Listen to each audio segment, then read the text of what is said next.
The Secret of Success. In every chapter of this book, mention is made of the money-making secret that has made fortunes for the exceedingly wealthy men whom I have carefully analyzed over a long period of years. The secret was first brought to my attention by Andrew Carnegie. The canny, lovable old Scotsman carelessly tossed it into my mind when I was but a boy. Then he sat back in his chair with a merry twinkle in his eyes and watched carefully to see if I had brains enough to understand the full significance of what he'd said to me. When he saw that I had grasped the idea, he asked if I would be willing to spend 20 years or more preparing myself to take it to the world, to men and women who, without the secret, might go through life as failures. I said I would, and with Mr. Carnegie's cooperation, I have kept my promise. Editor's comments.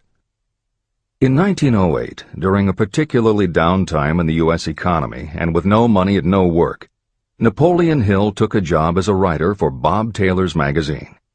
He was hired to write success stories about famous men. Although it would not provide much in the way of income, it offered Hill the opportunity to meet and profile the giants of industry and business, the first of whom was the creator of America's steel industry, multimillionaire Andrew Carnegie, who was to become Hill's mentor. Carnegie was so impressed by Hill's perceptive mind that following their 3-hour interview, he invited Hill to spend the weekend at his estate so they could continue the discussion. During the course of the next 2 days, Carnegie told Hill that he believed any person could achieve greatness if they understood the philosophy of success and the steps required to achieve it. "It's a shame," he said, "that each new generation must find the way to success by trial and error when the principles are really clear-cut."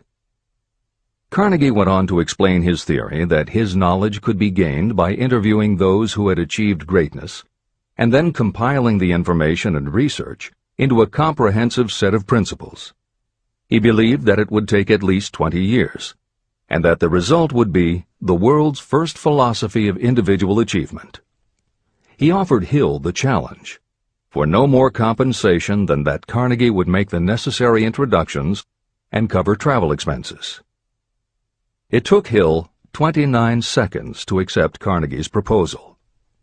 Carnegie told him afterward that had it taken him more than 60 seconds to make the decision, he would have withdrawn the offer. For a man who cannot reach a decision promptly, once he has all the necessary facts, cannot be depended upon to carry through any decision he may make. It was through Hill's unwavering dedication that this book was eventually written. For detailed information on the life of Hill, read or listen to the audiobook of A Lifetime of Riches, the Biography of Napoleon Hill, by Michael J. Ritt, Jr. and Kurt Landers. Michael Ritt worked as Hill's assistant for 10 years and was the first employee of the Napoleon Hill Foundation, where he served as executive director, secretary, and treasurer. The material in his book comes from his own personal knowledge of Hill, as well as from Hill's unpublished autobiography. That is the end of the editor's comment. This book, Think and Grow Rich, contains the Carnegie secret, a secret that has been tested by thousands, now millions of people in almost every walk of life. It was Mr. Carnegie's idea that the magic formula, which gave him a stupendous fortune, ought to be placed within reach of people who do not have the time to investigate how others had made their money. It was his hope that I might test and demonstrate the soundness of the formula through the experience of men and women in every calling. He believed the formula should be taught in all public schools and colleges. He said that if it were properly taught, it would revolutionize the entire educational system, and the time spent in school could be reduced to less than half. In Chapter 4, On Faith, you will read the astounding story of the organization of the giant United States Steel Corporation. It was conceived and carried out by one of the young men through whom Mr. Carnegie proved that his formula will work for all who are ready for it. This single application of the secret, by Charles M. Schwab, made him a huge fortune in both money and opportunity. Roughly speaking, this particular application of the formula was worth $600 million. These facts give you a fair idea of what reading this book may bring to you, provided you know what it is that you want. Editor's comment. According to one method of calculation, through inflation alone, it would take approximately $20 in 2001 to buy what $1 would have bought in 1901. However, to find the contemporary equivalent value of $600 million is not simply a matter of multiplying by the increase in the cost of living. Although there are other factors and variables in calculating buying power, even by conservative estimates, the $600 million would translate into at least $12 billion at the beginning of the 21st century. That's the end of the editor's comment. The secret was passed on to thousands of men and women who have used it for their personal benefit. Some have made fortunes with it. Others have used it successfully in creating harmony in their homes. A clergyman used it so effectively that it brought him an income of upwards of $75,000 a year, approximately $1.5 million in contemporary terms. Arthur Nash, a Cincinnati tailor, used his near-bankrupt business as a guinea pig on which to test the formula. The business came to life and made a fortune for its owners. The experiment was so unique that newspapers and magazines gave it millions of dollars worth of publicity. The secret was passed on to Stuart Austin Weir of Dallas, Texas. He was ready for it, so ready that he gave up his profession and studied law. Did he succeed?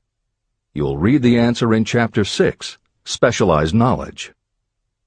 While I was the advertising manager of the LaSalle Extension University, I had the privilege of seeing J.G. Chaplin, president of the university, use the formula so effectively that he made LaSalle one of the great extension schools of this country. The secret is mentioned no fewer than 100 times throughout this book. It has not been directly named, for it seems to work more successfully when it is merely left in sight, where those who are ready and searching for it may pick it up. That is why Andrew Carnegie passed it to me without giving me its specific name. If you are ready to put it to use, you will recognize this secret at least once in every chapter, but you will not find an explanation of how you will know if you are ready. That would deprive you of much of the benefit you will receive when you make the discovery in your own way. If you have ever been discouraged, if you have had difficulties that took the very soul out of you, if you have tried and failed, if you were ever handicapped by illness or physical affliction, the story of my own son's discovery and use of the Carnegie formula may prove to be the oasis in the desert of lost hope for which you have been searching. This secret was extensively used by President Woodrow Wilson during the World War, and by President Roosevelt during the Second World War. It was passed on to every soldier in the training received before going to the front. President Wilson told me it was a powerful factor in raising the funds needed for the war. A peculiar thing about this secret is that those who acquire and use it find themselves literally swept on to success. However, as is often pointed out in this book, there is no such thing as something for nothing. The secret cannot be had without paying a price, although the price is far less than its value. Another peculiarity is that the secret cannot be given away, and it cannot be purchased for money. Unless you are intentionally searching for the secret, you cannot have it at any price. That is because the secret comes in two parts, and in order for you to get it, one of those parts must already be in your possession. The secret will work for anyone who is ready for it. Education has nothing to do with it. Long before I was born, the secret had found its way into the possession of Thomas A. Edison, and he used it so intelligently that he became the world's leading inventor, although he had only 3 months of schooling. The secret was passed on to Edwin C. Barnes, a business associate of Mr. Edison's. He used it so effectively that he accumulated a great fortune and retired from active business while still a young man. You will find his story at the beginning of the next chapter. It should convince you that riches are not beyond your reach, and that no matter where you are in life, you can still be what you wish to be. Money, fame, recognition, and happiness can be had by you if you are ready and determined to have these blessings. How do I know these things? You should have the answer before you finish this book. You may find it in the very first chapter or on the last page. While I was doing the research that I had undertaken at Andrew Carnegie's request, I analyzed hundreds of well-known men. Many of them attributed the accumulation of their vast fortunes to the Carnegie secret. Among these men were Henry Ford. Founder of the Ford Automobile Company, Ford started with no money and little education, yet became one of the most successful self-made businessmen in American history. William Wrigley, Jr., a traveling salesman who found that his customers liked the chewing gum he gave away as a premium better than the goods he sold, so he started his own company. John Wanamaker. Known as the Merchant Prince, he created the world's first department store and was hailed for his innovations in marketing, customer service, and employee benefits. James J. Hill. Known as the Empire Builder, he built the transcontinental Great Northern Railway, encouraged homesteading in the West, then established shipping routes linking America to Asia. George S. Parker. A school teacher who grew tired of fixing his students' pens, he created a new design, founded the Parker Pen Company, and turned a simple idea into a fortune. E. M. Statler. The son of a poor pastor, he started as a bellboy and worked his way up until he was able to start his own chain of Statler hotels, famous for their luxury and service with a smile. Henry L. Doherty. Started at age 12 as an office boy for Columbia Gas, he went on to acquire 53 utilities companies and patented 140 innovations for natural gas and oil production. Cyrus H. K. Curtis. Starting with a small agricultural weekly, Curtis turned it into Ladies' Home Journal, created Saturday Evening Post, then assembled one of the largest newspaper empires. George Eastman. Inventor and founder of the Eastman Kodak Company, he created many of the innovations that popularized photography and transformed the motion picture industry. Charles M. Schwab. The right-hand man of Andrew Carnegie, he was president of Carnegie Steel Company, brokered the deal that formed U.S. Steel, and went on to found Bethlehem Steel. Theodore Roosevelt. 26th President of the United States from 1901 to 1909. John W. Davis. A lawyer and political leader, Davis was Solicitor General under President Woodrow Wilson and later appointed Ambassador to Great Britain. Elbert Hubbard. Philosopher, publisher of the Fra magazine, and founder of the Roy Crofters Artists Colony, Hubbard was also the author of many bestsellers including A Message to Garcia. Wilbur Wright. A bicycle shop owner who, with his brother Orville, became the first Americans to fly heavier-than-air aircraft and pioneered the aviation industry. William Jennings Bryan. Newspaper publisher, presidential nominee, Secretary of State under President William McKinley, but perhaps best known as the lawyer who defended creationism at the Scopes monkey trial. Dr. David Starr Jordan. Educator, scientist, author of over 50 books, he was the nation's youngest university president at Indiana University and became the first president of Stanford University. J. Ogden Armour. Inherited his family's meatpacking business, turned it into a conglomerate with more than 3,000 products, was an owner of the Chicago Cubs, and a director of National City Bank and American International Corporation. Arthur Brisbane. A crusading journalist and syndicated columnist, Brisbane was sought after by every major news organization and was the most read and highest-paid editorial writer of his day. Dr. Frank Gonzalez. A Chicago preacher who delivered such a powerful sermon, Philip D. Armour gave him $1 million to start the Armour Institute of Technology, of which he became president. Daniel Willard. President of the B&O Railroad for more than 30 years, he was honored by having the city of Willard, Ohio, named for him. King Gillette. A traveling salesman and born tinkerer, Gillette was trying to shave on a moving train when he came up with the idea of the safety razor, which became the foundation of a corporate giant.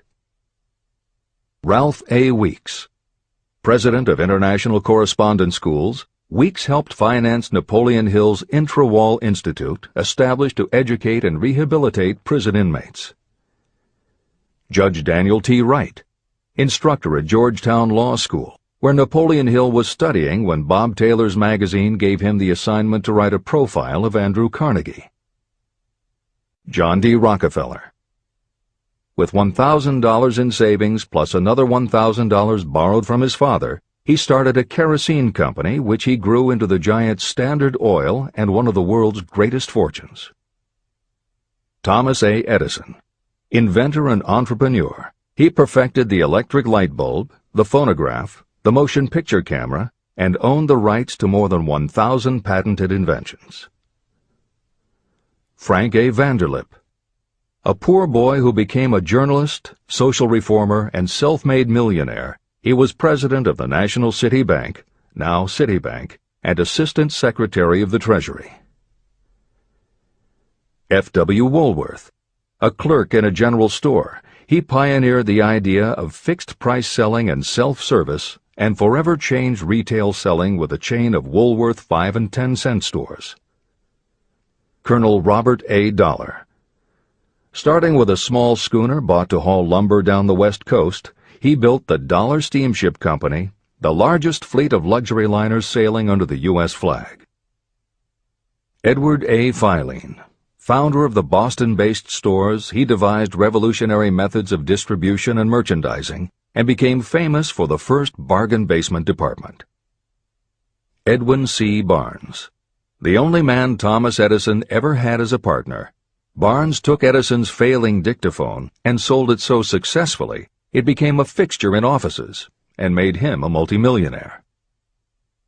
Arthur Nash. A Cincinnati tailor who used his bankrupt business as a guinea pig for the Carnegie secret and was so successful the newspapers made him famous as Golden Rule Nash. Clarence Darrow. Famed as a lawyer, public speaker, and defender of the underdog, Darrow is best known as the lawyer who defended teaching the theory of evolution at the Scopes monkey trial. Woodrow Wilson. 28th President of the United States of America from 1913 to 1921. William Howard Taft. 27th President of the United States of America from 1909 to 1913. Luther Burbank. World-renowned horticulturalist who introduced over 800 varieties of new plants in his effort to improve the quality of plants and thereby increase the world's food supply. Edward W. Buck. Although he had only 6 years' schooling, by the age of 20 he was editor of Ladies' Home Journal, which he helped to build into the world's most widely circulated magazine. Frank A. Munsey.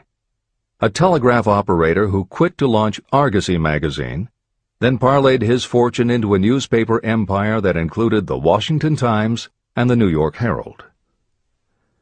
Elbert H. Gary. Chairman of U.S. Steel, at the time the largest corporation in the world, Gary spearheaded the construction of its first major project, the Gary Works Steel Plant, and the city of Gary, Indiana. Dr. Alexander Graham Bell.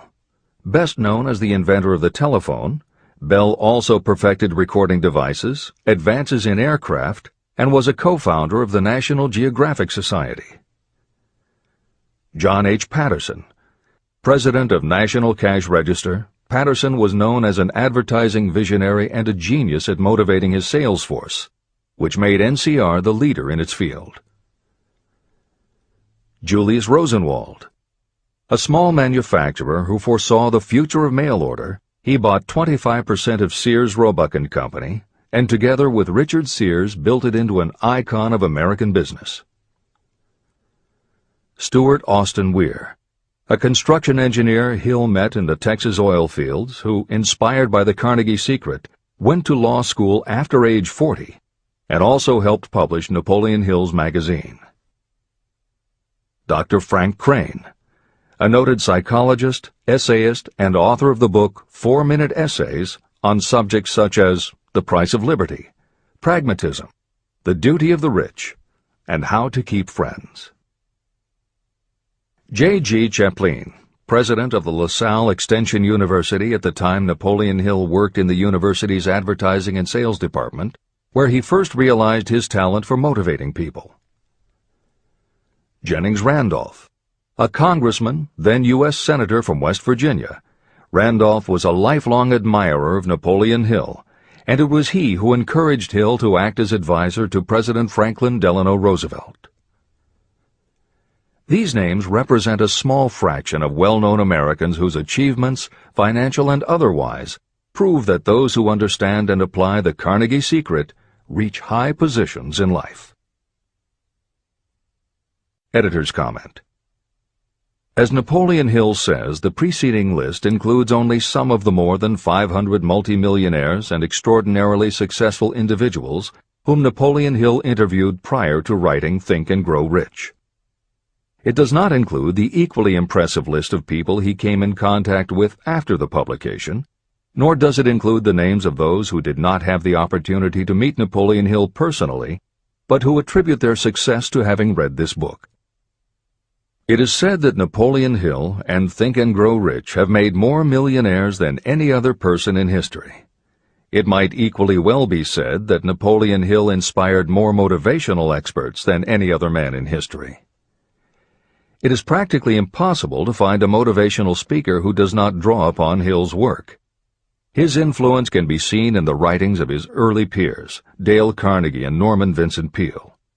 Later, successful authors and speakers such as W. Clement Stone, Og Mandino, and Earl Nightingale either worked directly with Napoleon Hill or with the Napoleon Hill Foundation. Echoes of Hill's principles can also be found in books by people as diverse as Wally Famous Amos, Mary Kay Ash, Ken Blanchard, Adelaide Bry, Chicken Soup for the Soul authors Jack Canfield and Mark Victor Hansen, Debbie Fields, Shakti Gawain, John Gray, Susan Jeffers, Bruce Jenner, Charlie Tremendous Jones, Tommy Lasorda, Art Linkletter, Joan London, Dr. Maxwell Maltz, James Redfield, Dr. Bernie Siegel, Jose Silva, Brian Tracy, Lillian Vernon, and Dennis Waitley. Stephen Covey, author of The 7 Habits of Highly Effective People, has often spoken of the influence of Napoleon Hill. Anthony Robbins, arguably the most successful motivational author and speaker at the beginning of the 21st century, has acknowledged Napoleon Hill as a personal hero. That is the end of the editor's comment. I have never known anyone who was inspired to use the Carnegie secret who did not achieve noteworthy success. On the other hand, I have never known anyone to distinguish themselves or to accumulate riches of any consequence without possession of the secret. From these two facts, I draw the conclusion that the secret is more important for self-determination than anything you receive through what is popularly known as education. Somewhere, as you read, the secret will jump from the page and stand boldly before you, if you are ready for it. When it appears, you will recognize it. Whether you receive the sign in the first chapter or the last, stop for a moment when it presents itself, and make a note of the time and place.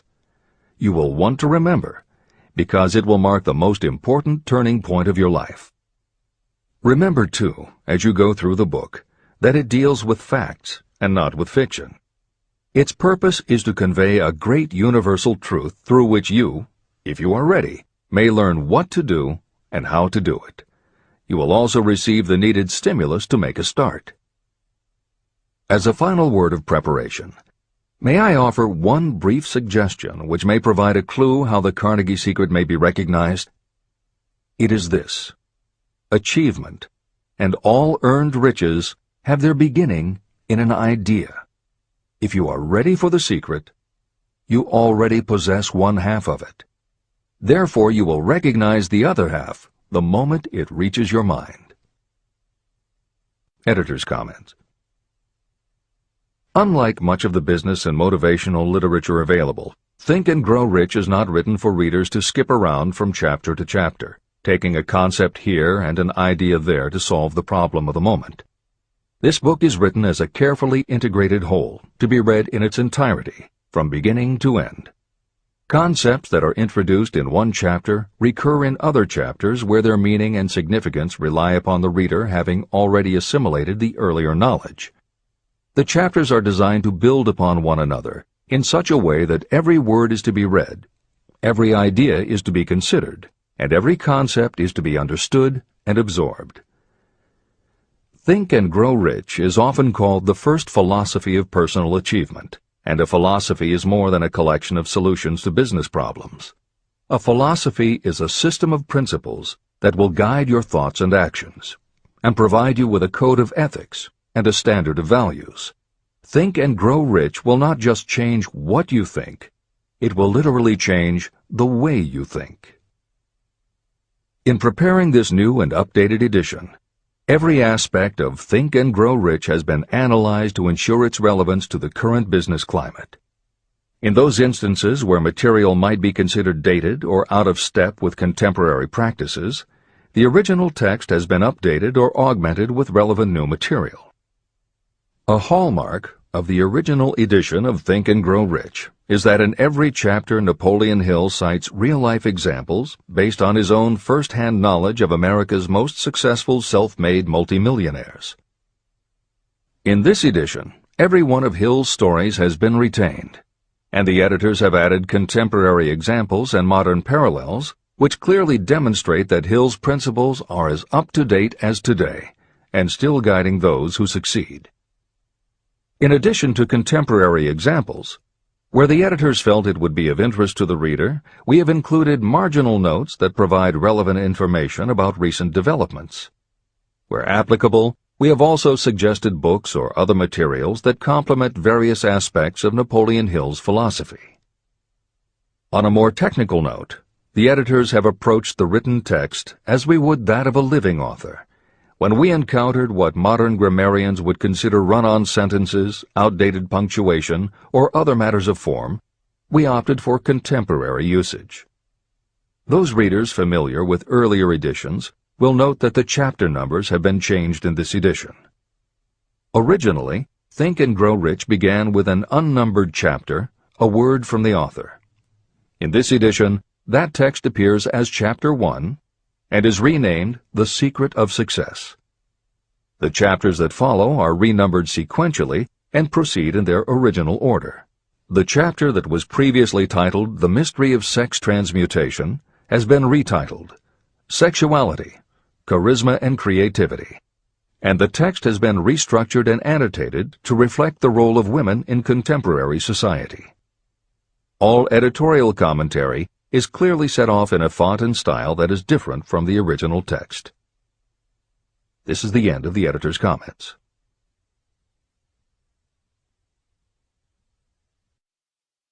Both poverty and riches are the offspring of thought. Chapter 2. Thoughts are Things. The man who thought his way into partnership with Thomas A. Edison. Truly, thoughts are things, and powerful things, when they are mixed with definiteness of purpose, persistence, and a burning desire for their translation into riches or other material objects. Some years ago, Edwin C. Barnes discovered how true it is that you really can think and grow rich. His discovery did not come about at one sitting. It came little by little, beginning with a burning desire to become a business associate of the great Thomas Edison. One of the chief characteristics of Barnes' desire was that it was definite. He wanted to work with Edison, not for him. Pay close attention to the story of how he turned his desire into reality, and you'll have a better understanding of the principles that lead to riches. When this desire, or this thought, first flashed into his mind, he was in no position to act upon it. Two problems stood in his way. He did not know Mr. Edison, and he did not have enough money to buy a train ticket to West Orange, New Jersey, where the famed Edison Laboratory was located. These problems would have discouraged the majority of people from making any attempt to carry out the desire. But his was no ordinary desire. The Inventor and the Tramp. Edwin C. Barnes presented himself at Mr. Edison's laboratory and announced that he had come to go into business with the inventor. Years later, in speaking about that first meeting, Mr. Edison said about Barnes, "He stood there before me looking like an ordinary tramp, but there was something in the expression of his face which conveyed the impression that he was determined to get what he had come after. I had learned from years of experience with men that when a man really desires a thing so deeply that he is willing to stake his entire future on a single turn of the wheel in order to get it, he is sure to win. I gave him the opportunity he asked for, because I saw he had made up his mind to stand by until he succeeded. Subsequent events proved that no mistake was made."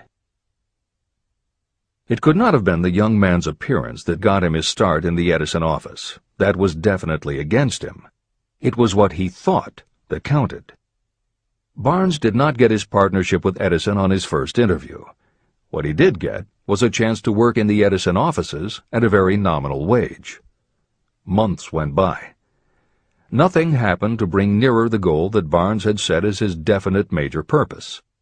But something important was happening in Barnes' mind. He was constantly intensifying his desire to become the business associate of Edison. Psychologists have correctly said, when one is truly ready for a thing, it puts in its appearance. Barnes was ready for a business association with Edison, and he was determined to remain ready until he got what he was seeking. He did not say to himself, well, what's the use? I guess I'll change my mind and try for a salesman's job. But he did say, I came here to go into business with Edison, and I'll accomplish my goal if it takes the remainder of my life. He meant it. What a different story people would tell if only they would adopt a definite purpose and stand by that purpose until it had time to become an all-consuming obsession. Maybe young Barnes did not know it at the time, but his bulldog determination and his persistence in focusing on a single desire was destined to mow down all opposition and bring him the opportunity he was seeking. When the opportunity came, it appeared in a different form and from a different direction than Barnes had expected. That is one of the tricks of opportunity. It has a sly habit of slipping in by the back door, and often it comes disguised in the form of misfortune or temporary defeat. Perhaps this is why so many people fail to recognize opportunity. Mr. Edison had just perfected a new device, known at that time as the Edison dictating machine. His salesmen were not enthusiastic about the machine. They did not believe it could be sold without great effort. Barnes saw his opportunity. It had crawled in quietly, hidden in a queer-looking machine that interested no one but Barnes and the inventor. Barnes knew he could sell the Edison dictating machine, and he told Edison so. Edison decided to give him his chance. And Barnes did sell the machine. In fact, he sold it so successfully that Edison gave him a contract to distribute and market it all over the nation. Out of that business association, Barnes made himself rich in money, but he did something infinitely greater. He proved that you really can think and grow rich. How much actual cash that original desire of Barnes was worth to him, I have no way of knowing. Perhaps it brought him $2 or $3 million. Editor's comment. $3 million in the early years of the 20th century would be comparable to more than $50 million in terms of buying power at the beginning of the 21st century. This is the end of the editor's comment. But the amount becomes insignificant compared with the greater asset he acquired. The definite knowledge that an intangible impulse of thought can be transmuted into material rewards by the application of known principles. Barnes literally thought himself into a partnership with the great Edison. He thought himself into a fortune. He had nothing to start with except knowing what he wanted, and the determination to stand by that desire until he realized it. 3 feet from gold. One of the most common causes of failure is the habit of quitting when you're overtaken by temporary defeat. Every person is guilty of this mistake at one time or another. During the gold rush days, An uncle of my friend R.U. Darby was caught by gold fever, and he went west to Colorado to dig and grow rich. He had never heard that more gold has been mined from the thoughts of men than has ever been taken from the earth. He staked a claim and went to work with pick and shovel. After weeks of labor, he was rewarded by the discovery of the shining ore. He needed machinery to bring the ore to the surface. Quietly, he covered up the mine and returned to his home in Williamsburg, Maryland. He told his relatives and a few neighbors about the strike. They got together the money for the machinery and had it shipped. R.U. Darby decided to join his uncle, and they went back to work the mine. The first car of ore was mined and shipped to a smelter. The returns proved they had one of the richest mines in Colorado. A few more cars of that ore would clear their debts. Then would come the big killing in profits. Down went the drills. Up went the hopes of Darby and Uncle. Then something happened. The vein of gold ore disappeared. They had come to the end of the rainbow, and the pot of gold was no longer there. They drilled on, desperately trying to pick up the vein again, all to no avail. Finally, they decided to quit. They sold the machinery to a junkman for a few $100s and took the train back home.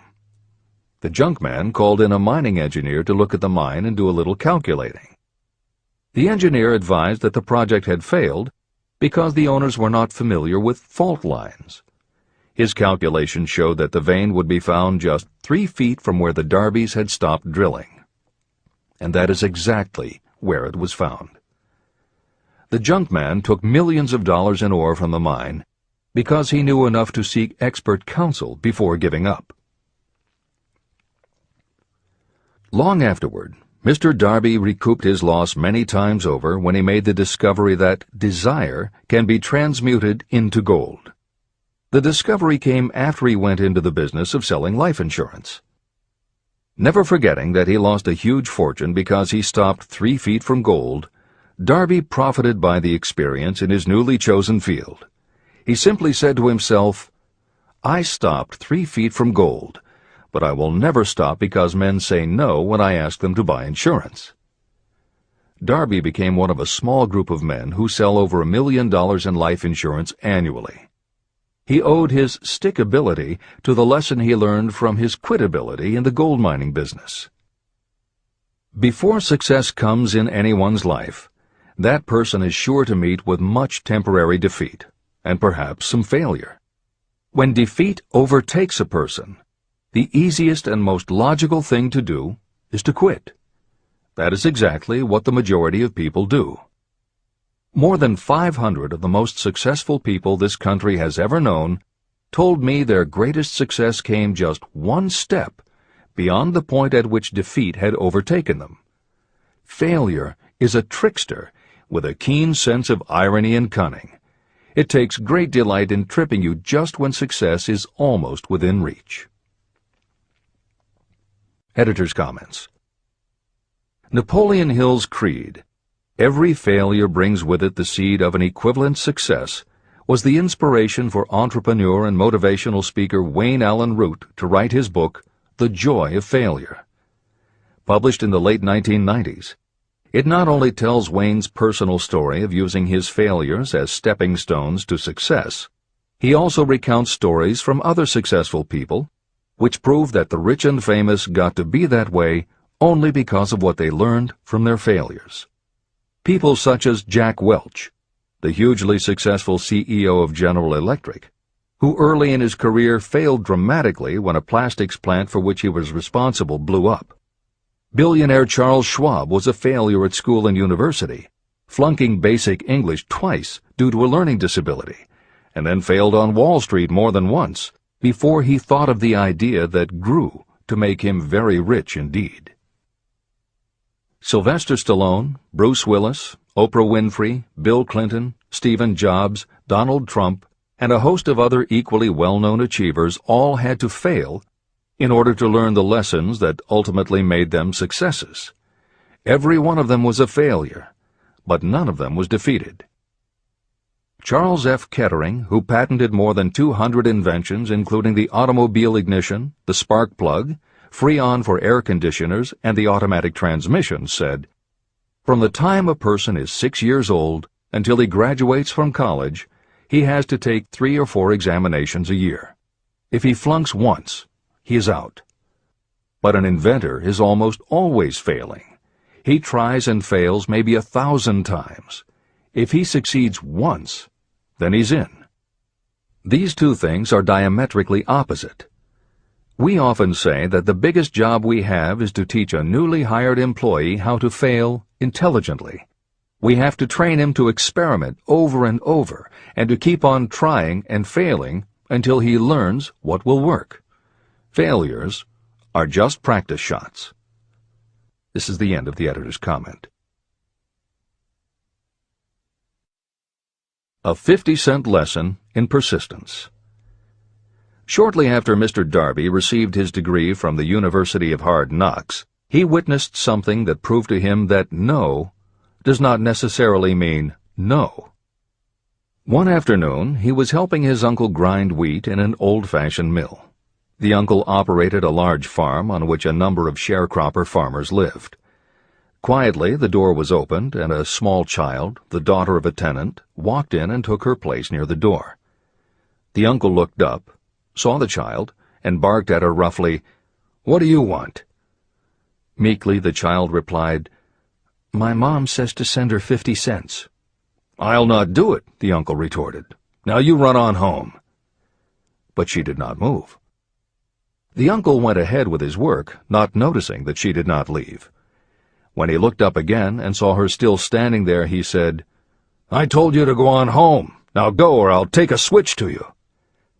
But she did not budge. The uncle dropped a sack of grain he was about to pour into the mill hopper and started toward the child. Darby held his breath.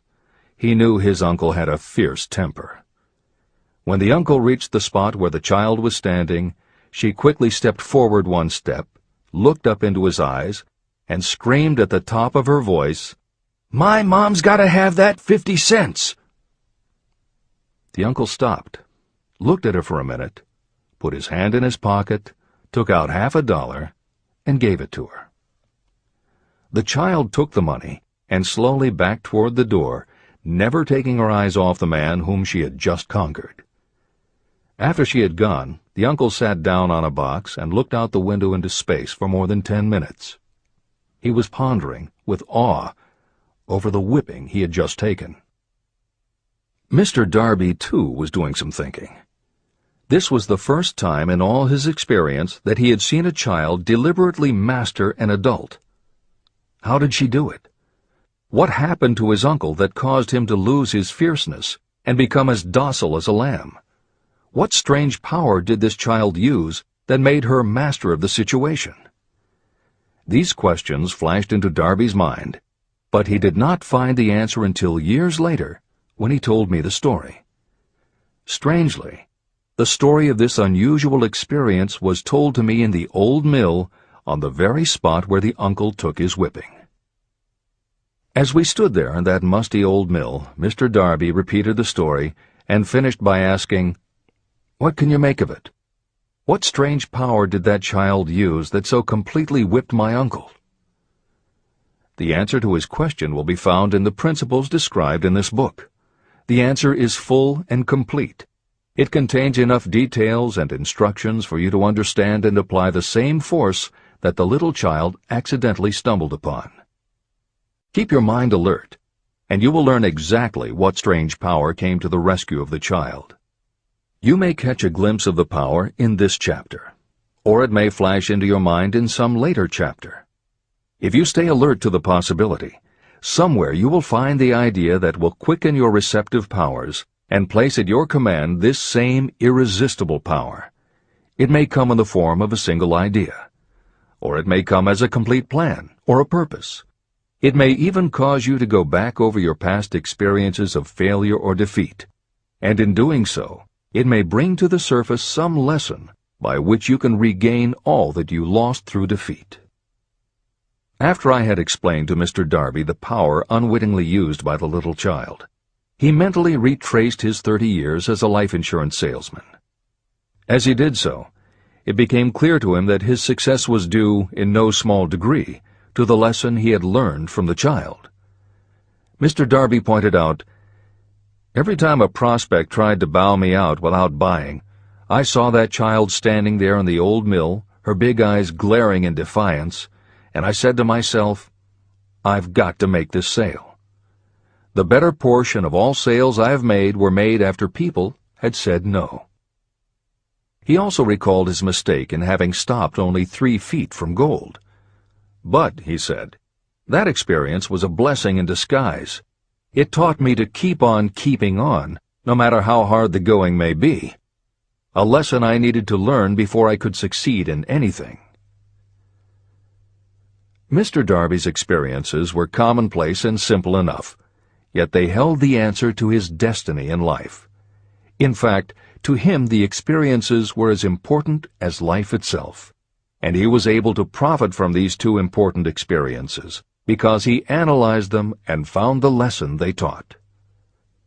But what if you don't see the events of your life as being experiences of such profound significance? And what about the young person who doesn't yet have even minor failures to analyze?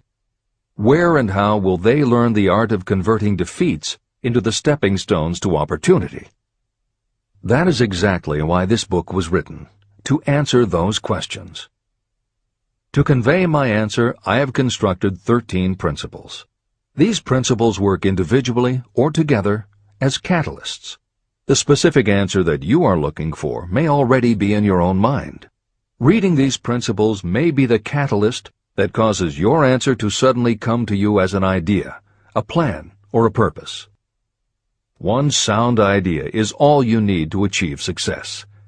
These 13 principles contain the best and most practical ways and means of creating ideas. Success consciousness. Before I go any further in the description of these principles, you should know this. When riches begin to come, they come so quickly and in such great abundance that you will wonder where they've been hiding during all those lean years. This is an astounding statement, especially when you take into consideration the popular belief that riches come only to those who work hard and long. When you begin to think and grow rich, you will observe that riches begin with a state of mind, with definiteness of purpose, with little or no hard work. What you need to know now is how to acquire the state of mind that will attract riches. I spent 25 years researching the answer to that question, because I, too, wanted to know how wealthy men become that way. What you will learn is that as soon as you master the principles of this philosophy and begin to apply those principles, your financial status will begin to improve. Everything you touch will begin to transmute itself into an asset for your benefit. Impossible? Not at all. One of the main weaknesses the average person suffers is too much familiarity with the word impossible. We know all the rules that will not work. We know all the things that cannot be done. This book was written for those who seek the rules that have made others successful and are willing to stake everything on those rules. Success comes to those who become success conscious. Failure comes to those who allow themselves to become failure conscious. The object of this book is to help you learn the art of changing your mind from failure consciousness to success consciousness. Another weakness is the habit of measuring everything and everyone by your own impressions and beliefs. Some of you reading this will have trouble believing that you can think and grow rich because your thought habits have been steeped in poverty, misery, failure, and defeat. This kind of thinking reminds me of the story about the man who came from China to study at the University of Chicago. One day, President Harper met this young man on campus and stopped to chat with him for a few minutes. He asked what had impressed him as being the most noticeable characteristic of the American people. "Why," the student exclaimed, "the unusual shape of your eyes." It's all a matter of perspective and habit. The same is true of your belief in what a person can achieve.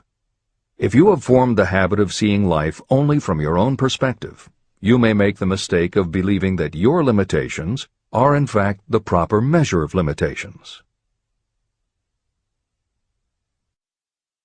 The impossible Ford V8 motor. When Henry Ford decided to produce his famous V8 motor, he chose to build an engine with the entire 8 cylinders cast in one block. Ford instructed his engineers to produce a design for the engine. The design was drawn up on paper, but the engineers agreed to a man that it was simply impossible to cast an 8-cylinder engine block in one piece. Ford said, "Produce it anyway." But they replied, "It's impossible." "Go ahead," Ford commanded, "and stay on the job until you succeed, no matter how much time is required." So the engineers went ahead. 6 months went by. Nothing happened. Another 6 months passed, and still nothing. The engineers tried every conceivable plan to carry out the orders, but the thing seemed out of the question. Impossible. At the end of the year, Ford again checked with his engineers, and again they told him they had found no way to carry out his orders. "Go right ahead," said Ford. "I want it, and I'll have it." They went ahead. And then, as if by a stroke of magic, the secret was discovered. The Ford determination had won once more. Henry Ford was a success because he understood and applied the principles of success. One of these principles is desire, knowing clearly what you want. Remember this Ford story as you continue reading this book. Pick out the lines in which the secrets of his stupendous achievement have been described. If you do this, if you can put your finger on those particular principles that made Henry Ford rich, you may equal his achievements in almost any calling for which you are suited. Editor's comments. To those readers who may interpret Ford's actions as nothing more than obstinacy, the editors would point out that he was employing a technique that has become a common part of strategic planning in many industries, including aerospace, computers, medicine, and the military. When launching large, complicated, long-term projects, the planners often know that at certain points along the way they will need components that simply do not yet exist. The fact that at the beginning there is no way to get from A to B does not deter them.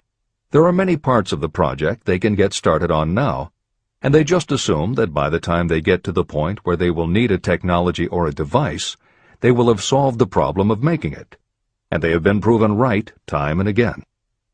Stated simply, the technique is to clearly know what you want to accomplish, have faith in your ability to do it, and persist until you have accomplished your goal. This is the end of the editor's comments. Why you are the master of your fate. When the famed English poet William Henley wrote the prophetic lines, "I am the master of my fate, I am the captain of my soul," he should have informed us that the reason we are the masters of our fate, the captains of our souls, is that we have the power to control our thoughts. He should have told us that it is because in some way our brains become magnetized with the dominating thoughts that we hold in our minds. And it is as though our magnetized minds attract to us the forces, the people, and the circumstances of life that are in sync with our dominating thoughts. He should have told us that before we can accumulate riches in great abundance, we must magnetize our minds with intense desire for riches. That we must become money-conscious until the desire for money drives us to create definite plans for acquiring it. But, being a poet, Henley contented himself by stating a great truth in poetic form, leaving those who followed him to interpret the philosophical meaning of his lines. Little by little, the truth has unfolded itself, until I have come to know with certainty that the principles described in this book hold the secret of mastery over our economic fate. Principles that can change your destiny. We are now ready to examine the first of these principles, and as we do, I ask you to maintain a spirit of open-mindedness. Remember as you read that these principles are not my invention, nor are they the invention of any one person. These principles have worked for literally millions of people. You, too, can put them to work for you and your own enduring benefit. You will find it easy, not hard to do. Some years ago, I delivered the commencement address at Salem College in Salem, West Virginia. I emphasized with so much intensity the need to have a burning desire that one of the members of the graduating class became completely convinced and made it a cornerstone of his own philosophy. That young man became a congressman and an important factor in President Franklin D. Roosevelt's administration. He wrote me a letter in which he so clearly stated his opinion of the principle of desire outlined in the next chapter that I have chosen to publish his letter as an introduction to that chapter. It gives you an idea of the rewards to come. My dear Napoleon, my service as a member of Congress having given me an insight into the problems of men and women, I am writing to offer a suggestion which may become helpful to thousands of worthy people. In 1922, you delivered the commencement address at Salem College when I was a member of the graduating class. In that address, you planted in my mind an idea which has been responsible for the opportunity I now have to serve the people of my state, and will be responsible, in a very large measure, for whatever success I may have in the future. I recall, as though it were yesterday, the marvelous description you gave of the method by which Henry Ford, with but little schooling, without a dollar, with no influential friends, rose to great heights. I made up my mind then, even before you had finished your speech, that I would make a place for myself, no matter how many difficulties I had to surmount. Thousands of young people will finish their schooling this year and within the next few years.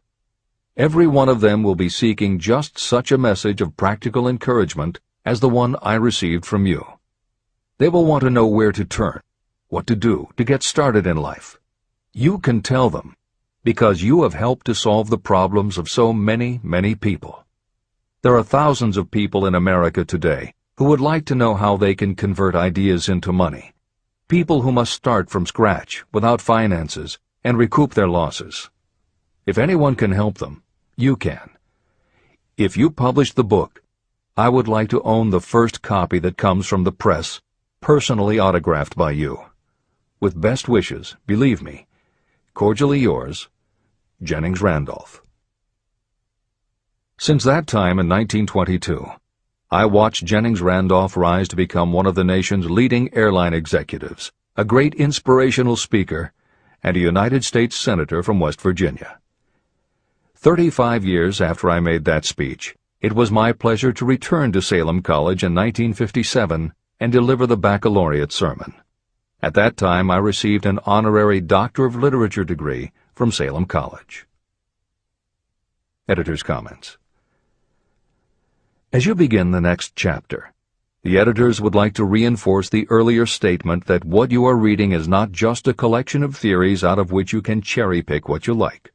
The 13 principles of success were proven by the real-life experiences of the long list of famous successful people cited earlier by Napoleon Hill.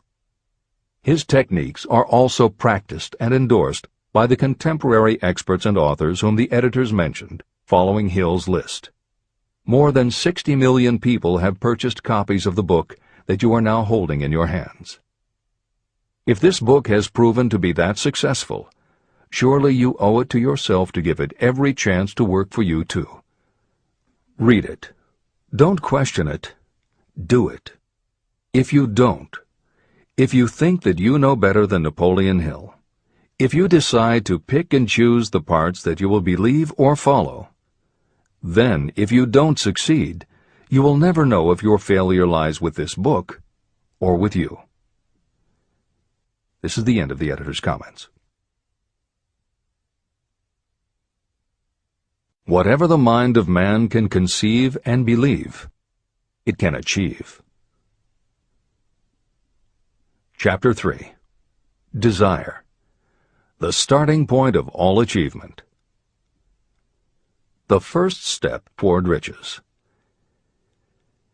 When Edwin C. Barnes climbed down from the freight train in West Orange, New Jersey, he may have resembled a tramp, but his thoughts were those of a king. As he made his way from the railroad tracks to Thomas A. Edison's office, his mind was at work. He saw himself standing in Edison's presence. He heard himself asking Mr. Edison for an opportunity to carry out the one consuming obsession of his life, a burning desire to become the business associate of the great inventor. Barnes' desire was not a hope. It was not a wish. It was a pulsating desire which transcended everything else. It was definite. A few years later, Edwin C. Barnes again stood before Edison, in the same office where he first met the inventor. This time, his desire had been translated into reality. He was in business with Edison. The dominating dream of his life had become a reality. Barnes succeeded because he chose a definite goal, placed all his energy, all his willpower, all his effort. He put everything he had into achieving that goal. 5 years passed before the chance he had been seeking made its appearance. To everyone except himself, he appeared to be just another cog in the Edison business wheel. But in Edwin Barnes' own mind, he was the partner of Edison every minute from the very day that he first went to work there. It is a remarkable illustration of the power of a definite desire. Barnes won his goal because he wanted to be a business associate of Mr. Edison's more than he wanted anything else. He created a plan by which to attain that purpose, and he burned all bridges behind him. He stood by his desire until it became the dominating obsession of his life, and finally, a fact. When he went to West Orange, he did not say to himself, "I will try to induce Edison to give me a job of some sort." He said, "I will see Edison and put him on notice that I have come to go into business with him." He did not say, "I will keep my eyes open for another opportunity in case I fail to get what I want in the Edison organization." He said, "There is one thing in this world that I am determined to have, and that is a business association with Thomas A. Edison. I will burn all bridges behind me and stake my entire future on my ability to get what I want." He left himself no possible way of retreat. He had to win or perish. That is all there is to the Barnes story of success. Allow yourself no retreat. A long while ago, a great warrior faced a situation in which he had to make a decision that ensured his success on the battlefield. He was about to send his armies against a powerful foe whose men outnumbered his. He loaded his soldiers into boats, sailed to the enemy's country, and unloaded the soldiers and equipment. Then he gave the order to burn the ships that had carried them. Addressing his men before the first battle, he said, "You see the boats going up in smoke. That means we cannot leave these shores alive unless we win. We now have no choice. We win or we perish." They won. Every person who wins in any undertaking must be willing to burn his ships and cut all sources of retreat. That is the only way you can be sure of maintaining the state of mind known as a burning desire to win. It is essential to success. The morning after the Great Chicago Fire, a group of merchants stood on State Street, looking at the smoking remains of what had been their stores. They went into a conference to decide if they would try to rebuild or if they would leave Chicago and start over in a more promising section of the country. They decided to leave, all except one. The merchant who decided to stay and rebuild pointed a finger at the remains of his store and said, "Gentlemen, on that very spot I will build the world's greatest store, no matter how many times it may burn down." That was in 1871. The store was built. It still stands there today.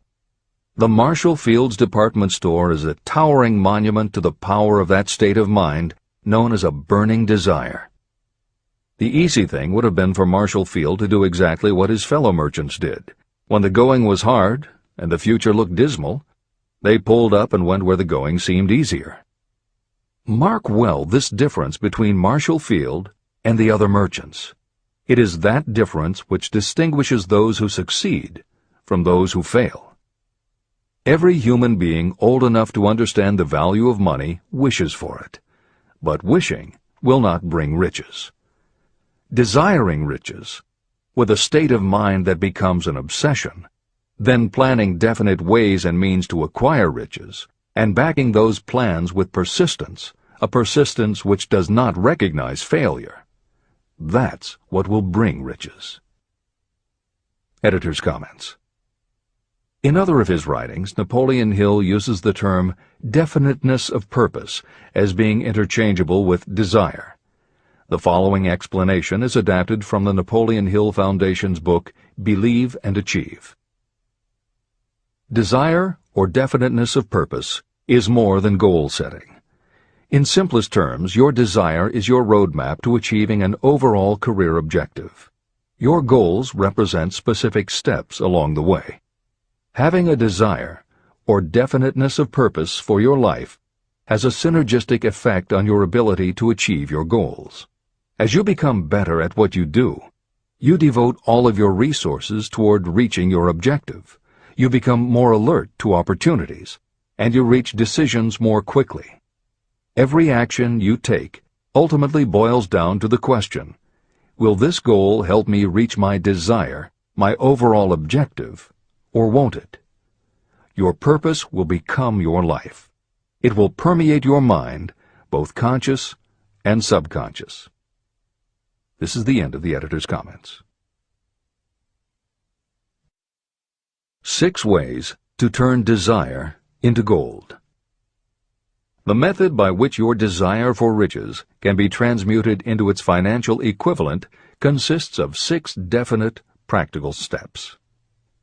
1. Fix in your mind the exact amount of money you desire. It is not sufficient merely to say, "I want plenty of money." Be definite about the amount. There is a psychological reason for such definiteness explained in subsequent chapters. 2. Determine exactly what you intend to give in return for the money you desire. There is no such reality as something for nothing. 3. Establish a definite date when you intend to possess the money you desire. 4. Create a definite plan for carrying out your desire, and begin at once, whether you are ready or not, to put this plan into action. 5. Now write it out. Write a clear, concise statement of the amount of money you intend to acquire. Name the time limit for its acquisition. State what you intend to give in return for the money, and describe clearly the plan through which you intend to accumulate it. 6. Read your written statement aloud, twice daily. Read it once just before retiring at night, and read it once after arising in the morning. As you read, see and feel and believe yourself already in possession of the money. It is important that you follow the instructions in these 6 steps. It is especially important that you observe and follow the instructions in the 6th step. You may complain that it is impossible for you to see yourself in possession of money before you actually have it. Here is where a burning desire will come to your aid. If you truly desire money so keenly that your desire is an obsession, you will have no difficulty in convincing yourself that you will acquire it. The object is to want money, and to become so determined to have it that you convince yourself you will have it. If you have not been schooled in the workings of the human mind, these instructions may appear impractical. It may help you to know that the information they convey was given to me by Andrew Carnegie, who made himself into one of the most successful men in American history. Carnegie began as an ordinary laborer in the steel mills, but managed, despite his humble beginning, to make these principles yield him a fortune of considerably more than $100 million. Editor's comment. In today's terms, the value of Carnegie's fortune would be at least $20 billion and probably a good deal more. End of editor's comment. It may be of further help to know that the 6 steps were carefully scrutinized by the famed inventor and successful businessman, Thomas A. Edison. He gave his stamp of approval, saying they are not only the steps essential for the accumulation of money, but also for the attainment of any goal. Editor's comments. In the time since Napoleon Hill wrote these words, advances in our understanding of both the physiology of the brain and the psychology of the mind have yielded a much greater understanding of human motivation. Even so, the methods used by modern motivational experts are essentially the same techniques advised by Hill. Research studies confirm that there is sound psychological basis for doing as Hill advises. Be very specific when setting goals. Perform the physical act of committing those goals to paper, and repeat your stated goal aloud to yourself often. These techniques have gained wide acceptance among modern experts in the field. The psychological principle at work is similar to that which underlies autosuggestion and self-hypnosis, concepts that will be discussed in greater depth in Chapter 5, Autosuggestion, and in Chapter 13, The Subconscious Mind. Hill's instruction to see yourself as you will be when you have already achieved your objective is also a specific technique. Today it is commonly taught by motivational experts under the term creative visualization. In Chapter 4 on faith and in Chapter 5 on autosuggestion, Hill elaborates on his method. Before moving on, the editors would like to reinforce Hill's advice to follow his instructions to the letter. The editors know there is a tendency for the reader to assume that it is enough for them just to intellectually understand a concept. As you read Hill's 6 points, you probably found yourself thinking, sure, some people might need to write things down, but I'm not a kid, I get the idea. Or, okay, I understand that saying it out loud might help some less sophisticated people, but I already understand the point intellectually. If you feel that way, let us remind you that many of the most successful people whom you admire did not think they were too smart or too sophisticated to follow Hill's instructions. The editors would again point out that if Napoleon Hill believed the actual acts of writing and speaking your goals is important, and if psychologists and motivational experts agree, then you would be foolish not to follow this simple advice. Just do it. This is the end of the editor's comments. The steps call for no hard labor. They call for no sacrifice. To apply them does not call for a great amount of education. But the 6 steps do call for enough imagination to see and to understand that the accumulation of money cannot be left to chance or luck. You may as well know right here that you can never have riches in great quantity unless you can work yourself into a white heat of desire for money and actually believe you will possess it.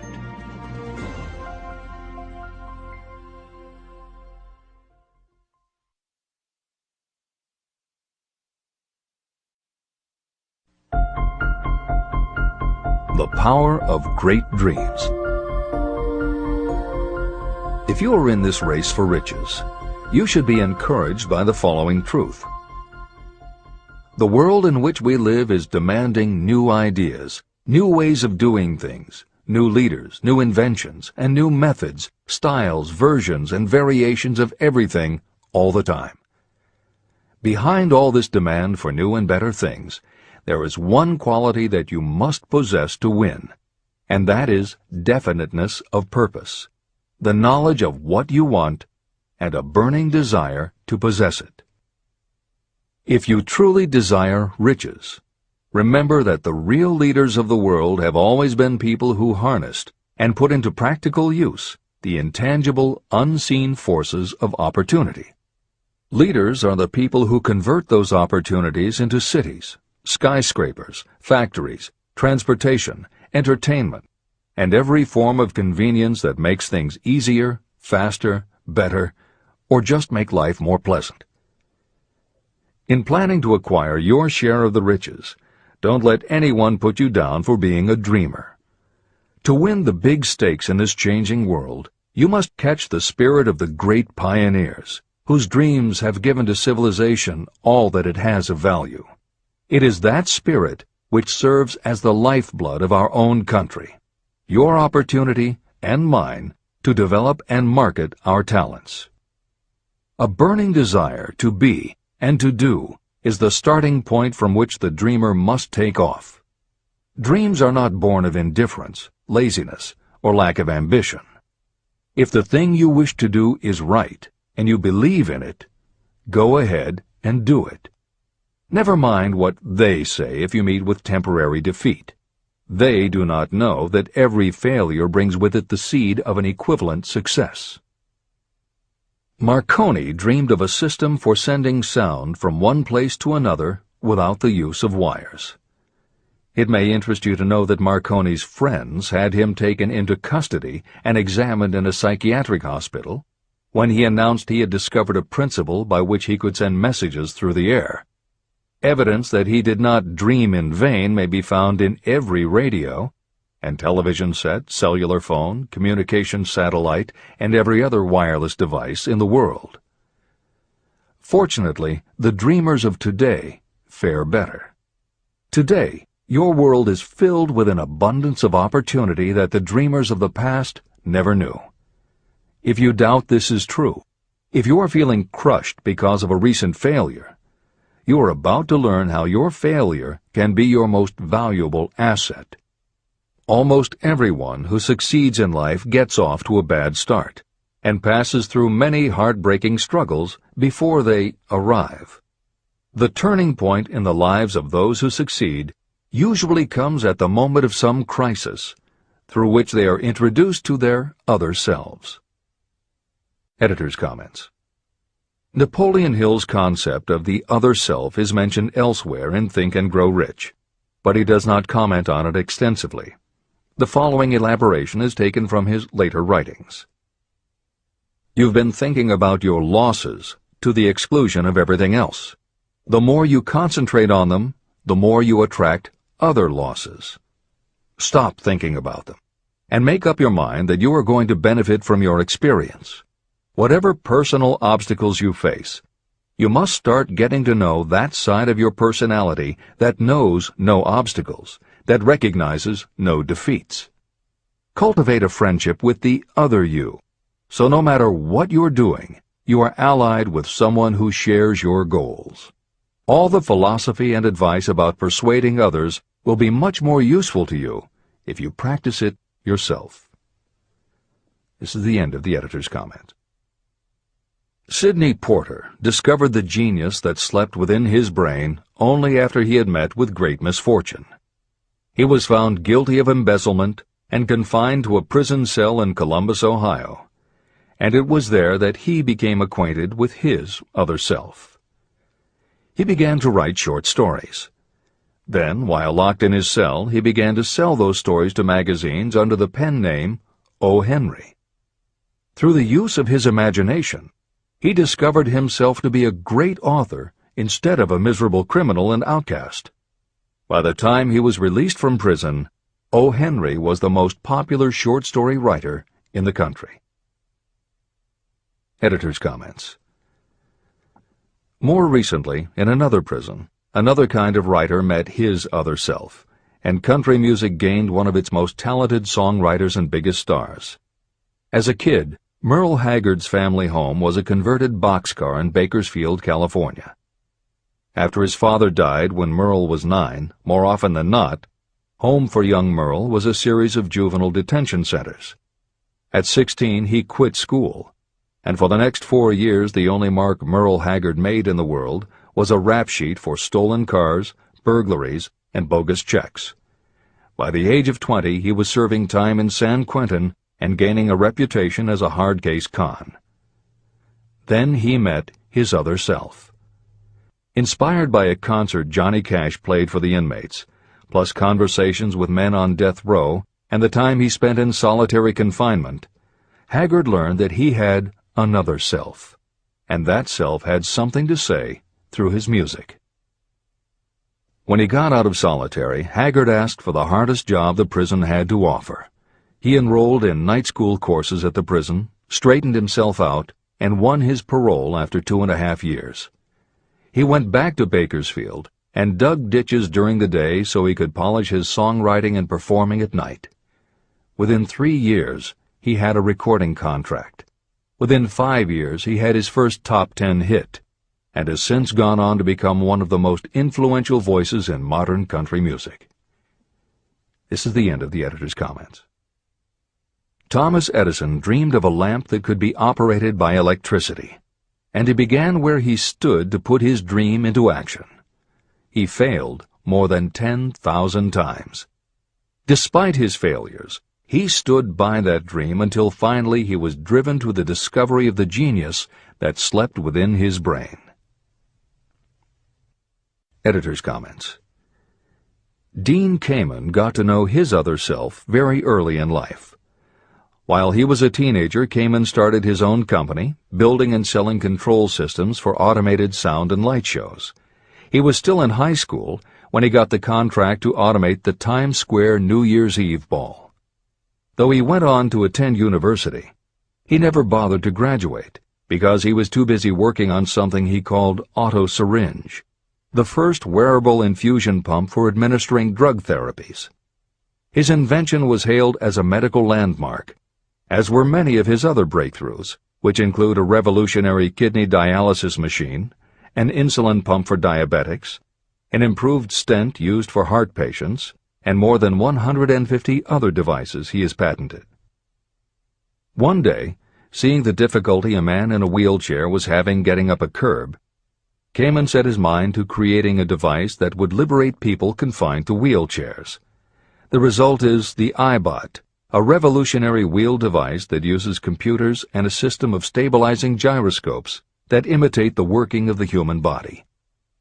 It not only goes over curbs, but it will even go up and down stairs, travel over almost any kind of rough ground, and will allow the user to raise themselves eye to eye with a standing person. And it does it all without the user having to get out of the device or needing anyone's assistance.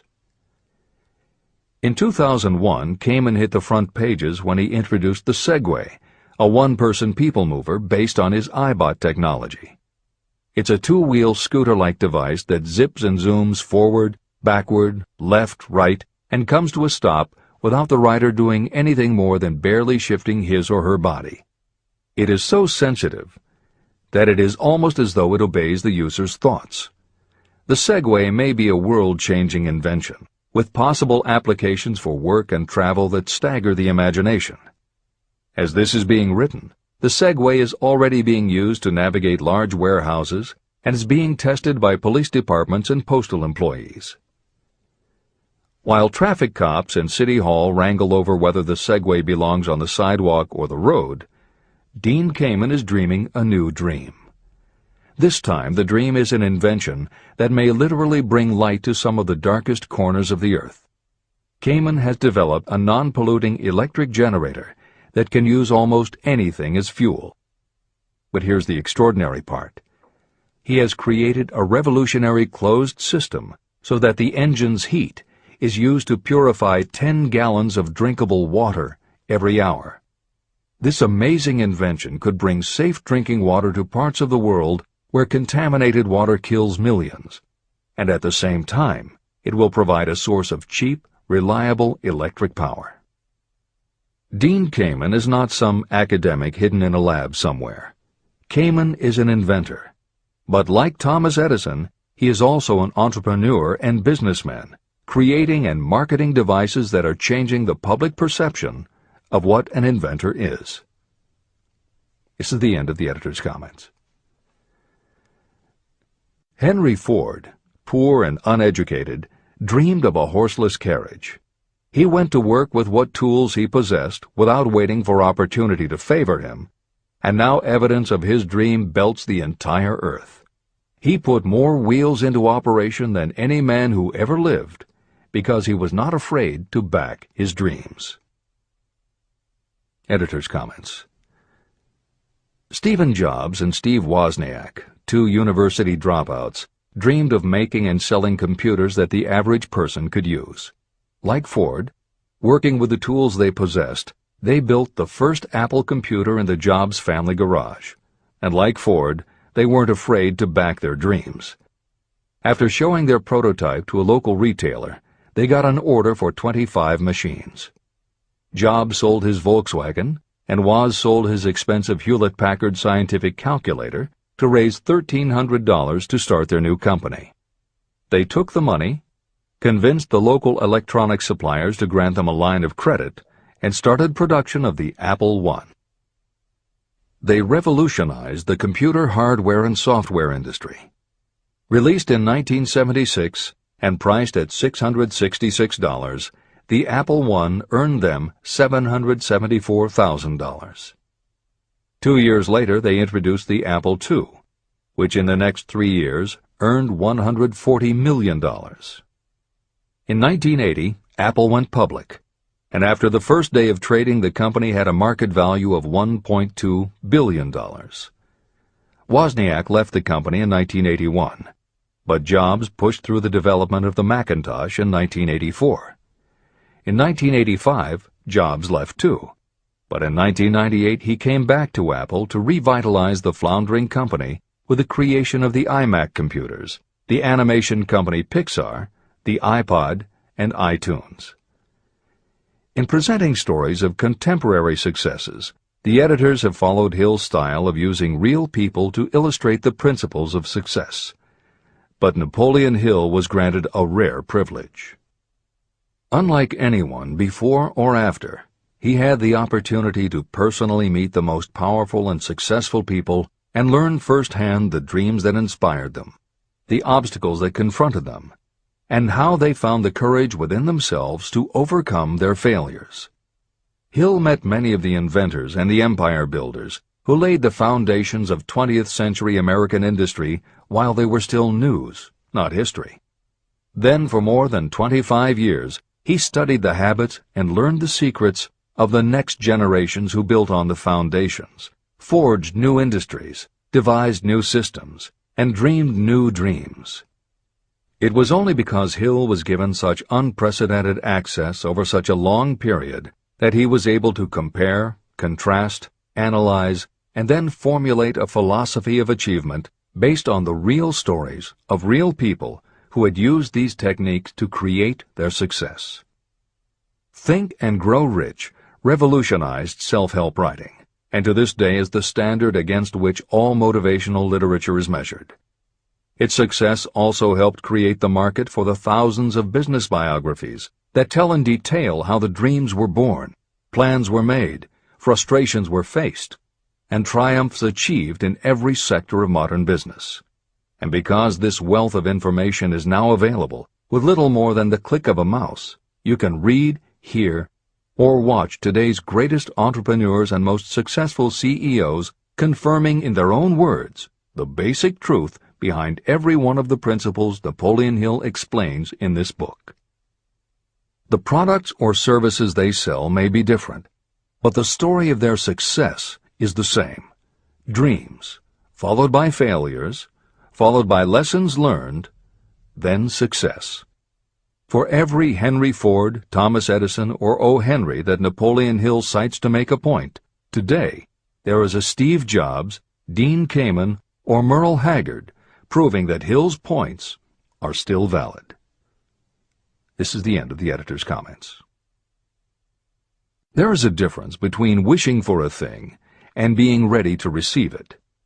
No one is ready for a thing until they believe they can acquire it.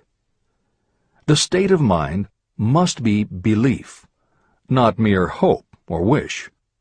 Open-mindedness is essential for belief. Closed minds do not inspire faith, courage, and belief. Remember, no more effort is required to aim high in life, to demand abundance and prosperity, than is required to accept misery and poverty. A great poet has correctly stated this universal truth through these lines. I bargained with life for a penny, and life would pay no more. However, I begged at evening when I counted my scanty store. For life is a just employer. He gives you what you ask. But once you have set the wages, why, you must bear the task. I worked for a menial's hire, only to learn dismayed that any wage I had asked of life, life would have willingly paid. Desire outwits Mother Nature. As a fitting climax to this chapter, I wish to introduce one of the most unusual persons I have ever known. I first saw him a few minutes after he was born. He came into the world without any physical sign of ears. When pressed for an opinion, the doctor concluded that the child might be deaf and mute for life. I challenged that doctor's opinion. I had the right to do so. I was the child's father. I, too, reached a decision. But I expressed my opinion silently, in the secrecy of my own heart. In my own mind, I knew that my son would hear and speak. How? I was sure there must be a way, and I knew I would find it. I thought of the words of the immortal Emerson. The whole course of things goes to teach us faith. We need only obey. There is guidance for each of us, and by lowly listening, we shall hear the right word. The right word? Desire. More than anything else, I desired that my son should not be deaf and unable to speak. From that desire, I never receded, not for a second. What could I do about it? Somehow, I would find a way to transplant into that child's mind my own burning desire for ways and means of conveying sound to his brain without the aid of ears. As soon as the child was old enough to cooperate, I would fill his mind so completely with a burning desire to hear that nature would, by methods of her own, translate it into physical reality. All this thinking took place in my own mind, but I spoke of it to no one. Every day I renewed the pledge I had made to myself that my son should not be deaf. As he grew older and began to take notice of things around him, we observed that he had a slight degree of hearing. When he reached the age when children usually begin talking, he made no attempt to speak, but we could tell by his actions that he could hear certain sounds slightly. That was all I needed to know. I was convinced that if he could hear, even slightly, he might develop still greater hearing capacity. Then something happened that gave me hope. It came from an entirely unexpected source. We bought a phonograph. When the child heard the music for the first time, he went into ecstasies. He promptly appropriated the machine. On one occasion, he played a record over and over for almost 2 hours, standing in front of the phonograph with his teeth clamped on the edge of the case. The significance of this did not become clear to us until years afterward. At the time, we had never heard of the principle of bone conduction of sound. Shortly after he appropriated the phonograph, I discovered that he could hear me quite clearly when I spoke with my lips touching his mastoid bone at the base of the skull. Having determined that he could hear the sound of my voice plainly, I began immediately to transfer to his mind the desire to hear and speak. When I discovered that my son enjoyed bedtime stories, I went to work creating stories designed to develop in him self-reliance, imagination, and a strong desire to hear. There was one storyline in particular that I emphasized over and over. Every time I told it, I gave it some new and dramatic coloring. These stories were designed to plant in his mind the thought that his affliction was not a liability, but an asset of great value. As a result of my studies and personal experience, I firmly believe that every adversity brings with it the seed of an equivalent advantage. However, despite my beliefs, I must confess that I did not have the slightest idea how this disability could ever become an asset. He won a new world with 6 cents. As I analyze the experience in retrospect, I can see now that my son's faith in me had much to do with the astounding results. He did not question anything I told him. I sold him on the idea that he had a distinct advantage over his older brother, and that this advantage would reflect itself in many ways. For example, the teachers in school would observe that he had no ears, and because of this they would show him special attention and treat him with extraordinary kindness. And they always did. I also sold him on the idea that when he became old enough to sell newspapers, his older brother had already become a newspaper merchant, he would have a big advantage over his brother.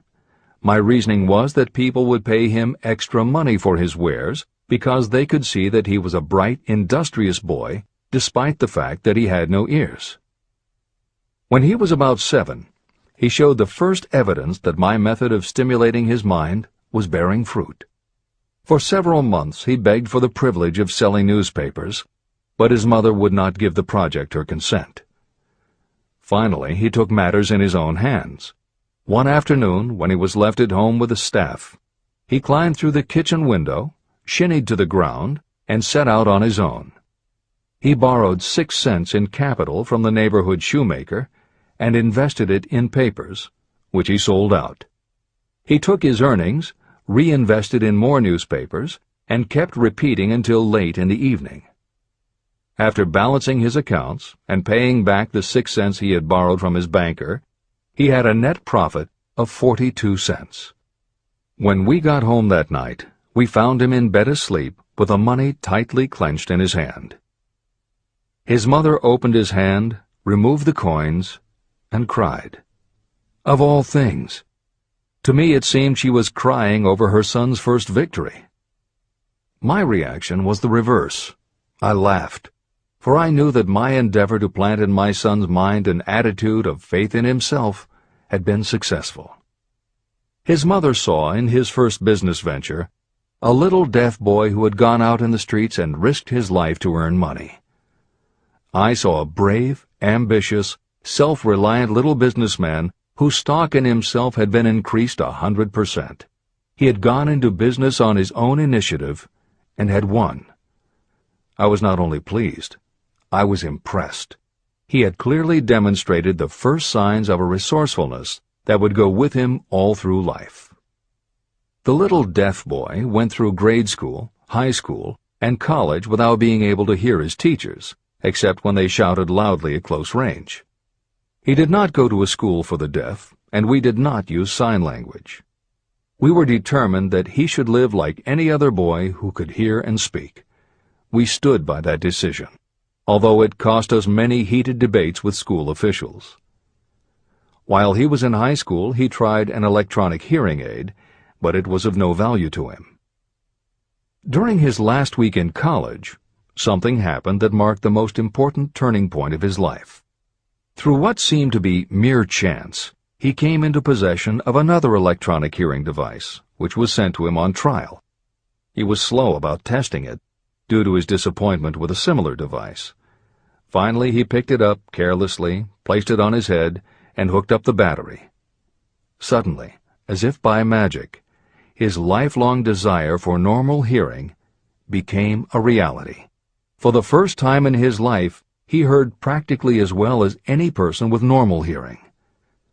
Overjoyed because of the changed world that had been brought to him, he rushed to the telephone, called his mother, and heard her voice perfectly. The next day, for the first time in his life, he plainly heard the voices of his professors in class. For the first time in his life, he could converse freely with other people without them having to speak loudly. Truly, he had come into possession of a changed world. His desire was finally paying dividends. But the victory was not yet complete. He still had to find a definite and practical way to convert his disability into an equivalent asset. Thought that works miracles. Intoxicated with the joy of his newly discovered world of sound, he wrote a letter to the manufacturer of the hearing aid, enthusiastically describing his experience. Something in his letter prompted the company to invite him to New York. He was escorted through the factory, and while talking with the chief engineer, telling him about his changed world, a hunch, an idea, or an inspiration, call it what you wish, flashed into his mind.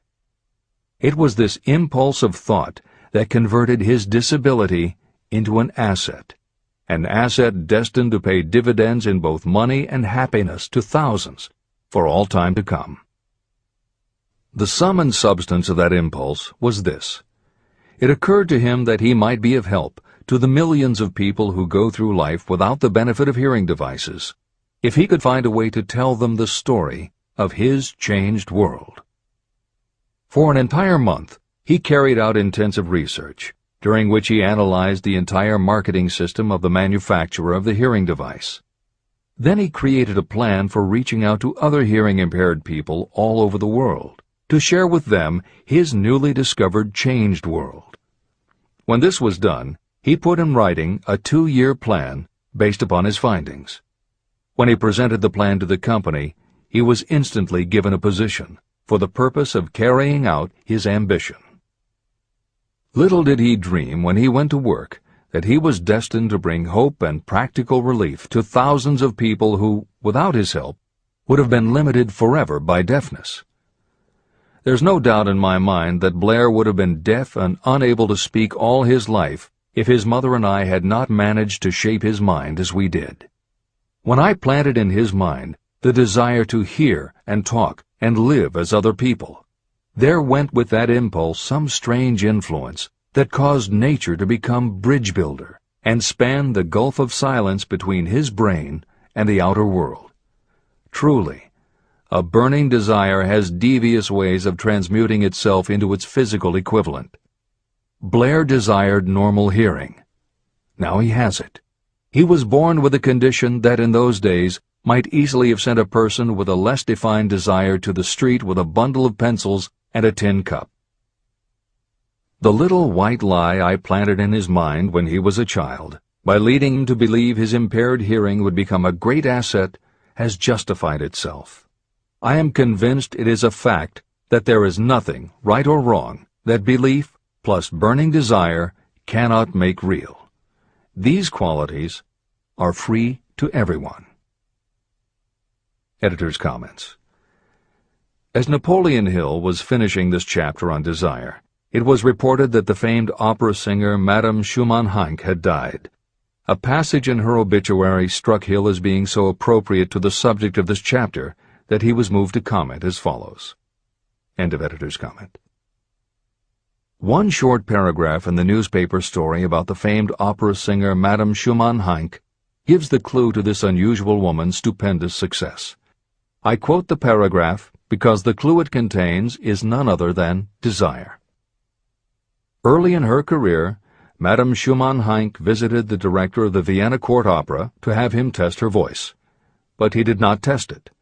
After taking one look at the awkward and poorly dressed girl, he exclaimed, none too gently, "With such a face, and with no personality at all, how can you ever expect to succeed in opera?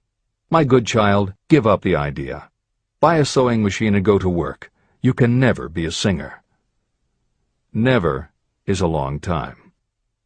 The director of the Vienna Court Opera may have known much about the technique of singing, but he knew little about the power of desire when it assumes the proportion of an obsession.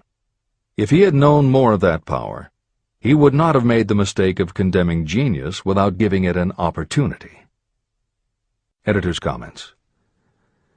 Although few readers of this edition will be familiar with Madame Schumann-Heink, every reader knows a half-dozen similar stories. It is true for every generation and every kind of music. At some time, even the biggest stars were failures. At some time, someone told them they weren't good enough. But every one of those times that they failed, their desire was bigger than their failure. That is why you know their stories. And it's also why you've never heard about the thousands of other performers who were also told they weren't good enough. The ones you've never heard of are the ones whose desire wasn't big enough. They are the ones who believed that failure was defeat. This is the end of the editor's comment. Several years ago, one of my business associates became ill.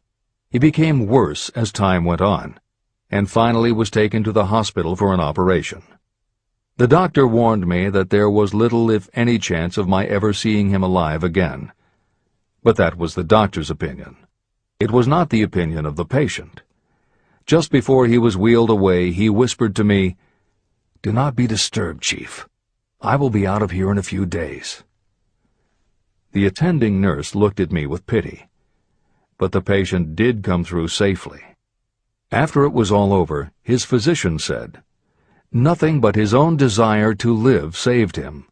He never would have pulled through if he had not refused to accept the possibility of death. Editor's comments. By the 1980s, the phenomenon that Napoleon Hill wrote about in the preceding paragraph was embraced by a growing segment of the population.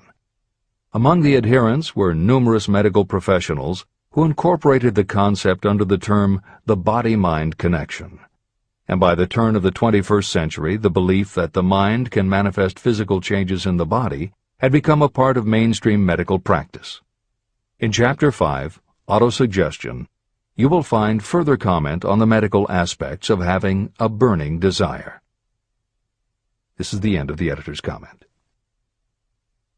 I believe in the power of desire backed by faith in yourself, because I have seen this power lift people from lowly beginnings to places of power and wealth. I have seen it rob the grave of its victims. I have seen it serve as the medium by which people staged a comeback after having been defeated in 100 different ways. And I have seen it provide my own son with a normal, happy, successful life, despite nature's having sent him into the world without ears. How can you harness and use the power of desire? The first part of the answer is in the technique at the beginning of this chapter. You will learn more about it in the next and subsequent chapters of this book. Through some strange and powerful principle, nature wraps up in the impulse of strong desire that something that recognizes no such word as impossible, and accepts no such reality as failure. There are no limitations to the mind except those we acknowledge. Chapter 4. Faith in your ability. Visualization of and belief in attainment of desire. The second step toward riches. Faith is the head chemist of the mind. When faith is blended with thought, the subconscious mind instantly picks up the vibration. The subconscious then translates it and transmits it to infinite intelligence. The emotions of faith, love, and sex are the most powerful of all the major positive emotions. When the three are blended, they have the effect of coloring thought in such a way that it instantly reaches the subconscious mind. There, it is changed into a form that induces a response from infinite intelligence. Editor's comments. In the preceding paragraph, Napoleon Hill uses two terms, faith and infinite intelligence, both of which may convey to the reader a religious connotation that Hill did not intend. The following will define the meaning of the words as Hill uses them in the following chapter. In modern usage, the word faith has become almost interchangeable with religious belief, which is not the way Hill uses the word. Faith, as it is used here, means having confidence, trust, and an absolute unwavering belief that you can do something. And in order for you to have faith in yourself as Hill means it, it has to be true on a subconscious level. If you have a nagging doubt in the back of your mind, or if you are just going through the motions of pretending you believe, it won't work, because your subconscious will know your doubts. Unless you have absolute total confidence, unless you are convinced without question, then you don't have faith. Hill uses the term infinite intelligence to identify that part of the human mind and thinking process that produces hunches, flashes of insight, and leaps of logic. Hill's concept has similarities to what psychologist Carl Jung called the collective unconscious. And on another level, it is very close to what contemporary psychologists refer to as working in the flow state, or being in the zone. Infinite intelligence is discussed in greater depth in later chapters. Hill also uses another term, the subconscious mind, that should be commented on before the reader proceeds with this chapter. Although there are differing schools of thought, in general modern psychology developed from the pioneering work of Sigmund Freud and Carl Jung. Each believed that the human mind operates on both a conscious and an unconscious level, but they differed on the role the subconscious plays and the way it influences attitude and action. Through his own research and studies, Napoleon Hill developed a theory of the conscious and subconscious that is closest to the Jungian view. The following briefly describes the basis of Hill's view. The conscious mind. Your conscious mind receives information through the five senses of sight, smell, taste, hearing, and touch. Your conscious mind keeps track of what you need for thinking and operating, and it filters out what you don't need. Your conscious mind, and what your memory retains, is the intelligence with which you normally think, reason, and plan. The subconscious mind. Your subconscious has access to all the same information your conscious mind receives, but it doesn't reason the way your conscious mind does. It takes everything literally. It doesn't make value judgments. It does not filter, and it does not forget. You cannot command your conscious mind to reach out and dip into your subconscious mind. However, under certain circumstances, all those forgotten facts and ideas that are always there in your subconscious can, if they are firmly rooted, influence your conscious attitudes and actions. This is the end of the editor's comments. How to develop faith.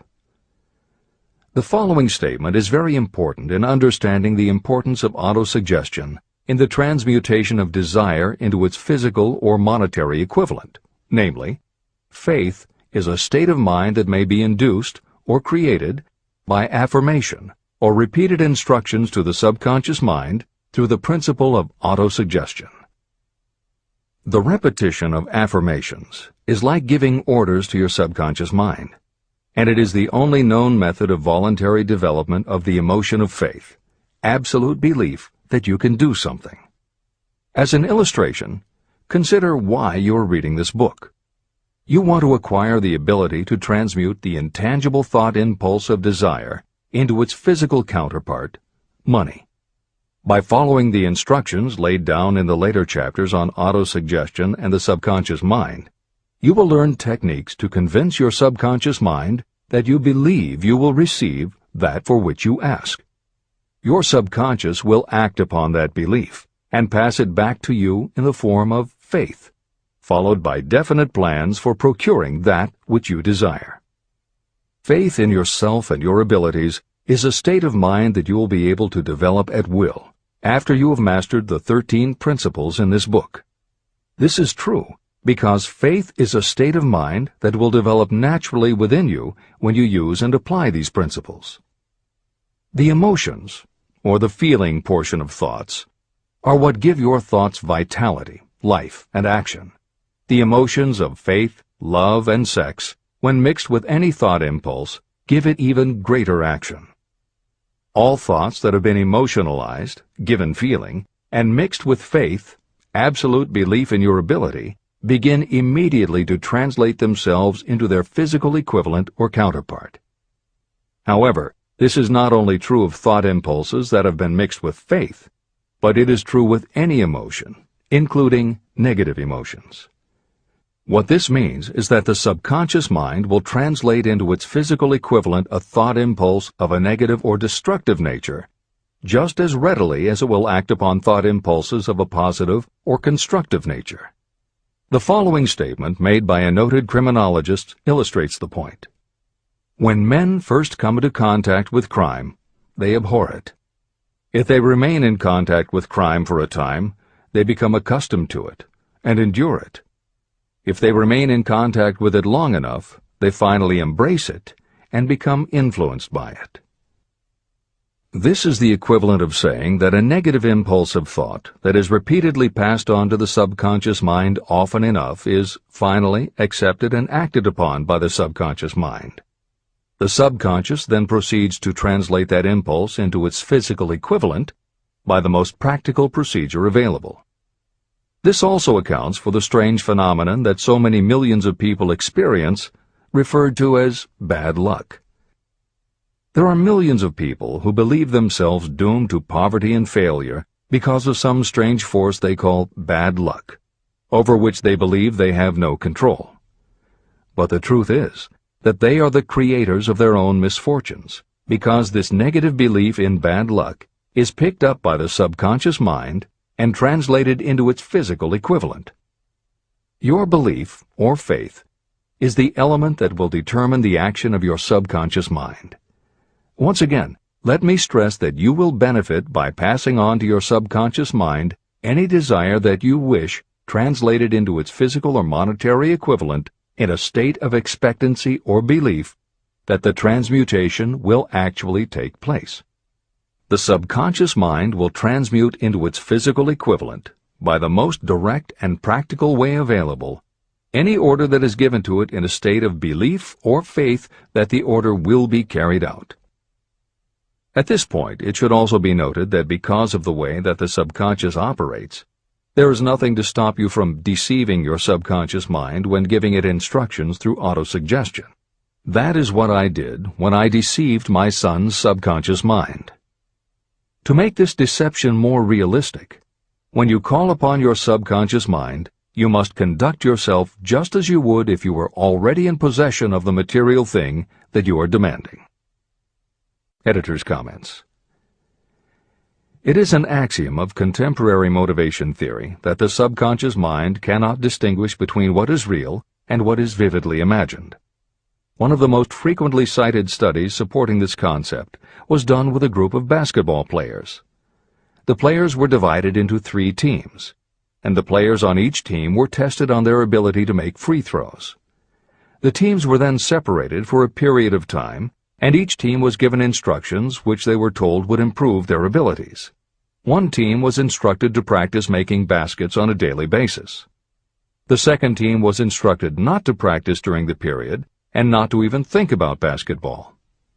The third team was also instructed not to practice during the period, but instead the members were told to spend their daily practice time visualizing in detail the process of making baskets. At the end of the experiment, the teams were again tested. The team that rested showed a decrease in ability. The team that practiced showed a marked increase in ability. And the team that didn't practice but visualized making baskets showed an increase in ability almost equal to those who had practiced daily. As Hill says, you can deceive your subconscious through autosuggestion. If you convincingly plant an idea in your subconscious will accept and work with the idea as though it were a fact. But the key word is convincingly. If you try to send a message to your subconscious, but in the back of your mind you have a nagging doubt whether it will work, your subconscious will pick that up also. You will have sent mixed messages that cancel each other out. That is why Hill stresses the importance of doing it with faith. Your subconscious will not judge if it is true or false, positive or negative, but it does respond to the power of the input, how emotionalized the thought is. This is the end of the editor's comment. It is essential for you to encourage the positive emotions as the dominating forces of your mind. But faith in yourself doesn't come from merely reading instructions. Now that you understand the theory, you must begin to apply it. By experimenting and practicing, you will develop your ability to mix faith with any order you give to your subconscious. When you have faith in your ability, then you can give your subconscious mind instructions, which it will accept and act upon immediately. When your mind is dominated by positive emotions, it will encourage the state of mind known as faith. Faith in yourself is a state of mind that you can create by autosuggestion. All through the ages, religious leaders have admonished people to have faith. They say to have faith in this, that, and the other dogma or creed, but they have failed to tell people how to have faith. They have not stated that faith is a state of mind that may be induced by self-suggestion. In language that anyone can understand, this book explains the principle through which faith in your ability to accomplish a goal may be developed where it does not already exist. Before we begin, you should be reminded again that faith is the eternal elixir that gives life, power, and action to the impulse of thought. Faith is the starting point of all accumulation of riches. Faith is the basis of all miracles and of all mysteries that cannot be analyzed by the rules of science. Faith is the only known antidote for failure. Faith is the element that, when mixed with desire, gives you direct communication with infinite intelligence. Faith is the element that transforms the ordinary vibration of thought created by the human mind into the spiritual equivalent. Faith is the only way the force of infinite intelligence can be harnessed and used. The magic of self-suggestion. It is a fact that you will come to believe whatever you repeat to yourself, whether the statement is true or false. If you repeat a lie over and over, you will eventually accept that lie as truth. Moreover, you will believe it to be the truth. You are what you are because of the dominating thoughts that you permit to occupy your mind. Thoughts that you deliberately place in your own mind and encourage with sympathy, and with which you mix any one or more of the emotions, constitute the motivating forces that direct and control your every movement, act, and deed. The following sentence is a very significant statement of truth. Thoughts that are mixed with any of the feelings of emotions become like a magnetic force, which attracts other similar or related thoughts. A thought that is magnetized with one of the emotions may be compared to a seed. When it is planted in fertile soil, it germinates, grows, and multiplies itself over and over again. What was originally one small seed becomes countless millions of seeds of the same kind. The human mind is constantly attracting vibrations that are in sync with whatever dominates the mind. Any thought, idea, plan, or purpose that you hold in your mind attracts a host of its relatives. Add these relatives to its own force, and it grows until it becomes the prime motivator of the person in whose mind it has been housed. Now, let us go back to the starting point. How can the original seed of an idea, plan, or purpose be planted in the mind? The answer? Any idea, plan, or purpose may be placed in the mind through repetition of thought. This is why you are asked to write out a statement of your major purpose, or definite chief aim. Commit it to memory, and repeat it out loud day after day until these vibrations of sound have reached your subconscious mind.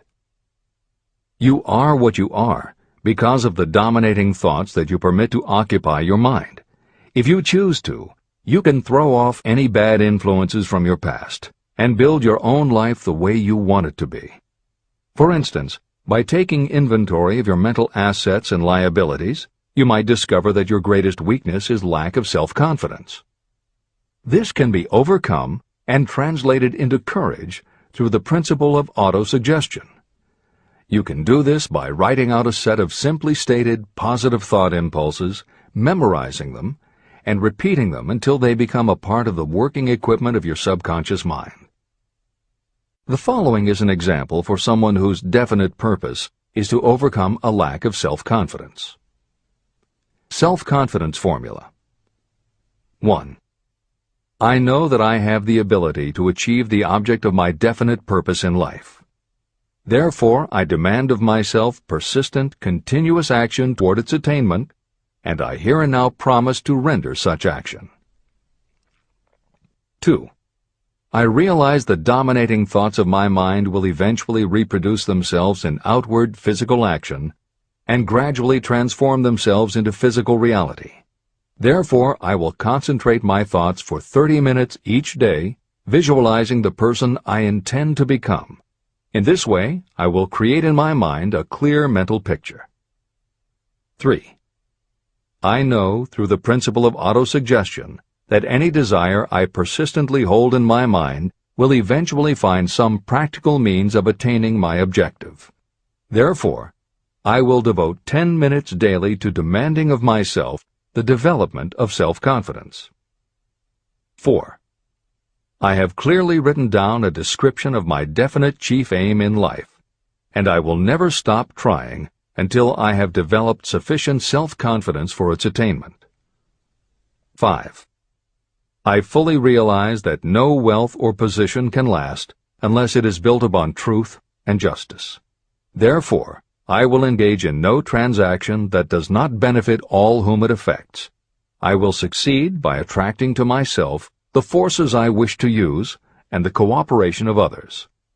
I will persuade others to help me because of my willingness to help others. I will eliminate hatred, envy, jealousy, selfishness, and cynicism by developing love for all humanity, because I know that a negative attitude toward others can never bring me success. I will cause others to believe in me because I will believe in them and in myself.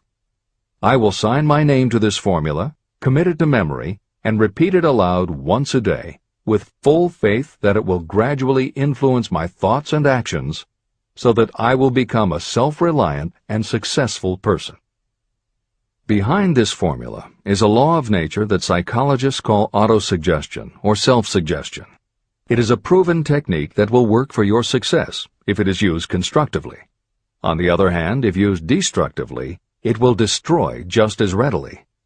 In this statement may be found a very significant truth, namely that those who go down in defeat and end their lives in poverty, misery, and distress do so because of negative application of the principle of autosuggestion.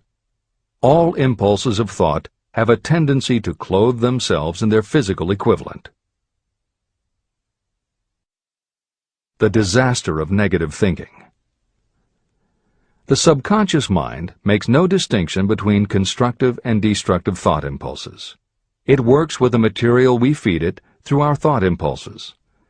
The subconscious mind will translate into reality a thought driven by fear just as readily as it will translate into reality a thought driven by courage or faith. Just as electricity will turn the wheels of industry and render useful service if used constructively, it will snuff out life if wrongly used. So, too, will the law of autosuggestion lead you to peace and prosperity, or down into the valley of misery, failure, and death. It depends on your degree of understanding and application of it. If you fill your mind with fear or doubt, and if you do not believe in your ability to connect with and use the forces of infinite intelligence, then you will not be able to use those forces. The law of autosuggestion will take your lack of belief and use that doubt as a pattern by which your subconscious mind will translate it into its physical equivalent. Editor's comments. When you have faith in your ability to accomplish what you want, it not only firmly plants ideas in your subconscious, but it then works to reinforce itself.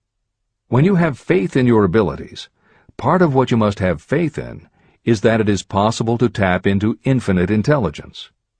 And because you have faith that it will work, your conscious mind won't be resistant. When your conscious doesn't resist, your subconscious mind can send creative ideas to your conscious mind more easily. Then, the more you see the power working in your life, the easier it is for you to act on faith the next time. Will it work for you? You will never know unless you relax your resistance and just have faith that it will. This is the end of the editor's comment. Like the wind that carries one ship east and another west, the law of autosuggestion will lift you up or pull you down according to the way you set your sails of thought. The law of autosuggestion, through which any person may rise to altitudes of achievement that stagger the imagination, is well described in the following verse. Observe the words that have been emphasized, and you will catch the deep meaning that the poet had in mind. If you think you are beaten, you are. If you think you dare not, you don't. If you like to win, but you think you can't, it is almost certain you won't. If you think you'll lose, you're lost.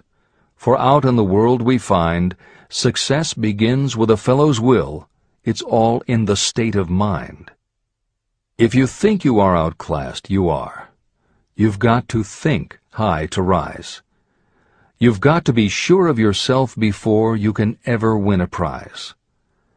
Life's battles don't always go to the stronger or faster man, but soon or late the man who wins is the man who thinks he can.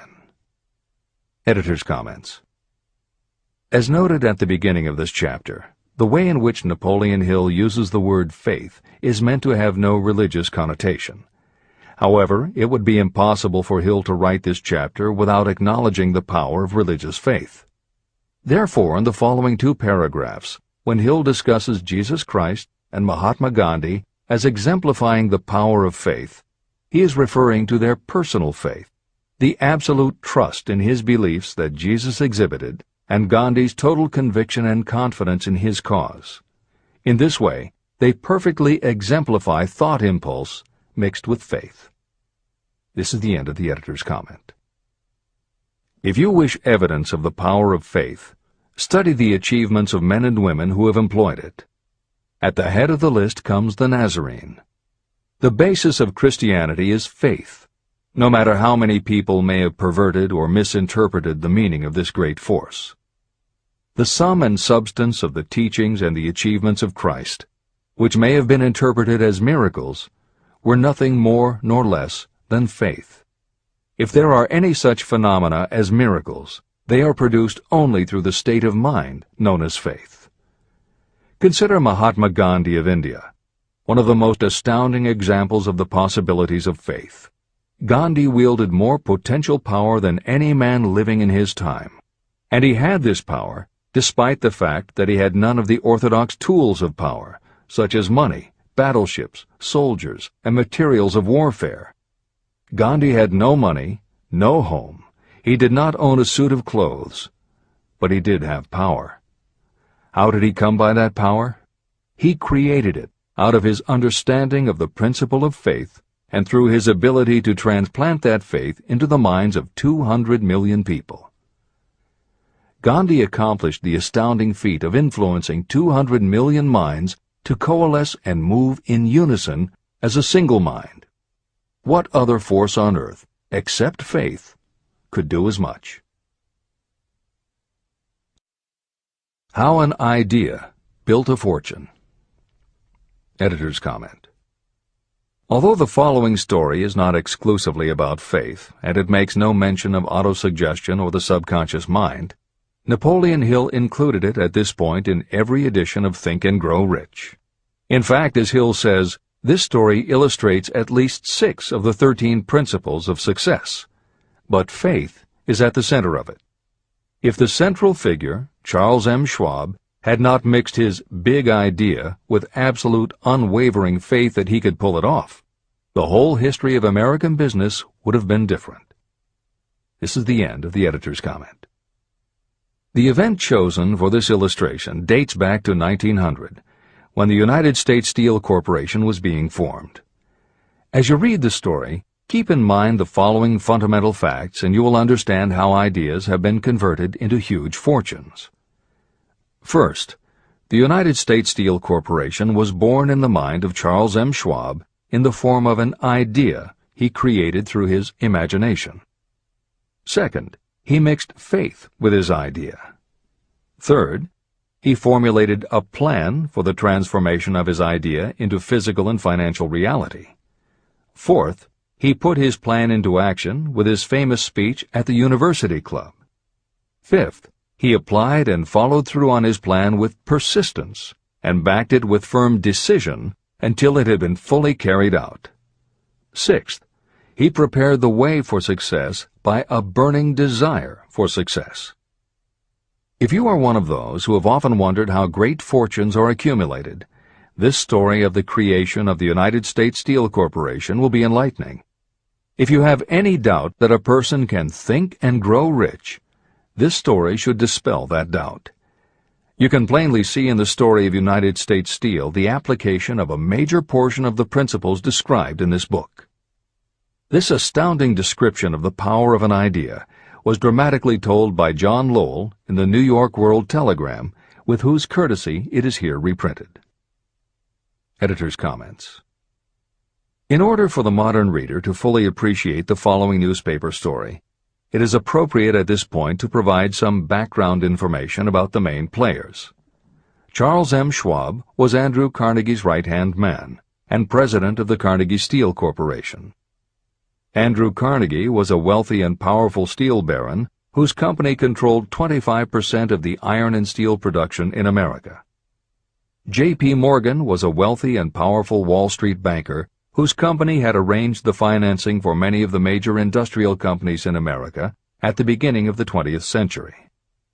All the reader needs to know about the other men mentioned in the story is that at the beginning of the 20th century, finance, business, and industry were dominated by a few hundred men, most of whom had amassed great fortunes through some connection with the railroads that had opened the country. These people were well known to readers of the New York World Telegram because of their financial influence. And that sets the stage for the following newspaper article, which is not only a fascinating story about the power of faith in an idea, but also a wonderful example of the irreverent writing style that was used by many newspaper journalists of the day. This is the end of the editor's comment. A pretty after-dinner speech for $1 billion. When on the evening of December 12, 1900, some 80 of the nation's financial nobility gathered in the banquet hall of the University Club on Fifth Avenue to do honor to a young man from out of the West, not half a dozen of the guests realized they were to witness the most significant episode in American industrial history. J. Edward Simmons and Charles Stewart Smith, their hearts full of gratitude for the lavish hospitality bestowed on them by Charles M. Schwab during a recent visit to Pittsburgh, had arranged the dinner to introduce the 38-year-old steel man to Eastern banking society. But they didn't expect him to stampede the convention.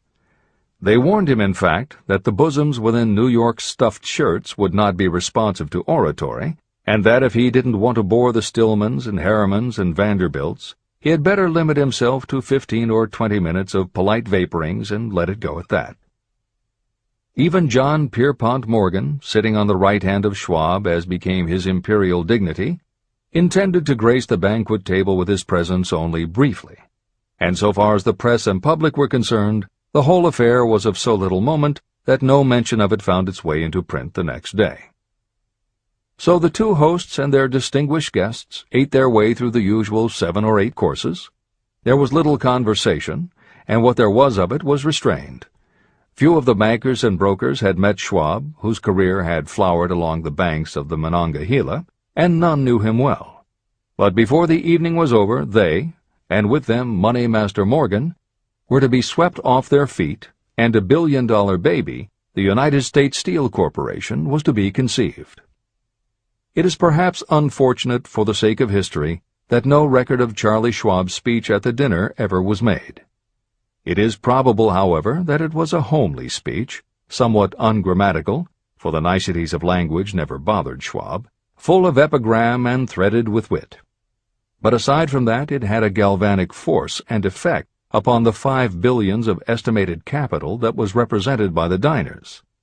After it was over, and the gathering was still under its spell, although Schwab had talked for 90 minutes, Morgan led the orator to a recessed window where, dangling their legs from the high, uncomfortable seat, they talked for an hour more. The magic of the Schwab personality had been turned on full force, but what was more important and lasting was the full-fledged, clear-cut program he laid down for the aggrandizement of steel. Many other men had tried to interest Morgan in slapping together a steel trust after the pattern of the biscuit, wire and hoop, sugar, rubber, whiskey, oil, or chewing gum combinations. Editor's comments. The Random House College Dictionary defines a trust as an illegal combination of industrial or commercial companies in which the stock is controlled by a central board of trustees, thus making it possible to control prices and destroy competition. Many of America's new industrial companies had grown so quickly that they were not yet profitable. They were saddled with huge debt incurred in raising the capital to finance their rapid expansion, and at the same time they were faced with having to cut costs and slash prices or go out of business. The answer for many was to join up with others in related industries to form what were called trusts or combinations. Although trusts were illegal since the passage of the Sherman Antitrust Act in 1890, companies still tried to find ways to monopolize their industries, and if their efforts weren't technically trusts, they were something very close. The one thing the large company owners who assembled these trusts needed was cash to buy up the many smaller companies they would have to own in order to effectively dominate an industry. J.P. Morgan was the banker who financed many such takeovers. This is the end of the editor's comment. John W. Gates, the gambler, had urged it, but Morgan distrusted him. The Moore boys, Bill and Jim, Chicago stock jobbers who had glued together a match trust and a cracker corporation, had urged it and failed, Elbert H. Gerry, the sanctimonious country lawyer, wanted to foster it, but he wasn't big enough to be impressive. Until Schwab's eloquence took J.P. Morgan to the heights from which he could visualize the solid results of the most daring financial undertaking ever conceived, the project was regarded as a delirious dream of easy-money crackpots. The financial magnetism that began a generation ago to attract thousands of small and sometimes inefficiently managed companies into large and competition-crushing combinations had become operative in the steel world through the devices of that jovial business pirate, John W. Gates. Gates already had formed the American Steel and Wire Company out of a chain of small concerns, and together with Morgan had created the Federal Steel Company. But by the side of Andrew Carnegie's gigantic vertical trust, a trust owned and operated by 53 partners, those other combinations were picayune. They might combine to their heart's content, but the whole lot of them couldn't make a dent in the Carnegie organization, and Morgan knew it. The eccentric old Scot knew it, too. Editor's comments. Andrew Carnegie was born in Scotland and came to America when he was just a boy. He made his first move to join the elite group of American tycoons when he quit his job as a bobbin boy in a cotton mill, earning $1.20 a week, and got a job as a telegraph messenger boy. He soon taught himself to operate a telegraph key, which got him hired as personal telegrapher and secretary to the head of the Pennsylvania Railroad. It wasn't long before he'd worked his way up the ranks to superintendent of the Pittsburgh division, which in turn put him in a position to become an early investor in the Pullman Company, which became the leading manufacturer of railway cars. Carnegie's investment in Pullman and some successful real estate ventures gave him the capital to go into business for himself. At the end of the Civil War, Carnegie left railroading and started a company that built iron bridges for railroad companies. From building iron bridges, it was a short step to starting his own steel mill, which led him to acquire control of other steel mills, then his own coal fields to supply his smelters, then his own ore boats and rail lines to haul the ore and coal. Because of Carnegie's vertical integration and his use of the most up-to-date manufacturing methods, he was able to sell top-grade steel at the lowest price. He managed to drop the price of steel from $140 a ton to $20 a ton. By 1899, the Carnegie Steel Company controlled about 25% of the iron and steel production in America. The smaller steel manufacturers couldn't compete with Carnegie, so they went to J.P. Morgan for help. He arranged for the financing, and a wide-ranging alliance was put together of companies that were in the business of manufacturing products made from steel. Part of the deal was that they would not buy steel from Carnegie. Andrew Carnegie was not about to be put out of business by a collection of small companies. He announced that he would buy or build his own manufacturing companies to produce finished goods made of steel. This is the end of the editor's comments, and the New York World Telegram story continues. From the magnificent heights of Skibo Castle he had viewed, first with amusement and then with resentment, the attempts of Morgan's smaller companies to cut into his business. When the attempts became too bold, Carnegie's temper was translated into anger and retaliation. He decided to duplicate every mill owned by his rivals. Hitherto, he hadn't been interested in wire, pipe, hoops, or sheet. Instead, he was content to sell such companies the raw steel and let them work it into whatever shape they wanted. Now, with Schwab as his chief and able lieutenant, he planned to drive his enemies to the wall. So it was that in the speech of Charles M. Schwab, Morgan saw the answer to his problem of combination. A trust without Carnegie, giant of them all, would be no trust at all, a plum pudding, as one writer said, without the plums. Schwab's speech on the night of December 12, 1900, undoubtedly carried the inference, though not the pledge, that the vast Carnegie enterprise could be brought under the Morgan tent. He talked of the world future for steel, of reorganization for efficiency, of specialization, of the scrapping of unsuccessful mills and concentration of effort on the flourishing properties, of economies in the ore traffic, of economies in overhead and administrative departments, of capturing foreign markets. More than that, he told the buccaneers among them wherein lay the errors of their customary piracy. Their purposes, he inferred, had been to create monopolies, raise prices, and pay themselves fat dividends out of privilege. Schwab condemned the system in his heartiest manner. The short-sightedness of such a policy, he told his hearers, lay in the fact that it restricted the market in an era when everything cried for expansion. By cheapening the cost of steel, he argued, an ever-expanding market would be created. More uses for steel would be devised, and a goodly portion of the world trade could be captured. Actually, though he did not know it, Schwab was an apostle of modern mass production. Editor's comments. For J.P. Morgan, all of Schwab's talk about economies of scale and expanding markets meant only one thing. Until that night, it was assumed that Andrew Carnegie would continue building his own manufacturing companies to compete with the steel trusts that Morgan had helped put together.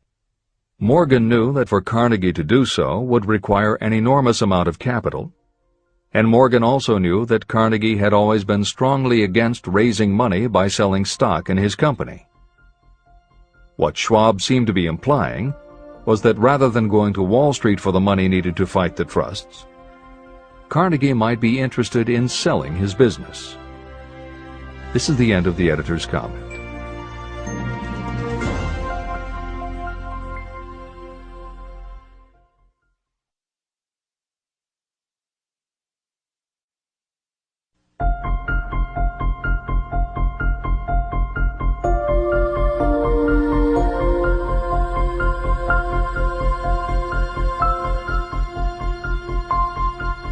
New York World Telegram story continues. So the dinner at the University Club came to an end.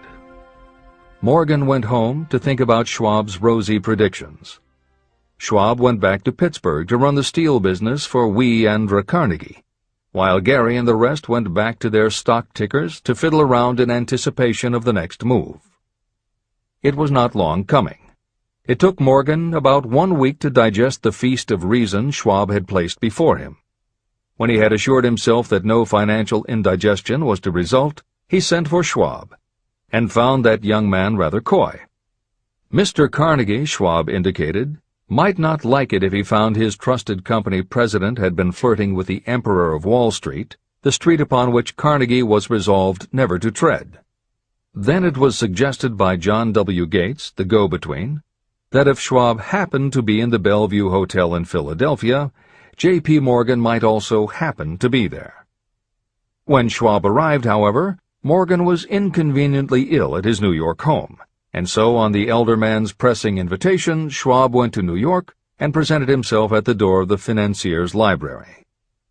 Now, certain economic historians have professed the belief that from the beginning to the end of the drama, the stage was set by Andrew Carnegie, that the dinner to Schwab, the famous speech, the Sunday night conference between Schwab and the Money King, were events arranged by the canny Scot.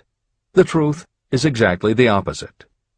When Schwab was called in to consummate the deal, he didn't even know whether the little boss, as Andrew was called, would so much as listen to an offer to sell, particularly to a group of men whom Andrew regarded as being endowed with something less than holiness. But Schwab did take into the conference with him, in his own handwriting, 6 sheets of copperplate figures, representing to his mind the physical worth and the potential earning capacity of every steel company he regarded as an essential star in the new metal firmament. 4 men pondered over these figures all night. The chief, of course, was Morgan, steadfast in his belief in the divine right of money. With him was his aristocratic partner, Robert Bacon, a scholar and a gentleman. The third was John W. Gates, whom Morgan scorned as a gambler and used as a tool. The fourth was Schwab, who knew more about the processes of making and selling steel than any whole group of men then living. Throughout that conference, the Pittsburgher's figures were never questioned. If he said a company was worth so much, then it was worth that much and no more. He was insistent, too, upon including in the combination only those concerns he nominated. He had conceived a corporation in which there would be no duplication, not even to satisfy the greed of friends who wanted to unload their companies upon the broad Morgan shoulders. When dawn came, Morgan rose and straightened his back. Only one question remained. "Do you think you can persuade Andrew Carnegie to sell?" he asked. "I can try," said Schwab. "If you can get him to sell, I will undertake the matter," said Morgan. So far, so good. But would Carnegie sell? How much would he demand? Schwab thought about $320 million. What would he take payment in? Common or preferred stocks? Bonds? Cash? Nobody could raise $1/3 billion in cash. There was a golf game in January on the frost-cracking heath of the St. Andrew's Links in Westchester, with Andrew bundled up in sweaters against the cold and Charlie talking volubly as usual to keep his spirits up. But no word of business was mentioned until the pair sat down in the cozy warmth of the Carnegie cottage nearby. Then, with the same persuasiveness that had hypnotized 80 millionaires at the University Club, Schwab poured out the glittering promises of retirement in comfort, of untold millions to satisfy the old man's social caprices. Carnegie capitulated, wrote a figure on a slip of paper, handed it to Schwab and said, "All right, that's what we'll sell for."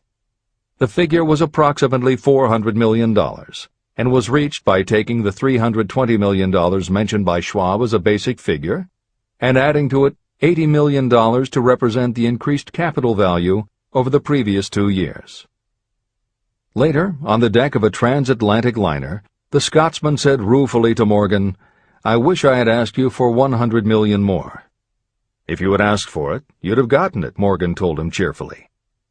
There was an uproar, of course. A British correspondent cabled that the foreign steel world was appalled by the gigantic combination. President Hadley of Yale declared that unless trusts were regulated, the country might expect an emperor in Washington within the next 25 years. But that able stock manipulator Keene went at his work of shoving the new stock at the public so vigorously that all the excess water, estimated by some at nearly $600 million, was absorbed in a twinkling. So Carnegie had his millions, and the Morgan Syndicate had $62 million for all its trouble, and all the boys, from Gates to Gary, had their millions. Editor's comment. The 38-year-old Charles M. Schwab had his reward, too. He was made president of the new corporation, United States Steel, and remained in control until 1930. When Schwab left U.S. Steel, he went on to found the mammoth Bethlehem Steel Corporation, of which he also became president. This is the end of the editor's comment. Riches begin with thought. The dramatic story of big business that you've just finished is a perfect illustration of the method by which desire can be transmuted into its physical equivalent. That giant organization was created in the mind of one man. The plan by which the organization was provided with the steel mills that gave it financial stability was created in the mind of the same man. His faith, his desire, his imagination, his persistence were the real ingredients that went into United States Steel. The steel mills and equipment acquired by the corporation, after it had been brought into legal existence, were incidental. However, careful analysis reveals that the appraised value of the properties acquired by the corporation increased in value by an estimated $600 million, approximately $12 billion today. The increase in value of the assets is attributable to the mere transaction that consolidated them under one management. In other words, Charles M. Schwab's idea, plus the faith with which he conveyed it to the minds of J.P. Morgan and the others, was marketed for a profit of approximately $600 million. Not an insignificant sum for a single idea. The United States Steel Corporation prospered and became one of the richest and most powerful corporations in America, employing thousands of people, developing new uses for steel and opening new markets, thus proving that the $600 million in profit that the Schwab idea produced was earned. Riches begin in the form of thought. The amount is limited only by the person in whose mind the thought is put into motion. Faith removes limitations. Remember this when you are ready to bargain with life for whatever it is that you ask as your price for having passed this way. Editor's comments. In the years since that article appeared in the New York World Telegram, the well-told business story has become its own genre within the publishing industry. There are best-selling books and biographies by and about the insiders who run every industry. The editors of this edition of Think and Grow Rich strongly encourage you to sample some of these books. They can be entertaining and inspirational, and in them you will be able to see examples of Hill's principles of success at work in the real world. The best of them are not only entertaining and inspirational, but they are filled with ideas and techniques you can adapt and use. There are literally too many bestsellers from which to select a best of listing for inclusion here. Any such choice the editors might make would not necessarily be the best, but merely reflective of the interests of the person doing the choosing. However, there are 2 books the editors recommend that are not by or about a single individual or industry.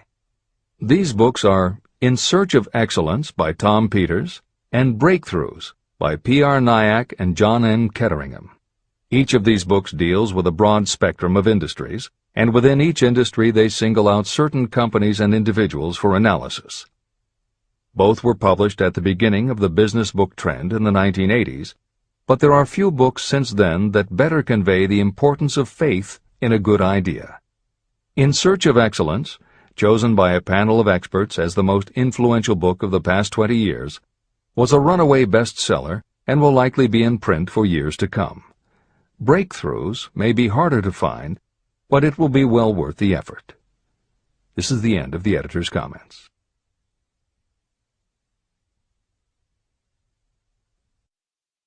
A quitter never wins, and a winner never quits.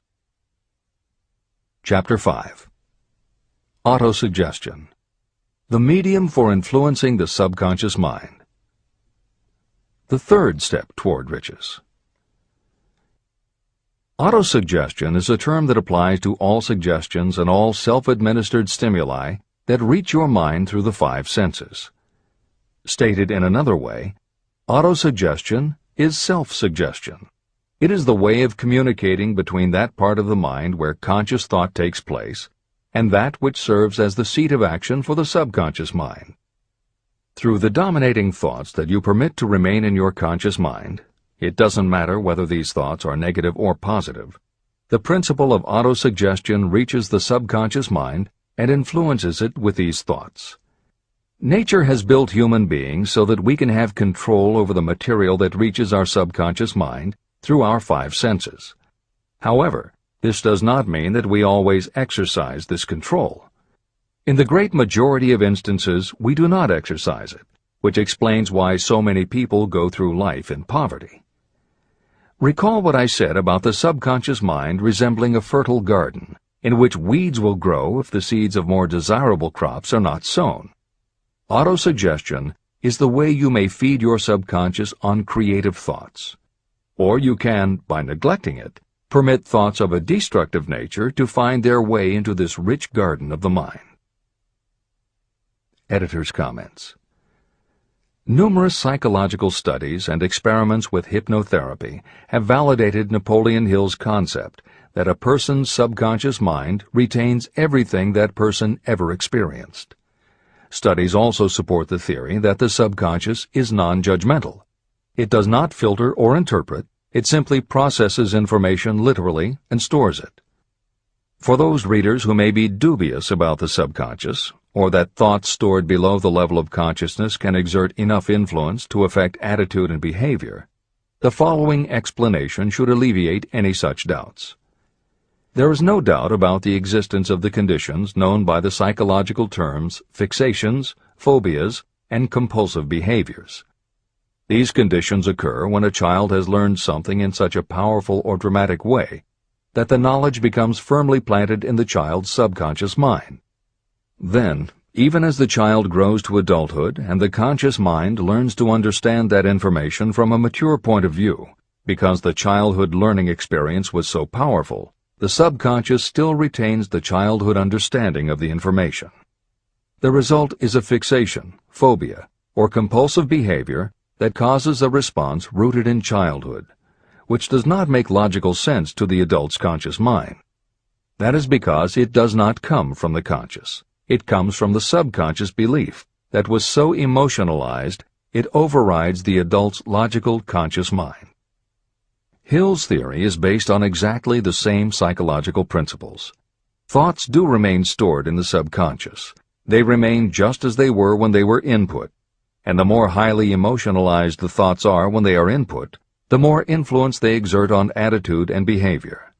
It is this aspect of the subconscious that will allow you to use autosuggestion as a tool with which to input the positive thoughts that will help you achieve the success you desire.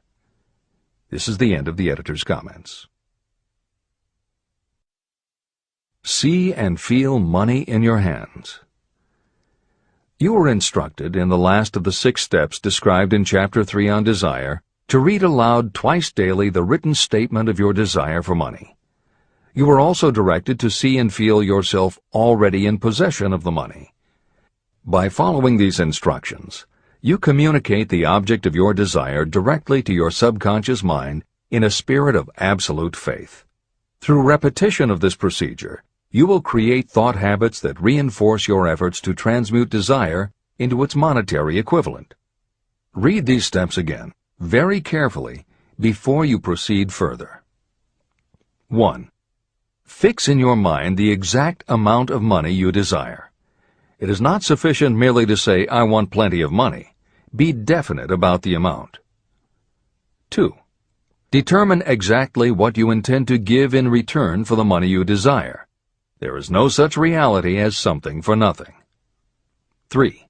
Establish a definite date when you intend to possess the money you desire. 4. Create a definite plan for carrying out your desire and begin at once, whether you are ready or not, to put this plan into action. 5. Now write it out. Write a clear, concise statement of the amount of money you intend to acquire, name the time limit for its acquisition, state what you intend to give in return for the money, and describe clearly the plan through which you intend to accumulate it. 6. Read your written statement aloud, twice daily. Read it once just before retiring at night, and read it once after arising in the morning. As you read, see and feel and believe yourself already in possession of the money. Remember, when reading aloud the statement of your desire, through which you will develop a money consciousness, that the mere reading of the words is of no consequence, unless you mix emotion or feeling with your words. Your subconscious mind recognizes and acts only upon thoughts that have been well mixed with emotion or feeling. This is a fact of such importance as to warrant repetition in practically every chapter. The lack of understanding of this is the main reason the majority of people who try to apply the principle of autosuggestion get no desirable results. Plain, unemotional words do not influence the subconscious mind. You will get no appreciable results until you learn to reach your subconscious mind with thoughts or spoken words that have been well emotionalized with belief. Do not become discouraged if you cannot control and direct your emotions the first time you try. Remember, there is no such possibility as something for nothing. You cannot cheat even if you desire to do so. The price of ability to influence your subconscious mind is persistence in applying the principles described here. You cannot develop the desired ability for a lower price. You, and you alone, must decide whether or not the reward, the money consciousness, is worth the price you must pay for it in effort. Your ability to use the principle of autosuggestion will depend very largely upon your capacity to concentrate on a given desire until that desire becomes a burning obsession. How to strengthen your powers of concentration. When you begin to carry out the instructions in the 6 steps, it will be necessary for you to make use of the principle of concentration. Following are suggestions for the effective use of concentration. When you begin the first of the 6 steps, which instructs you to fix in your own mind the exact amount of money you desire, close your eyes and hold your thoughts on that amount of money until you can actually see the physical appearance of the money. Do this at least once each day. As you go through these exercises, follow the instructions given in Chapter 4 on faith and see yourself actually in possession of the money. Here is a most significant fact. The subconscious mind takes any orders given to it in a spirit of absolute faith and acts upon those orders. But the orders often have to be presented over and over again, repeated positive affirmation, before they are interpreted by the subconscious mind. Because of this, you might consider the possibility of playing a perfectly legitimate trick on your subconscious mind. Make it believe, because you believe it, that you must have the amount of money you are visualizing. Make it believe that this money is already awaiting your claim, so the subconscious mind must hand over to you practical plans for acquiring the money that is yours. Give this thought to your imagination, and see what your imagination can or will do to create practical plans for the accumulation of money through transmutation of your desire. Do not wait for a definite plan through which you will exchange services or merchandise in return for the money you are visualizing. Just start right now to see yourself in possession of the money, demanding, and expecting that your subconscious mind will hand over the plans you need. Be on the alert for these plans, and when they appear, put them into action immediately. When the plans appear, they will probably flash into your mind in the form of an inspiration or intuition from infinite intelligence. Treat it with respect and act upon it as soon as you receive it. In the fourth of the 6 steps, you are instructed to create a definite plan for carrying out your desire and begin at once to put this plan into action. Do the same thing here. Close your eyes and create in your mind a vivid image of you carrying out the instructions. Do not trust to your reason when creating your plan for accumulating money through the transmutation of desire. Your reasoning faculty may be lazy, and if you depend entirely upon it to serve you, it may disappoint you. When visualizing the money you intend to accumulate, see yourself rendering the service or delivering the merchandise you intend to give in return for this money. This is important. Editor's comments. The basic principle underlying autosuggestion is closely related to self-hypnosis, and both techniques played an important role in the development of modern psychology. Although all 3 concepts, autosuggestion, hypnosis, and psychology, had to overcome initial public skepticism, unfortunately, autosuggestion and hypnotism were hampered by events that further delayed their acceptance. Hypnosis was an integral part of the therapies used by the major figures in the development of psychology, including Sigmund Freud, Carl Jung, and William James. It fell out of favor as a therapeutic method when stage magicians began to use the technique in their acts. People found it difficult to give serious consideration to a method that was being used in theaters and nightclubs to make members of the audience do ridiculous things for comic effect. Autosuggestion encountered a similar problem. French psychiatrist Émile Coué was the best-known early advocate of autosuggestion. A contemporary of Sigmund Freud, Coué operated a clinic that treated patients diagnosed with psychosomatic ailments, individuals who have convinced themselves they are ill and even show symptoms but do not actually have a disease. Coué treated his patients with an autosuggestion technique that involved the repetition of statements he termed positive affirmations. Coué devised a general, non-specific phrase that would give the subconscious a positive instruction, but was open enough that it did not tell the subconscious how to do it. The positive affirmation was, "Every day, in every way, I am getting better and better." And he instructed his patients to repeat the phrase several times a day.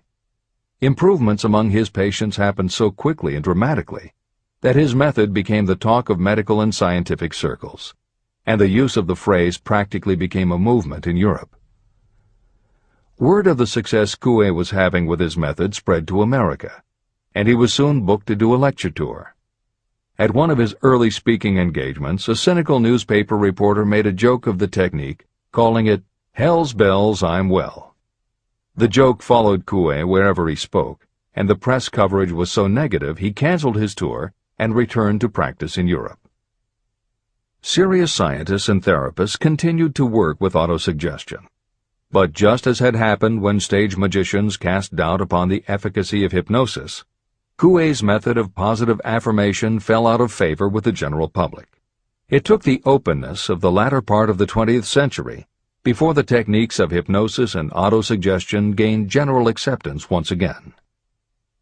Today, if you go on the Internet, there are over 40,000 web links featuring positive affirmations, and numerous bestsellers have been written on the subject.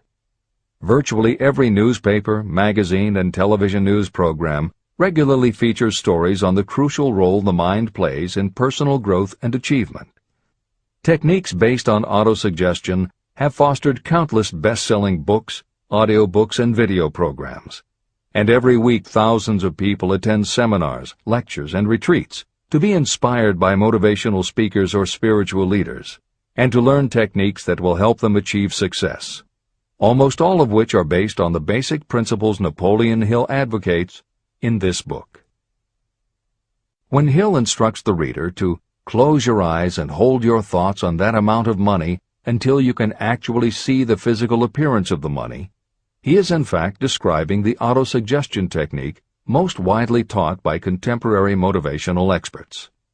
Today it is called creative visualization, and it is regularly used by some of the most successful trainers of Olympic athletes and professional sports teams. It is used by NASA in training astronauts, and medical professionals use it in a variety of ways, including teaching it to patients who need to elevate their autoimmune system.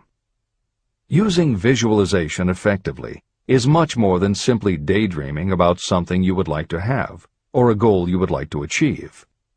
Visualization is a specific technique that involves the use of imagination, creativity, vivid imagery, and affirmations, all focused on creating something you wish to manifest in reality.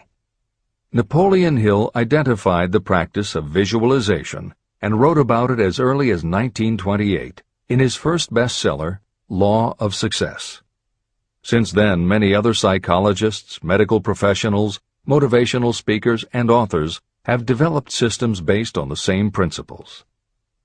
Dr. Maxwell Maltz, a noted plastic surgeon, found that often it was as important for his patients to change their inner perception of themselves as it was to change their outer appearance. Dr. Maltz's landmark bestseller, Psycho-Cybernetics, draws heavily on visualization as a way to increase self-esteem and improve a wide range of abilities.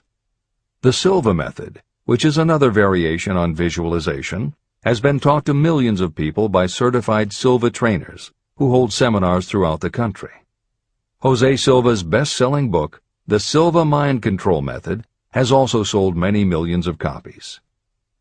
In 1978, 50 years after Napoleon Hill wrote about visualization in Law of Success, Shakti Gawain published the phenomenal bestseller Creative Visualization, and Adelaide Bry published Visualization, Directing the Movies of Your Mind. At about the same time, Dr. O. Carl Simonton, an oncologist, concluded that cancer patients who used visualizations in conjunction with chemotherapy treatments had a marked improvement over those who didn't. His bestseller, Getting Well Again, had a profound impact, and it was followed by books from other respected medical professionals, such as Love, Medicine, and Miracles by Dr. Bernie Siegel, and Superimmunity by Dr. Paul Purcell. Other bestsellers by Dr. John Sarno, Dr. Deepak Chopra, and Dr. Andrew Weil have made what once was referred to as alternative medicine now part of mainstream medical practice. This is the end of the editor's comments. Stimulate your subconscious mind. The instructions given previously for the steps necessary in your desire for money will now be summarized and blended with the principles covered by this chapter, as follows. 1. Go to some quiet spot, preferably in bed at night, where you will not be disturbed or interrupted. Close your eyes and repeat aloud, so that you may hear your own words, the written statement of the amount of money you intend to accumulate. Be specific about the time limit for its accumulation, and a description of the service or merchandise you intend to give in return for the money. As you carry out these instructions, see yourself already in possession of the money. For example, suppose that you intend to accumulate $50,000 by the 1st of January 5 years from now, and that you intend to give your personal services as a salesperson in return for the money. Your written statement of your purpose should be similar to the following. By the first day of January, I will have in my possession $50,000, which will come to me in various amounts from time to time during the interim. In return for this money, I will give the most efficient service of which I am capable. I will give the fullest possible quantity and the best possible quality of service as a salesperson of, and describe the service or merchandise you intend to sell. I believe that I will have this money in my possession. My faith is so strong that I can now see this money before my eyes. I can touch it with my hands. It is now awaiting transfer to me at the time and in the proportion that I deliver the service in return for it. I am awaiting a plan for getting this money, and I will follow that plan when it is received. 2. Repeat this program night and morning until you can see in your imagination the money you intend to accumulate. 3. Place a written copy of your statement where you can see it night and morning, and read it just before retiring and upon rising until it has been memorized. Editor's comments. The following is another suggestion, adapted from Hill's later writings, which appear in Napoleon Hill's Keys to Success. Surround yourself with books, pictures, mottos, and other suggestive devices. Pick things that symbolize and reinforce achievement and self-reliance. Constantly add to your collection, and move things to new places where you can see them in a different light and in association with different things. I had a friend who was a realtor who kept her $1 Million Club certificate over her desk to remind herself of what she was capable. One day she took it down to dust and set it on top of a newspaper. When she picked it up again, she saw beneath it an article about the new football coach who had been hired at the university. Guess who bought a house she had been struggling to sell? This is the end of the editor's comments. Remember, as you carry out these instructions, that you are applying the principle of autosuggestion for the purpose of giving orders to your subconscious mind. Remember also that your subconscious mind will act only upon instructions that are emotionalized and handed over to it with feeling. Faith is the strongest and most productive of the emotions. These instructions may at first seem abstract. Do not let this disturb you.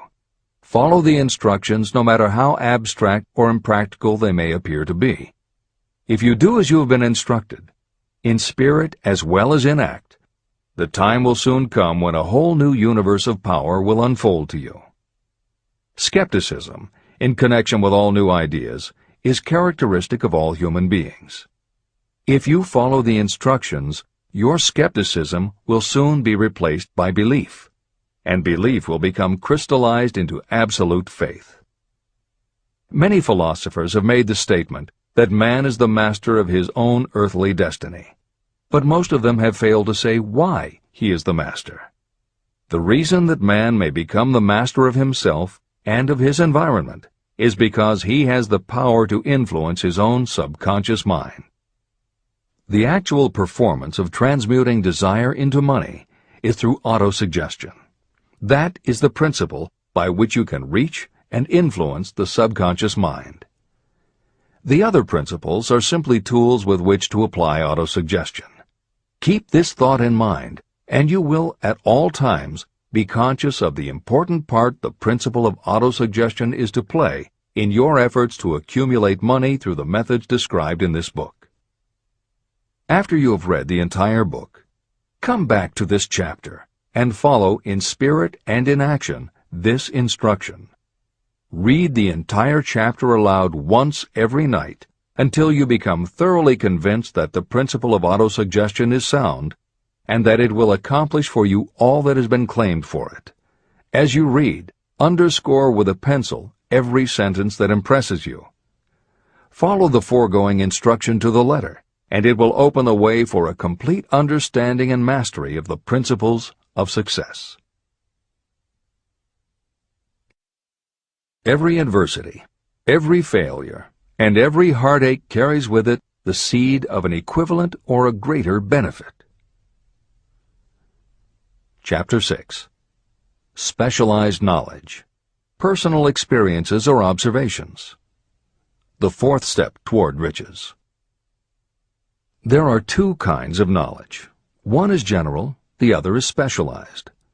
General knowledge, no matter how great in quantity or variety it may be, is of little use in the accumulation of money. The faculties of the great universities possess practically every form of general knowledge known to civilization. Most of the professors have little money. They specialize in teaching knowledge, but they do not specialize in the organization or the use of knowledge.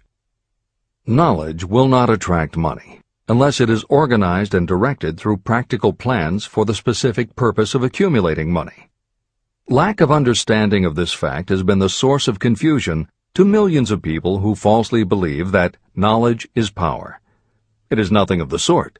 Knowledge is only potential power. It becomes power only when and if it is organized into definite plans of action and directed to a definite end. The missing link in all systems of education is that educational institutions fail to teach their students how to organize and use the knowledge after they have acquired it. Many people made the mistake of assuming that because Henry Ford had little schooling, he was not a man of education.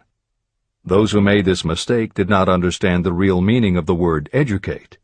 That word is derived from the Latin word educo, meaning to educe, to draw out, or to develop from within. An educated person is not necessarily one who has an abundance of general or specialized knowledge. An educated person is one who has so developed the faculties of their mind that he or she may acquire anything they want or its equivalent without violating the rights of others.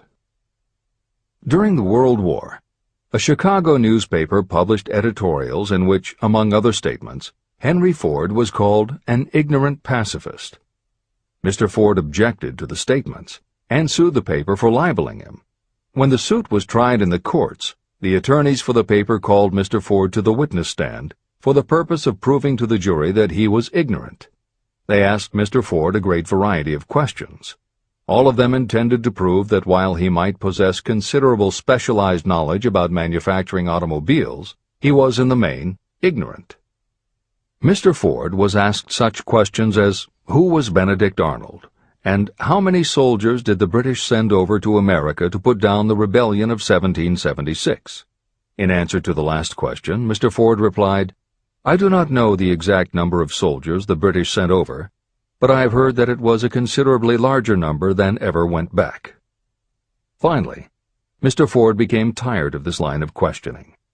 In reply to a particularly offensive question, he leaned over, pointed his finger at the lawyer who had asked the question, and said, If I should really want to answer the foolish question you have just asked, or any of the other questions you have been asking me, let me remind you that I have a row of electric push buttons on my desk, and by pushing the right button I can summon to my aid men who can answer any question I desire to ask concerning the business to which I am devoting most of my efforts.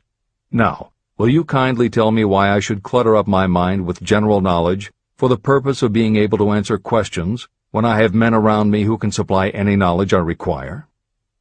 That answer floored the lawyer. Every person in the courtroom realized it was the answer not of an ignorant man, but of a man of education. Any person is educated who knows where to get knowledge when they need it and how to organize that knowledge into definite plans of action. Through the assistance of his mastermind group, Henry Ford had at his command all the specialized knowledge he needed to become one of the wealthiest men in America. It was not essential that he have this knowledge in his own mind. You can get all the knowledge you need. Before you can transmute your desire into money, you will require specialized knowledge of the service, merchandise, or profession that you intend to offer in return for fortune. Perhaps you may need much more specialized knowledge than you have the ability or the inclination to acquire. If this is true, you may bridge your weakness through the aid of your mastermind group.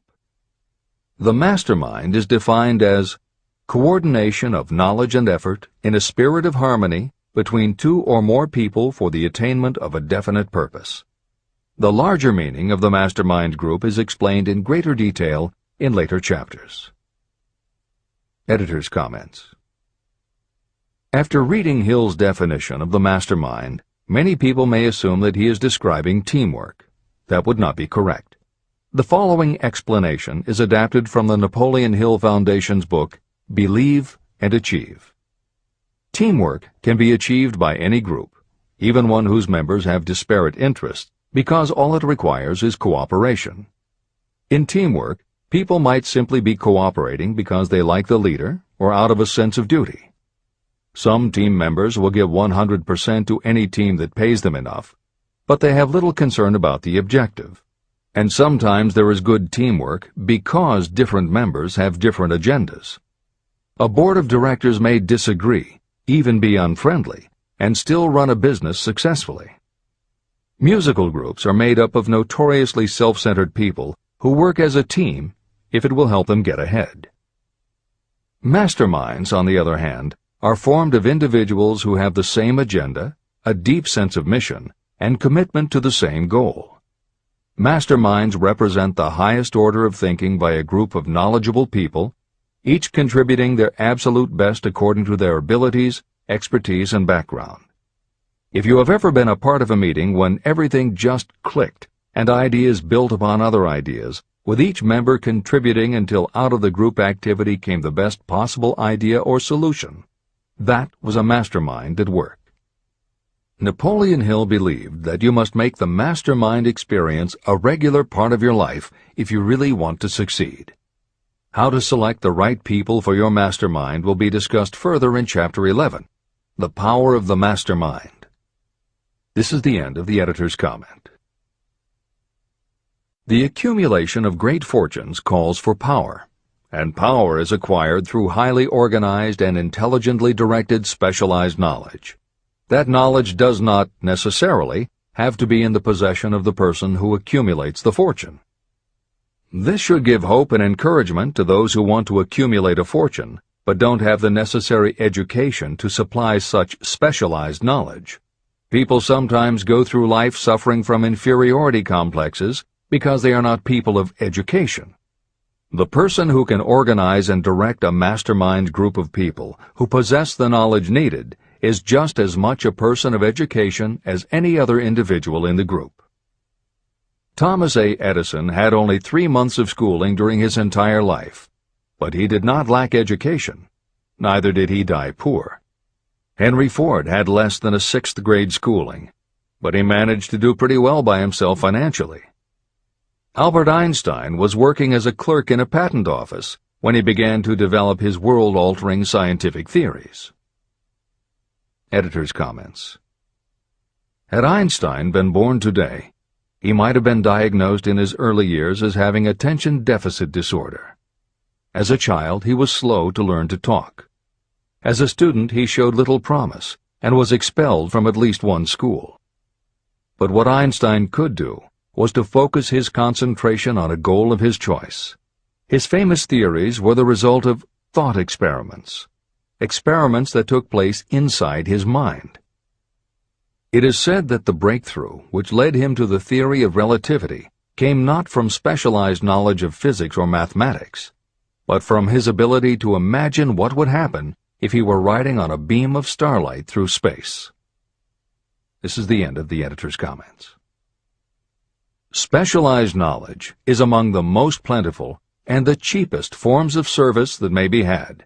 If you doubt this, consult the payroll of any university.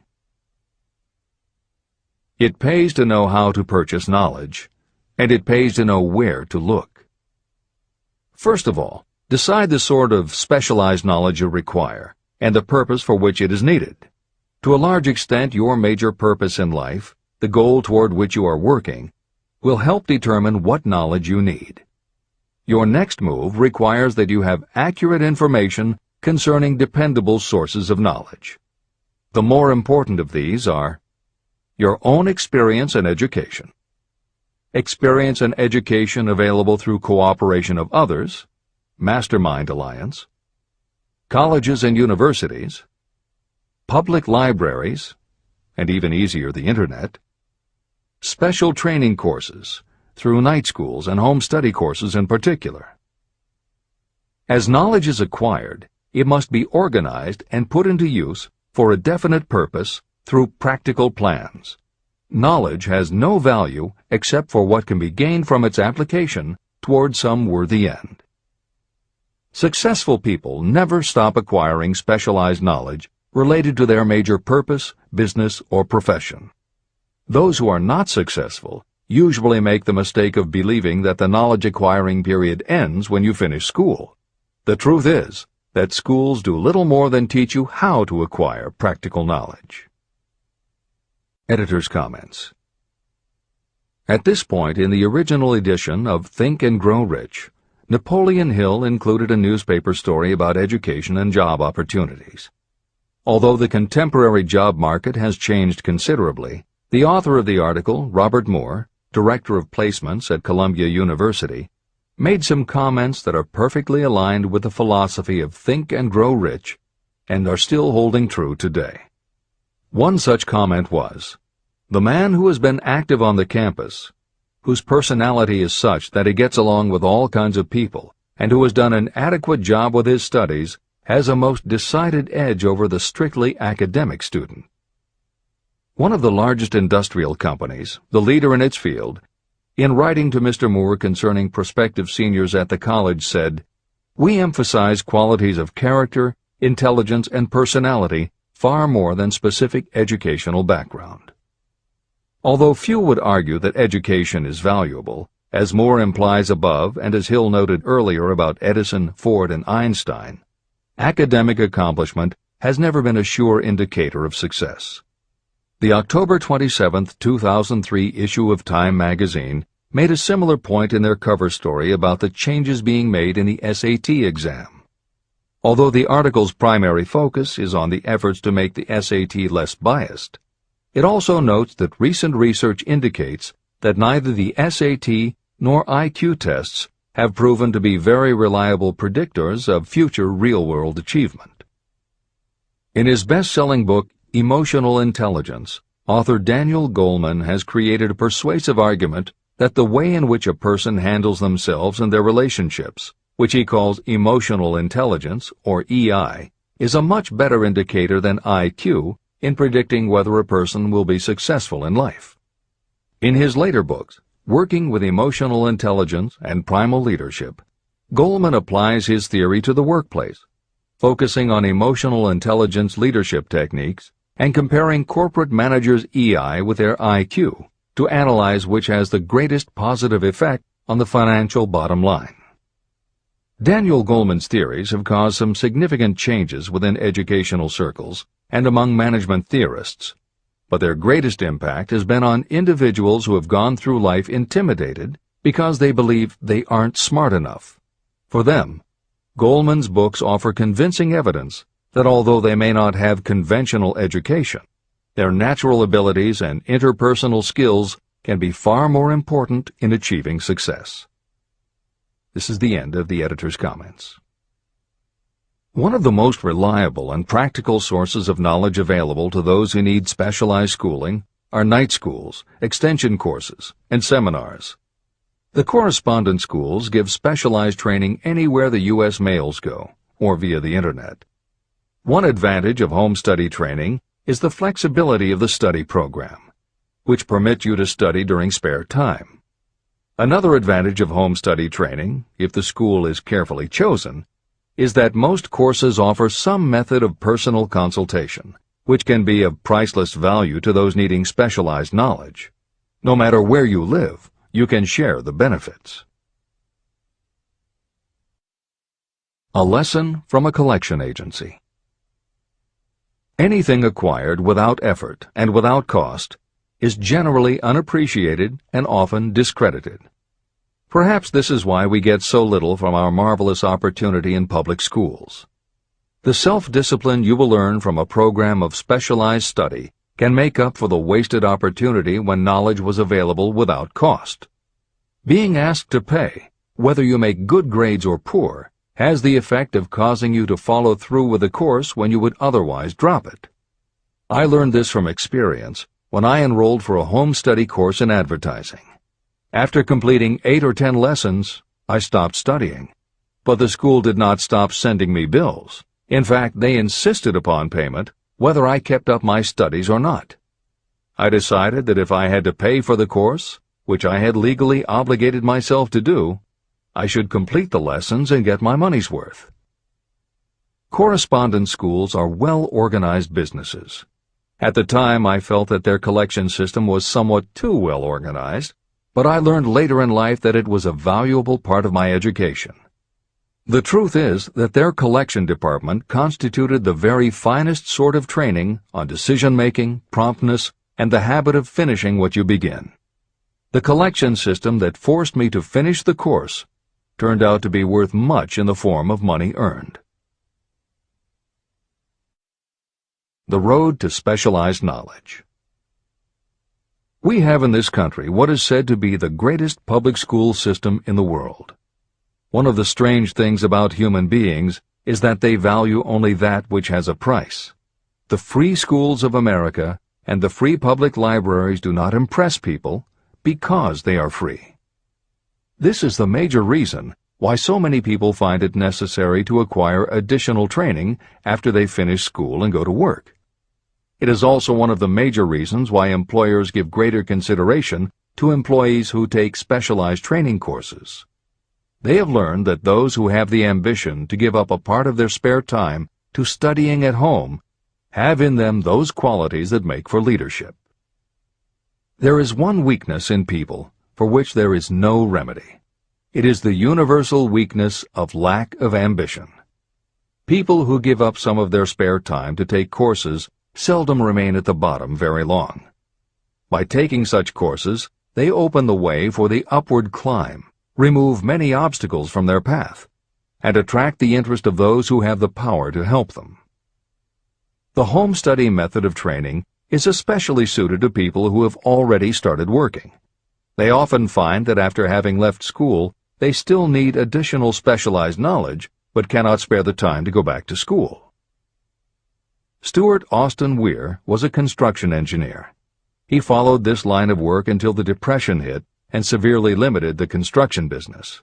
He took inventory of himself and decided to change his profession to law. He went back to school and took special courses to prepare himself as a corporation lawyer. He completed his training, passed the bar examination, and quickly built a lucrative law practice as a patent attorney. Just to keep the record straight, and to anticipate the excuses of those who will say, "I couldn't go to school because I have a family to support," or "I'm too old," I will add that Mr. Weir was past 40 and married when he went back to school. Moreover, by carefully selecting highly specialized courses, Mr. Weir completed in 2 years the work that it takes the majority of law students 4 years to do. It pays to know how to purchase knowledge. A simple idea that paid off. Here's another specific example about a salesman in a grocery store who found himself suddenly unemployed. Having had some bookkeeping experience, he took a special course in accounting, familiarized himself with all the latest bookkeeping and office equipment, and went into business for himself. Starting with a grocer for whom he had formerly worked, he made contracts with more than 100 small merchants to keep their books at a very nominal monthly fee. His idea was so practical that he soon found it necessary to set up a portable accounting office in a light delivery truck. He now has a fleet of these bookkeeping offices on wheels. He employs a large staff of assistants who provide small merchants with accounting services equal to the best that money can buy at very nominal cost. Specialized knowledge plus imagination were the ingredients that went into this unique and successful business. Last year, the owner of that business paid income taxes of almost 10 times as much as was paid by the grocery store that fired him. Editor's comments.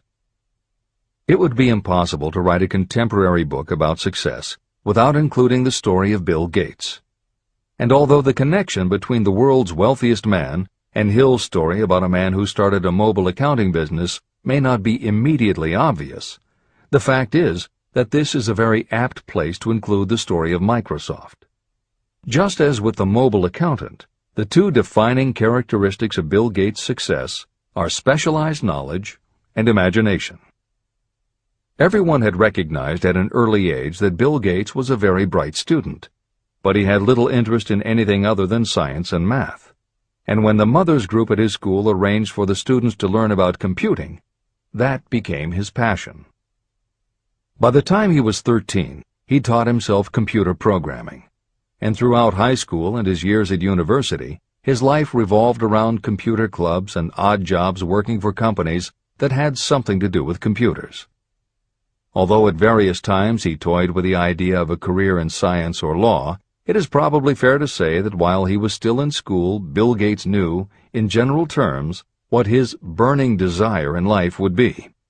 He paid little attention to general knowledge, but devoted himself to assembling the specialized knowledge he would need to achieve his definite major purpose.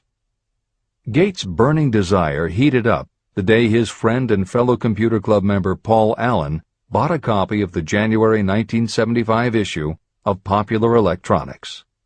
On the cover was a picture of an inexpensive desktop computer, the Altair 8800, which could be built from a kit. Gates and Allen knew in their gut that there were other students just like them who would love to get their hands on one of these things. At the time, it took a lot of imagination to foresee the impact computers might have on the average person. And even though they didn't own an Altair, they decided they could write a computer program for it. That took even more imagination. They contacted Ed Roberts, the founder of the company that made the Altair, and pitched their idea.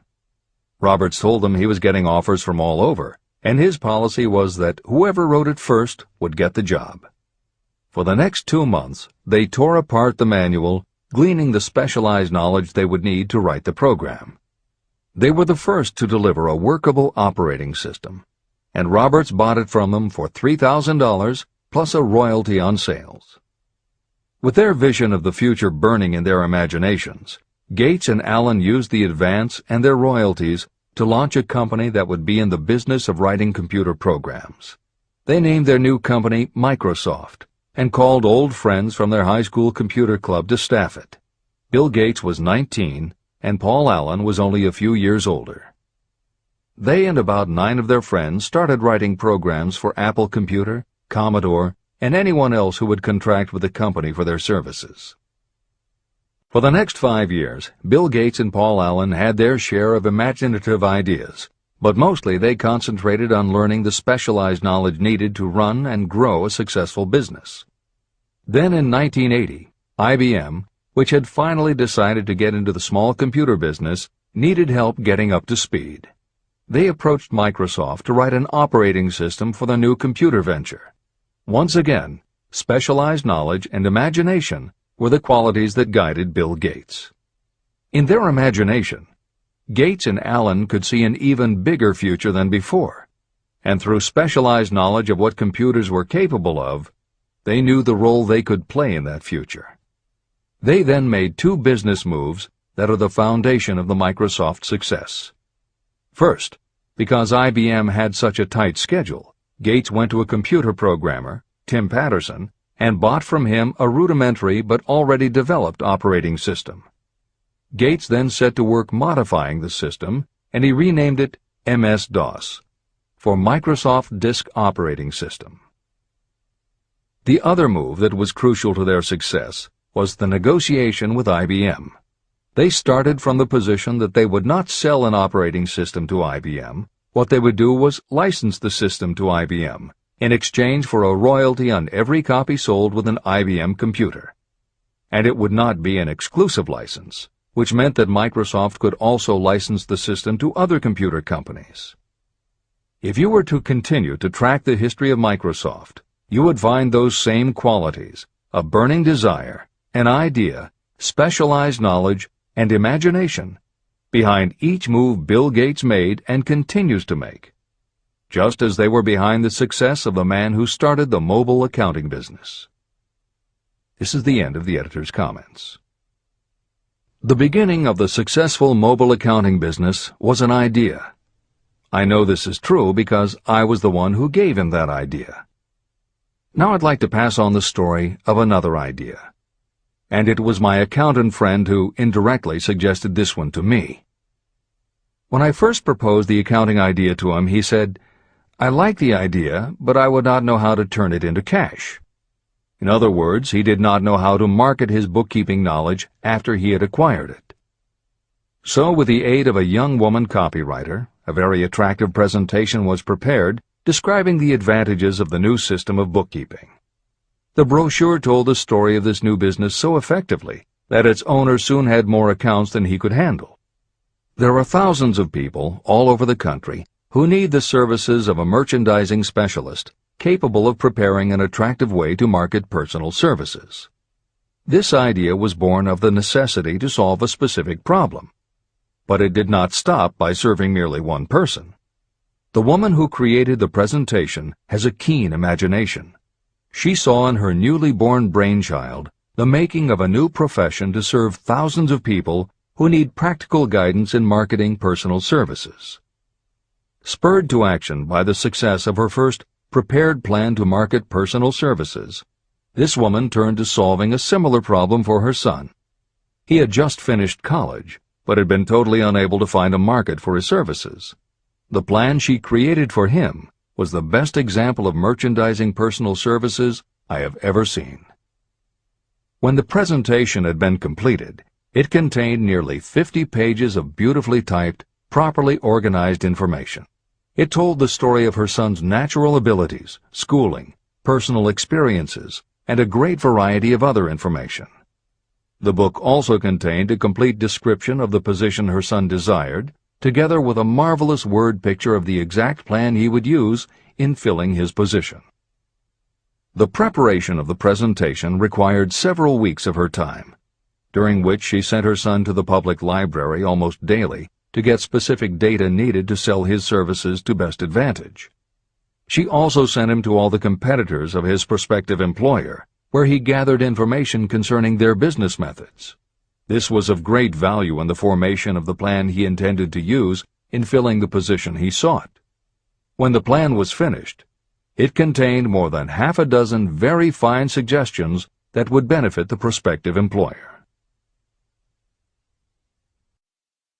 You don't have to start at the bottom. You may be inclined to ask, why go to all this trouble to secure a job? The answer is, doing a thing well is never trouble. The plan prepared by this woman for her son helped him get the job at the first interview and at a salary fixed by himself. Moreover, and this too is important, the position did not require the young man to start at the bottom. He began as a junior executive at an executive salary. Why go to all this trouble?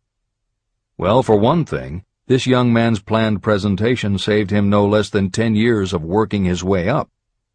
The idea of starting at the bottom and working your way up may appear to be sound, but the major objection to it is this. Too many of those who begin at the bottom never manage to lift their heads high enough to be seen by those who count. And the outlook from the bottom is not very bright or encouraging. It has a tendency to kill off ambition. You get into a rut, and you accept your fate because you form the habit of daily routine. Often this habit finally becomes so strong you don't even try to throw it off. And that is another reason why it pays to start 1 or 2 steps above the bottom. By so doing, you will form the habit of looking around, of observing how others get ahead, of seeing opportunity, and of embracing it without hesitation.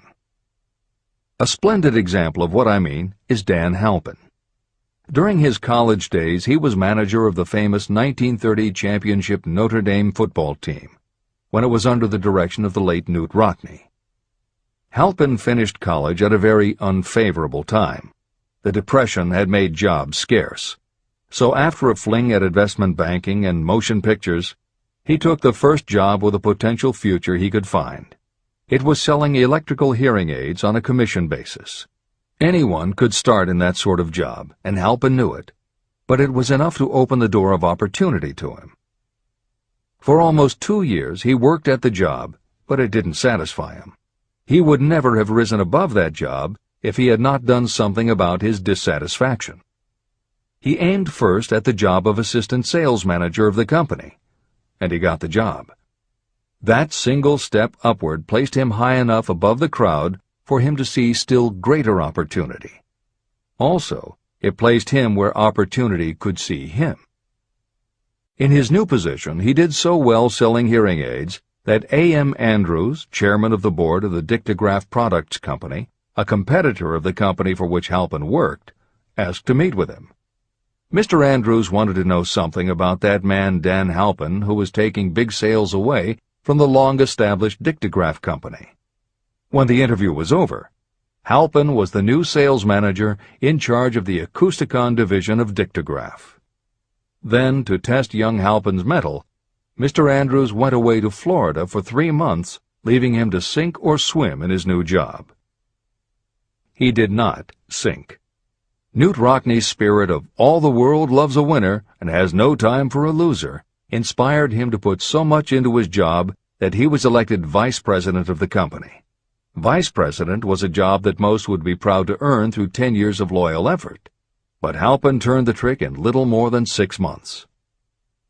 One of the major points I'm trying to emphasize through this entire philosophy is that we rise to high positions or remain at the bottom because of conditions we can control, but only if we desire to control them. I am also trying to emphasize another point, that both success and failure are largely the results of habit. I have not the slightest doubt that Dan Halpin's close association with the greatest football coach America ever knew planted in his mind the same kind of desire to excel that made the Notre Dame football team world famous. Truly, there's something to the idea that hero worship is helpful, provided you worship a winner. My belief in the theory that business associations are vital factors, both in failure and in success, was clearly demonstrated when my son Blair was negotiating with Dan Halpin for a position.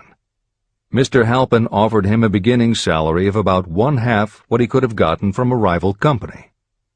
I brought parental pressure to bear, and encouraged Blair to accept the job with Mr. Halpin.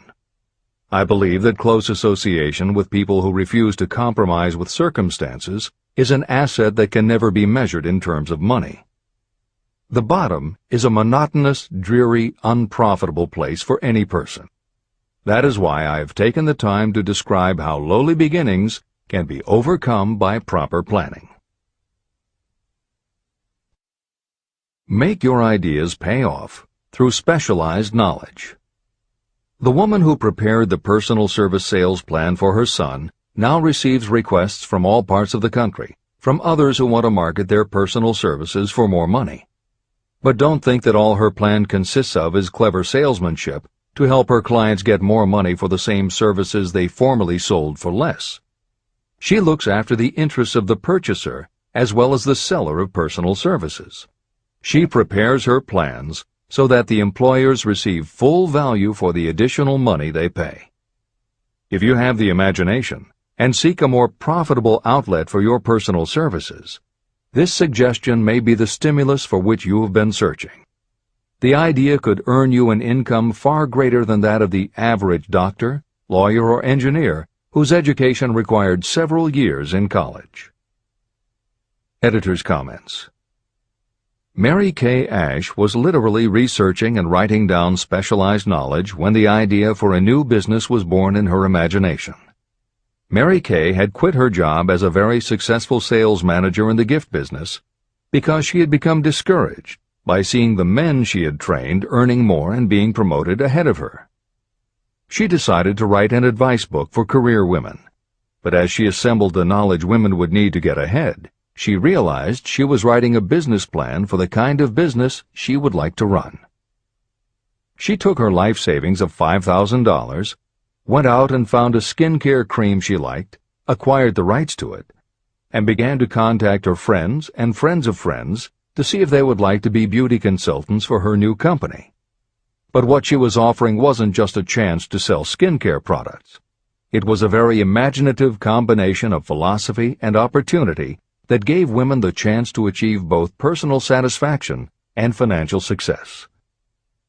The company showed a modest profit in its first year, and continued to grow each year until, by the beginning of the 21st century, There are over 1 million independent beauty consultants in 30 countries with wholesale sales of more than $1.5 billion. 3 times Mary Kay Cosmetics was named as one of the 100 best companies to work for in America, and Lifetime Television Network named Mary Kay the businesswoman of the century. She became one of the most in-demand motivational speakers and the best-selling author of 3 books. Neil Balter also started his company based on specialized knowledge and imagination. He got his specialized knowledge from his job as a carpenter's apprentice. His imagination came into play the day he was hired by a customer who wanted to clear up a messy closet by having shelves installed.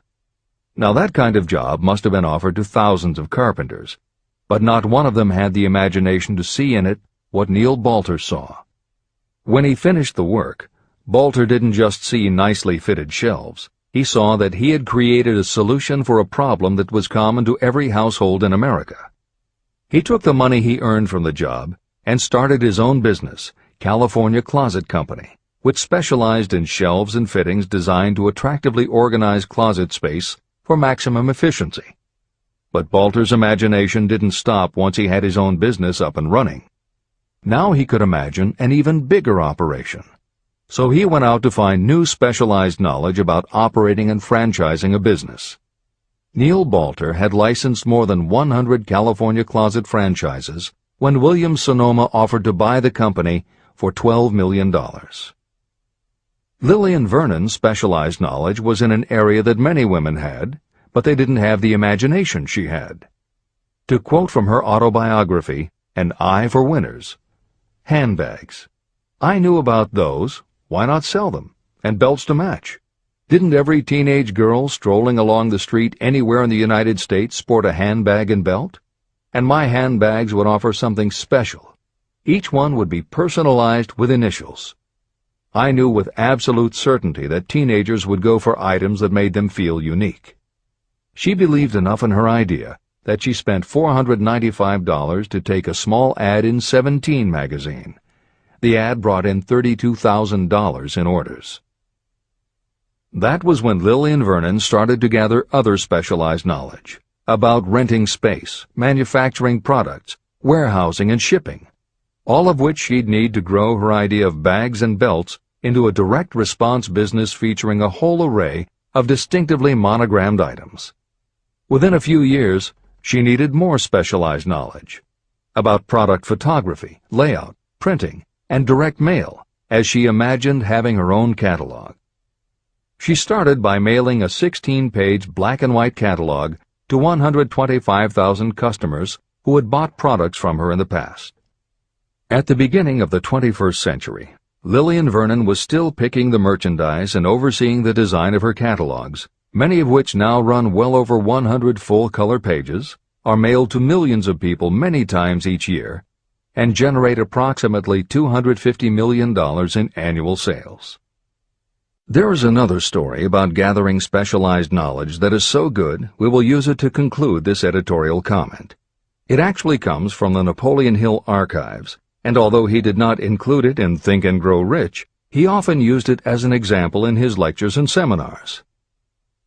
There was a young man who started out working for the railroad in 1893. As a machinist at 5 cents an hour. He was always taking courses and learning what he could about steam engines, and by 1905 he had worked his way up through the ranks until he was superintendent of motive power for Chicago Great Western in Olwine, Iowa. Then he did something that must have made his friends think he had taken leave of his senses. He was attending the Chicago Automobile Show when a red and white locomobile caught his attention. He put up his life savings of $700 and convinced a friend to co-sign a loan for $4,300 so he could buy the car. He promptly took it home, put it into a shed, jacked it up, and proceeded to take it apart piece by piece. Then he put it back together again. Then he took it apart and put it back together again. After doing that a few more times, he had learned what he wanted to know. And that was how Walter P. Chrysler gathered the specialized knowledge he needed to get himself out of railroading and into the automobile business. This is the end of the editor's comment. There is no fixed price for sound ideas. Behind all ideas is specialized knowledge. But remember, specialized knowledge is more abundant and more easily acquired than ideas. Because of this truth, there are ever-increasing opportunities for the person capable of helping men and women sell their personal services. Capability means imagination, the one quality needed to combine specialized knowledge with ideas to create organized plans that will yield riches. If you have imagination, this chapter may present you with an idea that is the beginning of the riches you desire. Remember, the idea is the main thing. Specialized knowledge may be found just around the corner. Any corner.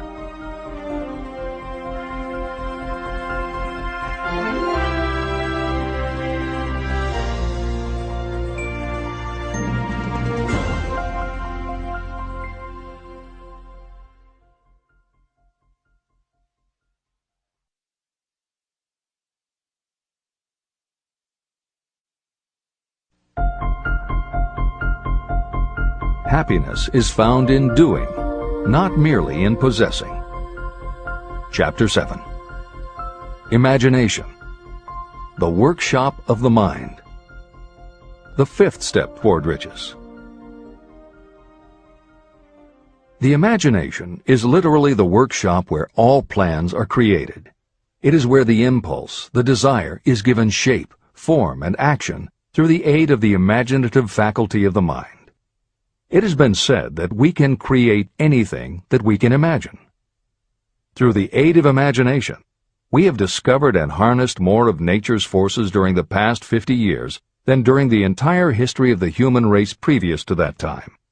And even with all we have accomplished, we have come nowhere near the limit of what we are capable. Our only limitation, within reason, lies in the development and use of our imagination. The human imagination offers so much possibility, it is as though we have merely discovered that we have an imagination, and have just started to use it in a very elementary way. Two forms of imagination.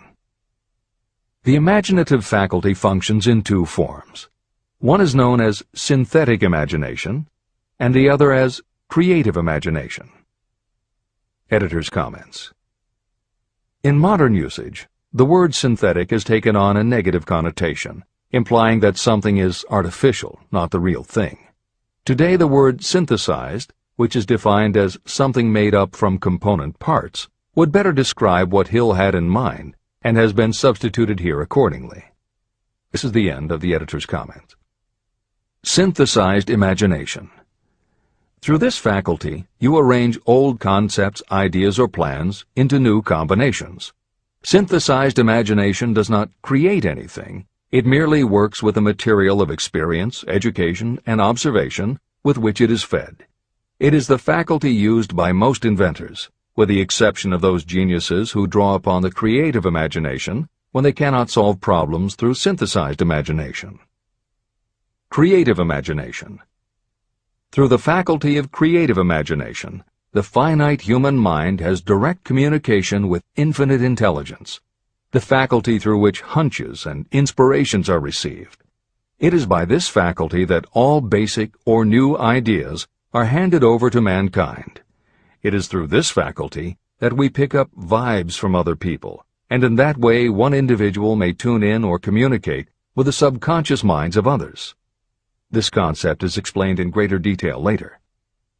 The creative imagination works automatically, but only when your conscious mind is motivated, energized, and working at such a high rate that it becomes very perceptive and receptive, such as when the conscious mind is stimulated through the emotion of a strong desire. The great leaders of business, industry, and finance, and the great artists, musicians, poets, and writers became great because they developed the faculty of creative imagination. Editor's comment.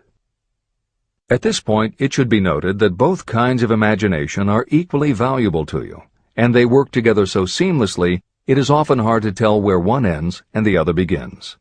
For instance, when Jeff Bezos created the idea of Amazon.com, was it synthesized imagination or creative imagination? At the time, Many people were getting onto the idea of the Internet as a sales medium. From this, it could be concluded that he was drawing upon experience, education, and observation, which would mean he was using synthesized imagination. But why did he decide to sell books? Was that synthesized or creative? Did that idea come out of something in his subconscious that just felt like books were the right thing? And what about that name? Calling a bookstore Amazon didn't make sense to anyone but Bezos, but it certainly caught the public's attention. How important was the name in the store's success? Was that choice creative or synthesized? Now take it a step further. What about eBay? Amazon had already shown that you could sell a lot of goods on the Internet. When Pierre Omidyar hit on the idea of selling things on the Internet by turning it into an auction house, what part was synthesized and what part was creative? The answer is, it doesn't matter. Whether you are consciously assembling the parts of a plan, or if subconsciously the pieces fall into place and suddenly hit you in a flash of inspiration, all that matters is that you are putting your imagination to work. And the more you use it, the better both the synthesized and the creative will work for you. This is the end of the editor's comment. Desire is a thought, an impulse. It is nebulous and ephemeral. It is abstract and of no value until it has been transformed into its physical counterpart. While the synthesized imagination is the one that will be used most frequently in the process of transforming desire into money, there will be circumstances and situations that demand the use of the creative imagination as well. Both the synthesized and the creative imagination become more alert and receptive with use. And though your imaginative faculty may have become weak through lack of use, you can revive it. Just as any muscle or organ of the body develops the more it is used, your imagination also becomes more receptive in direct response to the amount that you use it. Use your synthesized imagination. First, let us focus attention on the development of the synthesized imagination. This is the faculty that you will use more often in converting desire into money. Transformation of the intangible impulse of desire into the tangible reality of money calls for the use of a plan or plans. To make plans, you must use your imagination. Mainly, this will require you to use your synthesized imagination as you draw upon your experience, your education, and your observations. Editor's comment. The following is adapted from Hill's later writing and appears in Napoleon Hill's Keys to Success. An excellent example of synthesized imagination is Edison's invention of the light bulb. He began with one recognized fact that other people had discovered. A wire could be heated by electricity until it produced light. The problem was that the intense heat quickly burned the wire out, and the light never lasted more than a few minutes. Edison failed more than 10,000 times in his attempt to control this heat. When he found the method, it was by applying another common fact that had simply eluded everyone else. He realized that charcoal is produced by setting wood on fire, covering it with soil, and allowing the fires to smolder. The soil permits only enough air to reach the fire to keep it burning without blazing, and that way the wood isn't burned up.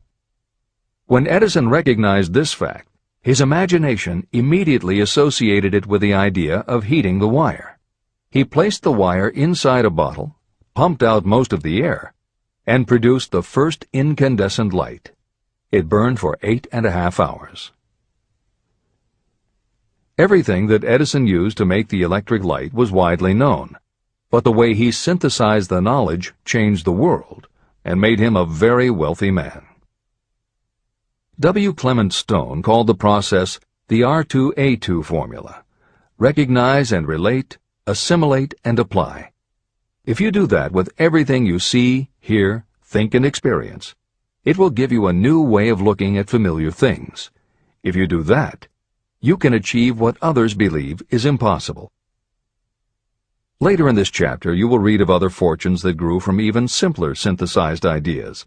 And these stories should lead you to conclude that the combination of ideas is nothing that you couldn't have thought of yourself.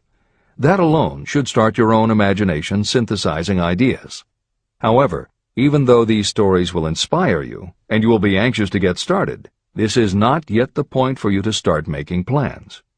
Here, and throughout Think and Grow Rich, Napoleon Hill reminds the reader that this book is meant to be read all the way through before beginning to put the philosophy into practice.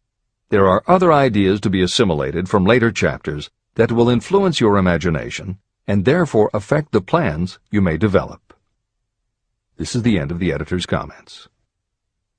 Read the entire book through, then come back to this chapter and begin to put your imagination to work on the building of a plan for transforming your desire into money. Examples and instructions for creating plans are given in almost every chapter. Carry out the instructions that are best suited to your needs and put your plan in writing. The moment you complete this, you will have definitely given concrete form to your intangible desire. Now, read that sentence once more in a slightly different way. The moment I put my plan in writing, I will have definitely given concrete form to my desire. Now read it aloud and realize what you are telling yourself. Desire is only a thought. Through synthesized imagination, your experience, education, and observations will give it shape, form, and action. From the moment you follow those instructions and write out your desire and your plan, you will have actually taken the first of a series of steps that will enable you to convert the thought into its physical counterpart. Editor's comments. Synthesized imagination plays a role in every phase of a business plan. In fact, some of the most successful companies actually get started from synthesized imagination. When an entrepreneur, drawing upon his or her education, experience, and observations, takes an idea from one source and gives it a new application. That is exactly what happened with Ruth Handler. She and her husband, along with another partner, had started a small manufacturing company which had evolved into toy manufacturing. The success of their business depended on coming up with new toy ideas. Watching her young daughter at play, Ruth Handler noticed that she was fascinated with cutout books that featured teenage girl or career women paper dolls that she could cut out clothes for. She also knew that little girls loved to play dress-up in grown-up clothes. These ideas, drawn from Ruth Handler's education, experience, and observations, synthesized themselves in her imagination and came together as a new idea. Ruth Handler announced that they should make a lifelike teenage girl doll. Not a paper doll, but a real three-dimensional grown-up doll with a woman's figure, and they could also make grown-up clothes to fit it, so that girls could play dress-up with the doll. In honor of the source of inspiration, Ruth Handler named the new doll after her daughter, Barbie. As obvious as it seems now, until Ruth Handler, no one had the imagination to make and market a doll that looked like a woman, and certainly no one had ever made endless collections of tiny women's fashions for a doll to wear. Previously, we mentioned Jeff Bezos creating Amazon by combining the idea of a bookstore with the Internet, and Pierre Omidyar doing the same thing with auctions when he launched eBay. Mary Kay Ash took the idea of women running their own businesses and added the idea of door-to-door sales. Anita Roddick took the trend of all-natural ingredients, combined it with cosmetics, and created the body shop empire. Bernard Marcus and Arthur Blank took the concept of the supermarket, combined it with hardware, and created Home Depot. Thomas Stemberg and Leo Kahn did the same thing with office supplies and launched Staples. Once the connections are made, it may seem obvious, but making these supposedly obvious connections has brought success to many people. Napoleon Hill says imagination is like a muscle that can be strengthened through use. Just as there are specific exercises that will build and improve physical muscles, specific exercises have been developed to improve and build imagination, and it is commonly accepted that creativity developed in one area will affect your creativity in others. Dr. Edward de Bono, one of the most highly regarded experts in the field, has written more than 25 books, including the bestsellers Lateral Thinking and 6 Thinking Hats, that are literally designed to make you think. Dr. Betty Edwards' bestseller, Drawing on the Right Side of the Brain, uses drawing techniques to awaken creativity. Dr. Gabrielle Rico's bestseller, Writing the Natural Way, uses a technique called clustering as a way to break writer's block. And Tony Buzan uses a similar method for opening your mind that he terms mind mapping. In their bestseller, Super Learning, Sheila Ostrander and Lynn Schroeder show ways to use classical music. And Roger Von Eck suggests puzzles and riddles as stimuli in A Whack on the Side of the Head. This is the end of the editor's comments. Tapping into creative imagination. The earth on which you live, you yourself, and every other material thing are the result of evolutionary change, through which bits of matter have been organized and arranged in an orderly fashion. As far as science has been able to determine, the entire universe consists of but two things, matter and energy. Moreover, and this statement is of stupendous importance, this earth, every one of the billions of individual cells of your body, and every subatomic particle of matter began as an intangible form of energy. Through the combination of energy and matter has been created everything perceptible, from the largest star in the heavens down to and including man himself. Desire is a thought impulse. Thought impulses are forms of energy. When you begin the process of acquiring money by using the thought impulse of desire, you are drafting into your service the same stuff that nature used in creating this earth, as well as every material form in the universe, including your body and your brain, in which the thought impulses function. Editor's comments. Although recent developments in physics, gauge theory, string theory, membrane theory, and others, have advanced our understanding of matter and energy, Hill's preceding description remains in accord with modern science. The newer theories are variations on and refinements of the basic concept that everything in the universe is either space, time, matter, or energy. And as Einstein stated, energy and matter are in fact different forms of the same thing. As Hill says, everything from the stars to the solar system to the earth, to you, your brain, and that little spark called a thought, are all the same stuff. As when a tablecloth is spread out, there are folds and bumps in the fabric that are all different from each other, but they are all still tablecloth. Like the folds and bumps in the tablecloth, energy and matter are the same thing in different forms.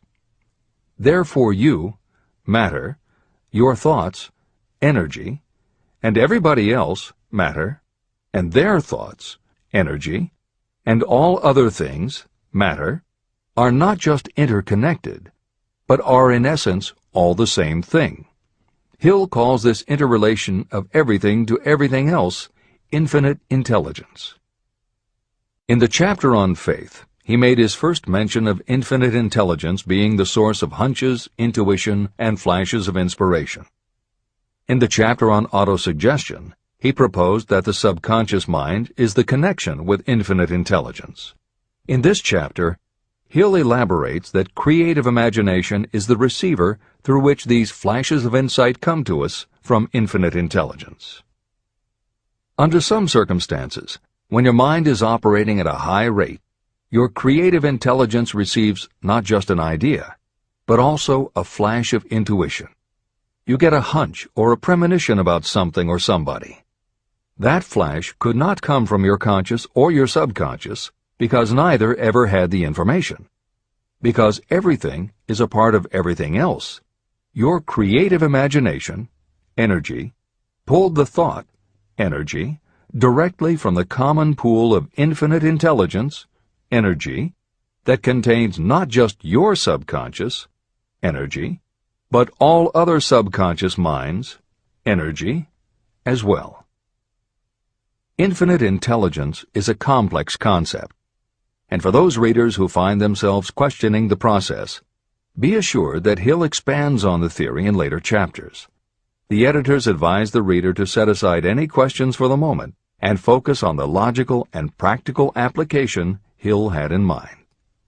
This is the end of the editor's comments. You are engaged in trying to turn your desire into its physical or monetary counterpart, and there are laws of physics and principles of psychology that can help you.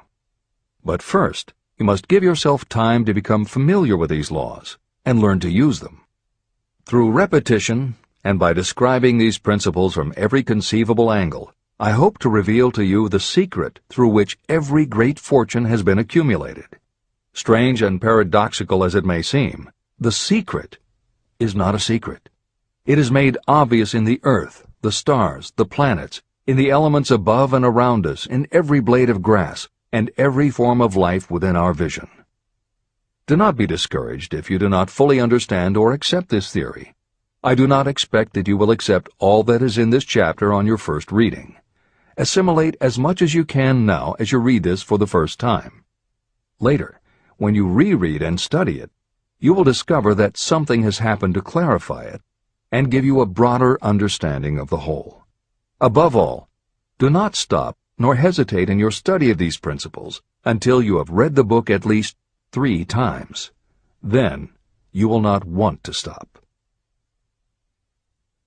How to make practical use of imagination.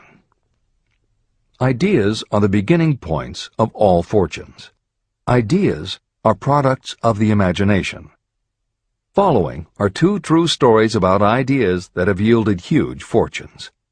I hope that these stories will convey how important a role imagination can play in turning an idea into success, and that they will illustrate the method by which imagination may be used in accumulating riches.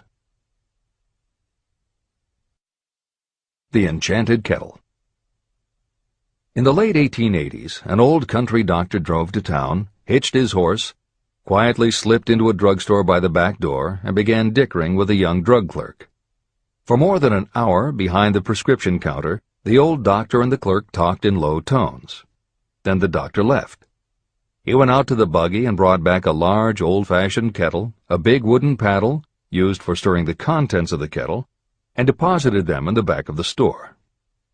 The clerk inspected the kettle, reached into his inside pocket, took out a roll of bills, and handed it over to the doctor. The roll contained exactly $500, the clerk's entire savings. The doctor handed over a small slip of paper on which was written a secret formula. The words on that small slip of paper were worth a king's ransom, but not to the doctor. Those magic words were needed to start the kettle to boiling, but neither the doctor nor the young clerk knew what fabulous fortunes were destined to flow from that kettle. The old doctor was glad to sell the outfit for $500. The clerk was taking a big chance by staking his entire life savings on a mere scrap of paper and an old kettle. He never dreamed his investment would start a kettle to overflowing with gold that would one day surpass the miraculous performance of Aladdin's lamp. What the clerk really purchased was an idea. The old kettle and the wooden paddle and the secret message on a slip of paper were incidental.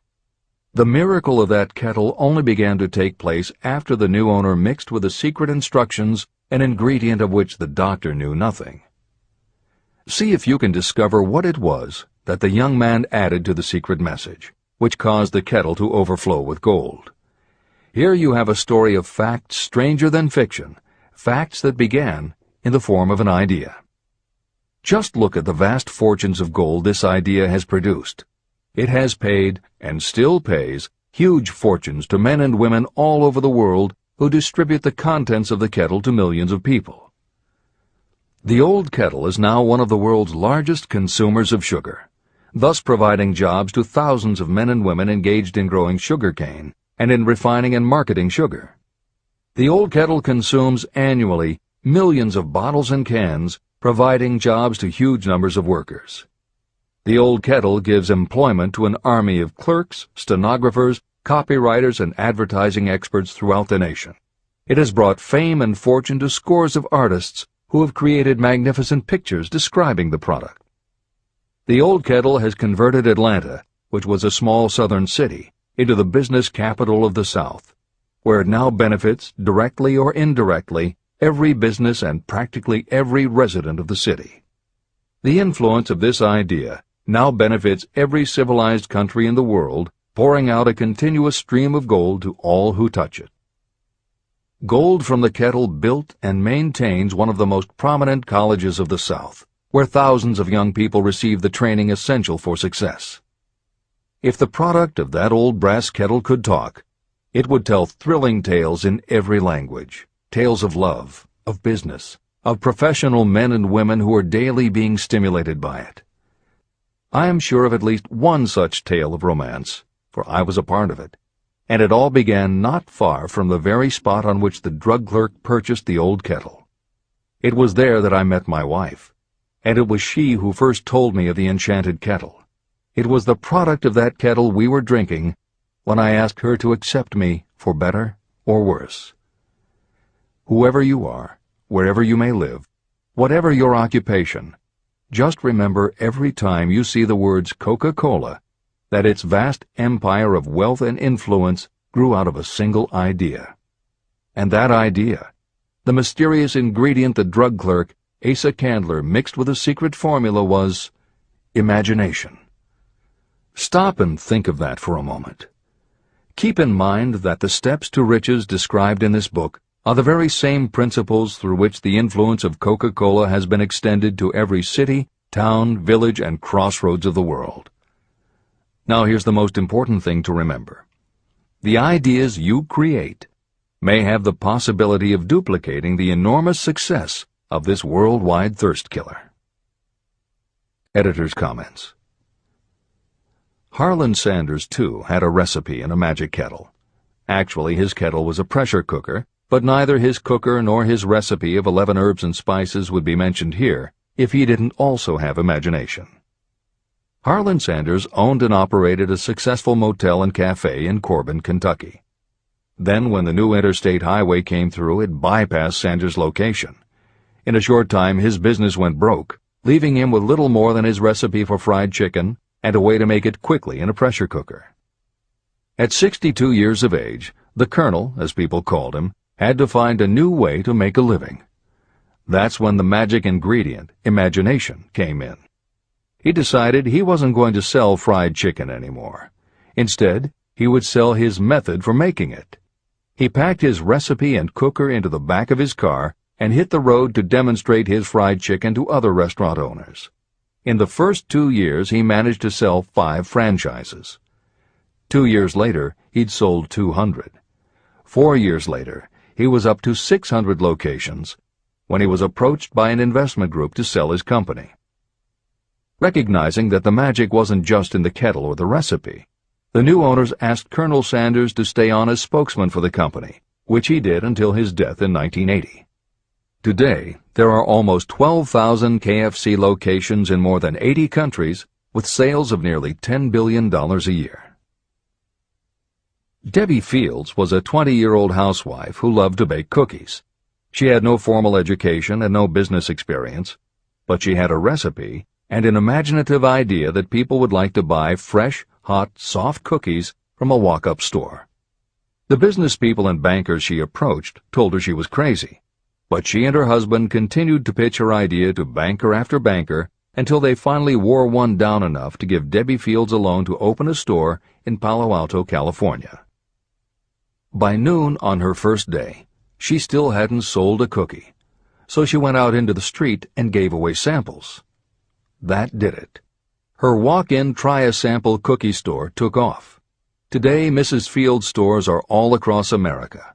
Harvard Business School uses her methods as a case study in efficiency, and Debbie Fields has become a best-selling author, an in-demand motivational speaker, and a television personality.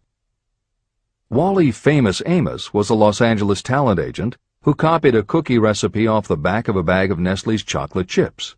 He made a few changes to personalize the recipe and started to give out his version of homemade cookies as a sort of calling card. His clients and business associates liked them so much that Wally finally decided to quit show business and open a store. He did it with a Hollywood agent's flair. He opened on Sunset Boulevard with 2,000 invitations, a red carpet, and celebrities. With the same flair, he put his picture on the bag, filled the bags with cookies, and started selling them to exclusive department stores and specialty shops. 10 years later, Famous Amos cookies were a $10 million business.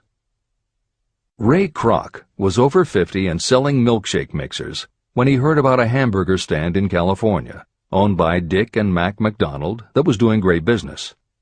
He packed his car and headed to San Bernardino to check it out. What he saw was a sit-down restaurant that had a limited menu featuring a good hamburger recipe, and they were serving them faster than any place he'd ever seen. Figuring that if there were more places like this, he could sell them a lot of milkshake mixers, Kroc pitched the McDonald brothers on the idea of opening some more McDonald's. They were interested, but they didn't know who they could get to open the new restaurants.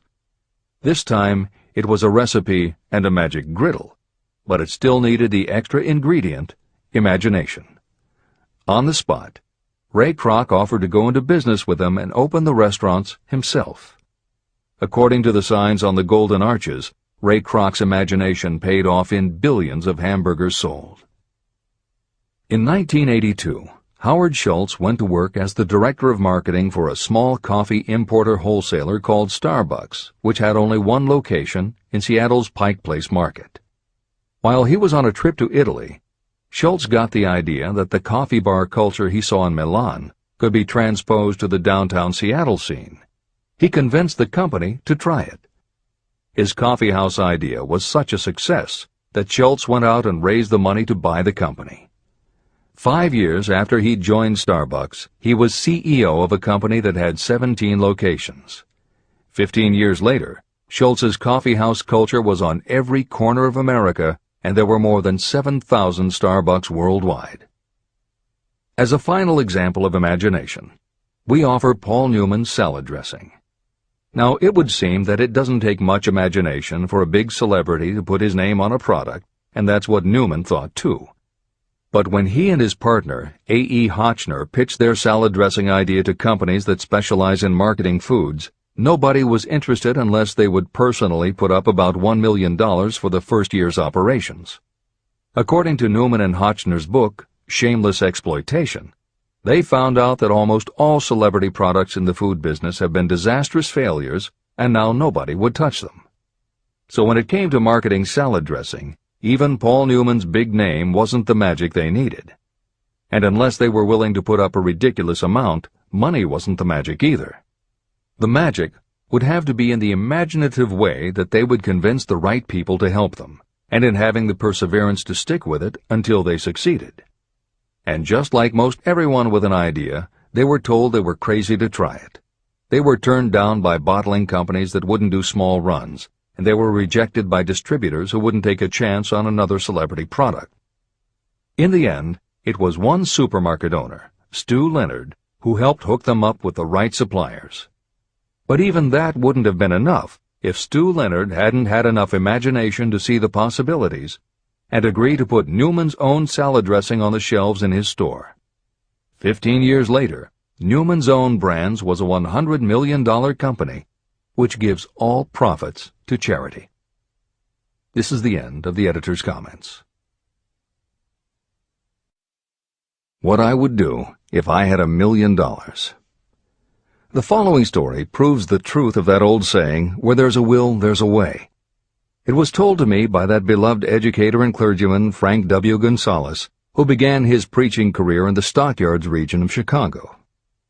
While Dr. Gonzalez was going through college, he observed many defects in our educational system, defects that he believed he could correct if he were the head of a college.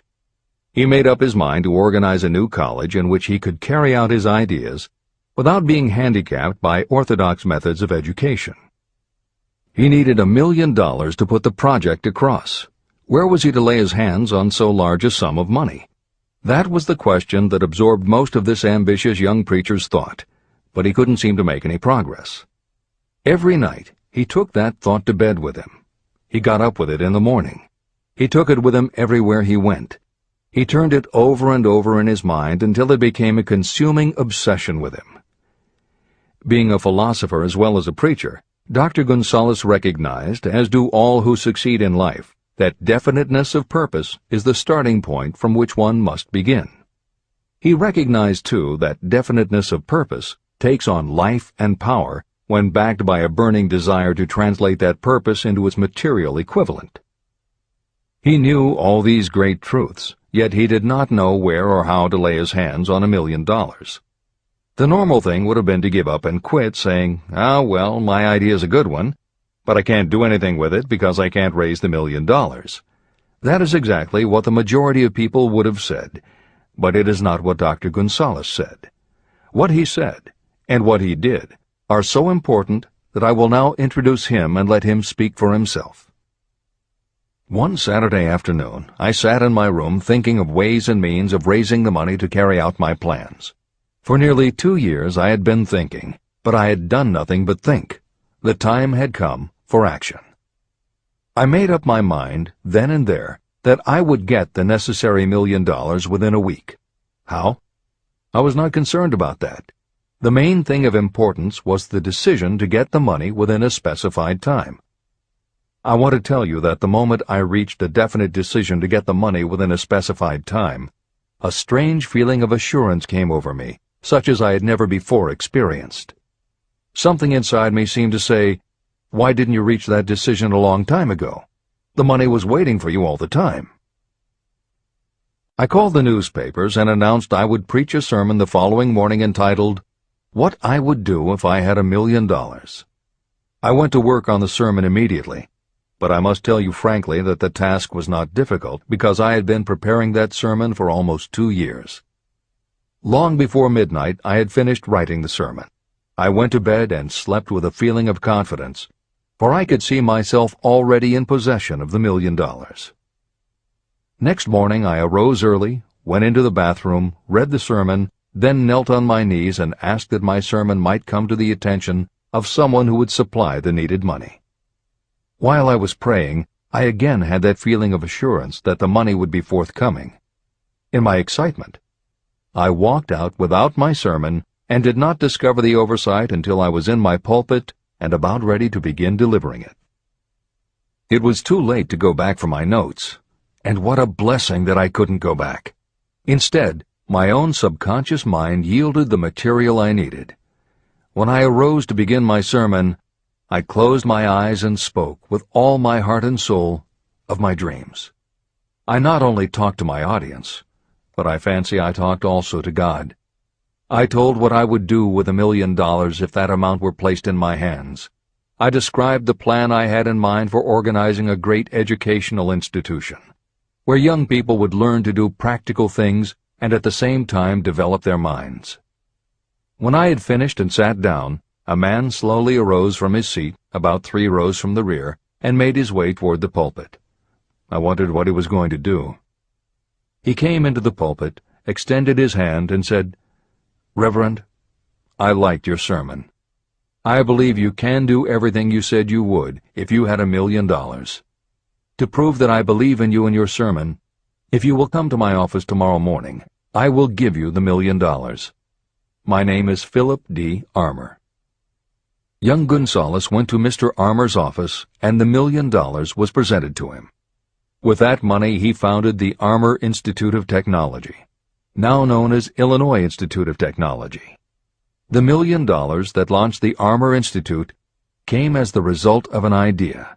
Behind the idea was a desire that young Gonzalez had been nursing in his mind for almost 2 years. Observe this important fact. He got the money within 36 hours after he reached a definite decision in his own mind to get it and decided upon a definite plan for getting it. There was nothing new or unique about young Gonzalez vaguely thinking about $1 million and weakly hoping for it. Others have had similar thoughts. But there was something very unique and different about the decision he reached on that memorable Saturday, when he put vagueness into the background and definitely said, "I will get that money within a week." The principle through which Dr. Gonzalez got his $1 million is still alive. It is available to you. This universal law is as workable today as it was when the young preacher made use of it so successfully. Editor's comments. The Armour Institute of Technology opened in 1893, offering courses in engineering, chemistry, architecture, and library science, and in 1940 became the Illinois Institute of Technology when the Armour Institute merged with the Lewis Institute, a Chicago college that had opened in 1895 and offered liberal arts as well as science and engineering courses. In 1949, the Institute of Design, founded in 1937, also merged with IIT, followed in 1969 by the Chicago-Kent College of Law and the Stewart School of Business, and in 1986 by the Midwest College of Engineering. Today there are several campuses in downtown Chicago. IIT has been called the alma mater of accomplishments. This is the end of the editor's comment. How to transmute ideas into cash. Asa Candler and Dr. Frank Gonzalez had one characteristic in common. Both knew the astounding truth that ideas can be transmuted into cash through the power of definite purpose plus definite plans. If you are one of those who believe that hard work and honesty alone will bring riches, you can forget it. It is not true. Riches, when they come in huge quantities, are never the result of hard work alone. Riches come, if they come at all, in response to definite demands based upon the application of definite principles, and not by chance or luck. Generally speaking, an idea is a thought that prompts you to action because it appeals to your imagination. All master salespeople know that ideas can be sold where merchandise cannot. Ordinary salespeople do not know this. That is why they are ordinary. A publisher of low-priced books made a discovery that has been worth much to publishers. He learned that many people buy titles and not the contents of books. By merely changing the name of one book that was not moving, his sales of that book jumped upward more than 1 million copies. The inside of the book was not changed in any way. He merely ripped off the cover and put on a new cover with a title that had box office appeal. That, as simple as it may seem, was an idea. It was imagination. Editor's comment. For those readers who think that replacing the cover of a book is just too simple, or that they couldn't do it anyway because they are not book publishers, the editors would point out that if you had had that simple idea before the publisher did, he probably would have been glad to sell you those failed books at pennies on the dollar. Then you could have been the one to change the cover, and suddenly you would have been the publisher of a bestseller. However, the idea of replacing the covers wouldn't have meant a thing if you didn't also have ideas about how to market and promote that flashy new cover. And that is Hill's point. Coca-Cola was a recipe, a creative idea. But it would have stayed just a recipe if Asa Candler hadn't also had other creative ideas to market it and the faith in himself to carry through on those ideas. Spence Silver was a chemist working for 3M when, by accident, he created a glue that wasn't very sticky. Needless to say, 3M was not much interested in glue that didn't stick, and Silver's invention was shelved as a failure. But Silver liked his glue, so for 5 years he kept demonstrating it to anyone who would listen. Nobody did, until Arthur Fry, who worked in the tape division at 3M, found that when he was at choir practice, he kept losing his place in the hymnal because the pieces of paper he used to mark his place slipped down or fell out of the book. A little of Silver's not very sticky glue on the slips of paper, and they stayed where he wanted them, then peeled off easily when he was done. That was the eureka moment. They had just invented the world's best bookmark, Post-its. But that's not the end of the story, or the end of the imaginative ideas that were needed to make Post-its happen. Fry would also need perseverance. First, he had to convince the engineers to solve production problems, and to do it, he knocked a hole in his basement wall so he could install a prototype of the production equipment. He stuck with it, and finally, 2 years later, 3M gave the project to their marketing department. The marketing experts put together ads and brochures selling this sticky notepad idea and rolled it out in a 4-city test. The results were a disaster. Nobody got it, so nobody bought it. Who would pay money for scratch paper? The Post-it project was about to be scrapped when Jeffrey Nicholson and Joseph Ramey added their imaginations. Like Silver and Fry, Nicholson and Ramey had faith in the idea because they saw how people in their office fell in love with these little sticky pieces of paper once they started working with them. So Nicholson and Ramey went to Richmond, Virginia, one of the 4 test cities that had failed, and they went up and down the business district, going into offices and giving pads of Post-its to receptionists, secretaries, and anyone else who would listen. Whereas 3M's conventional marketing machinery had failed, Giving Post-its to the people who would actually use them did the trick.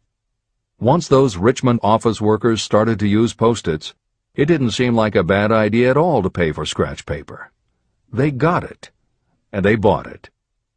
The Richmond test turned from failure to success, and soon Post-its were sticking to everything around the world. Here's another simple idea that imagination turned into success. The story began with a man whose problem was just the opposite of spent silvers. This man had something that stuck too well. George de Mestral was a Swiss mountaineer who went hunting one day with his dog. But when they got home, they were both covered with burrs. The burrs were so difficult to remove that de Mestral put them under a magnifying glass to learn why. He saw that they were covered with tiny hooks which attached themselves to fur and fabric. That was when the flash hit. If burrs stuck where you didn't want them, why couldn't you put tiny hooks on things so they would stick where you did want them? Like everyone else mentioned in this book, de Mestral had an imaginative idea, but that was just the beginning. He also had the faith in himself to keep going when people laughed at his idea, which many did, until he eventually found a French textile plant that would help him do what he wanted. However, even when they finally worked out a way to use cotton fabric to make what they called locking tape, they couldn't afford to mass-produce it. And that's when de Mestral accidentally discovered that when you sew nylon under infrared light, it naturally made little hooks. Now they could manufacture it economically. All they needed was a name. One side was fuzzy like velvet, and the other side was crochet, the French word for hook. Take half vel and half crow, combine it with imagination. The result is Velcro, and a Swiss mountaineer becomes a business tycoon. The Sony Corporation once tried to make a very small stereo tape recorder that would work with standard-size cassettes, but they couldn't do it. They could make a small playback machine, but at the time the electronics needed to also make it a recording machine just couldn't be made small enough. They concluded that the design was a failure. Then one day Sony's honorary chairman, Masaru Ibuka, walked into the laboratory and saw that a few of the engineers were using the prototypes of the failed tape recorder to listen to music tapes. They didn't seem to care that it couldn't record. They just liked to be able to walk around listening to their favorite music. Then came the imaginative idea that made all the difference. Ibuka remembered that another division was working on lightweight headphones. That was the flash. Ibuka's imagination made the connection that the rest of the engineers had not. In Ibuka's view, they hadn't made a failed recorder. They had created a successful private stereo listener. They added the headphones, named it the Walkman, and it revolutionized both the music business and the electronics industry. Clarence Saunders was a grocery clerk in a small southern retail store. One day he was standing with a tray in his hands waiting his turn in a cafeteria. He had never earned more than $20 a week before then, and no one had ever noticed anything about him that indicated unusual ability, but something took place in his mind as he stood in the line of waiting people that put his imagination to work. That was when he came up with the idea that this same self-serve concept would also work at the grocery store. Clarence Saunders took the idea to his boss. Naturally, his boss told him he was crazy. So Clarence Saunders quit his job, went out and did what he needed to do to raise the money, and opened the first self-serve grocery store. He called it Piggly Wiggly, and Clarence Saunders, the $20-a-week grocery clerk, rapidly became the multi-million-dollar chain store groceryman of America. Sylvan Goldman was the owner of a number of Piggly Wiggly stores in Oklahoma, and like any good businessman, he spent a lot of time watching his customers go up and down the aisles, putting their choices into their baskets or net shopping bags. One night, while trying to figure out how to get his customers to buy more at one time, he found himself staring at a basket sitting on the seat of a wooden folding chair. Eureka! He called in his mechanic, Fred Young. They put some wheels on the bottom of the legs, added another basket below the seat, and the shopping cart was born. As this edition is being readied for publication, there are about 35 million shopping carts in America, and approximately 1.25 million new carts are sold each year. Thomas Stemberg, whom we also mentioned earlier, was another supermarket executive who watched his customers as they shopped. By this time, shopping carts were well established in supermarkets, and it was because his customers were pushing shopping carts up and down the aisles that he got his flash of inspiration. He was so sure of his idea that he convinced another supermarket executive, Leo Kahn, to join him. Together, they took the supermarket concept and applied it to selling office supplies. And in 1986 they opened their first store in Brighton, Massachusetts. They called it Staples. In 1989 they took the company public, and 10 years later there were more than 1,000 Staples stores with revenues exceeding $7 billion. We'll end this commentary with another set of connected stories, which make the point that sometimes the most imaginative part of marketing is in the timing. If you were to go shopping in the late 1800s, it usually meant bartering with a merchant who would then have to get the goods from storage shelves kept behind the counter. In the 1870s, fixed pricing was just starting to be used by storekeepers.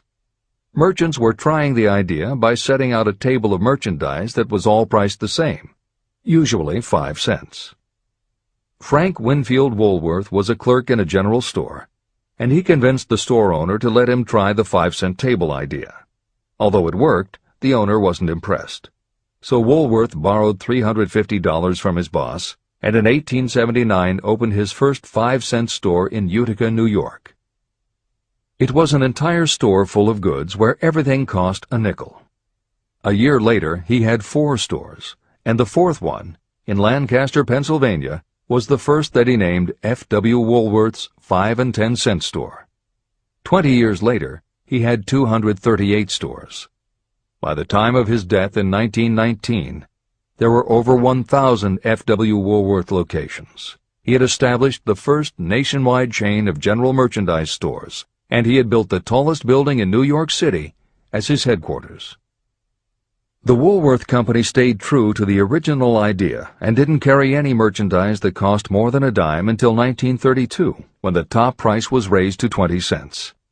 But as times changed, the fixed price was dropped, the merchandise became more varied, and the company kept growing until it had over 8,000 stores worldwide, selling everything from notions to appliances and furniture. Then in the 1960s and 1970s, something started to happen. The mood of America was changing, but the Woolworth stores weren't. And that was when Sam Walton opened the first Walmart in Rogers, Arkansas, in 1962. Walton got into the retail business after the Second World War, when his father-in-law loaned him the money to buy a franchise Butler Brothers store in Bentonville, Arkansas. By 1962, Sam and his brother Bud owned 16 variety stores in Arkansas, Missouri, and Kansas. It was in these stores that Sam Walton first started adding the magic ingredient of imagination. In addition to his flair for promotion, Sam tried new approaches to the way household goods and general merchandise could be sold at retail. He insisted on clean, well-lighted interiors, and he introduced the concept of self-service, with aisles wide enough for shopping carts and checkout counters at the front of the store. He also started buying direct from manufacturers, and he created profit-sharing plans that kept his family of employees loyal, hard-working, and neighborly.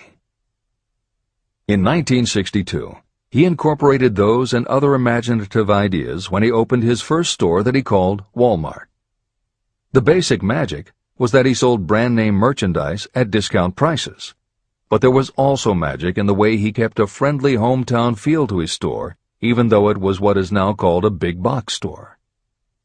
Sam Walton's Walmart store was a success, so he just kept building and opening more of them, first in small towns and rural areas, then in larger towns, then big cities, and it wasn't long before he had a national chain.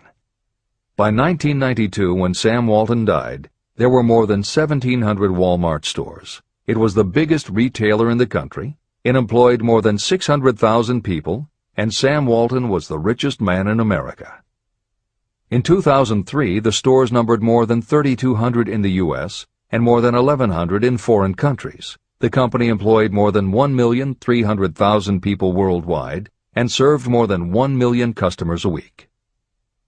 Along the way, Woolworths and other older retailers such as Kresge's tried to get on the bandwagon with their Woolco and Kmart stores, but they couldn't seem to get it right. They had given up their old five-and-dime identity to become higher-priced general retailers, and when Walmart came along and redefined that part of the market, the others seemed to have run out of the kind of imagination they'd had in the beginning. Now, here's the twist to the story. David Gold was running a liquor store that he had inherited from his father. He noticed that whenever he put out a display of goods priced at 98 cents or $1, the goods would sell okay, but if his sign said 99 cents, the goods sold out in no time. He decided that he would open a store called the 99-cent only store, where everything would be priced at 99 cents. Sound familiar? Frank Woolworth's imaginative idea from 1879, which had been dropped at his namesake chain by the 1940s and 1950s, had just gotten a fresh shot of imagination from David Gold in 1982. As usual, friends and family told him he was crazy, but David Gold went out to find suppliers who would sell him discontinued merchandise or overproduced products at a price low enough that he could offer them to the public at 99 cents. He found them. And they even had brand-name products of everything from hardware to pantyhose, cleaning products, motor oil, kitchenware, cosmetics, electronics, toys, canned goods, frozen foods, cookies, fresh fruit, even gourmet foods. More than 5,000 items that he could sell for 99 cents and still make a profit. David Gold opened his first well-lighted, brightly colored green and fuchsia wide-aisle store in Inglewood, California in 1982. By 2003, he had 142 stores in California, Nevada, and Arizona, and he was listed on the Forbes 400 as having earned a personal fortune estimated at more than $650 million. As Napoleon Hill wrote elsewhere about the creation of Piggly Wiggly, where in this story do you see the slightest indication of something that you could not duplicate? The plan, which made millions of dollars for its originator, was a very simple idea that anyone could have adopted, yet considerable imagination was required to put the idea to work in a practical sort of way. The more simple and easily adapted an idea is, the greater is its value, as no one is looking for ideas that are involved with great detail or are in any way complicated. This is the end of the editor's comments. There is no standard price on ideas. The creator of ideas sets his or her own price, and if they are smart, they get it.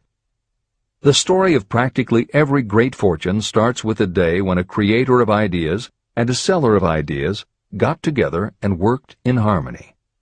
Carnegie surrounded himself with men who could do what he could not do, men who created ideas and men who put ideas into operation, and that was what made him and the others fabulously rich.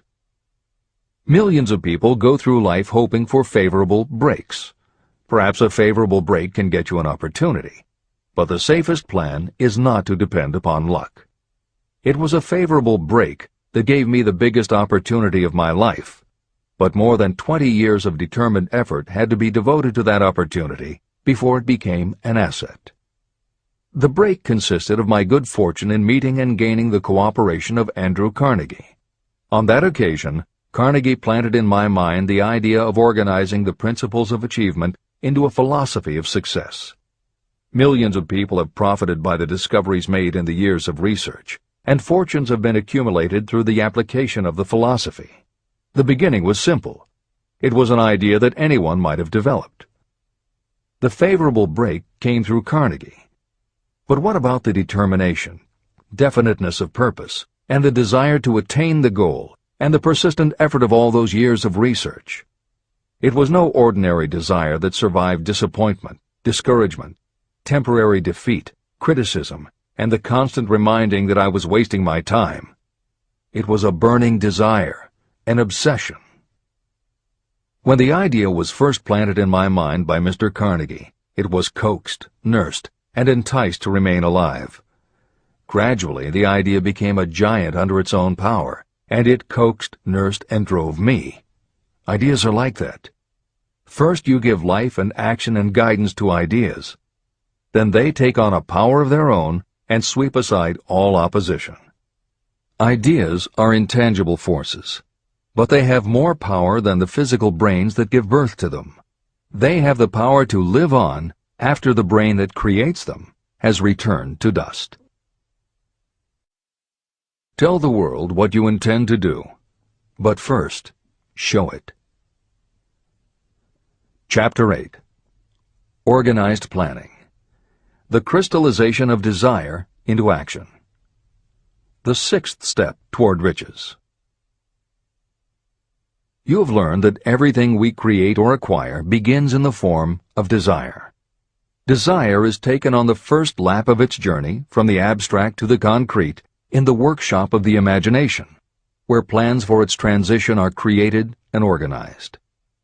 In Chapter 3, Desire, you were instructed to take 6 practical steps to begin translating your desire for money into its monetary equivalent. One of the steps you must take is the formation of a definite, practical plan or plans through which this transformation may be made. Following are the basic instructions for making practical plans. Ally yourself with a group of as many people as you may need for the creation and carrying out of your plan or plans for the accumulation of money, making use of the mastermind principle.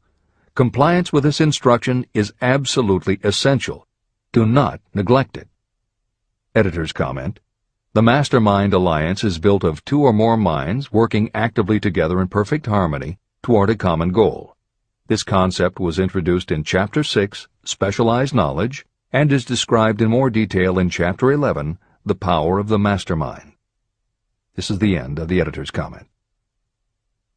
Before forming your Mastermind Alliance, decide what advantages and benefits you may offer the individual members of your group in return for their cooperation. No one will work indefinitely without some form of compensation.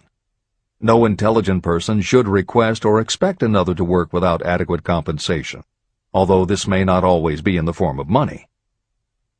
Arrange to meet with the members of your mastermind group at least twice a week, and more often if possible, until you have jointly perfected the necessary plan or plans for the accumulation of money. Maintain perfect harmony between yourself and every member of your mastermind group. If you fail to carry out this instruction to the letter, you may expect to meet with failure. The mastermind principle cannot work where perfect harmony does not prevail. Keep in mind these facts.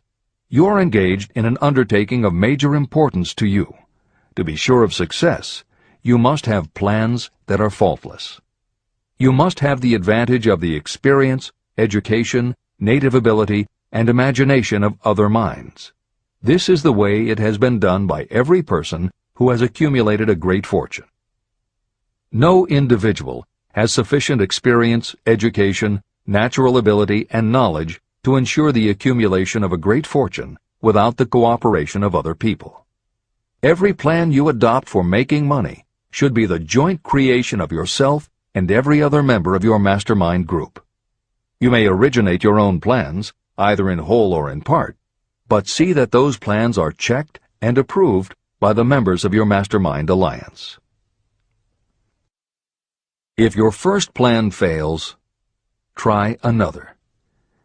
If the first plan that you adopt does not work successfully, replace it with a new plan. If this new plan fails to work, replace it with still another, and so on, until you find a plan that does work. Right here is the point at which the majority of people meet with failure, because of their lack of persistence in creating new plans to take the place of those that fail. The most intelligent person living cannot succeed in accumulating money, or in any other undertaking, without plans that are practical and workable. Just keep this fact in mind, and remember when your plans fail that temporary defeat is not permanent failure. It may only mean that your plans have not been sound. Build other plans. Start all over again. Temporary defeat should mean only one thing: the certain knowledge that there is something wrong with your plan. Millions of people go through life in misery and poverty because they lack a sound plan through which to accumulate a fortune. Your achievement can only be as good as the plans you make. You are never whipped until you quit in your own mind. James J. Hill, who was the greatest railroad builder of them all, met with temporary defeat when he first tried to raise the capital needed to build the Great Northern Railroad from the east to the west. But he turned defeat into victory through new plans. Henry Ford met with temporary defeat not only at the beginning of his automobile career, but even after he had gone a long way toward the top. But he, too, created new plans and went marching on to financial victory. We see people who have accumulated great fortunes, but we often recognize only their triumph, and we overlook the temporary defeats that they had to surmount before arriving. No follower of this philosophy can reasonably expect to accumulate a fortune without experiencing temporary defeat. When defeat comes, accept it as a signal that your plans are not sound. Rebuild those plans and set sail once more toward your goal. If you give up before your goal has been reached, you're a quitter. A quitter never wins, and a winner never quits. Write this sentence on a piece of paper in letters an inch high and place it where you will see it every night before you go to sleep and every morning before you go to work. When you begin to select members for your mastermind group, choose those who do not take defeat seriously. Some people foolishly believe that only money can make money. This is not true. Desire, transmuted into its monetary equivalent through the principles in this book, is the way money is made. Money, of itself, is nothing but inert matter. It cannot move, think, or talk, but it can hear when someone who desires it calls it to come. Intelligent planning is essential for success in any undertaking designed to accumulate riches. Following are detailed instructions to those who must begin the accumulation of riches by selling personal services. It should encourage you to know that practically all the great fortunes began either from selling personal services or from the sale of ideas. When you think about it, what else except ideas and personal services can you give in return for riches if you don't have products or property? Leaders and followers. Broadly speaking, there are two types of people in the world. One type is known as leaders, and the other as followers. Decide at the outset whether you intend to become a leader in your chosen calling or remain a follower. The difference in compensation is vast. The follower cannot expect to make as much as a leader, although some followers make the mistake of thinking they should. It is no disgrace to be a follower. On the other hand, it is no credit to remain a follower. Most great leaders began as followers. They became great leaders because they were intelligent followers. With few exceptions, the person who cannot follow a leader intelligently cannot become an efficient leader. The person who can follow a leader most efficiently is usually the person who develops into leadership most rapidly. An intelligent follower has many advantages, including the opportunity to acquire knowledge from the leader. The major attributes of leadership. The following are important factors of leadership. 1. Unwavering courage based upon knowledge of yourself and your occupation. No follower wishes to be dominated by a leader who lacks self-confidence and courage. Certainly no intelligent follower will be dominated by such a leader for very long. 2. Self-control. The person who cannot control himself can never control others. Self-control sets a strong example for your followers, which the more intelligent followers will emulate. 3. A keen sense of justice. Without a sense of fairness and justice, no leader can command and retain the respect of their followers. 4. Definiteness of decision. Those who waver in decisions show that they are not sure of themselves and therefore cannot lead others successfully. 5. Definiteness of plans. Successful leaders must plan their work and work their plans. Leaders who move by guesswork, without practical definite plans, are like a ship without a rudder. Sooner or later, they will land on the rocks. 6. The habit of doing more than paid for. One of the penalties of leadership is the necessity of the leaders to willingly do more than they require of their followers. 7. A pleasing personality. Leadership calls for respect. Followers will not respect a leader who does not grade high on all of the factors of a pleasing personality. 8. Sympathy and understanding. Successful leaders must be in sympathy with their followers. Moreover, they must understand them and their problems. 9. Mastery of detail. Successful leadership calls for mastery of the details of the leader's position. 10. Willingness to assume full responsibility. Successful leaders must be willing to assume responsibility for the mistakes and the shortcomings of their followers. If a leader tries to shift this responsibility, that leader will not remain the leader. If one of your followers makes a mistake or is incompetent, you must consider that it is you who failed. 11. Cooperation. The successful leader must understand and apply the principle of cooperative effort and be able to induce followers to do the same. Leadership calls for power, and power calls for cooperation. There are two forms of leadership. The first, and by far the most effective, is leadership by consent of and with the sympathy of the followers. The second is leadership by force, without the consent and sympathy of the followers. History is filled with evidences that leadership by force cannot endure. The downfall and disappearance of dictators and kings is significant. It means that people will not follow forced leadership indefinitely. Napoleon, Mussolini, Hitler were examples of leadership by force. Their leadership passed. Editor's comment. The following may also be added to the list: Idi Amin, Francisco Franco, Saddam Hussein, Ferdinand Marcos, Slobodan Milosevic, Juan Perón, General Augusto Pinochet, Pol Pot, General Suharto, the Taliban leaders in Afghanistan, Marshal Josip Broz Tito, Joseph Stalin, and subsequent leaders of the Soviet Union, East Germany, and the other countries in the Communist bloc. This is the end of the editor's comment. Those that remain see their power eroding and slipping away. Leadership by consent of the followers is the only leadership that can endure. People may follow forced leadership temporarily, but they will not do so willingly. Successful leaders will embrace the 11 factors of leadership described in this chapter, as well as some other factors. Those who make these attributes the basis of their leadership will find abundant opportunity to lead in any walk of life.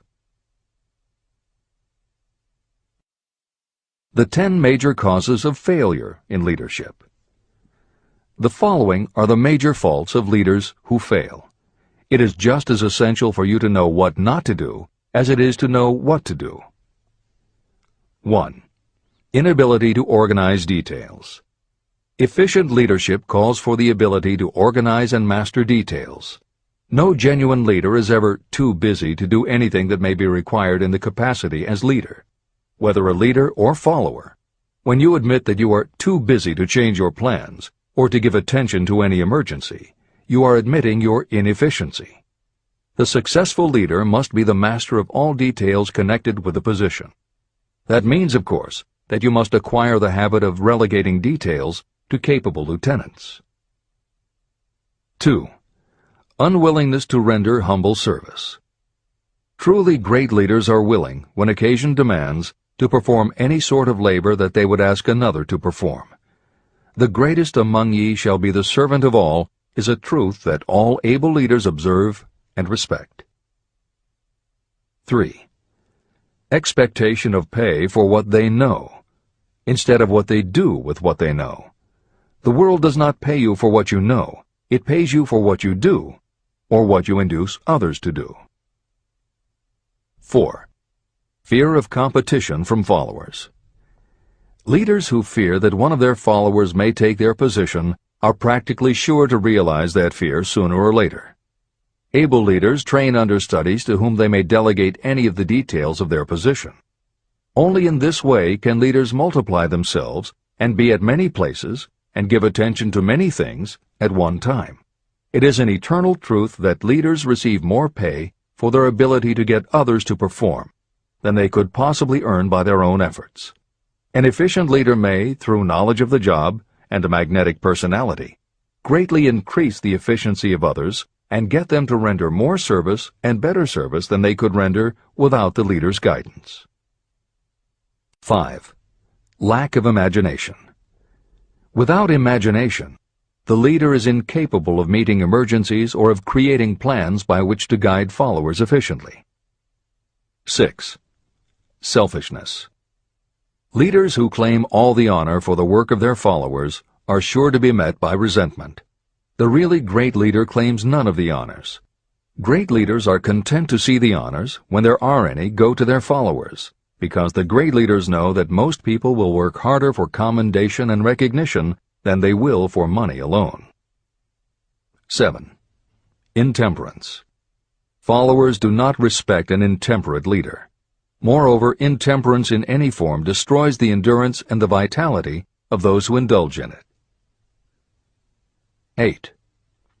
Disloyalty. Perhaps this should have come at the head of the list. Leaders who are not loyal to their duty, and to those both above and below them, cannot maintain their leadership for long. Disloyalty marks you as being less than the dust of the earth, and it will bring the contempt it deserves. Lack of loyalty is one of the major causes of failure in every walk of life. 9. Emphasis of the authority of leadership. The efficient leader leads by encouraging, and not by trying to instill fear in the hearts of those who follow. Leaders who try to impress their followers with their authority come within the category of leadership through force. If you are a real leader, you will have no need to advertise that fact. It is apparent in your conduct, by your sympathy, understanding, fairness, and a demonstration that you know your job. 10. Emphasis of title. Competent leaders require no title to give them the respect of their followers. Leaders who make too much of their titles generally have little else to emphasize. The doors to the office of the real leader are open to all and free from formality or ostentation. These are among the most common causes of failure in leadership. Any one of these faults is sufficient to cause failure. Study the list carefully if you aspire to leadership, and make sure that you are free of these faults. Editor's comment. Warren Bennis, a professor who teaches management and organization, said, "A manager is someone who does things right. A leader is someone who does the right thing." Admiral Grace Hopper was the ranking female Navy officer when she was interviewed for 60 Minutes. She said, "You manage things. You lead people." This is the end of the editor's comment.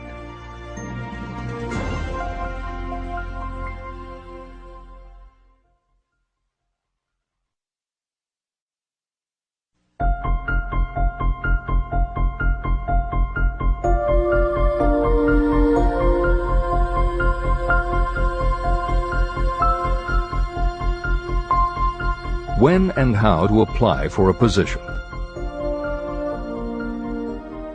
The information described here is the net result of many years of experience during which thousands of men and women were helped to market their services effectively. Editor's comment. The Internet, email, and faxed resumes have radically changed the way employers search for new employees, and the way that most people apply for jobs. However, Think and Grow Rich was never intended for most people.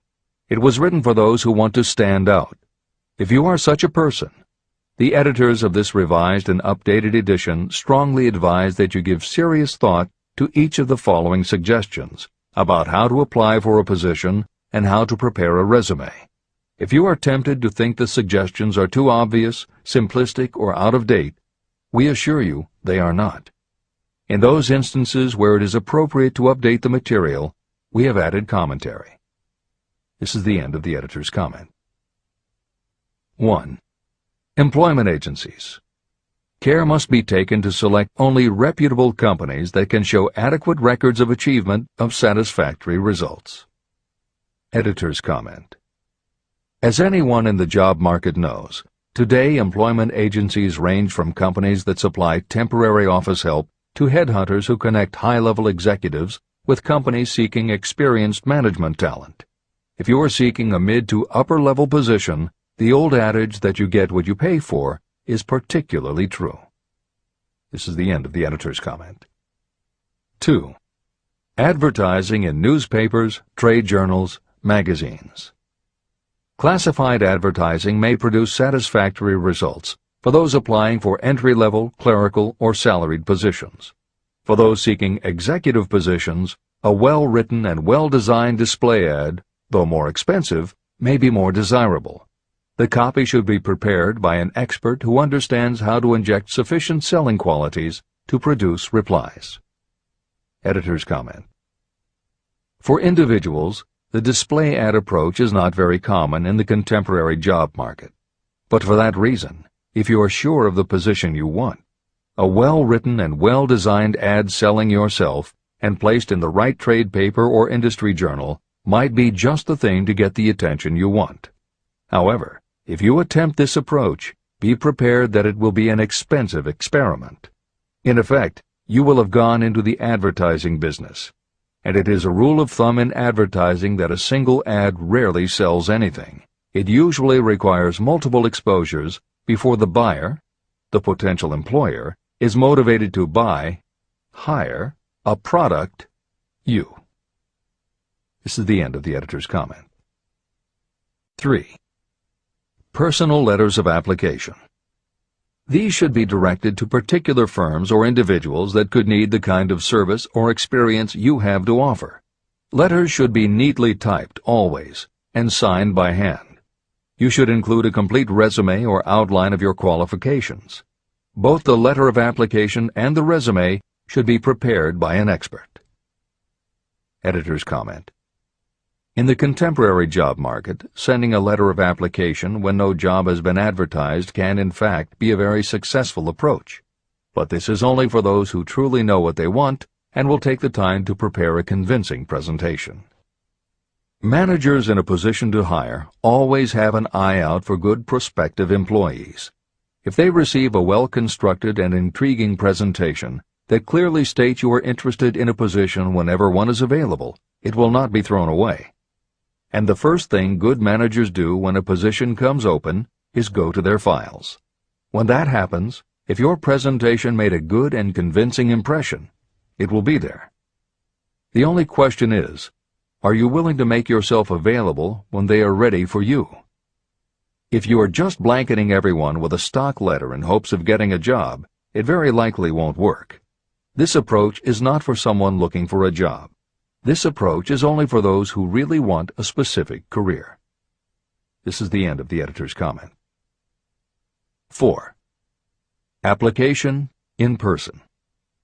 In some instances, it may be more effective if the applicant personally offers his or her services to prospective employers, in which event a complete written statement of qualifications for the position should be presented, as prospective employers will often wish to discuss your record with associates. Editor's comment. Asking for an interview when no job has been advertised is an even stronger statement that you know what you want and you are serious about working in a particular industry. If you pursue this approach, keep in mind that you are asking someone to give you their time. Some managers will not be receptive because it does not fit into their company's business practice, and some managers will just find it an annoyance. This approach will work for you only if you are confident that you can make an outstanding impression in person. If you make a strong, positive impression, it will be remembered when an opening is available. This is the end of the editor's comment. 5. Application through personal acquaintances. When possible, the applicant should approach prospective employers through some mutual acquaintance. This method is particularly advantageous in the case of those who seek executive connections and do not wish to appear to be peddling themselves.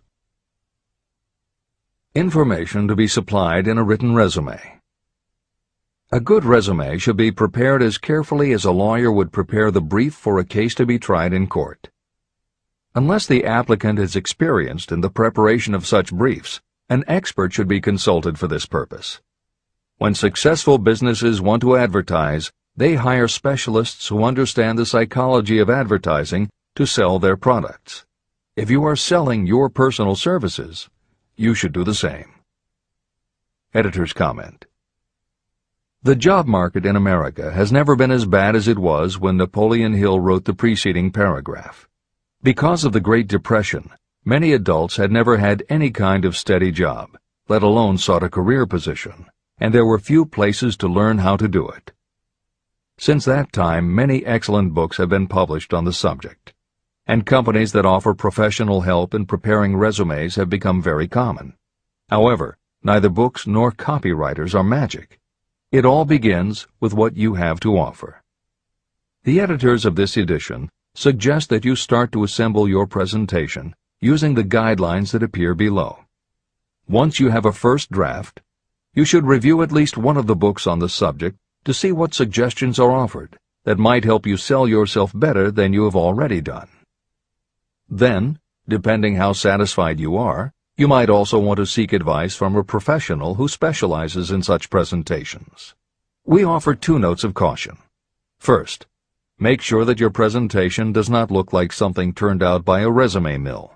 Having received many resumes over the years, the editors warn you that some professionals use the same stock phrases, buzzwords, and formats for every client, and this can be a dead giveaway that someone else prepared your resume, or that you have simply copied from a book. Your intention should be to make yours stand out. The second word of caution is, don't go overboard in trying to stand out. There is a balance between catching an employer's attention and looking like you are trying too hard. For instance, if you are a New York marketing executive applying to a Los Angeles company, sending your application with a bag of fresh bagels by next morning FedEx would probably make a good impression, whereas sending a dartboard with your picture in the center might be viewed as just a little too cute and a little too much. Clever is good, but professional is a must. Never be so clever that you don't look professional. Following are a set of guidelines for preparing your resume. Because part of your search for a position will involve responding to ads for job openings, and because it has become common to respond by faxing applications and resumes, Napoleon Hill's guidelines should be used to prepare 2 separate presentations. As Hill suggests below, you should prepare an elaborate presentation to be used when mailed or presented in person. But you should also prepare a second, shorter version that is designed specifically to be faxed. Take care to make your fax version complete and interesting, but it should be no more than 3 pages. The following information should appear in your presentation. 1. Education. State briefly but definitely what schooling you've had and in what subjects you specialized in school, giving the reasons for that specialization. Editor's comments. Never exaggerate. This is very serious advice, and it applies not only to education, but also the next 2 categories, experience and references. Smart employers will check in all 3 areas. Labor laws have become so demanding that employers filling responsible positions are very cautious about whom they hire in the first place. There are rules about such things as the difference between salaried and hourly employment, sexual harassment, what constitutes grounds for dismissal, what questions can and cannot be asked in job interviews, and a host of other things that leave the employer open to potential lawsuits. Consequently, smart employers, the kind you want to work for, will check your education, experience, and references. Also, bear in mind, you are providing information that will follow you for the rest of your career. If you keep up with the news, you know that in recent times even executives headed for the top have been dismissed. Military men have resigned in disgrace. Politicians have been removed from office, and professors have been forced to resign, all because someone looked into their background and found that they had exaggerated their qualifications. This is the end of the editor's comments. 2. Experience. If you have had experience in connection with positions similar to the one you seek, describe it fully. Give the names and addresses of former employers. Be sure to clearly point out any special experience you may have had that would equip you to fill the position you seek. 3. References. Practically every business firm wants to know as much as possible about the background of prospective employees who seek positions of responsibility. Attach copies of letters from former employers, from teachers under whom you studied, and from prominent people whose judgment may be relied upon. 4. Photograph of yourself. Include a recent professional photograph of yourself as a part of your presentation. Editor's comment. In the contemporary job market, this is not a common practice at all. However, from personal experience, the editors of this edition know it can be advantageous. We have received only one such job application, but unquestionably it was the photograph that prompted us to ask the applicant to come in for an interview. If you are confident that your appearance makes a good, professional impression, you may want to consider this unusual approach. There is the danger that you may be seen as vain or self-centered, but it could also be the thing that gives you an edge. This is the end of the editor's comment. 5. Apply for a specific position. Never apply for just a job. That indicates you lack specialized qualifications. 6. State your qualifications for the particular position for which you apply. Give full details why you believe you are qualified for the particular position you seek. This is the most important detail of your application. It will determine, more than anything else, what consideration you receive. 7. Offer to go to work on probation. This may appear to be a radical suggestion, but experience has proved that it seldom fails to win at least a trial. If you are sure of your qualifications, a trial is all you need. Incidentally, such an offer indicates that you have confidence in your ability to fill the position you seek. It is most convincing. Make it clear that your offer is based on your confidence in your ability to fill the position, your confidence in your prospective employer's decision to employ you after the trial period, and your determination to have the position. Editor's comments. As you will learn in Chapter 10, when you read the story of Napoleon Hill's application to Rufus Ayers, Hill gives this advice based on his personal experience. Unfortunately, this is one of those instances where times may have changed so much that the approach is rarely applicable. In today's environment, modern labor laws and business practice may prevent an employer from taking you up on your offer. However, today many companies do have internship programs that allow an employer to test drive employees to see how well they might fit in. This is the end of the editor's comment. 8. Knowledge of your prospective employer's business. Before applying for a position, do sufficient research to familiarize yourself thoroughly with that business and indicate the knowledge you have acquired in this field. This will be impressive because it indicates that you have imagination and a real interest in the position you seek. Editor's comment. When you do this, and you certainly should, bear in mind that you will be talking with people who really know the business. Even by researching extensively, at best you will only know about their business. If you try to appear too knowledgeable or familiar, it may backfire and reveal that you have only a superficial view of the business. Unless you are already working in the particular industry and have insights based on experience, do not be presumptuous. Use your knowledge to indicate that you have taken the time to educate yourself and that you really are interested, but don't try to tell a prospective employer how you would run the business. This is the end of the editor's comment. Remember that it is not the lawyer who knows the most law, but the one who best prepares his case who wins. If your case is properly prepared and presented, your victory will have been more than half won at the outset. Do not be afraid of making your presentation too long. Employers are just as much interested in purchasing the services of well-qualified applicants as you are in securing employment. In fact, the success of most successful employers is due to their ability to select well-qualified lieutenants. They want all the information available. Editor's comment. As noted above, when faxing a resume, it should be no more than 3 pages and should state that you will be pleased to provide a more detailed resume if required. This is the end of the editor's comment. Remember another thing.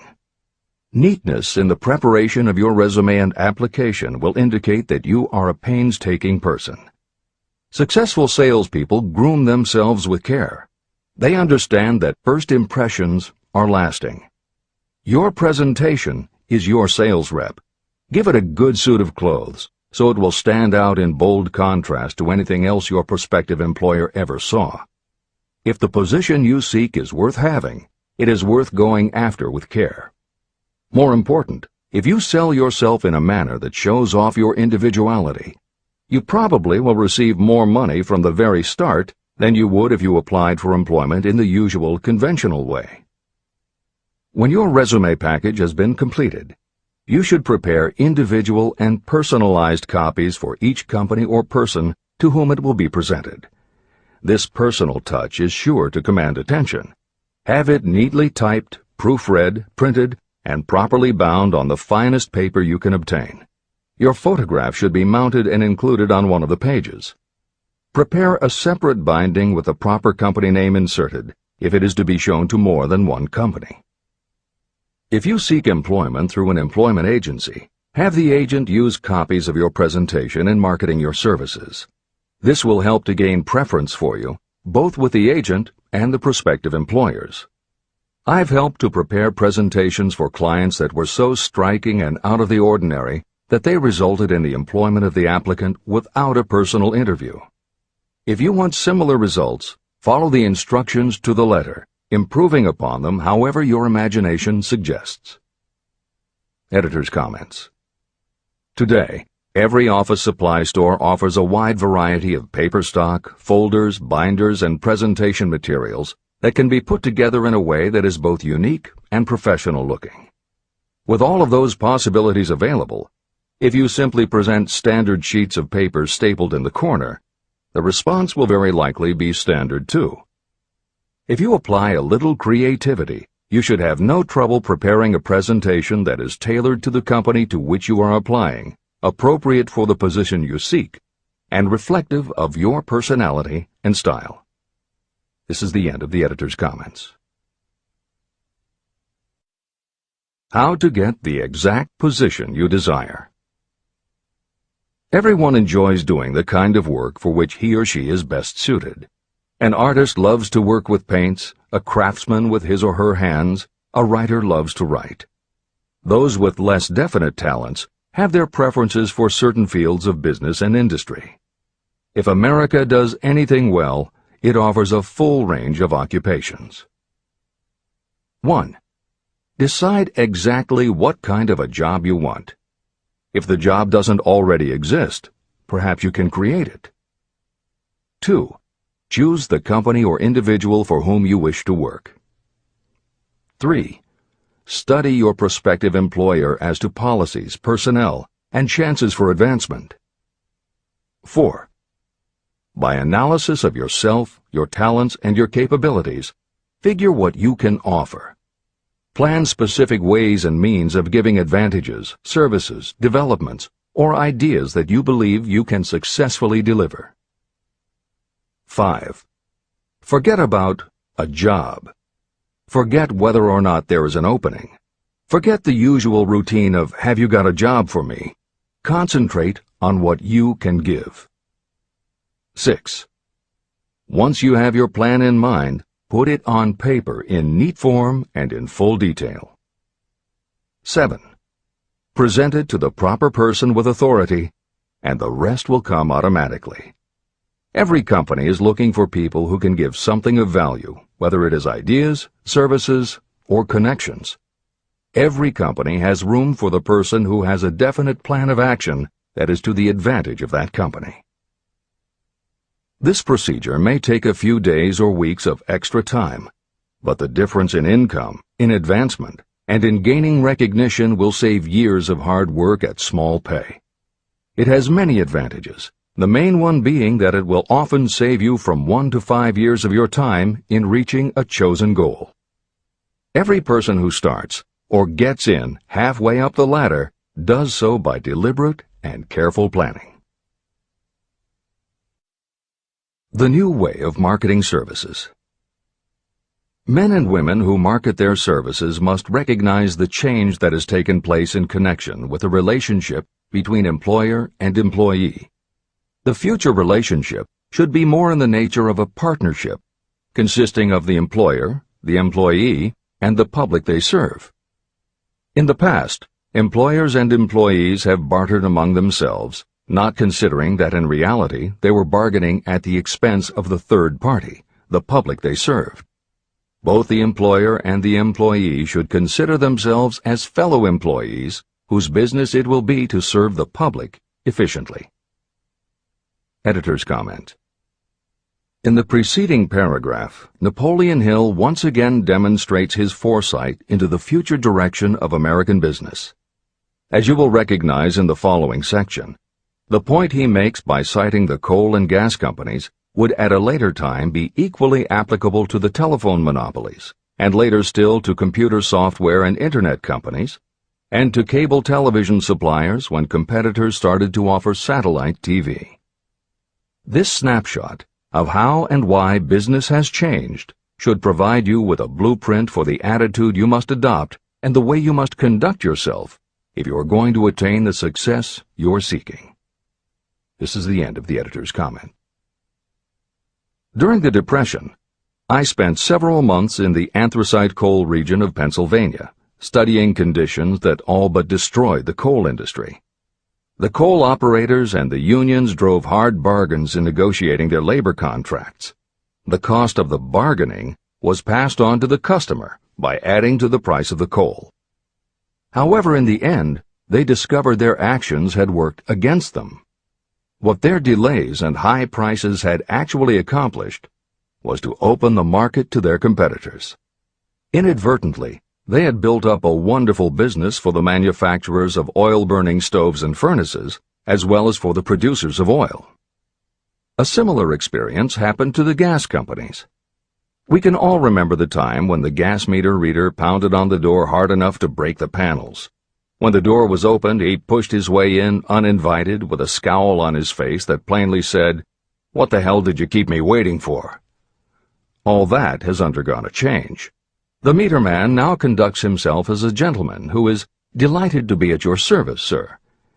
Before the gas companies learned that their scowling meter men were offending customers, their competitors, the polite salesmen of oil burners came along and did a land office business. These illustrations are mentioned here to show that we are where we are and what we are because of our own conduct. If there is a principle of cause and effect that controls business, finance, and transportation, this same principle controls individuals and determines their economic status. Courtesy and service are the watchwords of merchandising today, and they apply to the person who is marketing personal services even more directly than to the employer. In the final analysis, you are employed by the customer. If you fail to serve well, both you and your employer will pay for it by the loss of the privilege of serving. What is your QQS rating? In the preceding, the causes of success in marketing services effectively and permanently have been clearly described. Unless those causes are studied, analyzed, understood, and applied, no one can market services effectively and permanently. Every man or woman must be their own sales force of their personal services. The quality and the quantity of service rendered, and the spirit in which it is rendered, determine the price and the duration of employment. To market your personal services effectively, which means a permanent market at a satisfactory price under pleasant conditions, you must adopt and follow the QQS formula. QQS means that quality plus quantity plus the proper spirit of cooperation equals perfect salesmanship of service. Remember the QQS formula, but do more. Apply it as a habit. Analyze the formula to make sure you understand exactly what it means. Quality of service means the performance of every detail in connection with your position in the most efficient manner possible with the object of greater efficiency always in mind. Quantity of service means the habit of rendering all the service of which you are capable at all times with the purpose of increasing the amount of service rendered as you develop greater skill through practice and experience. Emphasis is again placed on the word habit. Spirit of service means the habit of agreeable, harmonious conduct, which will induce cooperation from associates and fellow employees. Adequate quality and adequate quantity of service is not sufficient to maintain a permanent market for your services. The spirit in which you deliver service is a strong determining factor in connection with both the price you receive and the duration of your employment. Andrew Carnegie stressed this point in his description of the factors that lead to success in the marketing of personal services. He emphasized again and again the necessity for harmonious conduct. He stressed the fact that he would not retain any man, no matter how great a quantity or how efficient the quality of his work, unless he worked in a spirit of harmony. Mr. Carnegie insisted upon his people working with each other in an agreeable manner. To prove that he placed a high value on this quality, he helped many who met his standards to become very wealthy. Those who did not conform had to make room for others who did. The importance of a pleasing personality has been stressed because it is so important in rendering service in the proper spirit. If you have a personality that pleases, and you render service in a spirit of harmony, these assets often make up for what you may lack in both the quality and the quantity of service you render. Nothing, however, can be successfully substituted for pleasing conduct. The capital value of your services. The person whose income is derived entirely from the sale of personal services is a merchant, just like the person who sells hard goods, and such a person is subject to exactly the same rules of conduct as the merchant who sells merchandise. I emphasize this because many people who live by the sale of personal services make the mistake of considering themselves free from the rules of conduct and the responsibilities attached to those who are engaged in marketing commodities. The day of the go-getter has been supplanted by the go-giver. The actual capitalized value of your brainpower may be determined by the amount of income you can produce by marketing your services. A fair estimate of the capital value of your brainpower may be made by using the following assumptions. Money, the amount of capital, can be borrowed from a bank at a certain rate of interest. Money is worth no more than brains, and it is often worth much less. Therefore, if your brainpower is as valuable as money, in effect, you should be lending your brainpower, your amount of capital, at least at the same rate that banks charge to lend money.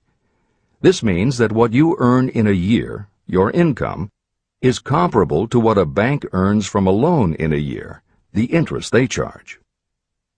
You can then calculate the capital value of your brainpower using this formula. Divide 100 by the current rate of interest that banks charge for lending money. Then multiply the result by the amount of your annual income. As an example, assume that the current interest rate is 5%. Assume your annual income is $50,000. The formula would be as follows. 100 divided by 5 equals 20, and 20 multiplied by 50,000 equals $1 million. Therefore, if you lend out your brainpower, your capital, at the same rate as the bank lends money, 5% interest, your brainpower is worth $1 million. Competent brains, if effectively marketed, represent a much more desirable form of capital than the money that is required to conduct a business dealing in commodities. This is true because brains are a form of capital that cannot be permanently depreciated by economic depressions, nor can this form of capital be stolen or spent. Moreover, the money that is essential for the conduct of business is as worthless as a sand dune until it has been mixed with efficient brains. The 31 major causes of failure. Life's greatest tragedy consists of men and women who earnestly try and fail. The tragedy lies in the overwhelmingly large majority of people who fail as compared with the few who succeed. I have had the privilege of analyzing several thousand men and women, 98% of whom were classed as failures. My analysis proved that there are 13 major principles through which people accumulate fortunes. Each of the 13 principles of success has its own chapter in this book, and there are 31 major reasons for failure. The 31 causes of failure are listed below. As you go through the list, measure yourself point by point. It will help you to discover how many of these causes of failure stand between you and success. 1. Unfavorable hereditary background. There is little, if anything, that can be done for people who are born with a deficiency in brain power. This is the only one of the 31 causes of failure that may not be easily corrected by any individual. My philosophy can offer only one method of bridging this weakness, through the aid of the mastermind. 2. Lack of a well-defined purpose in life. There is no hope of success for the person who does not have a central purpose or definite goal at which to aim. 98 out of every 100 of those whom I have analyzed had no such aim. Perhaps this was the major cause of their failure. 3. Lack of ambition to aim above mediocrity. I can offer no hope for those who are so indifferent they do not want to get ahead in life and are not willing to pay the price. 4. Insufficient education. This is a handicap that may be overcome with comparative ease. Experience has proven that the best educated people are often those who are self-made or self-educated. It takes more than a college degree to make you a person of education. Any person who is educated has learned to get whatever they want in life without violating the rights of others. Education consists not so much of knowledge, but of knowledge effectively and persistently applied. You are paid not merely for what you know, but for what you do with what you know. 5. Lack of self-discipline. Discipline comes through self-control. This means that you must control all negative qualities. Before you can control conditions, you must first control yourself. Self-mastery is the hardest job you will ever tackle. If you do not conquer yourself, you will be conquered by yourself. By stepping in front of a mirror, you may see both your best friend and your greatest enemy. 6. Ill health. No person may enjoy outstanding success without good health. Many of the causes of ill health are subject to mastery and control. These, in the main, are overeating of foods not conducive to health, wrong habits of thought or negative thinking, wrong use of and overindulgence in sex, lack of proper physical exercise, an inadequate supply of fresh air due to improper breathing.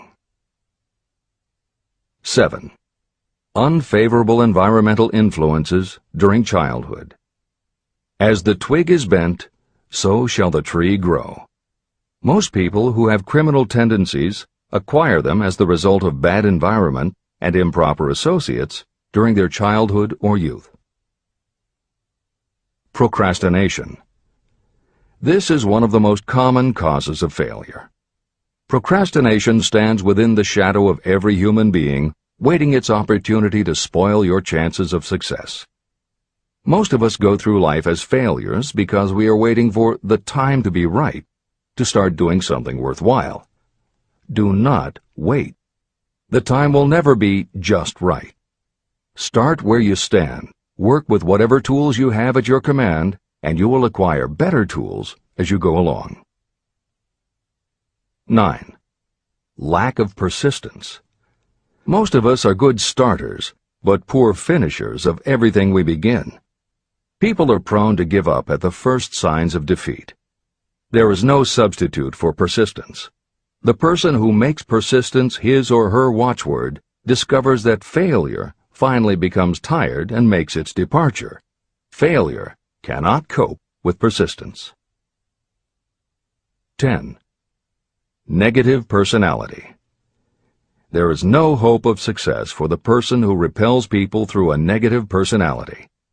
Success comes through the application of power, and power is attained through the cooperative efforts of other people. A negative personality will not induce cooperation.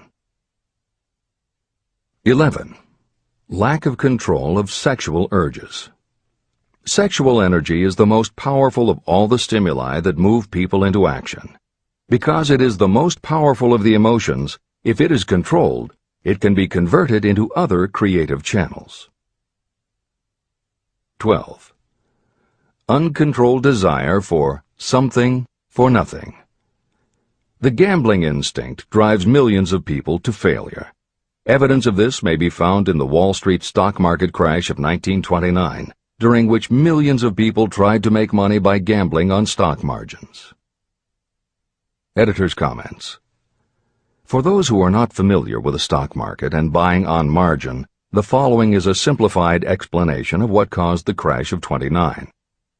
The first thing to understand is that prior to the Great Depression there was widespread optimism about the expanding economy. Businesses were booming, and the people who had invested in those companies were making fortunes almost overnight. When the average person saw how much money was being made, they wanted to get in on it, and there was a way for them to do it. Even average people who didn't have enough ready cash to buy stocks could do so because brokers allowed customers to purchase stocks on margin by making what amounted to a down payment. However, part of the purchase agreement stated that when the brokers called in the margin accounts, which they could do at any time, the customers would have to come up with the rest of the cash immediately to pay the balance owing on the original purchase price. That is why Hill used the term gambling when he referred to the stock market. These average people weren't investing in companies. They were betting on the future rise in value. The idea, in the average person's mind, was that they would only have to scrape together enough to pay the margin, which was a small percentage of the full cost. Then when the price of the stock went up, they would sell, which would give them more than enough money to pay the broker the balance owing on the purchase price, and they could pocket the difference. This worked fine as long as stock prices continued to rise, but when the stock market crashed, the stockbrokers called in the margins, and the people who had bought at prices they really couldn't afford suddenly found that they had to come up with the cash. And that was why so many average people got wiped out in the crash of '29. They gambled money they didn't have by buying on margin. This is the end of the editor's comments. 13. Lack of a well-defined power of decision. Those who succeed reach decisions promptly and change them very slowly. Those who fail reach decisions very slowly and change them frequently and quickly. Indecision and procrastination are twins. Where one is found, the other is also usually found. Kill off this pair before they completely tie you to the treadmill of failure. 14. One or more of the 6 basic fears: fear of poverty, fear of criticism, fear of ill health, fear of loss of love, fear of old age, and fear of death. You will find an in-depth analysis of these 6 basic fears in the final chapter. They must be mastered before you can market your services effectively. 15. Wrong selection of a mate in marriage. This is a most common cause of failure. The relationship of marriage brings people intimately into contact. Unless this relationship is harmonious, failure is likely to follow. Moreover, it will be a form of failure that destroys ambition. 16. Overcaution. The person who takes no chances generally has to take whatever is left when others are through choosing. Overcaution is as bad as undercaution. Both are extremes to be guarded against. Life itself is filled with the element of chance. 17. Wrong selection of associates in business. This is one of the most common causes of failure in business. In marketing personal services, you should use great care to select an employer who will be an inspiration and who is intelligent and successful. We emulate those with whom we associate most closely. Pick an employer who is worth emulating. 18. Superstition and prejudice. Superstition is a form of fear. It is also a sign of ignorance. Successful people keep open minds and are afraid of nothing. 19. Wrong selection of a vocation. You cannot have outstanding success in work that you do not like. The most essential step in the marketing of personal services is that of selecting an occupation into which you can throw yourself wholeheartedly. Although money or circumstances may require you to do something you don't like for a time, no one can stop you from developing plans to make your goal in life a reality. Editor's comments. Most contemporary experts agree with Napoleon Hill's statement that finding the work you love is of key importance in achieving success that is truly rewarding. This concept coincides so well with modern attitudes that it has inspired a number of books, including Feel the Fear and Do It Anyway by Susan Jeffers, Wishcraft by Barbara Sher, and Do What You Love, The Money Will Follow by Marcia Sinitar. All three books became bestsellers by expanding upon that single concept. This is the end of the editor's comments. 20. Lack of concentration of effort. The jack of all trades seldom is good at any. Concentrate all of your efforts on one definite chief aim. 21.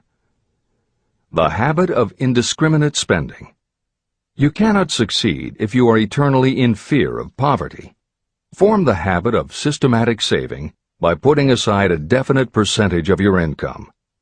Money in the bank gives you a very safe foundation of courage when bargaining for the sale of personal services.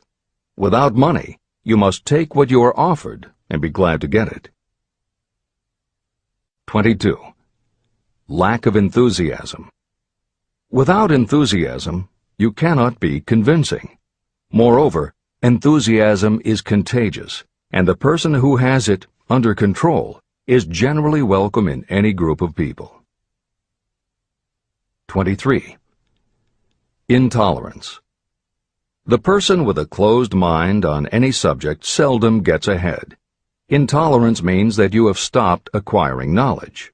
The most damaging forms of intolerance are those connected with religious, racial, and political differences of opinion. 24. Intemperance. The most damaging forms of intemperance are connected with overeating, alcohol, drugs, and sexual activities.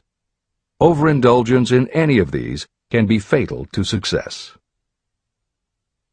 25. Inability to cooperate with others. More people lose their positions and their big opportunities in life because of this fault than for all other reasons combined. It is a fault that no well-informed business person or leader will tolerate. 26. Possession of power that was not acquired through self-effort. Sons and daughters of wealthy parents and others who inherit money that they did not earn. Power in the hands of one who did not acquire it gradually is often fatal to success. Quick riches are more dangerous than poverty. 27. Intentional dishonesty. There is no substitute for honesty. You may be temporarily dishonest because of circumstances over which you have no control without permanent damage, but there is no hope for you if you are dishonest by choice. Sooner or later, your deeds will catch up with you, and you will pay by loss of reputation and perhaps even loss of liberty. 28. Egotism and vanity. These qualities serve as red lights that warn others to keep away. They are fatal to success. 29. Guessing instead of thinking. Most people are too indifferent or lazy to acquire facts with which to think accurately. They prefer to act on opinions created by guesswork or snap judgments. 30. Lack of capital. This is a common cause of failure among those who start out in business for the first time. You must have a sufficient reserve of capital to absorb the shock of your mistakes and to carry you over until you have established a reputation. 31. Here, name any particular cause of failure from which you have suffered that has not been included in the foregoing list. Contained in these 31 major causes of failure is the description of practically every person who tries and fails. It will be helpful if you get someone who knows you well to go over this list with you and help you to analyze yourself by each of these causes of failure. Most people cannot see themselves as others see them. You may be one who cannot.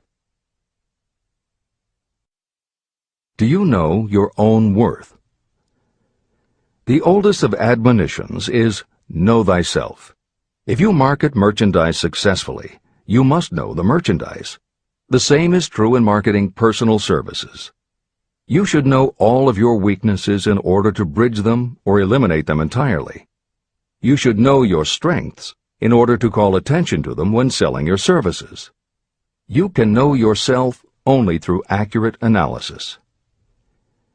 There's a story about a young man applying for a job who was making a good impression until the manager asked him what salary he expected. He replied that he had no fixed sum in mind, lack of a definite aim. The manager then said, "We will pay you all you are worth after we try you out for a week." "I can't accept that," the applicant replied. "I'm already getting more than that where I'm now employed." It may seem funny, but it makes a serious point. Before you even begin to negotiate for a better salary in your present position or begin to seek employment elsewhere, be sure that you are worth more than you now receive. It is one thing to want money. Everyone wants more, but it is something entirely different to be worth more. Many people mistake their wants for their just dues. Your financial wants have nothing whatever to do with your worth.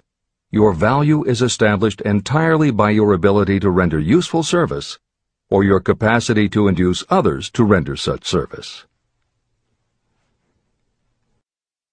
Take inventory of yourself. Annual self-analysis is essential in the effective marketing of personal services, just like you would take an annual inventory if you were in merchandising. Moreover, your yearly analysis should show a decrease in your faults and an increase in your virtues. You go ahead, stand still, or go backward in life. Your objective should be to go ahead. Annual self-analysis will disclose whether advancement has been made and, if so, how much. It will also disclose any backward steps you may have taken.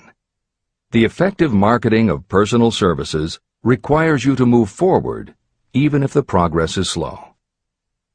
Your annual self-analysis should be made at the end of each year, so you can include in your New Year's resolutions any improvements that the analysis indicates should be made. Take this inventory by asking yourself the following questions, and by checking your answers with the aid of someone who will not permit you to deceive yourself.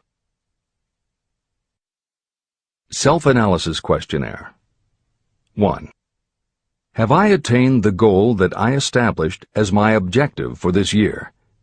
You should work with a definite yearly objective to be attained as a part of your major life objective. 2. Have I delivered service of the best possible quality of which I was capable, or could I have improved any part of this service? 3. Have I delivered service in the greatest possible quantity of which I was capable? 4. Has the spirit of my conduct been harmonious and cooperative at all times? 5. Have I permitted the habit of procrastination to decrease my efficiency, and if so, to what extent? 6. Have I improved my personality, and if so, in what ways? 7. Have I been persistent in following my plans through to completion? 8. Have I reached decisions promptly and definitely on all occasions? 9. Have I permitted any of the 6 basic fears to decrease my efficiency? 10. Have I been either overcautious or undercautious? 11. Has my relationship with my associates in work been pleasant or unpleasant? If it has been unpleasant, has the fault been partly or wholly mine? 12. Have I dissipated any of my energy through lack of concentration of effort? 13. Have I been open-minded and tolerant in connection with all subjects? 14. In what ways have I improved my ability to render service? 15. Have I been intemperate in any of my personal habits? 16. Have I expressed, either openly or secretly, any form of egotism? 17. Has my conduct toward my associates been such that they respect me? 18. Have my opinions and decisions been based upon guesswork or accuracy of analysis and thought? 19. Have I followed the habit of budgeting my time, my expenses, and my income, and have I been conservative in these budgets? 20. How much time have I devoted to unprofitable effort which I might have used to better advantage? 21. How may I rebudget my time and change my habits so I will be more efficient during the coming year? 22. Have I been guilty of any conduct that was not approved by my own conscience? 23. In what ways have I rendered more service and better service than I was paid to render? 24. Have I been unfair to anyone, and if so, in what way? 25. If I had been the purchaser of my own services for the year, would I be satisfied with my purchase? 26. Am I in the right vocation, and if not, why not? 27. Has the purchaser of my services been satisfied with the service I have rendered, and if not, why not? 28. What is my present rating on the fundamental principles of success? Make this rating fairly and frankly, and have it checked by someone who is courageous enough to do it accurately. After you have finished reading through to the end of this book at least once, and you are sure you have assimilated the information in this chapter, you will be ready to create a practical plan for marketing your personal services. In this chapter, you should have found adequate descriptions of every principle essential in planning the sale of personal services. These include the major attributes of leadership, the most common causes of failure in leadership, a description of the fields of opportunity for leadership, the main causes of failure in all walks of life, and the important questions that should be used in self-analysis. This extensive and detailed presentation has been included because it will be needed by you if you are going to earn your riches by marketing your personal services. Those who have lost their fortunes and those who are just beginning to earn money have nothing but personal services to offer in return for riches. Therefore, it is essential that you have real, practical information that you'll need to market your services to best advantage. Complete assimilation and understanding of the information will help you to market your services, and it will help you to become more analytical and capable of judging people. The information will be priceless to you if you work in an executive position where you select employees. Where and how to find opportunities to accumulate riches. Now that we have analyzed the principles by which riches may be accumulated, you naturally ask, where can I find the opportunities to apply these principles? Very well. Let us take inventory and see what the United States of America offers the person seeking riches. To begin with, remember that we live in a country where every law-abiding citizen enjoys freedom of thought and freedom of deed unequaled anywhere in the world. Most of us have never taken inventory of the advantages of this freedom. We have never compared our unlimited freedom with a curtailed freedom in other countries. Here we have freedom of thought, freedom in the choice and enjoyment of education, freedom in religion, freedom in politics, freedom in the choice of a business, profession, or occupation, freedom to accumulate and own all the property we can accumulate, freedom to choose our place of residence, freedom in marriage, freedom through equal opportunity to all races, freedom of travel from one state to another, freedom in our choice of foods, and freedom to aim for any station in life for which we have prepared ourselves, even for the presidency of the United States. We have other forms of freedom, but this list gives an overview of the most important freedoms that offer you the opportunity to think and grow rich. The United States is the only country guaranteeing to every citizen, whether native-born or naturalized, so broad and varied a list of freedoms. Next, let us recount some of the blessings that our widespread freedom has placed within our hands. Take the average American family of average income and sum up the benefits available to every member of the family in this land of opportunity and plenty. Food. Next to freedom of thought and deed comes food, clothing, and shelter, the three basic necessities of life. Because of our universal freedom, the average American family has available at its door the choicest selection of food to be found anywhere in the world, and at prices within its financial range. Shelter. This family lives in a comfortable apartment or house, complete with light, heat, water, and many conveniences. The toast they had for breakfast was toasted in an electric toaster, which cost but a few dollars. The apartment is cleaned with a vacuum cleaner that is run by electricity. Hot and cold water is available at all times in the kitchen and the bathroom. The food is kept cool in a refrigerator.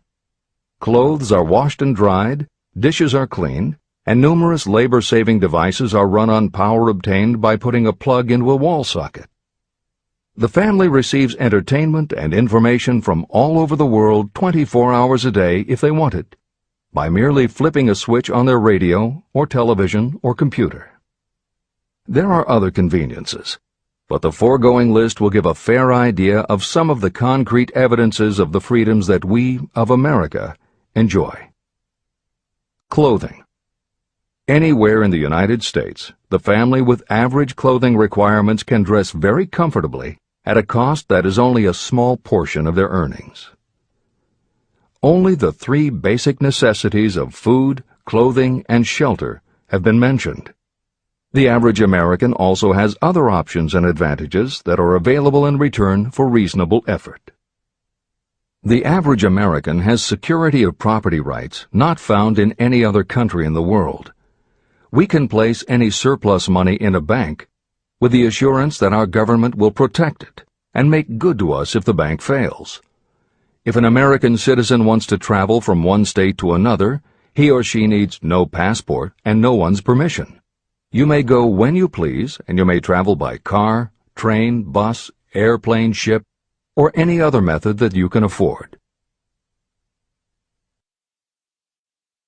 The miracle that has provided these blessings. We often hear politicians proclaiming the freedom of America when they solicit votes, but they seldom take the time or trouble to analyze the source of this freedom.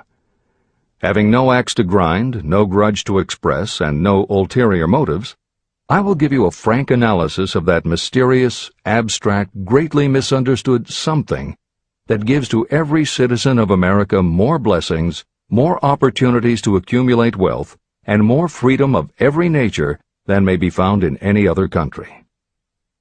I have the right to analyze the source and nature of this unseen power because I know, and have known for more than half a century, many of the men who organized that power, and many who are now responsible for its maintenance.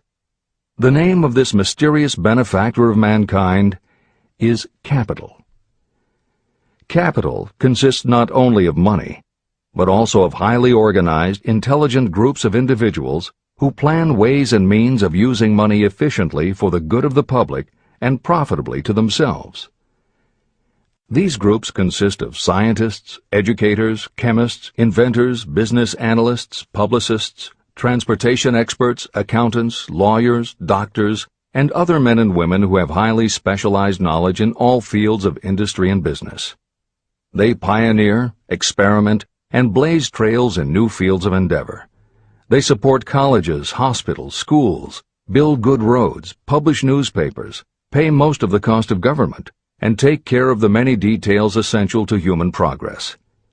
Stated briefly, the capitalists are the brains of civilization because they supply the entire fabric of which all education, enlightenment, and human progress consist. Money without brains is always dangerous. Properly used, it is the most important essential of civilization. To give you an idea of how important organized capital is, try to imagine that it is your job to provide and prepare a simple family breakfast, but you have to do it without the aid of capital. To supply the tea, you would have to make a trip to China or India. Unless you are an excellent swimmer, you would become rather tired before making the round trip. Then, too, another problem would confront you. What would you use for money, even if you had the physical endurance to swim the ocean? To supply sugar, you would have to take another swim to the Caribbean islands, or a long walk to the sugar beet section of Utah. But even then you might come back without the sugar, because organized effort and money are necessary to produce sugar, to say nothing of what is required to refine, transport, and deliver it to the breakfast table anywhere in the United States.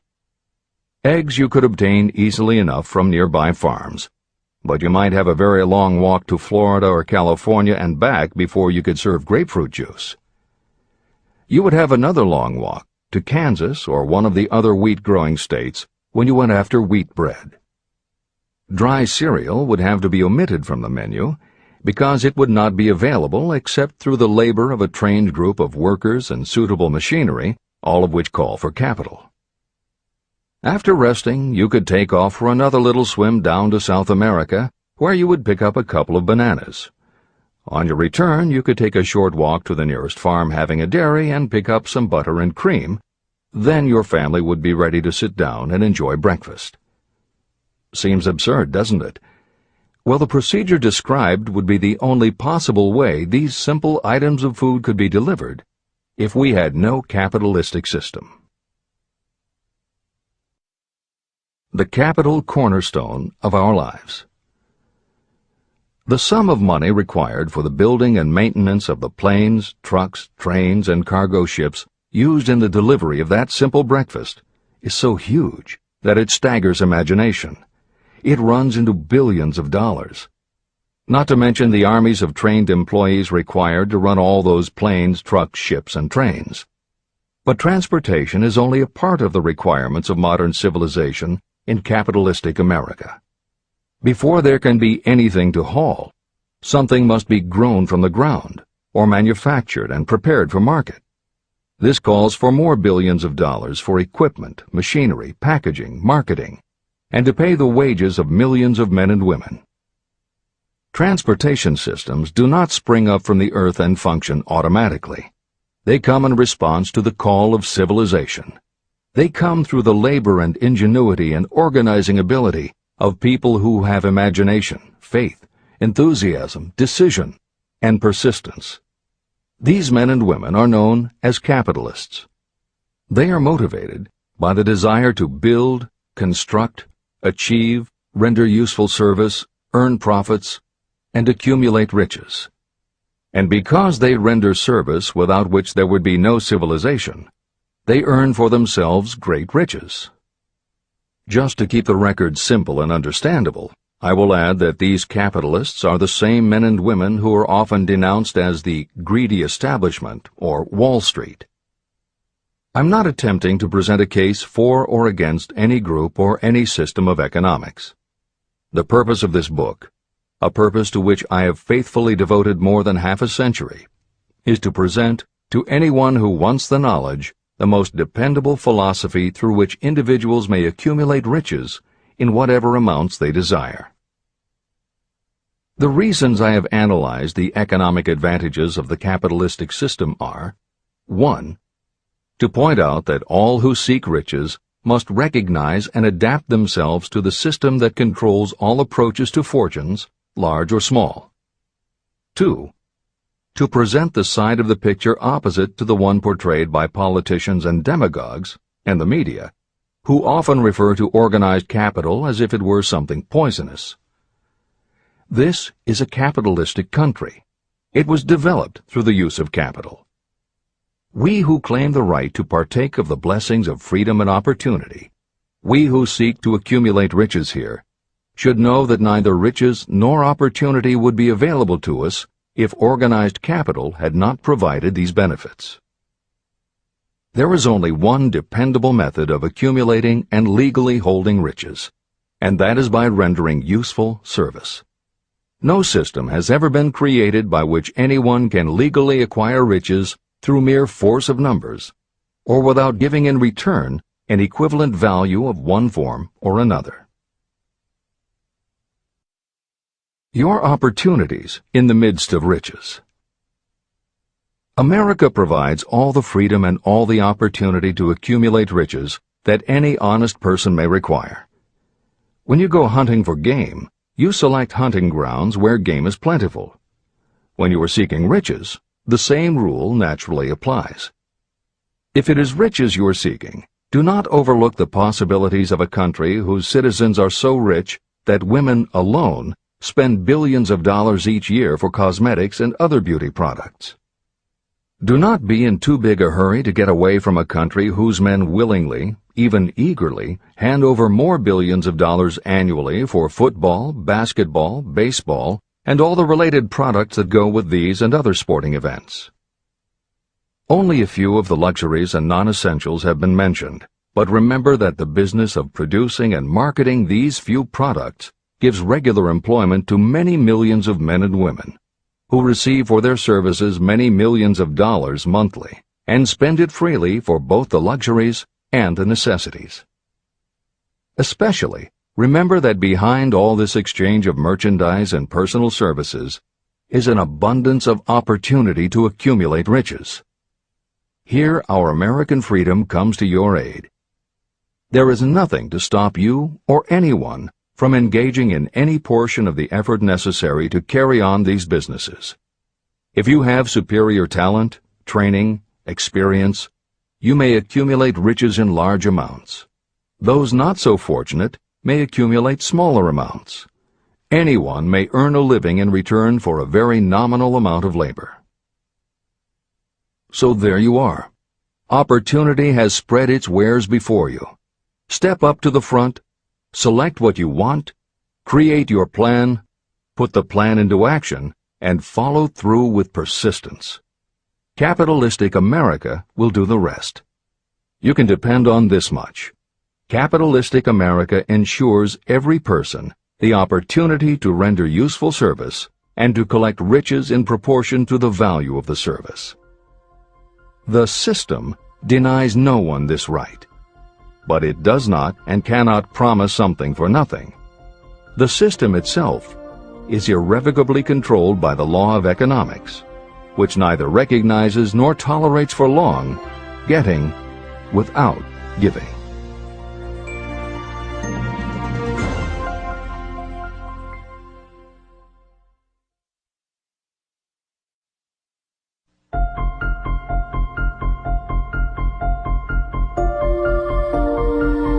Conceit is a fog that envelops a man's real character beyond his own recognition. It weakens his native ability and strengthens all his inconsistencies. Chapter 9. Decision. The mastery of procrastination. The seventh step toward riches. Analysis of over 25,000 men and women who had experienced failure reveals that lack of decision was near the head of the list of the 31 major causes of failure. Procrastination, the opposite of decision, is a common enemy which practically every person must conquer. You will have an opportunity to test your capacity to reach quick and definite decisions when you finish reading this book and begin to put the principles into action. My analysis of several hundred people who had accumulated fortunes well beyond the $1 million mark disclosed the fact that every one of them had the habit of reaching decisions promptly and of changing these decisions slowly. People who fail to accumulate money, without exception, have the habit of reaching decisions, if at all, very slowly, and of changing these decisions quickly and often. One of Henry Ford's most outstanding qualities was his habit of reaching decisions quickly and definitely and changing them slowly. This quality was so pronounced in Mr. Ford that it gave him the reputation of being obstinate. It was this quality that prompted Mr. Ford to continue to manufacture his famous Model T, the world's ugliest car, when all of his advisors and many of the purchasers of the car were urging him to change it. Perhaps Mr. Ford delayed too long in making the change, but the other side of the story is that Mr. Ford's firmness of decision yielded a huge fortune before the change in model became necessary. Some say that Mr. Ford's definiteness of decision was just obstinacy, but even this quality is preferable to slowness in reaching decisions and quickness in changing them. Editor's comments. Henry Ford's consistency extended also to the color of the Model T, 15 million of which in 19 years of production from 1908 to 1927 were made only in black and with little change in the design. Shortly after its introduction, Napoleon Hill met with Ford to talk about the principles of success. According to Hill, in Michael Ritt's biography of Napoleon Hill, A Lifetime of Riches, Henry Ford was cold, indifferent, unenthusiastic, and spoke only when forced to, unless he was talking about his car. Early on, few people other than Carnegie could foresee the success Ford would achieve, which Hill later attributed to Ford's self-control and concentrated effort. At Hill's first meeting with him in 1911, Ford was interested only in talking about the Model T. After Ford took him for a spin around the factory, Hill bought one for $680. This is the end of the editor's comments. Making your own decisions. The majority of people who fail to accumulate the money they need are generally easily influenced by the opinions of others. They permit gossip, rumors, other people's opinions, and the news reporters to do their thinking for them. Opinions are the cheapest commodities on earth. Everyone has a flock of opinions they are ready to tell anyone who will listen. If you are too influenced by other people's opinions when you reach decisions, you will not succeed in any undertaking, much less in that of transmuting your own desire into money. If you are influenced by the opinions of others, you will have no desire of your own. Keep your own counsel. Rely on yourself to reach your own decisions when you begin to put these principles into practice, and follow through on your decisions. Take no one into your confidence except the members of your mastermind group, and be very sure that you choose for your group only those who will be in complete sympathy and harmony with your purpose. Close friends and relatives, while not meaning to do so, often handicap one through opinions. And for some reason, even friends often seem to think that ridiculing you and your plans is funny. Thousands of men and women carry inferiority complexes with them all through life because some well-meaning but ignorant person destroyed their confidence through opinions or ridicule. You have a brain and mind of your own. Use it, and reach your own decisions. If you need facts or information from others to help you reach decisions, acquire the facts or information you need quietly, without disclosing your purpose. It is characteristic of people who have a smattering of knowledge to try to give the impression that they know more than they do. Such people generally do too much talking and too little listening. Keep your eyes and ears open and your mouth closed if you wish to acquire the habit of prompt decision. Those who talk too much do little else. If you talk more than you listen, you may miss some important piece of knowledge that might have been very useful to you. By talking too much, you may also disclose your plans and purposes to people who will take great delight in defeating you because they envy you. Remember, every time you open your mouth in the presence of a person who really has knowledge, you tip your hand and show that person your exact stock of knowledge, or you tip your hand to your lack of it. The mark of genuine wisdom is modesty and silence. Keep in mind that every person is, like you, seeking the opportunity to accumulate money. If you talk about your plans too freely, you may be surprised when you learn that some other person has beat you to it by using the plans you bragged about. Let one of your first decisions be to keep a closed mouth and open ears and eyes.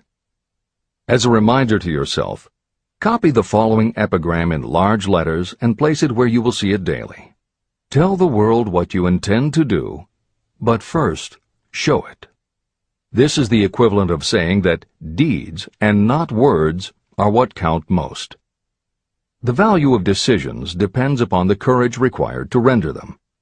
The great decisions that served as the foundation of civilization were reached by assuming great risks, which often meant the chance of death. Lincoln's decision to issue his famous Proclamation of Emancipation, which gave freedom to African Americans, was rendered with full understanding that his act would turn thousands of friends and political supporters against him. When the rulers of Athens gave Socrates the choice of disclaiming his teachings or being sentenced to death, Socrates' decision to drink the cup of poison, rather than compromise in his personal belief, was a decision of courage. It turned time ahead 1,000 years and gave to people then unborn the right to freedom of thought and of speech. 56. Who risked the gallows? The greatest decision of all time, as far as any American citizen is concerned, was reached in Philadelphia on July 4, 1776, when 56 men signed their names to a document that they well knew would bring freedom to all Americans, or leave every one of the 56 hanging from a gallows. You have heard of this famous document, the Declaration of Independence.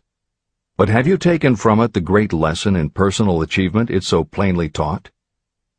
We all remember the date of this momentous decision, but few of us realize what courage that decision required. We remember our history as it was taught. We remember dates and the names of the men who fought. We remember Valley Forge and Yorktown. We remember George Washington and Lord Cornwallis. But we know little of the real forces behind these names, dates, and places. We know even less of that intangible power that ensured freedom long before Washington's armies reached Yorktown. It is nothing short of tragedy that the writers of history have missed entirely even the slightest reference to the irresistible power that gave birth and freedom to the nation destined to set up new standards of independence for all the peoples of the earth. I say it is a tragedy because it is the same power that must be used by every individual who overcomes the difficulties of life and forces life to pay the price asked. Let us briefly review the events that gave birth to this power. The story begins with an incident in Boston on March 5, 1770. British soldiers were patrolling the streets, openly threatening the citizens by their presence. The colonists resented armed men marching in their midst. They began to express their resentment openly, hurling stones as well as epithets at the marching soldiers, until the commanding officer gave orders. Fix bayonets, charge. The battle was on. It resulted in the death and injury of many.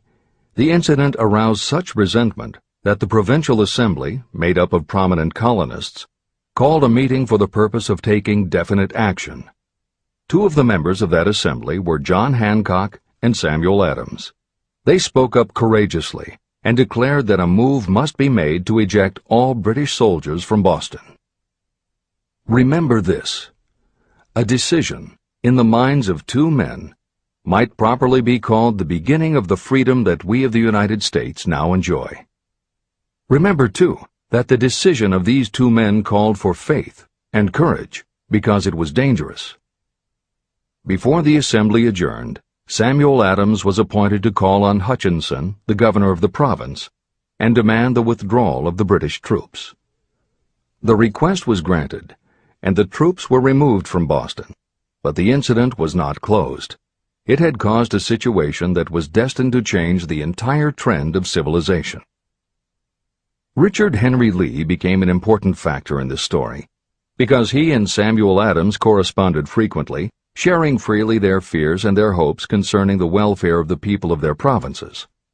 From this practice, Adams conceived the idea that a mutual exchange of letters between the 13 colonies might help to bring about the coordination of efforts so badly needed in connection with the solution of their problems. In March of 1772, 2 years after the clash with the soldiers in Boston, Adams presented this idea to the Assembly. He made a motion that a correspondence committee be established among the colonies, with definitely appointed correspondents in each colony, for the purpose of friendly cooperation for the betterment of the colonies of British America. It was the beginning of the organization of the far-flung power destined to give freedom to you and to me. A mastermind group had already been organized. It consisted of Adams, Lee, and Hancock. The Committee of Correspondence was organized. The citizens of the colonies had been waging disorganized warfare against the British soldiers through incidents similar to the Boston riot, but nothing of benefit had been accomplished. Their individual grievances had not been consolidated under one mastermind. No group of individuals had put their hearts, minds, souls, and bodies together in one definite decision to settle their difficulty with the British once and for all, until Adams, Hancock, and Lee got together. Meanwhile, the British were not idle. They, too, were doing some planning and masterminding, and they had the advantage of having behind them money and organized soldiery. A decision that changed history. The Crown appointed Gage to supplant Hutchinson as the governor of Massachusetts. One of the new governor's first acts was to send a messenger to call on Samuel Adams for the purpose of endeavoring to stop his opposition by fear. You will best understand the spirit of what happened from this quotation of the conversation between Colonel Fenton, the messenger sent by Gage, and Adams. Colonel Fenton: I have been authorized by Governor Gage to assure you, Mr. Adams, that the governor has been empowered to confer upon you such benefits as would be satisfactory, an obvious endeavor to win Adams by promise of bribing him, upon the condition that you engage to cease in your opposition to the measures of the government. It is the governor's advice to you, sir, not to incur the further displeasure of His Majesty. Your conduct has been such as makes you liable to penalties of an act of Henry VIII, by which persons can be sent to England for trial for treason or misprision of treason at the discretion of a governor of a province. But by changing your political course, you will not only receive great personal advantages, but you will make your peace with the king. Samuel Adams had the choice of two decisions. He could cease his opposition and receive personal bribes, or he could continue and run the risk of being hanged. Clearly, the time had come when Adams was forced to reach, instantly, a decision that could have cost his life. Adams insisted upon Colonel Fenton's word of honor that the colonel would deliver to the governor the answer exactly as Adams would give it to him. Adams' answer: Then you may tell Governor Gage that I trust I have long since made my peace with the King of Kings. No personal consideration shall induce me to abandon the righteous cause of my country. And tell Governor Gage it is the advice of Samuel Adams to him no longer to insult the feelings of an exasperated people. When Governor Gage received Adams' caustic reply, he flew into a rage and issued a proclamation that read, I do hereby, in His Majesty's name, offer and promise His most gracious pardon to all persons who shall forthwith lay down their arms and return to the duties of peaceable subjects, excepting only from the benefit of such pardon Samuel Adams and John Hancock, whose offenses are of too flagitious a nature to admit of any other consideration but that of condign punishment. Adams and Hancock were on the spot. The threat of the irate governor forced the two men to reach another decision, equally as dangerous. They hurriedly called a secret meeting of their staunchest followers.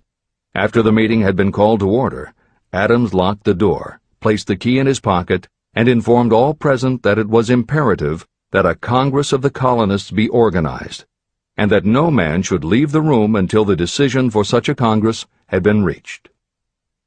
Great excitement followed. Some weighed the possible consequences of such radicalism. Some expressed grave doubt as to the wisdom of so definite a decision in defiance of the Crown. Locked in that room were two men immune to fear, blind to the possibility of failure, Hancock and Adams. Through the influence of their minds, the others were induced to agree that, through the Correspondence Committee, arrangement should be made for a meeting of the First Continental Congress to be held in Philadelphia, September 5, 1774. Remember this date. It is more important than July 4, 1776. If there had been no decision to hold a Continental Congress, there could have been no signing of the Declaration of Independence. Before the first meeting of the new Congress, another leader, in a different section of the country, was deep in the throes of publishing a summary view of the rights of British America. He was Thomas Jefferson, of the province of Virginia, whose relationship to Lord Dunmore, representative of the Crown in Virginia, was as strained as that of Hancock's and Adams with their governor. Shortly after his famous Summary of Rights was published, Jefferson was informed that he was subject to prosecution for high treason against His Majesty's government. Inspired by the threat, one of Jefferson's colleagues, Patrick Henry, boldly spoke his mind, concluding his remarks with a sentence that shall remain forever a classic. "If this be treason, then make the most of it." It was such men as these who, without power, without authority, without military strength, without money, sat in solemn consideration of the destiny of the colonies, beginning at the opening of the First Continental Congress and continuing at intervals for 2 years, until on June 7, 1776, Richard Henry Lee arose, addressed the chair, and to the startled assembly made this motion: "Gentlemen, I make the motion that these united colonies are, and of right ought to be, free and independent states, that they be absolved from all allegiance to the British Crown, and that all political connection between them and the state of Great Britain is, and ought to be, totally dissolved." The most momentous decision ever placed on paper. Lee's astounding motion was discussed fervently and at such length that he began to lose patience. Finally, after days of argument, he again took the floor and declared in a clear, firm voice, "Mr. President, we have discussed this issue for days. It is the only course for us to follow. Why then, sir, do we longer delay? Why still deliberate? Let this happy day give birth to an American Republic. Let her arise, not to devastate and to conquer, but to re-establish the reign of peace and of law." Before his motion was finally voted upon, Lee was called back to Virginia because of serious family illness. But before leaving, he placed his cause in the hands of his friend, Thomas Jefferson, who promised to fight until favorable action was taken. Shortly thereafter, the President of the Congress, Hancock, appointed Jefferson as chairman of a committee to draw up a Declaration of Independence. Long and hard the committee labored on a document that would mean, when accepted by the Congress, that every man who signed it would be signing his own death warrant should the colonies lose in the fight with Great Britain that was sure to follow. The document was drawn, and on June 28th, the original draft was read before the Congress. For several days it was discussed, altered, and made ready. On July 4th, 1776, Thomas Jefferson stood before the Assembly and fearlessly read the most momentous decision ever placed on paper. When in the course of human events it becomes necessary for one people to dissolve the political bands which have connected them with another, and to assume among the powers of the earth the separate and equal station to which the laws of nature and of nature's God entitled them, a decent respect to the opinions of mankind requires that they should declare the causes which impel them to the separation. When Jefferson finished, the document was voted upon, accepted, and signed by the 56 men, every one staking his own life upon his decision to write his name. By that decision came into existence a nation destined to bring to mankind forever the privilege of making decisions. Analyze the events that led to the Declaration of Independence, and be convinced that this nation, which now holds a position of commanding respect and power among all nations of the world, was born of a decision created by a mastermind consisting of 56 men. Note well the fact that it was their decision that ensured the success of Washington's armies, because the spirit of that decision was in the heart of every soldier who fought with him, and served as a spiritual power which recognizes no such thing as failure. Note also, with great personal benefit, that the power that gave this nation its freedom is the same power that must be used by every individual who becomes self-determining. This power is made up of the principles described in this book. It will not be difficult to detect in the story of the Declaration of Independence at least 6 of these principles: desire, decision, faith, persistence, the mastermind, and organized planning. Know what you want, and you will generally get it.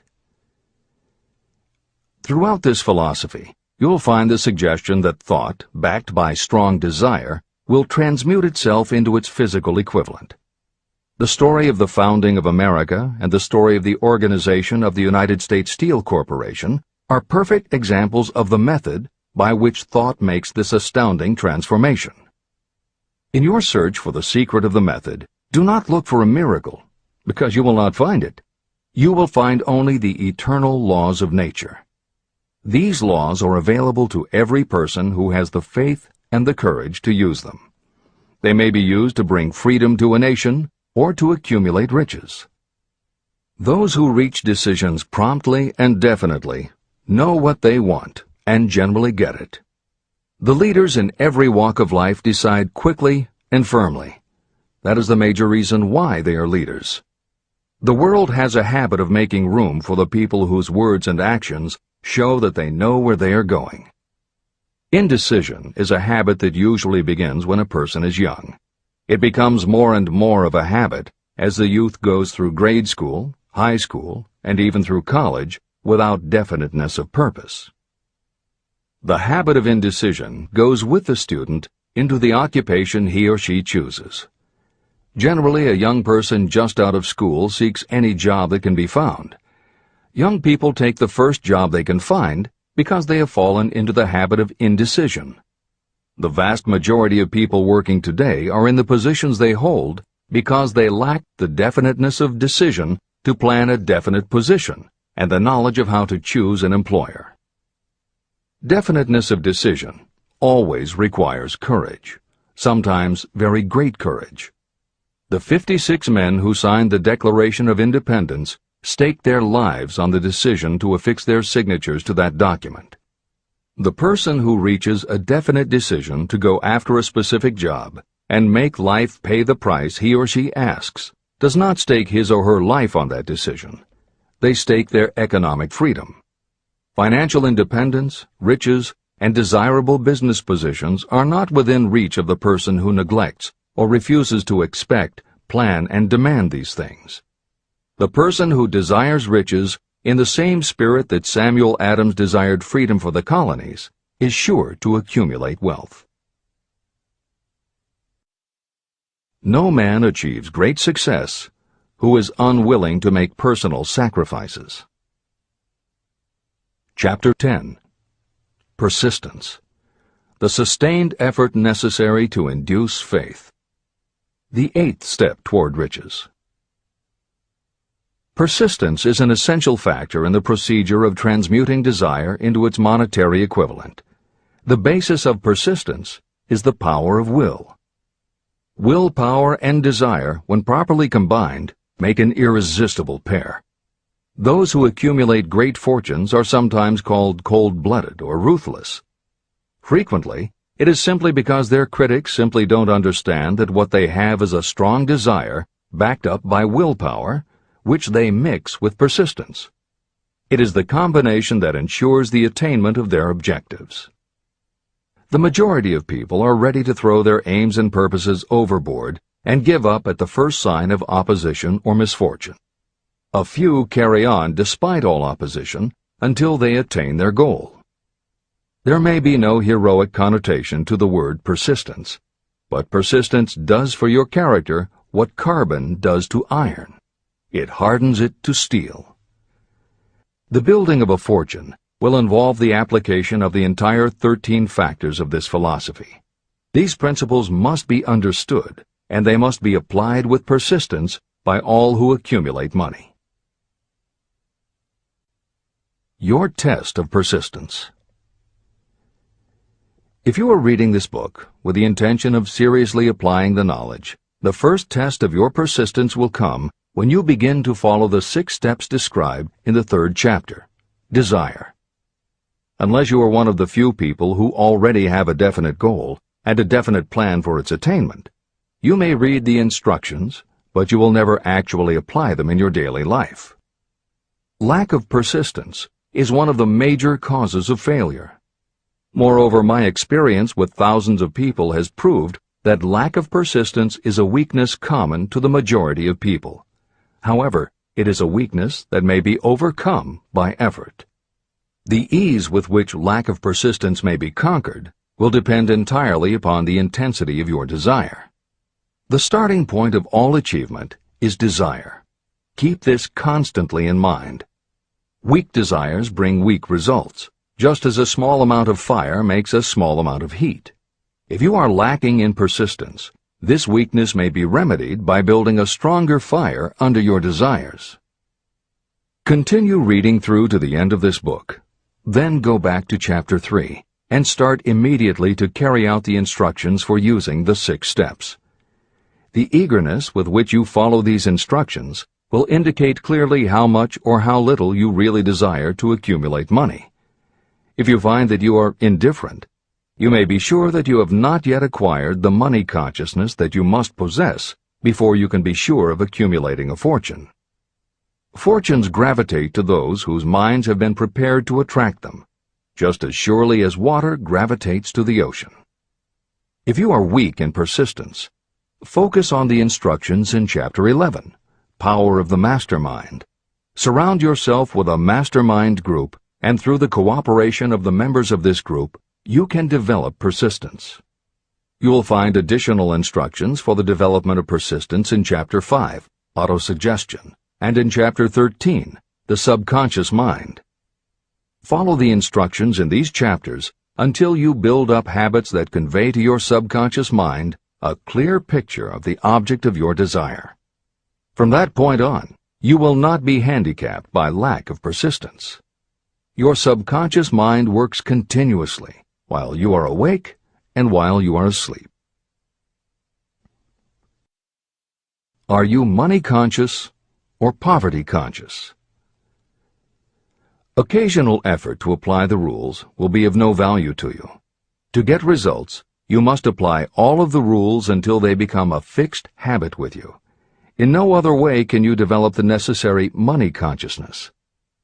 Just as money is attracted to those who have deliberately set their mind on it, poverty is attracted to those whose mind is open to it.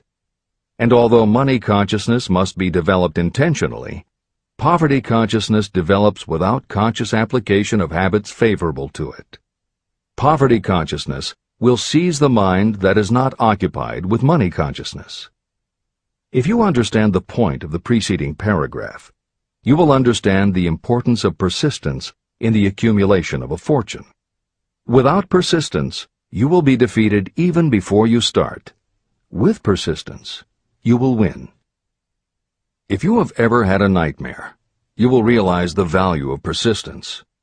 You are lying in bed, half awake, with a feeling that you are about to smother.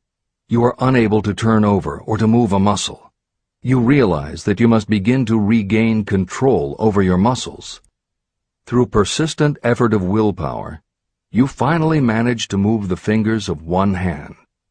By continuing to move your fingers, you extend your control to the muscles of one arm until you can lift it. Then you gain control of the other arm. You finally gain control over the muscles of one leg, and then extend it to the other leg.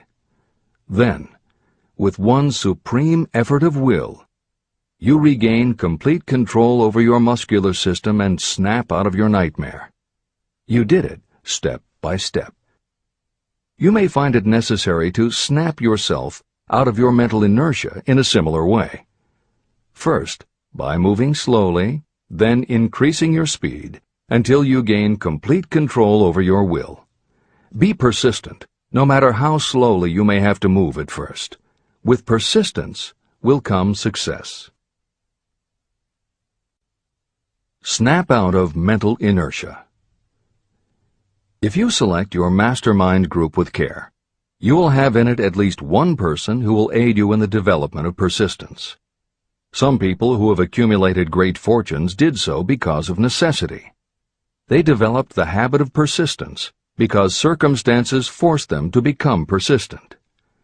Those who have cultivated the habit of persistence seem to enjoy insurance against failure. No matter how many times they are defeated, they finally arrive up toward the top of the ladder.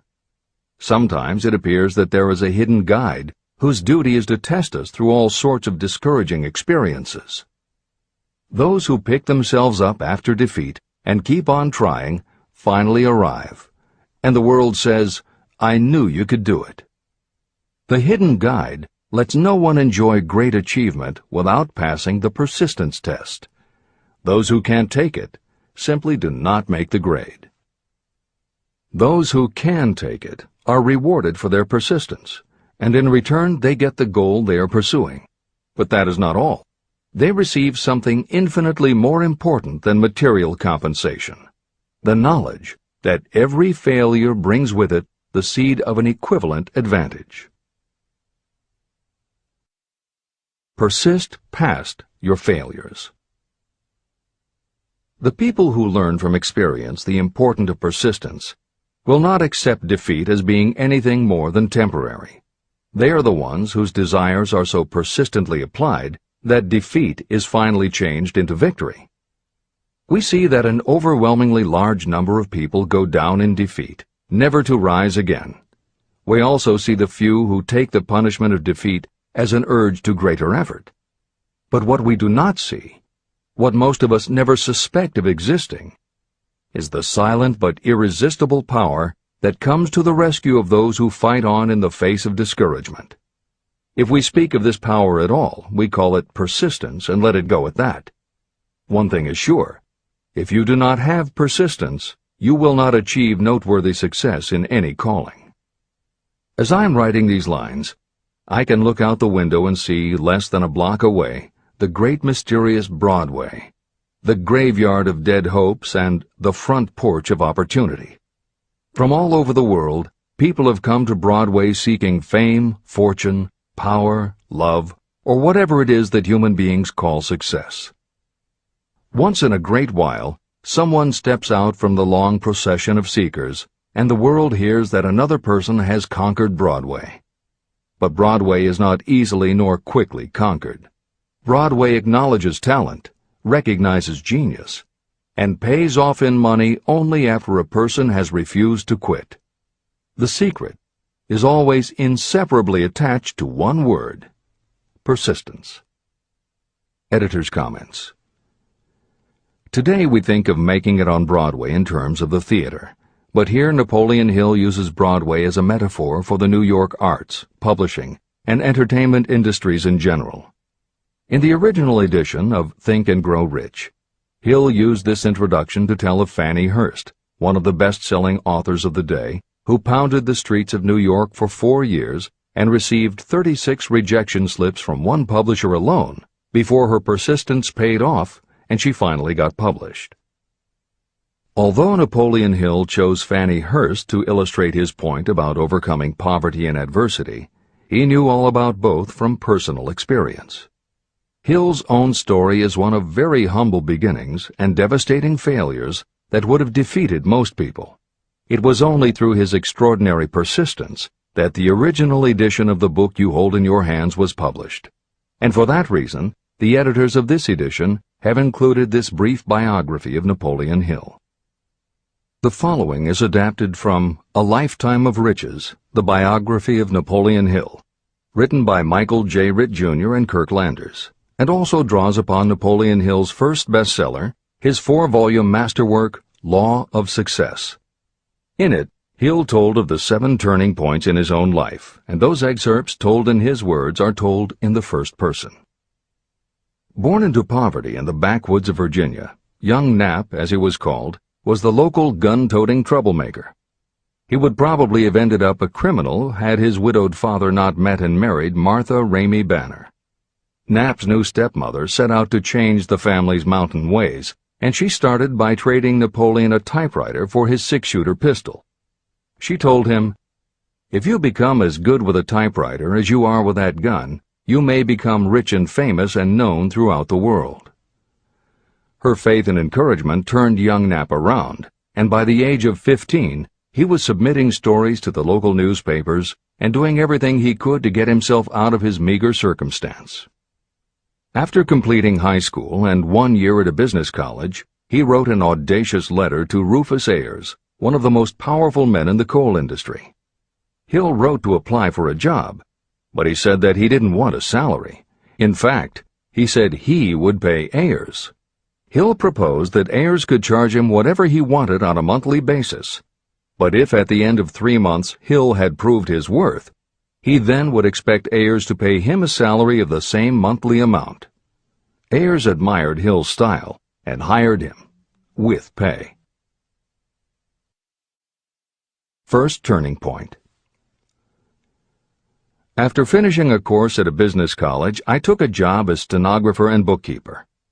As a result of having practiced the habit of performing more work and better work than that for which I was paid, I advanced rapidly until I was assuming responsibilities and receiving a salary far out of proportion to my age. Hill also proved to be so trustworthy and honest that Ayers promoted him to replace the manager, making this 19-year-old the youngest manager of a mine and in charge of 350 men. Then fate reached out and gave me a gentle nudge. My employer lost his fortune, and I lost my position. This was my first real defeat, and even though it came about as a result of causes beyond my control, I didn't learn a lesson from it until many years later. Second turning point. My next position was that of sales manager for a large lumber manufacturer in the South. My advancement was rapid, and I did so well that my employer took me into partnership with him. We began to make money, and I began to see myself on top of the world again. Like a stroke of lightning out of a clear sky, the 1907 panic swept down, and overnight it rendered me an enduring service by destroying our business and relieving me of every dollar that I had. Editor's comment. The panic Hill refers to began in the summer of 1907, when a number of banks and stock brokerages declared bankruptcy. Word spread to the general public, and it created a run on the banks as depositors lined up to demand that they be given the money they had on deposit. Banks called in loans to meet the demand for cash, but those borrowers couldn't find buyers for their goods or property, so they couldn't pay back their loans. When the banks couldn't get back the money they had loaned, they repossessed the homes or businesses that the borrowers had put up as collateral. Businesses were closed, farmers were evicted from their land, jobs were lost, so even more banks were forced to close, and it just kept getting worse. America was caught in a downward spiral that was reversed only when the major Wall Street bankers and financial executives, who were themselves in danger of losing their businesses, stepped in to shore up troubled banks. It was in large part because of the bank panic of 1907 that legislation was enacted in 1913 to create the Federal Reserve System. This is the end of the editor's comments. Third turning point. This was my first serious defeat. I mistook it then for failure, but it was not. And before I complete this lesson, I will tell you why it was not. It required the 1907 panic and the defeat that it brought me to redirect my efforts from the lumber business to the study of law. I entered law school with the firm belief that I would emerge doubly prepared to catch up with the end of the rainbow and claim my pot of gold. Napoleon Hill planned to put himself and his brother through law school by writing articles for Bob Taylor's magazine. It was through the magazine that he arranged the fateful meeting with Andrew Carnegie, described at the beginning of this book.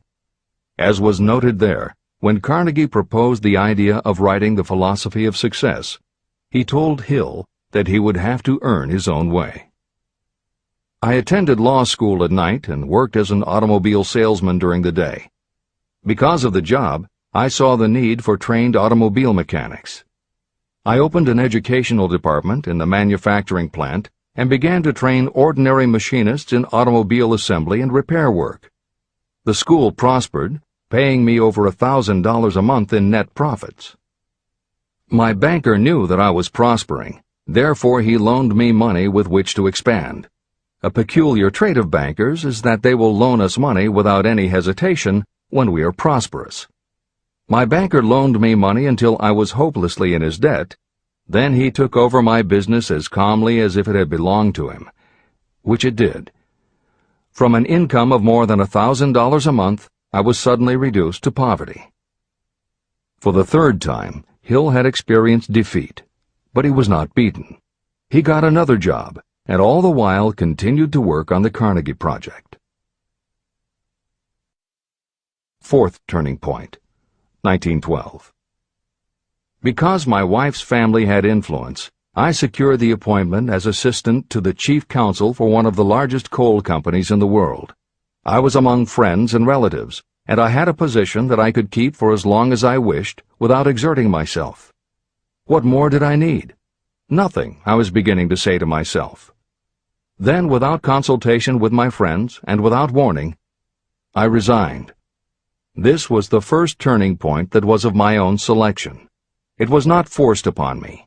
I quit that position because the work was too easy and I was performing it with too little effort. This move proved to be the next most important turning point of my life, although it was followed by 10 years of effort that brought almost every conceivable grief the human heart can experience.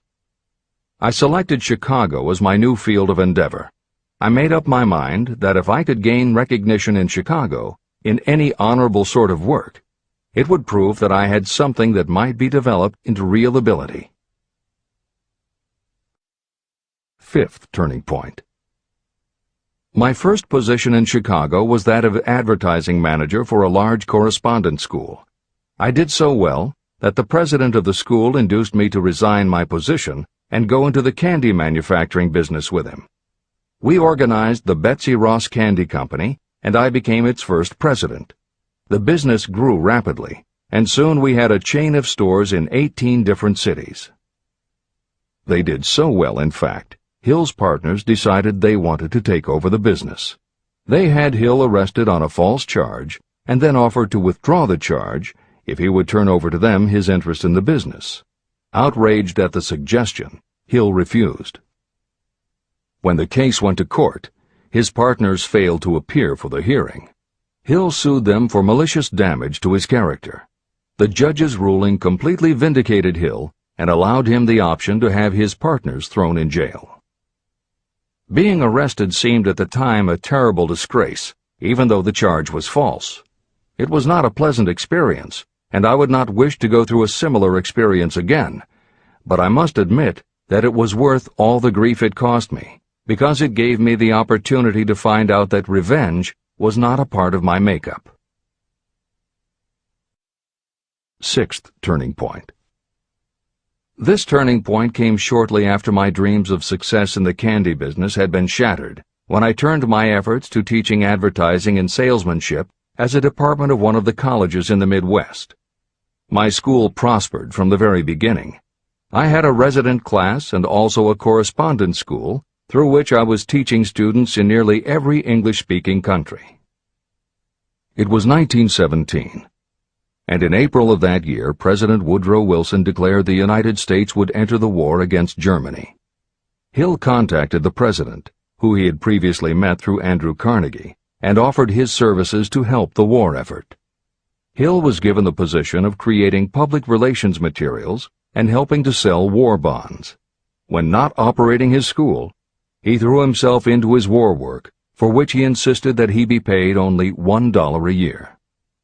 Then came the second military draft, and it practically destroyed my school, as it caught most of those who were enrolled as students. At one stroke, I charged off more than $75,000 in tuition fees. Once more, I was penniless. Despite the fact that Hill had to scrape just to get by, he continued to work for President Wilson and continued to refuse to take any compensation. Though Hill had a family to support, and the ridicule of his relatives put a tremendous strain on relations, he also continued to work on the Carnegie Project. Hill later said, "Believe me, there were times when between the needling of my relatives and the hardships I endured, it was not easy to maintain a positive mental attitude and persevere.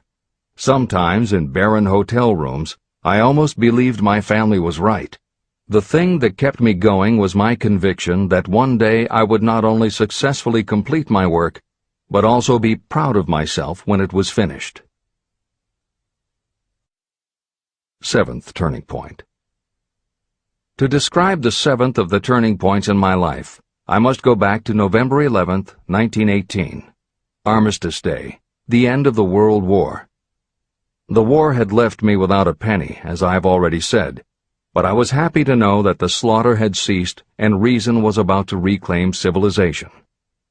The time had come for another turning point. I sat down at my typewriter, and to my astonishment, my hands began to play a tune on the keyboard.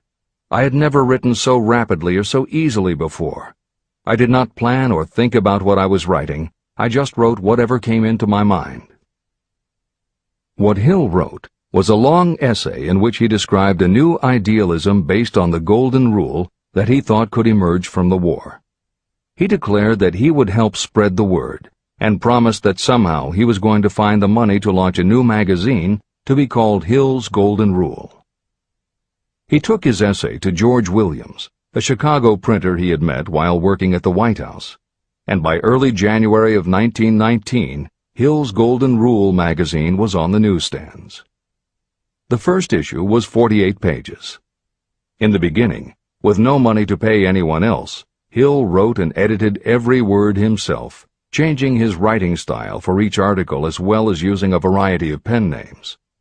Additional staff was hired later, which soon led to problems on the inside and on the outside, and Williams attempted to buy out Hill's share of the business.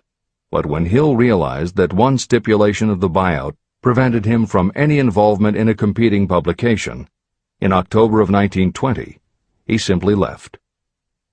By April of 1921, he had raised the money for a new publication, Napoleon Hill's magazine, the foundation of which was again the Golden Rule. But it also expanded into presenting many of the principles of success that would become the basis of Hill's later books. The magazine's acceptance and success also led to Hill's success as a speaker and motivator, which led to even greater success for the magazine. At the same time, Napoleon Hill was working with one of the inmates of a penitentiary to develop a correspondence course, which he took to the prisons to encourage prisoner rehabilitation. Most everything Hill did during this time was successful, and the success of the prison program was significant. But the greed of two members of the board of directors, one of whom was the prison chaplain, eventually led in 1923 to the demise of not only the educational rehabilitation programs, but also the magazine and numerous other successful offshoot ventures. The bleak irony, as Michael Ritt notes in A Lifetime of Riches, was that few enterprises in the 1920s could have been more idealistic or humanitarian in concept. Yet in seeking to stir goodness in men's souls, these enterprises had stirred mean-spirited men to a bloodlust that destroyed everything. Without his magazine, Hill went back to teaching and lecturing, which led to an introduction to a crusading newspaper publisher, Don Mellett, who offered to help Hill publish the results of his work on the Carnegie Project. At this same time, Mellett learned that Prohibition gangsters were selling narcotics and bootleg liquor to school children in Canton, and members of the local police force were being bribed to do nothing about it. Mellett was outraged and wrote an expose in his Canton Daily News while Hill contacted the governor to implement a state investigation of the corrupt police department. A week before Hill and Mellett were to finalize the financing for the publication of Hill's book, Don Mellett was ambushed outside his home and assassinated by a gangster and a renegade cop. They tried to kill Hill, too, but through pure luck he escaped and fled to the Smoky Mountains, where he remained holed up in a backwoods shack for most of a year. Destitute and in fear for his life, he lapsed into a state of deep depression.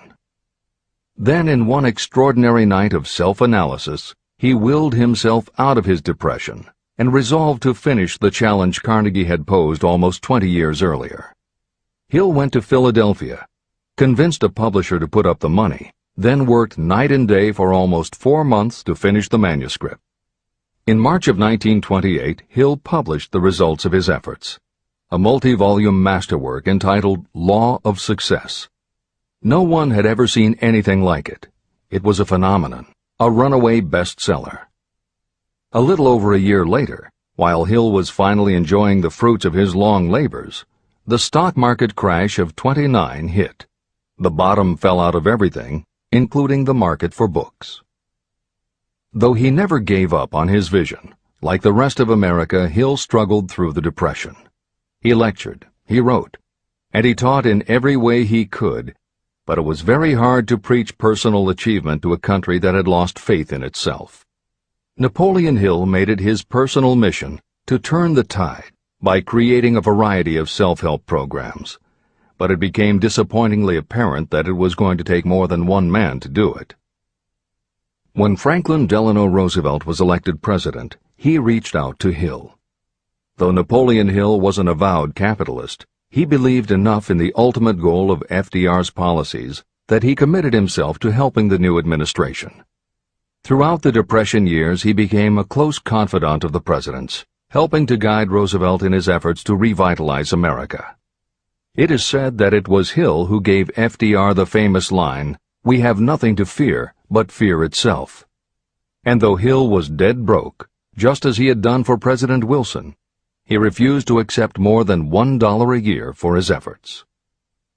In 1937, as America was finally beginning to see glimmerings of hope that the Great Depression might end, Hill convinced his publisher that America now needed a book to help shake off the mental and emotional stigma of those terrible times. He was right. They released Think and Grow Rich to such resounding success that it sold well over 1 million copies even before the Depression ended. At this writing, it has sold more than 60 million copies worldwide, and to this day it still sells more than 1 million copies a year in its various editions. Take your own persistence inventory. Persistence is a state of mind. Therefore, it can be cultivated. Like all states of mind, persistence is based upon definite causes, among them these. Definiteness of purpose. Knowing what you want is the first and most important step toward the development of persistence. A strong motive will force you to surmount difficulties. Desire. It is comparatively easy to acquire and maintain persistence in pursuing the object of intense desire. Self-reliance. Belief in your ability to carry out a plan encourages you to follow the plan through with persistence. Self-reliance can be developed through the principle described in Chapter 5, Autosuggestion. Definiteness of plans. Organized plans, even ones that may be weak or impractical, encourage persistence. Accurate knowledge. Knowing that your plans are sound, based upon experience or observation, encourages persistence. Guessing, instead of knowing, destroys persistence. Cooperation. Sympathy, understanding, and cooperation with others tend to develop persistence. Willpower. The habit of concentrating your thoughts on making plans to attain your definite purpose leads to persistence. Habit. Persistence is the direct result of habit. The mind absorbs and becomes a part of the daily experiences upon which it feeds. Fear, the worst of all enemies, can be overcome by forcing yourself to perform and repeat acts of courage. Everyone who has seen active service in war knows this. Take inventory of yourself and determine what you are lacking in this essential quality of persistence. Measure yourself point by point and see how many of the previous 8 factors of persistence you lack. The analysis may lead to discoveries that will give you a new understanding of yourself and what you need to get ahead. The following is a list of the real enemies that stand between you and achievement. These are not only the symptoms indicating weakness of persistence, but also the deeply seated subconscious causes of this weakness. Study the list carefully, and face yourself squarely if you really wish to know who you are and what you are capable of doing. These are the weaknesses that must be mastered by anyone who really wants to accumulate riches. 1. Failure to recognize and to define clearly exactly what you want. 2. Procrastination, with or without cause, usually backed up with a long list of alibis and excuses. 3. Lack of interest in acquiring specialized knowledge. 4. Indecision, and the habit of passing the buck instead of facing issues squarely, also backed by alibis and excuses. 5. The habit of relying upon excuses instead of making definite plans to solve your problems. 6. Self-satisfaction. There is little remedy for this, and no hope for those who suffer from it. 7. Indifference, usually reflected in your readiness to compromise rather than meet opposition and fight it. 8. The habit of blaming others for your mistakes and accepting circumstances as being unavoidable. 9. Weakness of desire because you neglected to choose motives that will push you to take action. 10. Willingness to quit at the first sign of defeat, based upon one or more of the 6 basic fears. 11. Lack of organized plans that you have written out so they can be analyzed. 12. The habit of neglecting to act on ideas or to grasp opportunity when it presents itself. 13. Wishing instead of willing. 14. The habit of compromising with poverty instead of aiming at riches. A general lack of ambition to be, to do, or to own. 15. Searching for all the shortcuts to riches, trying to get without giving a fair equivalent, usually reflected in the habit of gambling or trying to drive unfair bargains. 16. Fear of criticism, resulting in failure to create plans and put them into action because of what other people might think, do, or say. This is one of your most dangerous enemies because it often exists in your subconscious mind and you may not even know it is there. See the 6 basic fears in the last chapter. If you fear criticism. Following is an examination of the symptoms of the fear of criticism. The majority of people permit relatives, friends, and the public at large to influence them so that they cannot live their own lives because they fear criticism. Many people make mistakes in marriage but stay married, then go through life miserable and unhappy because they fear criticism.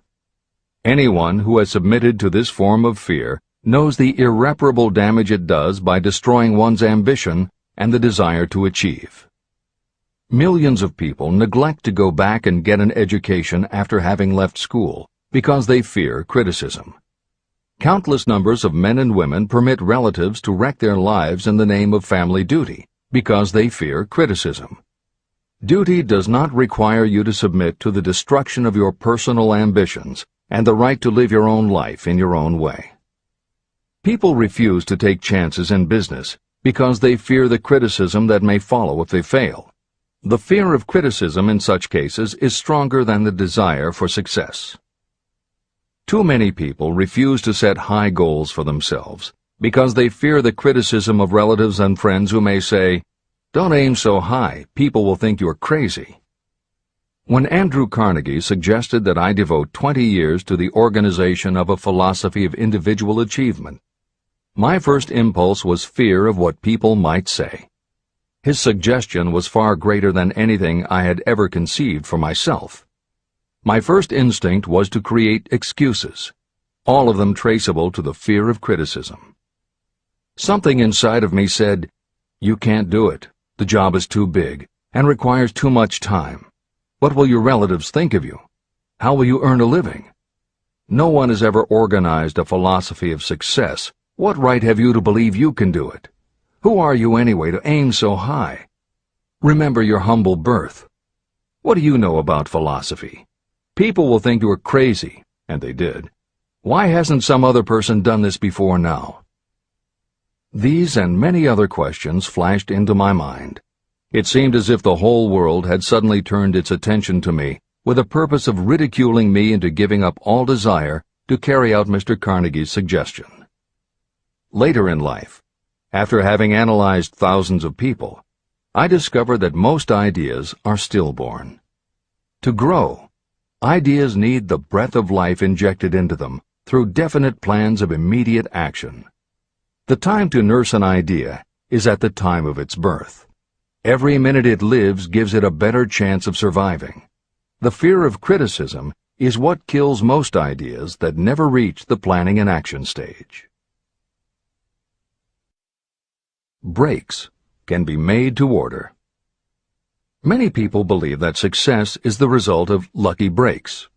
There may be something to that, but if you depend upon luck, you will almost surely be disappointed. The only break anyone can afford to rely on is a self-made break. These come through the application of persistence. The starting point is definiteness of purpose. Editor's comments. In 1999, Mark Myers, editor of one of the country's most influential self-help newsletters, Bottom Line Personal, wrote a book entitled How to Make Luck: 7 Secrets Lucky People Use to Succeed. In it, he tells of a study that was done by the psychology department at the University of Hertfordshire near London. They assembled a group of people, half of whom either thought themselves lucky or were considered to be lucky by others. The other half of the group believed they were unlucky. They were all brought to campus to watch a computerized random coin toss. Each person watched as a cartoon elf came on screen and flipped a coin. Each was asked to call heads or tails. The results of the experiment proved that the unlucky group guessed right approximately the same number of times as the lucky group. In follow-up interviews, the researchers concluded that the only difference between so-called lucky and unlucky people was that the lucky people tended to remember the good things that had happened in their lives, and those that thought they were unlucky tended to dwell on the bad things. The scientific fact is that luck, in terms of calling a coin toss, spinning a wheel, or turning a card, is completely random, and there's nothing we can do about it. All we can control is what we say and do. Everything else that happens to us depends upon the actions of others and the random world in which we live. Then why do some people seem to be so lucky and get all the lucky breaks? Myers says it is because, unlike luck, lucky breaks are something you can control, and lucky people, whether they know it or not, have taken specific steps to make their good luck. You can influence lucky breaks in 2 ways. You have to intentionally put yourself in luck's way, and you must make people want to help you because they believe that you deserve their help. Once you have let the world know you are ready for a break, luck is largely a matter of being introduced to opportunities by people who open doors for us. Myers calls these people gatekeepers. Gatekeepers offer help not only out of goodwill, but also because they hope you will help them in return when you are in a position to do so. People who are lucky make it a point to impress their gatekeepers so that they will be the first to come to mind when opportunities arise. Your gatekeepers must believe that you deserve a break, and that it is worth it to them to give you one. One of the best ways to do that is simply to behave and act lucky. If you act like a loser, people think you are a loser. If you perceive yourself as lucky, it will be easier for others to see you that way. And if you are believed to be a lucky person, your chances of receiving lucky opportunities will increase, partly because others hope some of your luck will rub off on them. This is the biggest secret lucky people know. They know that when they seem lucky, more people want to help them. There are people waiting to make a difference in your life if you show them you are willing to make an effort and that you are enthusiastic. Mark Meyer's book is devoted to explaining ways to do that. As Hill says, the only lucky break anyone can afford to rely upon is a self-made break. These come through the application of persistence. The starting point is definiteness of purpose. This is the end of the editor's comments. If you stop the first 100 people you meet on the street and ask them what they want most in life, 98 of them would not be able to tell you. If you press them for an answer, some will say security, many will say money, a few will say happiness, and others will say fame and power. Some might tell you they want social recognition, ease in living, the ability to sing, dance, or write. But none of them will be able to give you the slightest indication of a plan by which they hope to attain these vaguely expressed wishes. Riches do not respond to wishes. They respond only to definite plans backed by definite desires through constant persistence. How to develop persistence. There are 4 simple steps that lead to the habit of persistence. They call for no great amount of intelligence, no particular amount of education, and little time or effort. These necessary steps are: 1. A definite purpose, backed by a burning desire for its fulfillment. 2. A definite plan, expressed in continuous action. 3. A mind closed tightly against all negative and discouraging influences, including negative suggestions of relatives, friends, and acquaintances. 4. A friendly alliance with one or more persons who will encourage you to follow through with both plan and purpose. These 4 steps are essential for success in all walks of life. An important purpose of the 13 principles of this philosophy is to enable you to take those 4 steps as a matter of habit. They are steps by which you may control your economic destiny. They are steps that lead to freedom and independence of thought. They are steps that lead to riches, in small or great quantities. They are steps that lead the way to power, fame, and worldly recognition. They are 4 steps that guarantee favorable breaks. They are steps that convert dreams into physical realities. They are steps that lead also to the mastery of fear, discouragement, indifference. There is a magnificent reward for anyone who learns to take these 4 steps. It is the privilege of writing your own ticket and of making life yield whatever price is asked. How to master difficulties. What mystical power gives people of persistence the capacity to master difficulties? Does the quality of persistence set up in your mind some form of spiritual, mental, or chemical activity that gives you access to supernatural forces? Does infinite intelligence throw itself on the side of the person who still fights on when the whole world seems to be against them?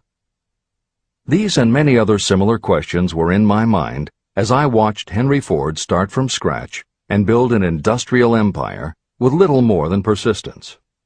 Or Thomas A. Edison, who, with less than 3 months of schooling, became the world's leading inventor.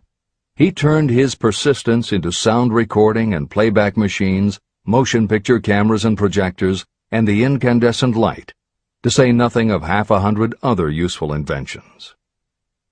I had the opportunity to analyze both Mr. Edison and Mr. Ford up close and personal, year by year, over a long period of time. So I speak from actual knowledge when I say that I found no quality except persistence in either of them that even remotely suggested the major source of their stupendous achievements. If you make an impartial study of the prophets, philosophers, and religious leaders of the past, you will come to the inevitable conclusion that persistence, concentration of effort, and definiteness of purpose were the major sources of their achievements. Consider, for example, the fascinating story of Muhammad. Analyze his life. Compare him with men of achievement in this modern age of industry and finance, and observe how they all have one outstanding trait in common: persistence. If you want to understand more about the power of persistence and how it works, I strongly suggest that you read a biography of Muhammad. Editor's comments. At the beginning of the 21st century, There was an increased interest in Islam due to the attacks on the World Trade Center and the subsequent War on Terror. Consequently, the modern reader will have no difficulty finding a number of very good books about Muhammad.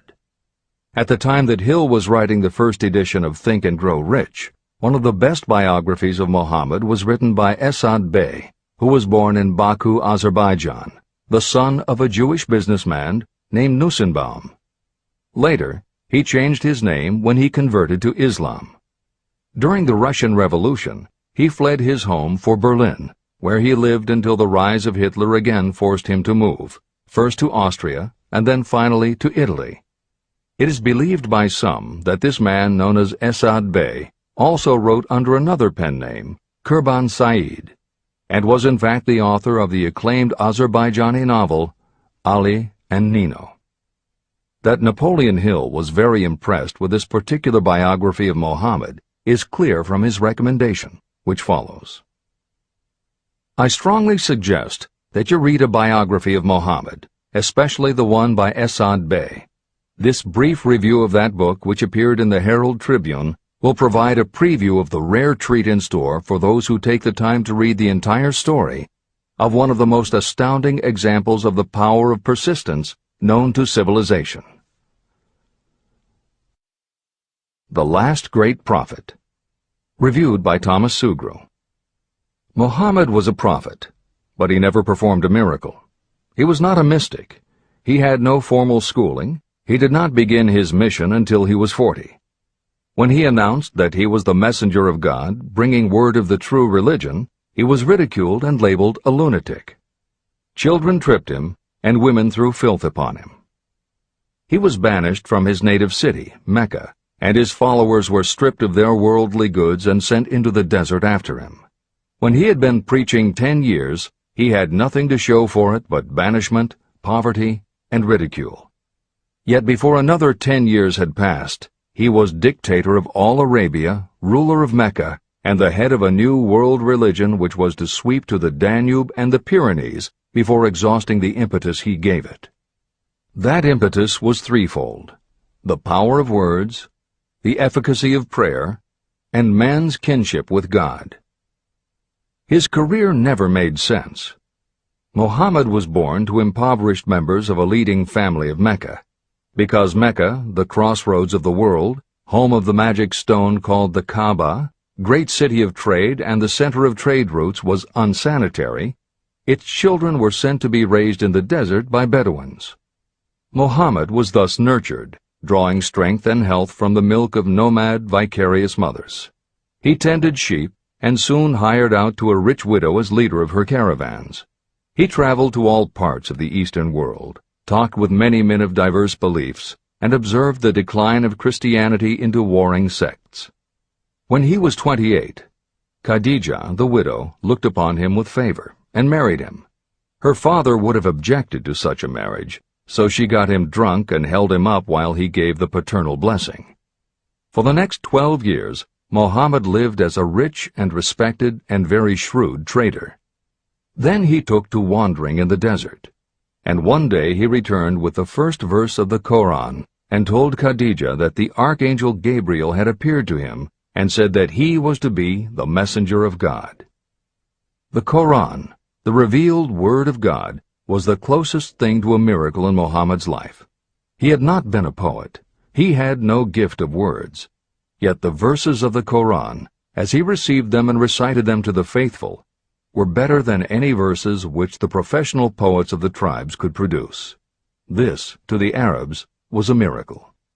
To them, the gift of words was the greatest gift. The poet was all-powerful. In addition, the Koran said that all men were equal before God, that the world should be a democratic state, Islam.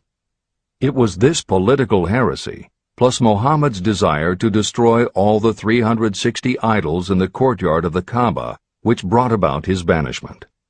The idols brought the desert tribes to Mecca, and that meant trade.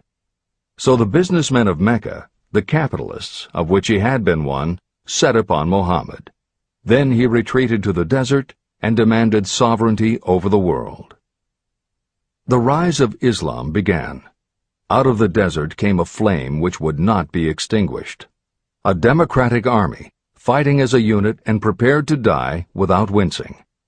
Muhammad had invited the Jews and Christians to join him, for he was not building a new religion. He was calling all who believed in one God to join in a single faith. If the Jews and Christians had accepted his invitation, Islam would have conquered the world. They didn't. They would not even accept Muhammad's innovation of humane warfare.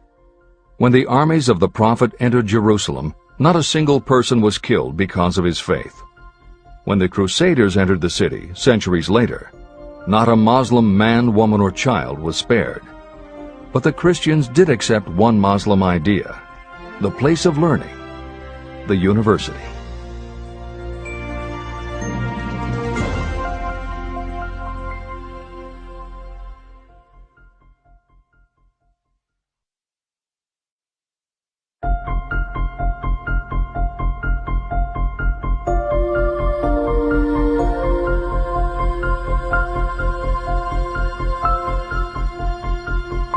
The ladder of success is never crowded at the top.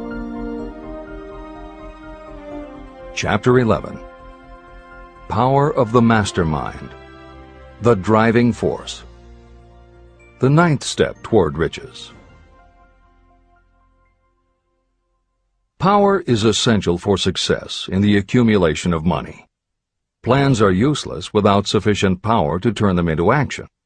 This chapter will describe the method by which an individual may attain and apply power. Power may be defined as organized and intelligently directed knowledge. Power, as the term is used here, refers to organized effort, sufficient to enable an individual to transmute desire into its monetary equivalent. Organized effort is produced through the coordination of effort of two or more people who work toward a definite end in a spirit of harmony. Power is required to accumulate money. Power is necessary to keep the money after it has been accumulated. How can power be acquired? If power is organized knowledge, let us examine the sources of knowledge. Infinite intelligence. This source of knowledge may be accessed with the aid of creative imagination through the subconscious mind, as described in the previous chapters on faith, autosuggestion, and imagination, and as will be elaborated on in Chapter 13, the subconscious mind, and Chapter 14, the brain. Accumulated experience. The accumulated experience of humanity may be found in any well-equipped public library. An important part of this accumulated experience is taught in public schools and colleges, where it has been classified and organized. Editor's comment. The computer revolution and the Internet have had a profound effect upon the quantity of information available and on the ease of access and ability to organize that information. This is the end of the editor's comment. Experiment and research. In the field of science, and in practically every other walk of life, people are gathering, classifying, and organizing new facts daily. This is the source to which you must turn when knowledge is not available through accumulated experience. Here, too, the creative imagination must often be used. Editor's comment.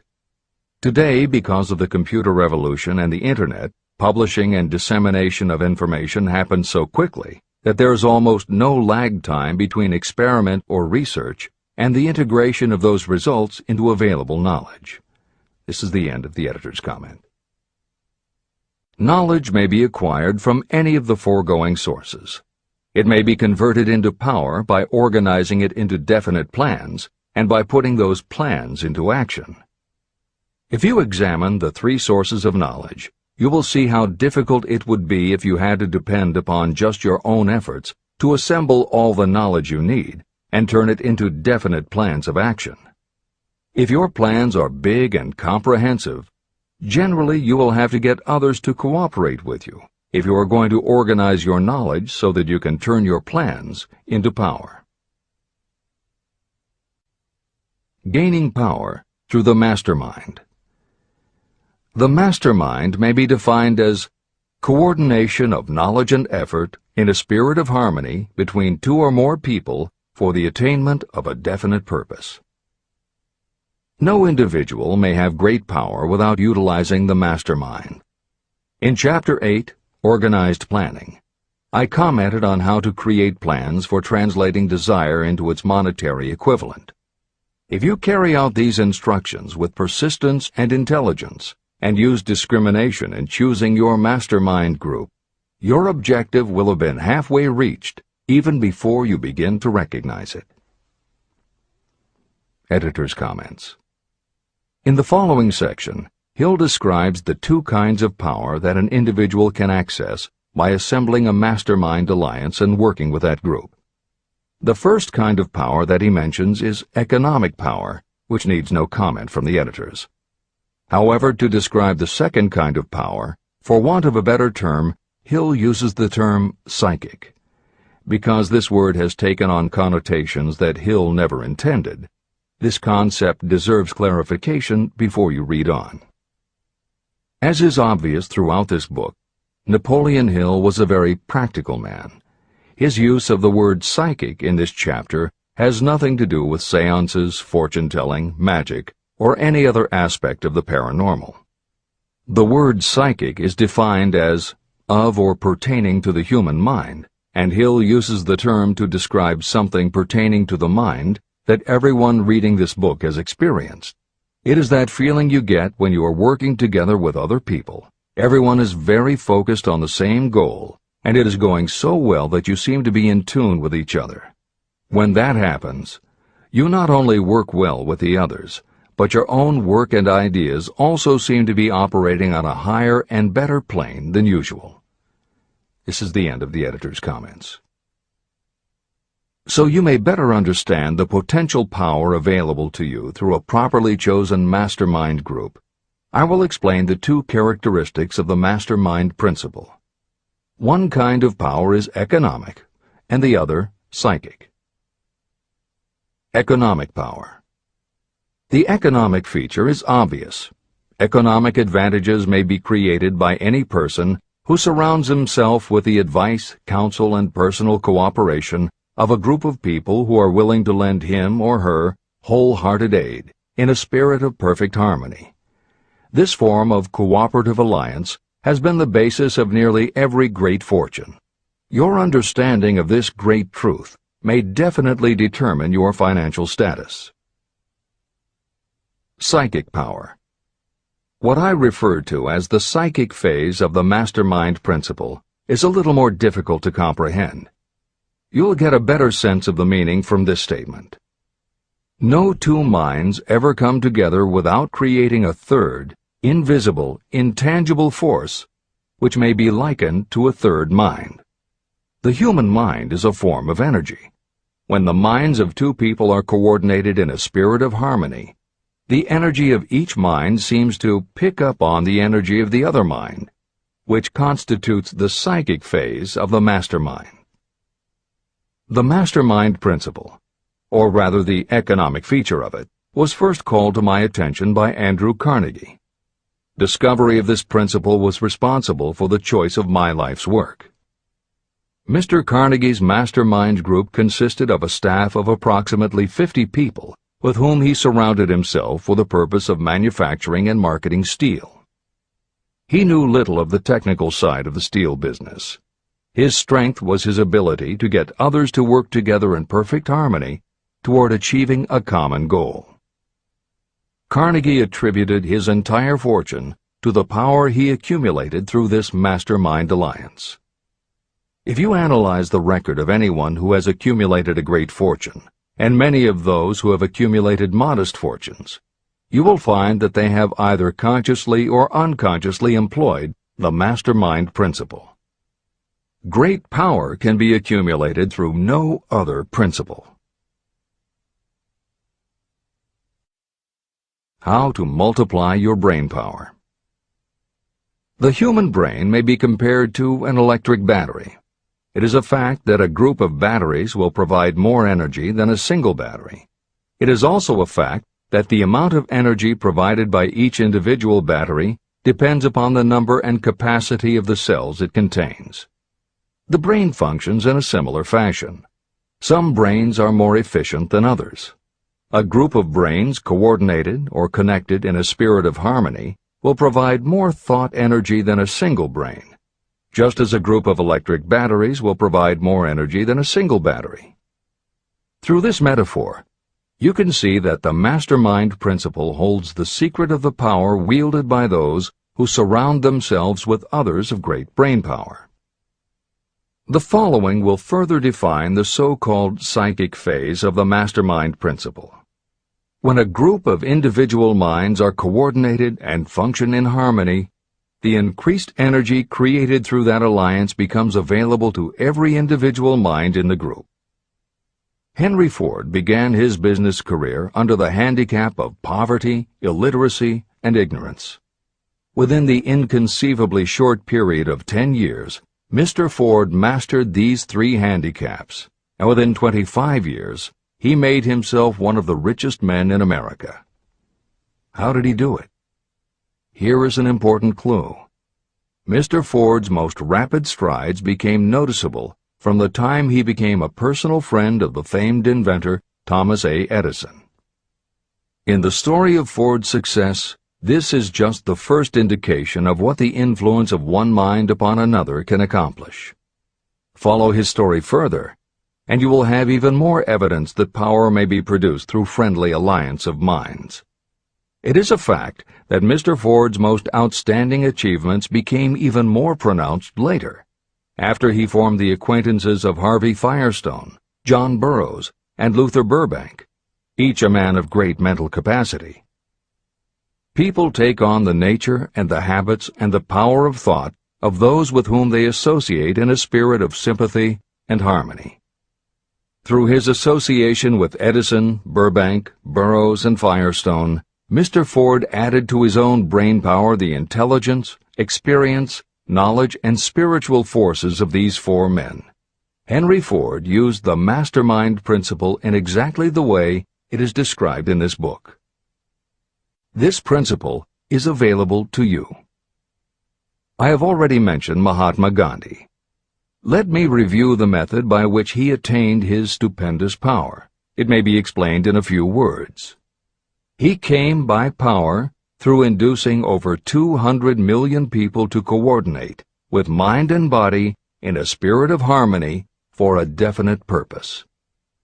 In brief, Gandhi accomplished a miracle. For it is a miracle when 200 million people can be induced, not forced, to cooperate in a spirit of harmony. If you doubt that this is a miracle, try to get even 2 people to cooperate in a spirit of harmony for any length of time. Every person who manages a business knows how difficult it is to get employees to work together in a spirit even remotely resembling harmony. Editor's comments. The first step in putting together your mastermind alliance is to clearly know your desire. Your desire will tell you what you need. It could be a small group, just 2 or 3 people, as was the case with Stephen Jobs and Steve Wozniak when they formed Apple, Bill Gates and Paul Allen launching Microsoft, or Steven Spielberg, Jeffrey Katzenberg, and David Geffen creating DreamWorks SKG. Or it could be a large group, such as the Mastermind Alliance of 30 regional directors of Century 21 Real Estate, which founder Arthur Bartlett firmly believes was essential to the company's success. Napoleon Hill suggests that in most cases it should be a dozen people or less, and generally the smaller the better. Choosing the people means finding those who not only share your vision, but who will also share their ideas, information, and contacts with you. They will let you use the full strength of their experience, training, and knowledge as if it were your own, and they will do it in a spirit of perfect harmony. The question that immediately comes to every reader's mind is, where do I find people who will help me to that degree? Napoleon Hill cannot answer that question for you, but he does tell you what to look for. Where you look is up to you. And if you really do have the desire to succeed, you will start looking and you won't give up until you find the right people. Napoleon Hill's description of the mastermind that appears below is augmented with additional material from articles and speeches he wrote after the publication of Think and Grow Rich. These were compiled for publication by Hill's friend, mentor, and business associate, W. Clement Stone, and appear in two books, Napoleon Hill's Keys to Success and Believe and Achieve. This is the end of the editor's comments. Finding your mastermind members. Ally yourself with a group of as many people as you may need in order to assemble a mastermind that will assist you in creating and carrying out your plan or plans for the accumulation of money. Compliance with this instruction is absolutely essential. Choose to associate with people who share common values, goals, and interests, yet who each have a strong desire to contribute to the overall effort. Trial and error will be part of the process, but there are two qualities to keep foremost in your mind. The first is ability to do the job. Do not select people for your alliance merely because you know them and like them. Such people are valuable to you because they improve the quality of your life, but they are not necessarily suited to a mastermind alliance. Your best friend may not be the most knowledgeable marketing professional, but perhaps he or she can introduce you to someone who is. The second quality is the ability to work in a spirit of harmony with others. There must be a complete meeting of minds without any reservations. Personal ambition must be subordinate to the achievement of the purpose of the alliance. This includes your own. You must also insist upon confidentiality. Some people can give away an idea simply because they love to talk. You don't need them in your group. Attune yourself to every member of the group. Try to imagine how you would react in a given situation if you were in his or her shoes. Pay attention to body language. Sometimes facial expressions and movements say far more about what a person feels than the words that come out of his or her mouth. Be sensitive to what is not being said. Sometimes what is left out is far more important than what is included. Don't try to force the group along too quickly. Allow for those who want to test ideas by playing devil's advocate. Compensating your mastermind. Before forming your mastermind alliance, decide what advantages and benefits you may offer the individual members of your group in return for their cooperation. No one will work indefinitely without some form of compensation. No intelligent person should request or expect another to work without adequate compensation. Wealth will obviously have the most appeal to your members. Be fair and generous in your offer. Recognition and self-expression may be just as important as money to some of your members. Remember that in such partnerships, the principle of going the extra mile, doing more and better than paid for, is especially important. As the leader, you should set an example for the others to follow. Each member must agree at the outset on the contribution each will make, and on the division of benefits and profits.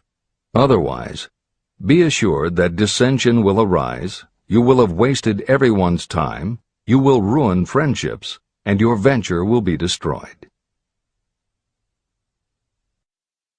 Meeting with your mastermind. Arrange to meet with the members of your mastermind group at least twice a week, and more often if possible, until you have jointly perfected the necessary plan or plans for the accumulation of money. The first meeting will be involved in sorting out strengths and weaknesses, and in fine-tuning your plans. Your alliance must be active to do any good. Establish specific responsibilities and action steps to be taken. As your mastermind matures and harmony grows among the members, you will find that the meetings create a flow of ideas into every member's mind. Don't let the meetings become so regular and formalized that they inhibit phone calls and other less formal contact. Mastermind maintenance. Maintain perfect harmony between yourself and every member of your mastermind group. If you fail to carry out this instruction to the letter, you may expect to meet with failure. The mastermind principle cannot work where perfect harmony does not prevail. Create a non-threatening environment. Explore all ideas with equal interest and concern for the originator's feelings. Everyone must deal with everyone else on a completely ethical basis. No member should seek unfair advantage at the expense of others. As the leader, you must inspire confidence in your members by your dedication to your desire, which is the object of the group. The members must know with certainty that you are reliable, trustworthy, and loyal. When you are finally ready to present the results of your efforts to investors, buyers, or the public, you may face your greatest leadership challenge in maintaining the harmony of your mastermind. The group's efforts will now be judged by outsiders, and facing judgment takes courage and persistence. The courage of separate individuals is nothing compared with that of a united team. The more you are able to maintain harmony, the greater the power, and the greater the power, the more resistance you can overcome. Marriage and the mastermind. A mastermind alliance with the person you love most deeply is of untold importance. If you are married and have not built your relationship on the same principles of harmony that are crucial to any alliance, you may have some reselling to do with your spouse. Set aside time each day to talk about what you want to achieve and how you are going about it. Rely on your definiteness of purpose to build your persuasive abilities, to convince your partner of the benefits of the work you are doing. It is very unlikely that your work will not affect your husband or wife in some significant way, and you absolutely must not drag your partner unwillingly into any adventure. Build your mastermind alliance into your marriage from the start, and it will steady and support you through the darkest moments. In fact, your whole family should be incorporated into your alliance. Lack of harmony at home can easily spill over elsewhere. A united family is a great team. The mastermind and infinite intelligence. The list of sources from which you can get power is headed by infinite intelligence. When two or more people coordinate in a spirit of harmony and work toward a definite objective, they place themselves in position to absorb power directly from that great universal storehouse that I refer to as infinite intelligence. This is the greatest of all sources of power. It is the source to which geniuses and great leaders turn, whether they may be conscious of the fact or not. In Chapter 13, The Subconscious Mind, and Chapter 14, The Brain, the methods for accessing infinite intelligence will be described in greater detail. This is not a course on religion. Neither the principle of infinite intelligence nor any other principle in this book should be interpreted as interfering with, endorsing, or rejecting any person's religious beliefs. This book is confined exclusively to instructing the reader how to transmute the definite purpose of desire for money into its monetary equivalent. Read, and really think about what you are reading. Soon the entire subject will unfold, and you will see it in perspective.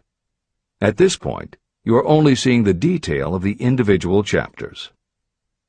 Editor's comments. This chapter would not be complete without commenting on a mastermind that came into being almost 15 years after the first publication of Think and Grow Rich. Napoleon Hill's own mastermind alliance with multimillionaire businessman and philanthropist W. Clement Stone. On May 2, 1951, at the age of 67, Napoleon Hill and his wife Annie Lou agreed it was time for Napoleon to think about retiring. They decided to begin by cutting back on his speaking engagements after he completed the lectures that were already on his calendar, including one he was scheduled to give a few weeks later in Chicago. Unbeknownst to them, at that event W. Clement Stone had prearranged to sit at the head table next to Napoleon Hill. Like Hill, Stone had been born into poverty. At the age of 6, he started selling newspapers to help pay the rent, and by 13, he owned his own stand. By 16, he was selling insurance, and by 20 he'd managed to scrape together $100, which he used to start his own insurance agency. Stone was a consummate salesman and motivator, and his company was growing very nicely. Then in 1938 he read Think and Grow Rich, and was so inspired by it that he bought a copy for every one of his employees, and continued to do so for each new person who joined his company. Over the years, this amounted to thousands of copies. When Stone was introduced to Hill, he told him about all the copies he had purchased of Think and Grow Rich, and said that he firmly believed it was Hill's book that had transformed his sales force and turned his company from modest to extraordinary success. Napoleon Hill and W. Clement Stone found that they were in such complete accord that by the end of their first meeting, Hill had decided to postpone his retirement and join with Stone in a venture dedicated to creating a better world for this and future generations. Within a year, they launched Napoleon Hill Associates. They published new books by Hill, including How to Raise Your Own Salary and The Master Key to Riches. They reissued Hill's earlier bestsellers, and they co-authored a new bestseller, Success Through a Positive Mental Attitude. They also launched Success Unlimited magazine, created PMA Science of Success home study courses, made television programs, radio shows, a documentary film entitled A New Sound in Paris, which showed the amazing changes that happened when the entire town of Paris, Missouri, adopted the Napoleon Hill philosophy. And they both crisscrossed America speaking, teaching, giving interviews, and spreading the philosophy to as many people as possible. In addition to his work with Napoleon Hill Associates, Hill also consulted to W. Clement Stone's company, Combined Insurance Company of America. Hill designed and implemented a new training program for the sales force, which was so successful he astounded the business world by helping Stone grow his company from $30 million in assets to $100 million in less than 10 years. When W. Clement Stone passed away in 2002, his company, now known as Aon Corporation, had revenues of $2 billion a year. W. Clement Stone had personally given more than $275 million to various charitable and philanthropic organizations. There has perhaps never been a greater example of coordination of knowledge and effort in a spirit of harmony between two or more people for the attainment of a definite purpose. The sheer volume of work and scope of influence achieved in a 10-year period by Napoleon Hill and W. Clement Stone leaves little question as to the power and importance of a mastermind alliance. This is the end of the editor's comments. The power of positive emotions. Money is shy and elusive. It must be wooed and won by methods not unlike those used by a determined lover. And the power you use in the wooing of money is not greatly different from what you use to attract the one you love. It is the power of positive emotion. That power, when successfully used in the pursuit of money, must be mixed with faith. It must be mixed with desire. It must be mixed with persistence. It must be applied through a plan, and that plan must be set into action. When money comes in large quantities, it flows to the one who accumulates it as easily as water flows downhill. There exists a great unseen stream of power, which may be compared to a river that flows in two directions. One side flows in one direction, carrying all who get into that side of the stream onward and upward to wealth. The other side flows in the opposite direction, carrying all who are unfortunate enough to get into it and can't pull themselves out downward to misery and poverty. Everyone who has accumulated a great fortune has recognized the existence of this stream of life. It consists of one's thinking process. Positive emotions form the side of the stream that carries you to fortune. Negative emotions form the side that carries you down to poverty. This is a point of great importance to the person who is following this book with the object of accumulating a fortune. If you are caught in the side of the stream of power that leads to poverty, this book will serve as an oar by which you may propel yourself over into the other side of the stream. but it can serve you only through application and use. Merely reading and passing judgment on it, either one way or another, will be of no benefit to you. Poverty and riches can change places, but when riches take the place of poverty, the change only happens through well-conceived and carefully executed plans. The same is not true of poverty. Poverty needs no plan. It needs no one to help it because it is bold and ruthless. Riches are shy and timid. They have to be attracted. More gold has been mined from the thoughts of men than has ever been taken from the earth. Chapter 12. Sexuality, Charisma, and Creativity. The 10th step toward riches. Editor's comments. What motivates human beings is the subject of continuing scientific research and philosophical debate. There is general agreement that the prime motivators are the basic human needs for food and water, shelter and clothing, and safety.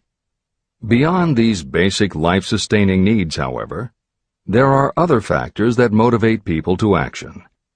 It is the definition of the other factors and their order of importance that continues to be open to interpretation.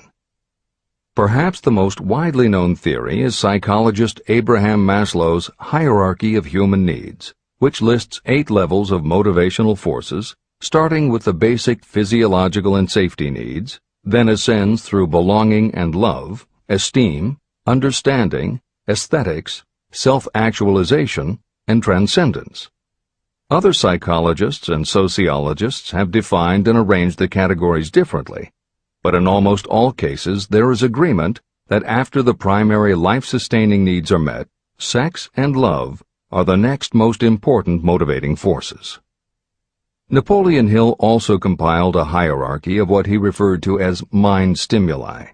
Like Maslow and other researchers, Hill identified sex and love as the most powerful non-life-sustaining factors in human motivation, but his focus was not on sex and love as they pertain to procreation.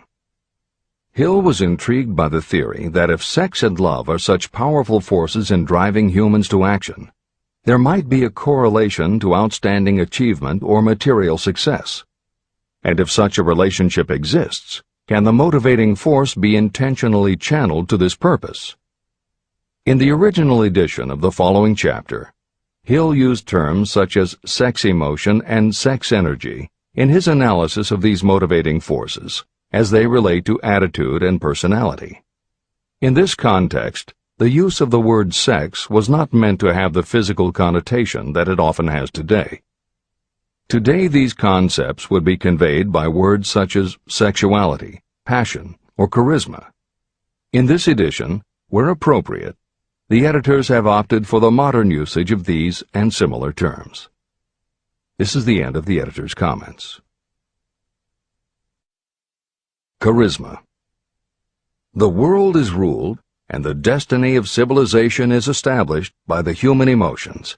People are influenced more by feelings than by reason. Your creativity is set into action entirely by emotions, and not by cold reason. The human mind responds to stimuli, through which it may be keyed up in such a way that it takes on characteristics such as enthusiasm, creative imagination, and intense desire. The stimuli to which the mind responds most freely are 1. The desire for sexual expression, 2. Love, 3.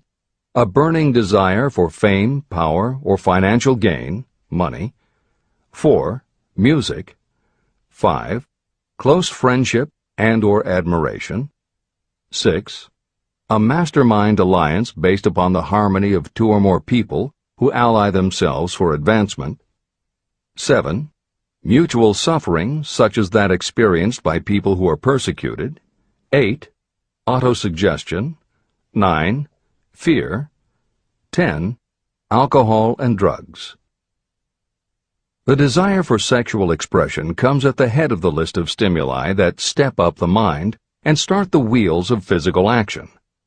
The emotions associated with a human sexual drive bring into being a state of mind. When motivated by this desire, people often show courage, willpower, persistence, imagination, and creative ability that they don't normally have. So strong and impelling is the desire for sexual expression that people freely run the risk of life and reputation because of it. A river may be dammed and its water controlled for a time, but eventually it will force an outlet. The same is true of the emotions related to sexual expression. It may be submerged and controlled for a time, but its very nature causes it to be ever-seeking means of expression. The desire for sexual expression is inborn and natural. The desire cannot and should not be submerged or eliminated, but it can be given other outlets that enrich the body, mind, and spirit. When harnessed and redirected, this motivating force has been used as a powerful creative force in literature, art, and other pursuits, including the accumulation of riches. A teacher who has trained more than 30,000 salespeople came to the conclusion that individuals who are most confident sexually are the most efficient salespeople. The explanation is that the factor of personality known as personal magnetism is a manifestation of sexual energy. Editor's comments. There have been numerous psychological and sociological studies about the relationship between sexuality and success that tend to support Hill's observation. Because physical characteristics are the most quantifiable aspects of sexuality, most research studies focus on gender, attractiveness, body size, and age, and they measure indicators such as first impressions, expectation of performance, perception of performance, and social interaction. These studies generally conclude that when comparing individuals of equal competence, for men, the perception is that taller men will do better than short, a full head of hair will outperform balding, handsome or virile will beat out plain or older. For women, the results are comparable. The perception is that attractive performs better than plain, slim or shapely scores higher than overweight, younger is expected to be superior to older. These observations about physical sexuality may seem obvious, but they lead to a conclusion that is very significant. Obviously, not all people who succeed are tall and virile or attractive and shapely. It is also a fact that the success of those who are short, balding, plump, or plain isn't always due to superior skill or luck. Clearly, there is another kind of attractiveness that often supersedes physical appeal. This other kind of attractiveness is connected to human sexuality, but it is not what would usually be referred to as sexy. People who have this quality are often said to have chemistry, personality, charm, or appeal. Hill called this kind of attraction personal magnetism. Today, the more common term is charisma. This is the end of the editor's comments. When employing salespeople, a good sales manager looks for personal magnetism or charisma as the first requirement. People who lack this kind of sexual energy will never become enthusiastic, nor inspire others with enthusiasm. And enthusiasm is one of the most important requisites in salesmanship, no matter what you're selling. The public speaker, preacher, lawyer, or salesperson who is lacking in charisma is a flop as far as being able to influence others is concerned. That, plus the fact that most people are influenced through an appeal to their emotions, should easily convince you of the importance of charisma as a part of the salesperson's ability. Master salespeople attain mastery in selling because they either consciously or unconsciously transmute charisma, sexual energy, into sales enthusiasm. That statement explains the actual, practical meaning of sexual transmutation. The meaning of the word transmute is, in simple language, the changing or transferring of one element or form of energy into another. The transmutation of sexual energy means switching the mind from thoughts of physical expression to thoughts of some other nature. Salespeople who know how to turn on charisma have acquired the art of sexual transmutation, whether they know it or not. The majority of salespeople who transmute their sexual energy do so without being aware of what they are doing or how they are doing it. You can cultivate and develop this quality in your dealings with others. Through cultivation and understanding, this vital motivating force may be drawn upon and used to great advantage in relationships between people. This energy may be communicated to others in the following ways. The handshake. The touch of the hand indicates instantly the presence of charisma or the lack of it. The tone of voice. Charisma or sexual energy is the factor with which the voice may be colored or made musical and charming. Posture and carriage of the body. People with charisma move briskly and with grace and ease. The vibrations of thought. People with charisma project sexuality through their personality in a way that influences those around them. Clothing and style. People who are charismatic are usually very careful about their personal appearance. They usually select clothing of a style becoming to their personality, physique, complexion, etc. Editor's comments. Having established a link between sexuality and success in the form of charisma, in the following section, Napoleon Hill explores how sexuality might also be a motivating factor in success by enhancing creativity. To illustrate the connection, Hill draws upon the biographies of historical figures who exhibited both charisma and exceptional creativity. In the time since Hill conducted his research, many women have risen to positions of power and influence. Their accomplishments have been well documented and are readily available in bookstores and libraries. However, when Hill was assembling his data, the majority of historical biographies available were about successful men. Further, the successful industrialists and political leaders he had personally studied during the previous 30 years were also men.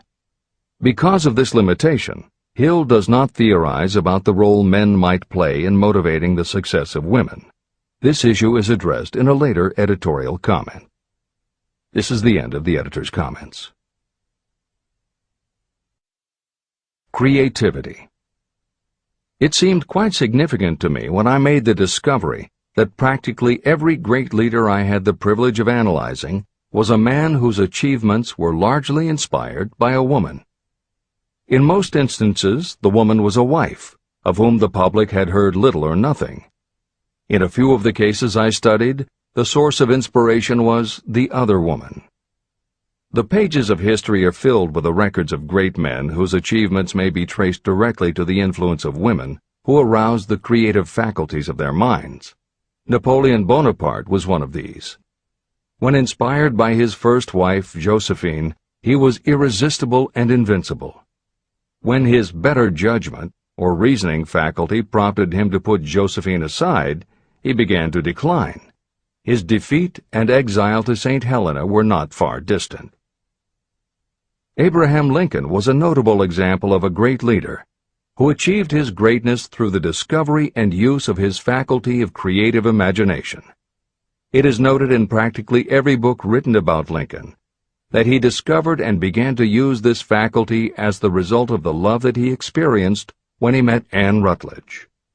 This is more than an interesting historical fact. It is of significance in connection with the role sexuality plays in the study of the source of genius.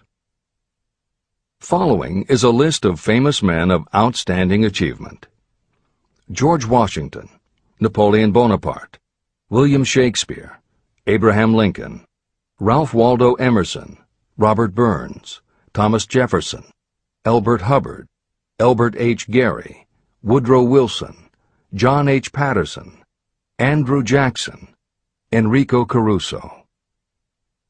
Wherever there was evidence available in connection with the lives of these men of achievement, it indicated most convincingly that each possessed a highly developed sexual nature. An analysis of the information taken from biographies and historical writings leads to the following conclusions. 1. Those of greatest achievement have a highly developed sexual nature, but have learned the art of transmutation of sexual energy. 2. Those who have accumulated great fortunes and achieved outstanding recognition in literature, art, industry, architecture, and the professions were motivated by the influence of a mate or lover. When driven by these emotions, people become gifted with a superpower for action. If you understand this, you will also understand that sexual transmutation contains the secret of creative ability. Editor's comments. As noted previously, although Hill's analysis focused on men, today there is a wide range of biographies about women who have succeeded in every aspect of life, including business, politics, religion, sports, entertainment, and the arts. Bearing in mind that biographical information is always subjective, the reader can now find ample material from which to draw a conclusion as to whether Hill's theory about sexuality as a motivating force is equally evident in women. Napoleon Hill had to do an in-depth analysis of biographies in searching for indications that the subject's sexuality had a correlation to their success. Today, we just turn on the television, and we're inundated with intimate details about both men and women suggesting that the best and the brightest are apparently also the sexiest.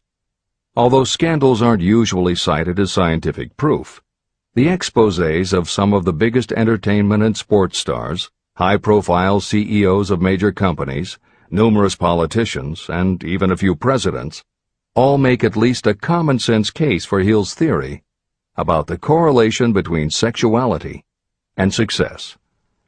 This is the end of the editor's comments. Obviously, this does not mean that everyone who is highly sexed is a genius. People attain the status of a genius only when and if they stimulate their minds so that they can draw upon the forces available through the creative faculty of the imagination. Although it is the most important of the stimuli or motivators, the mere possession of sexual energy is not sufficient to produce a genius. The energy must be transmuted from desire for physical contact into some other form of desire and action before it will lift one to the status of a genius. Genius and creative imagination.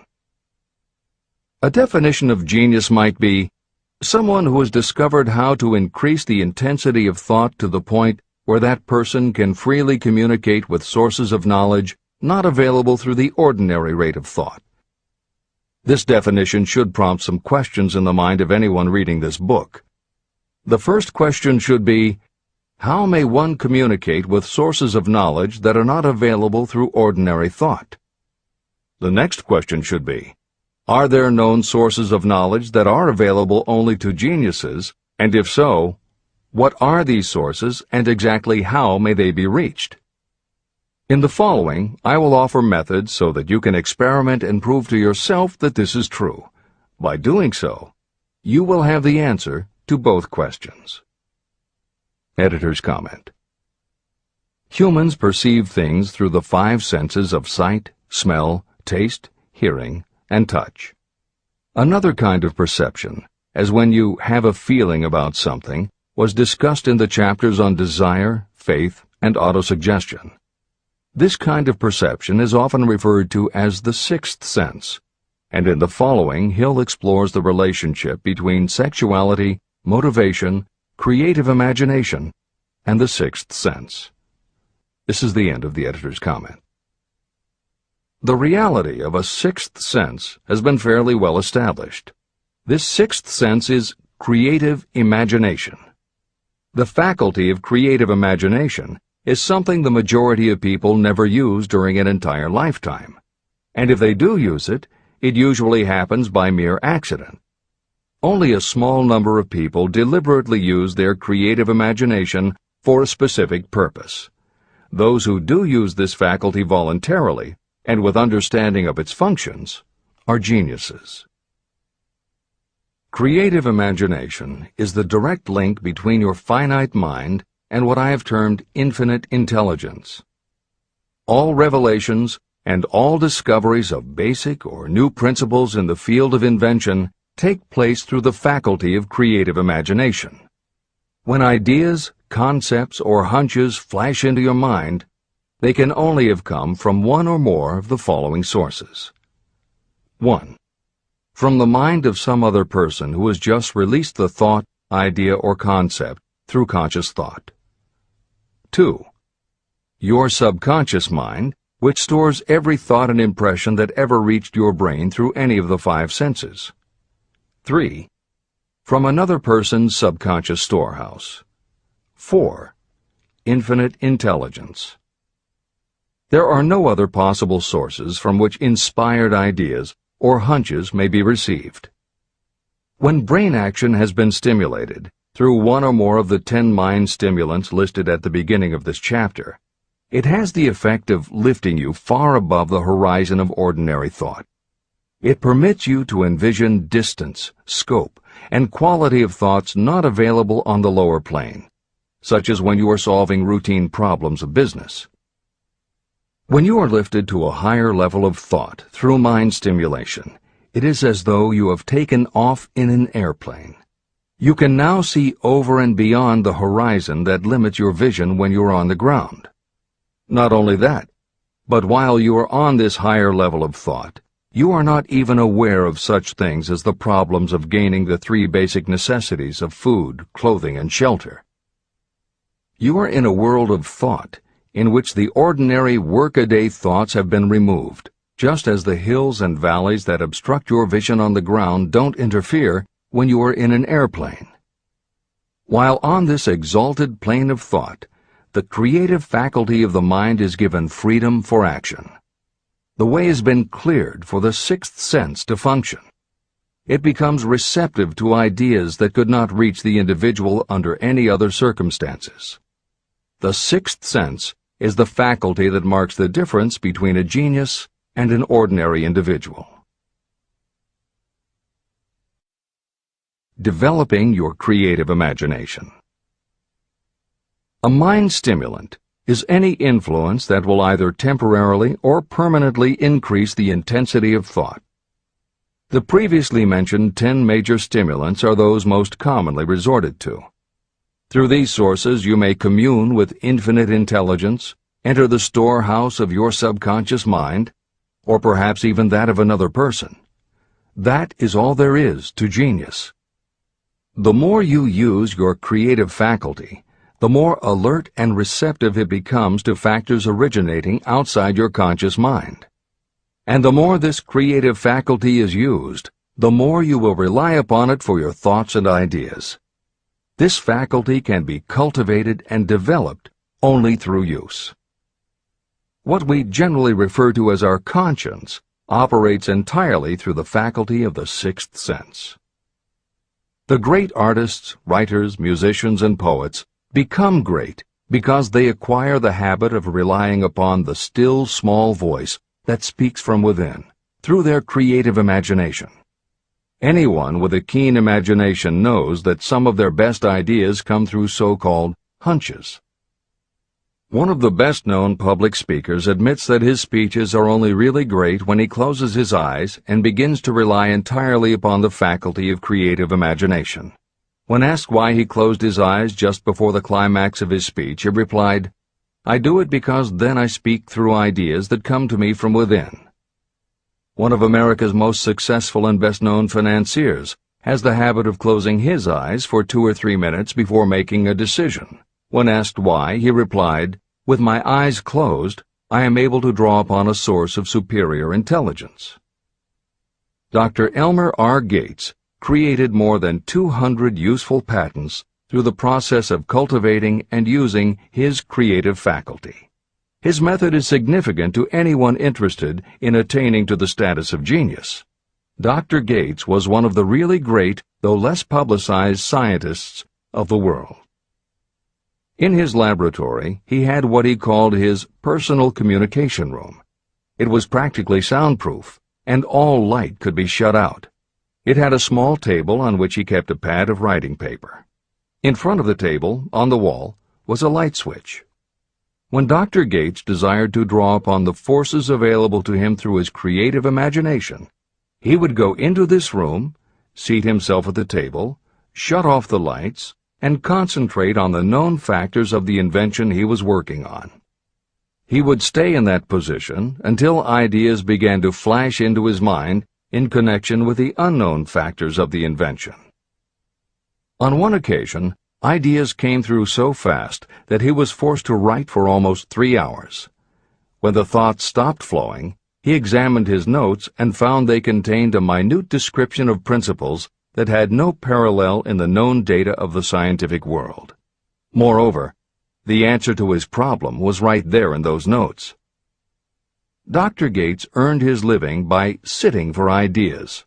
He did it for individuals and corporations, and some of the most sensible people and largest traditional corporations in America paid him to do it.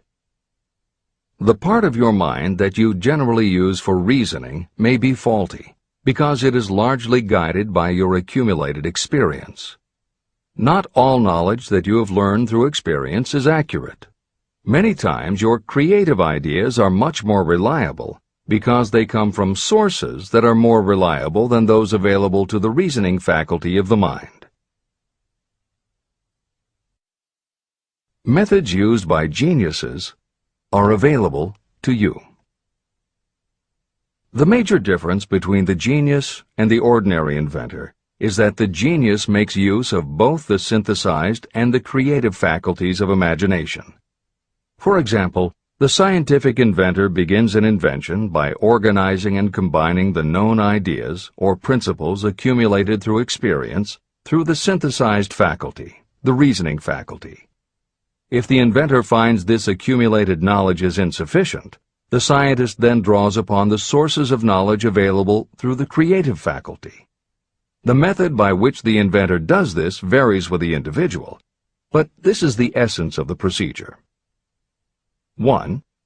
The inventor stimulates his or her mind so that it functions on a higher-than-average plane through one or more of the mind stimulants.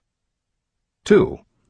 The inventor then concentrates on the known factors, the finished part of the invention, and creates in his or her mind a perfect picture of the unknown factors, the unfinished part of the invention. The inventor holds this picture in mind until it has been taken over by the subconscious, then relaxes by clearing his or her mind of all thought and waits for the answer to flash into mind. Sometimes the results are both definite and immediate. At other times the results are negative, depending on the state of development of the sixth sense or creative faculty. Thomas Edison tried out more than 10,000 different combinations of ideas through the synthetic faculty of his imagination before he tuned in through the creative faculty and got the answer that perfected the incandescent light bulb. His experience was similar when he produced the phonograph. Editor's comments. Synchronicity, precognition, intuition, flashes of insight, hunches, gut feelings, symbolic dreams. These are all aspects of the phenomena Napoleon Hill was describing in his two correlated terms, creative imagination and infinite intelligence. And the fact that Hill made a serious study of this function of the mind puts him in exceptional company. The fathers of modern psychology, Sigmund Freud and Carl Jung, recognized and tried to explain this sixth sense. Jung's concept of the collective unconscious, which is the very basis of Jungian psychology, is in many ways identical to Hill's concept of infinite intelligence. Scientists from Archimedes to Newton to Einstein to the team of Watson and Crick, who determined the structure of DNA, all conceded that intuition was instrumental in their discoveries. Duke University created a department for the sole purpose of studying these phenomena under scientific conditions. Many scientists admit to using personalized techniques similar to Hill's method for accessing intuition and creativity. These include Friedrich Kekule, who discovered the molecular structure of benzene through a dream symbol; physiologist Otto Loewi, who had a hunch followed by a dream that won him the Nobel Prize in Medicine; and as mentioned above, James Watson's breakthrough in the structure of DNA. Mozart, Shelley, Coleridge, Huxley, Descartes, Robert Louis Stevenson all claimed intuition played a role in their creations. William Blake learned the secret to a copper engraving process from a dream. British Prime Minister Winston Churchill firmly believed a premonition saved him from being killed by a bomb during the Blitz of London. As was noted earlier, psychiatry, clinical hypnosis, and affirmations all had to overcome considerable skepticism before they were accepted. That is also true of those phenomena Hill terms infinite intelligence. However, in the 1970s and 80s, the public's interest was piqued by well-researched books such as The Intuitive Edge by Philip Goldberg, Creative Dreaming by Patricia Garfield, and The Right Brain Experience by Mary Lee Zdenek. Though these anomalies of the mind still defy laboratory proof, contemporary researchers continue to publish tantalizing results. This is the end of the editorial comments. Nature has equipped the human brain and mind with internal stimulants that safely trigger the mind to tune in to fine and rare thoughts. No satisfactory substitute for nature's stimulants has ever been found. However, history is not lacking in examples of people who rose to the status of genius as the result of using artificial mind stimulants. Edgar Allan Poe wrote The Raven while under the influence of alcohol, dreaming dreams no mortal ever dared to dream before. Samuel Taylor Coleridge wrote Kubla Khan during an opium-induced dream, and Robert Burns wrote best when intoxicated. For auld lang syne, my dear, we'll take a cup of kindness yet for auld lang syne. It is true that these and others who are known as geniuses relied upon artificial mind stimulation. But a more important lesson to remember is how many of these people destroyed themselves through the use of those stimulants. Editor's comments. In more contemporary terms, Hill's point about the dangers of artificial mind stimulants was never better made than it was in the television series Behind the Music, which began running on VH1 in the late 1990s. The series was meant to chronicle the lives of rock stars and celebrate their hits, but after viewing 2 or 3 of the shows, they all began to look the same. Young singer and band have a hit record, make millions of dollars, plunge into the sex, drugs, and rock and roll lifestyle, everyone gets addicted, and they blow all of the money. By the end of the show, at least one band member overdoses, the band breaks up, the singer hits the skids, meets someone who inspires him or her to go into rehab, the ex-star makes an anti-drug TV spot and professes newfound faith and family values while announcing a comeback tour. Although the shows played like a bad parody of themselves, the fact that the stories were so similar, that so many talented singers and songwriters who depended on drugs ended up burning out, should be telling you something, especially if you don't just want to succeed, but want to keep and enjoy your success. This is the end of the editor's comments. Every intelligent person knows that stimulation in excess through alcohol or drugs is a destructive form of intemperance. For some, overindulgence in sexual expression may become just as destructive. A sexually obsessed person is not essentially different from a person addicted to drugs or alcohol. Both have lost control over their faculties of reason and willpower. Human sexuality is a mighty urge to action, but its forces are like a cyclone, almost impossible to completely control. When an individual is driven solely by emotions related to sexuality, that person may be capable of great achievement, but their actions are often disorganized and destructive. It is true that a person may pursue financial or business success by harnessing the driving force of sexual energy without self-control. But history is filled with evidence that such people likely have certain traits of character that rob them of the ability to either hold or enjoy their fortunes. Ignorance of this potential pitfall has cost thousands of people their happiness, even though they possessed riches. From my analysis of over 25,000 people, I found that those who succeed in an outstanding way often do not hit their stride until they are beyond the age of 40 or 50. This fact was so astounding that it prompted me to go into the study of its cause most carefully.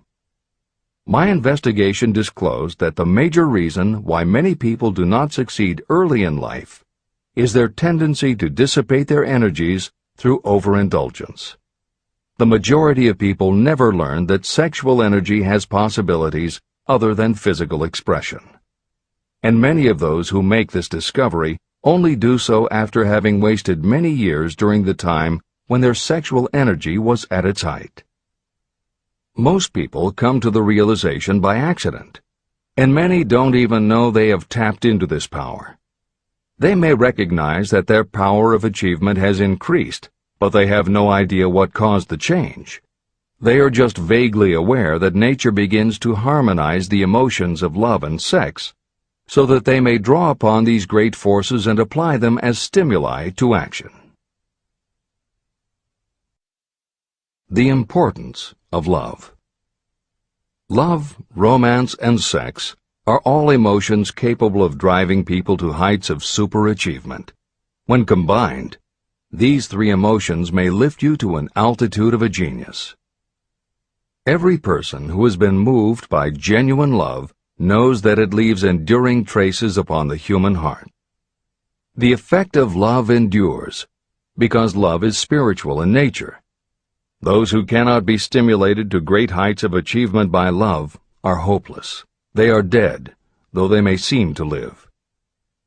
If you believe you are unfortunate because you have loved and lost, you are wrong.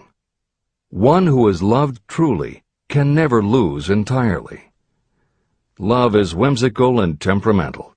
It comes when it pleases and goes away without warning. Accept and enjoy it while it remains, but spend no time worrying about its departure. Worry will never bring it back. Dismiss the thought that love only comes once. Love may come and go times without number, but there are no two love experiences that affect you in just the same way. There may be one love experience that leaves a deeper imprint on the heart than all the others. But all love experiences are beneficial, except to the person who becomes resentful and cynical when love makes its departure. Even the memories of love can lift you and stimulate your mind. Go back into your yesterdays at times and bathe your mind in the beautiful memories of past love. It will soften your worries and give you a source of escape from the unpleasant realities of life. And maybe, during this temporary retreat into the world of fantasy, your subconscious mind will yield to you ideas or plans that may change the entire financial or spiritual status of your life. There should be no disappointment over love, and there would be none if people understood the difference between the emotions of love and sex. Love is an emotion of many shades and colors, but the most intense and burning of all is that experienced in the blending of the emotions of love and sex. Marriages or committed relationships that are not blessed with love properly balanced with sex cannot be happy ones, and seldom endure. Love alone will not bring happiness, nor will sex alone. Love is spiritual. Sex is biological. No experience that touches the human heart with a spiritual force can possibly be harmful, except through ignorance or jealousy. The presence of destructive emotions in the human mind may poison it in a way that destroys your sense of justice and fairness. Just as a chemist can take certain chemical elements, none of which are harmful in themselves, and by mixing them together create a deadly poison, in a similar manner the emotions of sex and jealousy, when mixed, may turn just as lethal. Love is the emotion that serves as a safety valve and brings balance, reason, and constructive effort. Love is, without question, life's greatest experience. It can bring you into communion with infinite intelligence.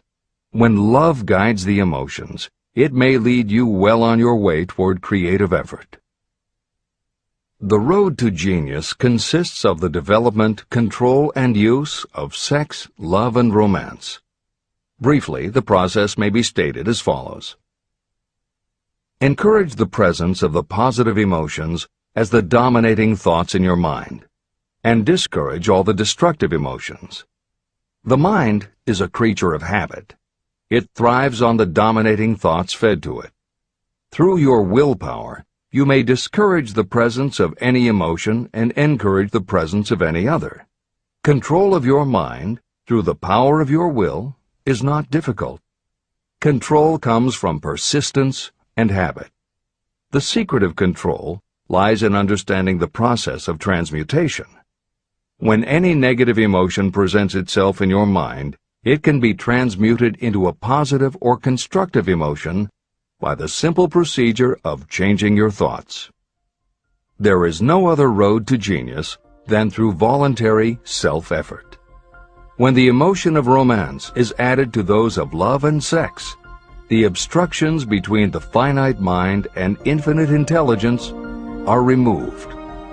Then, a genius has been born.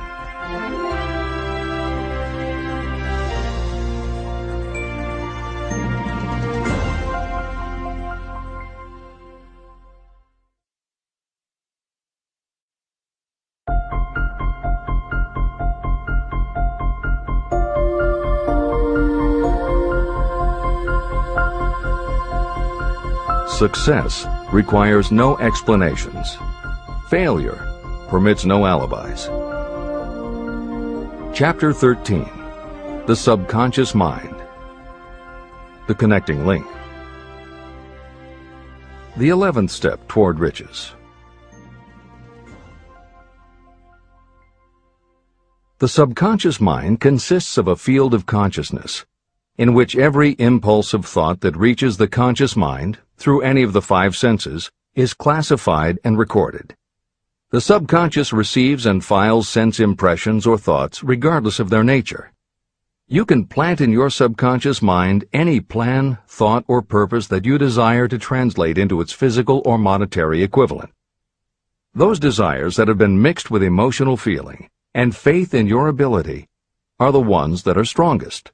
Therefore, they are the first to which the subconscious responds. The subconscious mind works day and night, and in some way which is not fully understood, the subconscious seems able to draw upon the forces of infinite intelligence for the power to transmute your desires into their physical equivalent. And it does it in the most straightforward and practical way. You cannot entirely control your subconscious mind, but you can hand over to it any plan, desire, or purpose that you wish transformed into concrete form. Refer again to the instructions for using the subconscious mind in Chapter 5, Autosuggestion. Editor's comments. In the chapter on autosuggestion, the four primary methods for planting and reinforcing suggestions in your subconscious are: 1. The formulation and writing out of your desire. 2. The repetition of positive affirmations. 3. The creative visualization of your goal. And 4. By acting as though the goal is already yours. This is the end of the editor's comment. From my research, I have concluded that the subconscious mind is the connecting link between the finite mind of man and infinite intelligence. It is the intermediary through which you may draw upon the forces of infinite intelligence. From my research, I have concluded that the subconscious mind is the connecting link between the finite mind of man and infinite intelligence. It is the intermediary through which you may draw upon the forces of infinite intelligence. Only the subconscious mind contains the process by which mental impulses, thoughts, are modified and changed into their spiritual, energy, equivalent. It alone is the medium through which prayer, desire, may be transmitted to the source capable of answering prayer, infinite intelligence. How to energize your subconscious mind for creative effort. The possibilities of what you can do when you connect creative effort with the subconscious mind are stupendous. They inspire me with awe. I never approached the discussion of the subconscious mind without a feeling of littleness and inferiority, due to the fact that man's entire stock of knowledge on this subject is so pitifully limited. First, you must accept as a reality the existence of the subconscious mind and what it can do for you. This will enable you to understand its possibilities as a medium for transmuting your desires into their physical or monetary equivalent. And then, you will comprehend the full significance of the instructions given in Chapter 3, Desire. You will also understand the importance of making your desires clear and putting them in writing. You will understand as well the necessity of persistence in carrying out instructions. The 13 principles that are the basis of this book are the stimuli with which you acquire the ability to reach and to influence your subconscious mind. Do not become discouraged if you cannot do this on your first attempt. Remember that the subconscious mind can be directed only through habit. You have not yet had time to master faith. Be patient. Be persistent. Editor's comments. There are two aspects to Hill's theory of the subconscious mind. There are two aspects to Hill's theory of the subconscious mind. One is the concept of the subconscious as the storehouse of all information and thoughts that you have ever experienced. The second is the concept of the subconscious as the gateway to infinite intelligence. In this chapter, Hill focuses primarily on the subconscious as a storehouse. Expanding on the editorial comment about the subconscious mind that appears in the chapter on autosuggestion, proof that the subconscious is a storehouse of information is confirmed in the use of hypnotherapy by psychiatrists.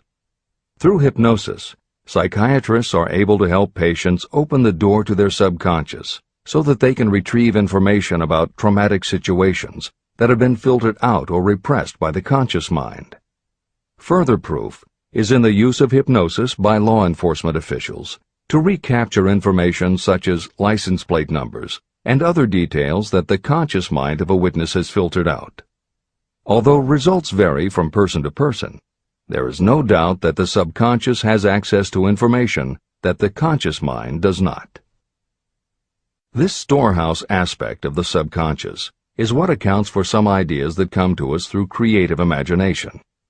In some instances, bits of information and ideas that our conscious mind has forgotten will connect with each other on a subconscious level to create a new idea, and that idea will be received by our creative intelligence, which presents it to us as a flash of inspiration. You can't completely control this process, but you can condition yourself to come up with more and better ideas. It is a fact that a traumatic experience, the result of which creates a strongly planted idea, can influence the way a person thinks and acts. If that is true, then by intentionally using all of your efforts to powerfully plant an idea in your subconscious, you should be able to create what would amount to a good traumatic experience that will influence the way you think and act in a positive way. This is exactly how you develop what Hill calls a money consciousness. If you do everything within your power to strongly, firmly, and with complete faith and conviction plant the idea that you will be successful and achieve your desire, your subconscious will accept and store that idea. If you have planted the idea so strongly that it is the dominant idea in your subconscious, it will influence all of the other ideas and information stored there. When you have given your subconscious this specific direction that it did not have before, it will begin to put together pieces of information, and through your creative intelligence, you will find that you are coming up with more and better plans and ideas to accomplish your goal. But as Hill says, you can do this only through faith and habit. You must write out the affirmation of your goal, and you must repeat it aloud every day with absolute faith and conviction that you can achieve it. You must vividly and creatively visualize yourself achieving your goal, and you must do it every day. You must conduct yourself with the attitude that says you can accomplish your goal, and that you deserve the help of those who can help you to accomplish your goal. And you must conduct yourself in that way every day. If you seriously commit yourself to doing these things, it will change the way you think and act. Your subconscious will do everything it can to transmute your desire into reality, and other people will want to do what they can to help you succeed. This is the end of the editor's comments. Many statements in the chapters on faith and on autosuggestion are repeated here for the benefit of your subconscious mind. Remember, your subconscious mind functions whether you make any effort to influence it or not. This means that thoughts of fear, poverty, and all negative ideas will affect your subconscious mind unless you master these impulses and give it more desirable food on which it may feed. The subconscious mind will not remain idle. If you don't plant desires in your subconscious mind, it will feed on the thoughts that reach it as the result of your neglect. Both negative and positive thoughts are reaching your subconscious mind continuously. These thoughts come from the four sources. 1. Consciously from other people. 2. Your subconscious. 3. Subconsciously from other people. And 4. Infinite intelligence. Every day, all kinds of thought impulses are reaching your subconscious mind without your knowledge. Some of these impulses are negative. Some are positive. Right now, you should be specifically trying to shut off the flow of negative impulses and actively working to influence your subconscious mind through positive impulses of desire. When you achieve this, you will possess the key that unlocks the door to your subconscious mind. Moreover, you will control that door so completely that no undesirable thought may influence your subconscious mind. Everything that you create begins in the form of a thought impulse. You can create nothing that you do not first conceive as a thought. Through the aid of the imagination, thoughts may be assembled into plans. The imagination, when under your control, may be used to create plans or purposes that lead to success in your chosen occupation. All thoughts that you want to turn into success and have planted in the subconscious mind must pass through the imagination and be mixed with faith, your faith in your own abilities. The mixing of faith with a plan or purpose intended for submission to the subconscious mind can only be done through the imagination. From these statements, it should be clear that if you want to make use of your subconscious mind, it will call for the coordination and application of all 13 principles of success that are the basis of this book. Make your positive emotions work for you. The subconscious mind is more susceptible to influence by thought mixed with feeling or emotion than it is by thoughts originating solely in the reasoning portion of the mind. In fact, there is much evidence to support the theory that only emotionalized thoughts have any real influence on the subconscious mind.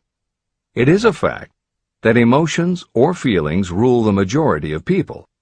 If it is true that the subconscious mind responds better and faster to thoughts that are well mixed with emotion, it is essential to become familiar with the more important of the emotions. There are 7 major positive emotions and 7 major negative emotions. The negatives get into your thoughts naturally and go directly to your subconscious without any help from you. The positive emotions must be injected by you through the principle of autosuggestion into the thought impulse that you wish to pass on to your subconscious mind. These emotions or feeling impulses may be likened to yeast in a loaf of bread. They are the action element which transforms thought impulses from the passive to the active state. That is why thought impulses that have been well mixed with emotion are acted upon more readily than thought impulses originating in cold reason. Editor's comments.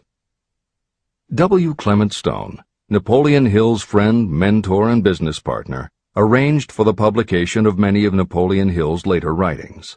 The following is adapted from material that appears in 2 of these books, Napoleon Hill's Keys to Success and Believe and Achieve.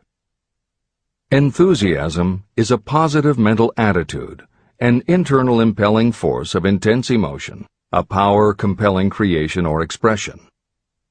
Being enthusiastic is an impelling external expression of action. When you act enthusiastically, you accentuate the power of suggestion and autosuggestion. The sales manager, public speaker, minister, lawyer, teacher, or executive who acts enthusiastic by speaking in an enthusiastic, sincere manner develops genuine enthusiasm. If you act enthusiastic, your emotions will follow. By filling your conscious mind with enthusiasm, you also impress upon your subconscious mind that your burning obsession and your plan for obtaining it are certain things. Then, if your conscious enthusiasm dims, your subconscious will be there, full of images of your success to help you stoke your conscious fires of enthusiasm once again. This is the end of the editor's comments. You are preparing yourself to influence and control the inner audience of your subconscious mind in order to hand over to it the desire for money, which you wish transmuted into its physical, monetary equivalent. It is essential, therefore, that you understand the method of approach to this inner audience. You must speak its language. It understands best the language of emotion or feeling. Following are the 7 major positive emotions and the 7 major negative emotions. I am listing them here so that you may draw upon the positives and avoid the negatives when giving instructions to your subconscious mind. The 7 major positive emotions. The emotion of desire, the emotion of faith, the emotion of love, the emotion of sex, the emotion of enthusiasm, the emotion of romance, the emotion of hope.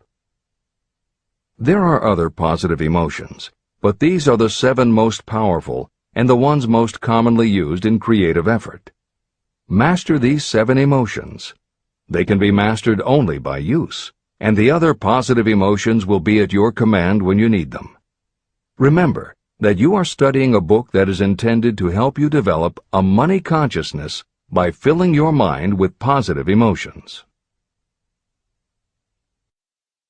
The 7 major negative emotions to be avoided. The emotion of fear, the emotion of jealousy, the emotion of hatred, the emotion of revenge, the emotion of greed, the emotion of superstition, the emotion of anger. Positive and negative emotions cannot occupy the mind at the same time. One or the other must dominate. It is your responsibility to make sure that positive emotions constitute the dominating influence of your mind. That is where the law of habit will help you. Form the habit of applying and using the positive emotions. Eventually, they will dominate your mind so completely that the negatives cannot enter it. Only by following these instructions literally and continuously can you gain control over your subconscious mind. The presence of a single negative in your conscious mind is sufficient to destroy all chances of constructive aid from your subconscious mind. Editor's comments. Napoleon Hill's concern about the susceptibility of the subconscious mind to negative thoughts, emotions, and comments is well known to professionals who work with these techniques. In clinical hypnotherapy, there is an axiom referred to as the law of reversed effect, which states that whenever there is a conflict between imagination and willpower, the imagination wins. When you attempt to plant an idea, if the subconscious already harbors a negative, trying to force the new idea has the reverse effect, because the subconscious becomes obsessed with defending its established negative idea. And the harder you try to do something, the more the subconscious resists, and the more difficult it becomes. Even the use of the word try is warned against, because it gives the suggestion to the subconscious of a preconceived failure. The concept of trying implies an ongoing effort. You don't want to try. You want to succeed. If you ask your subconscious to help you try, it may do just that. It may help you try, but it will prevent you from succeeding. Because if you did succeed, then it could no longer help you try, which is what you asked it to do. The cautionary note about using the word try is just one example of the care that should be taken when formulating affirmations and using autosuggestion. The following are some other rules of thumb that most modern experts agree on. 1. Affirmations should always be stated as a positive. Affirm what you do want, not what you don't want. 2. Affirmations work best when they are short and very clear about a single desired goal. Take the time to write, rewrite, and polish your affirmation until you can express your desire in a short statement of precise and well-chosen words. 3. Affirmations should be specific about the desired goal, but not about how to accomplish it.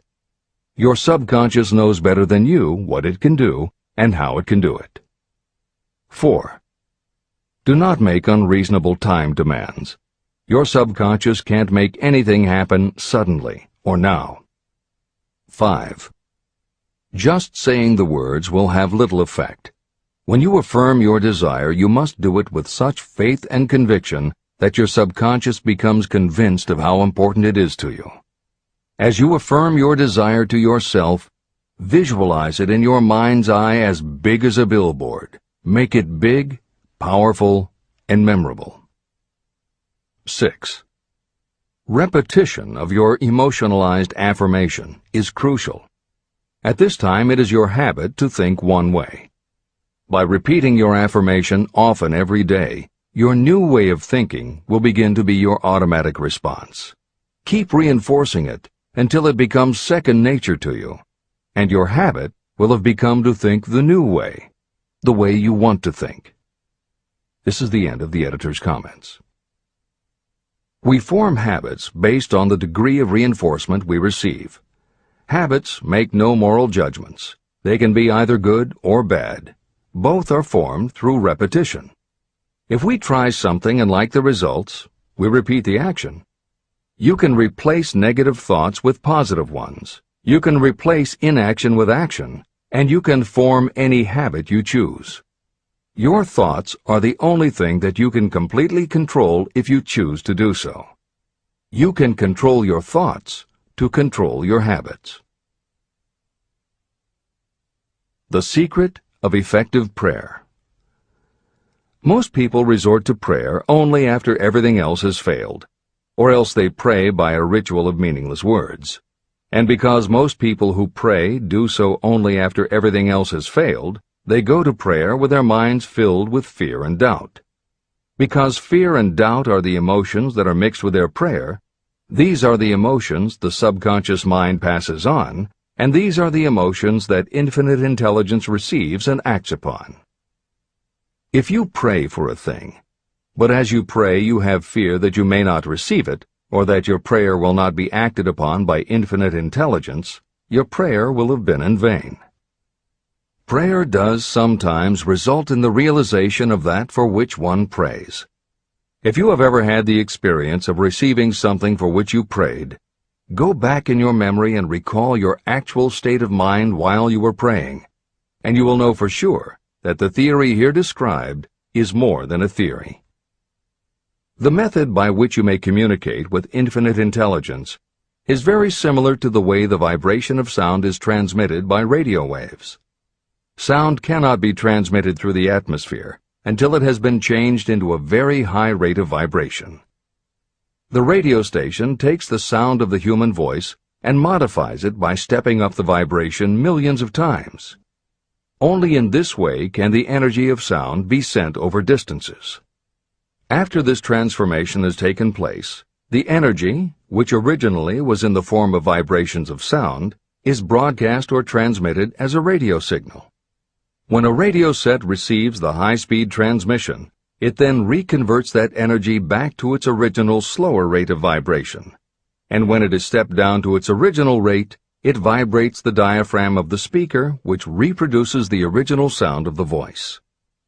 The subconscious mind is the intermediary that translates prayers or desires into terms that infinite intelligence can receive.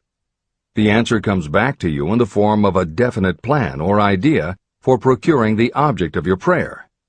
When you understand this principle, you know why mere words read from a prayer book cannot serve as an agency of communication between the mind of man and infinite intelligence. Do not expect troubles, as they have a tendency not to disappoint. Chapter 14. The Brain. A broadcasting and receiving station for thought. The 12th step toward riches. It was while I was working with the late Dr. Alexander Graham Bell and Dr. Elmer R. Gates that I first proposed the idea that every human brain is both a broadcasting and receiving station for the vibration of thought.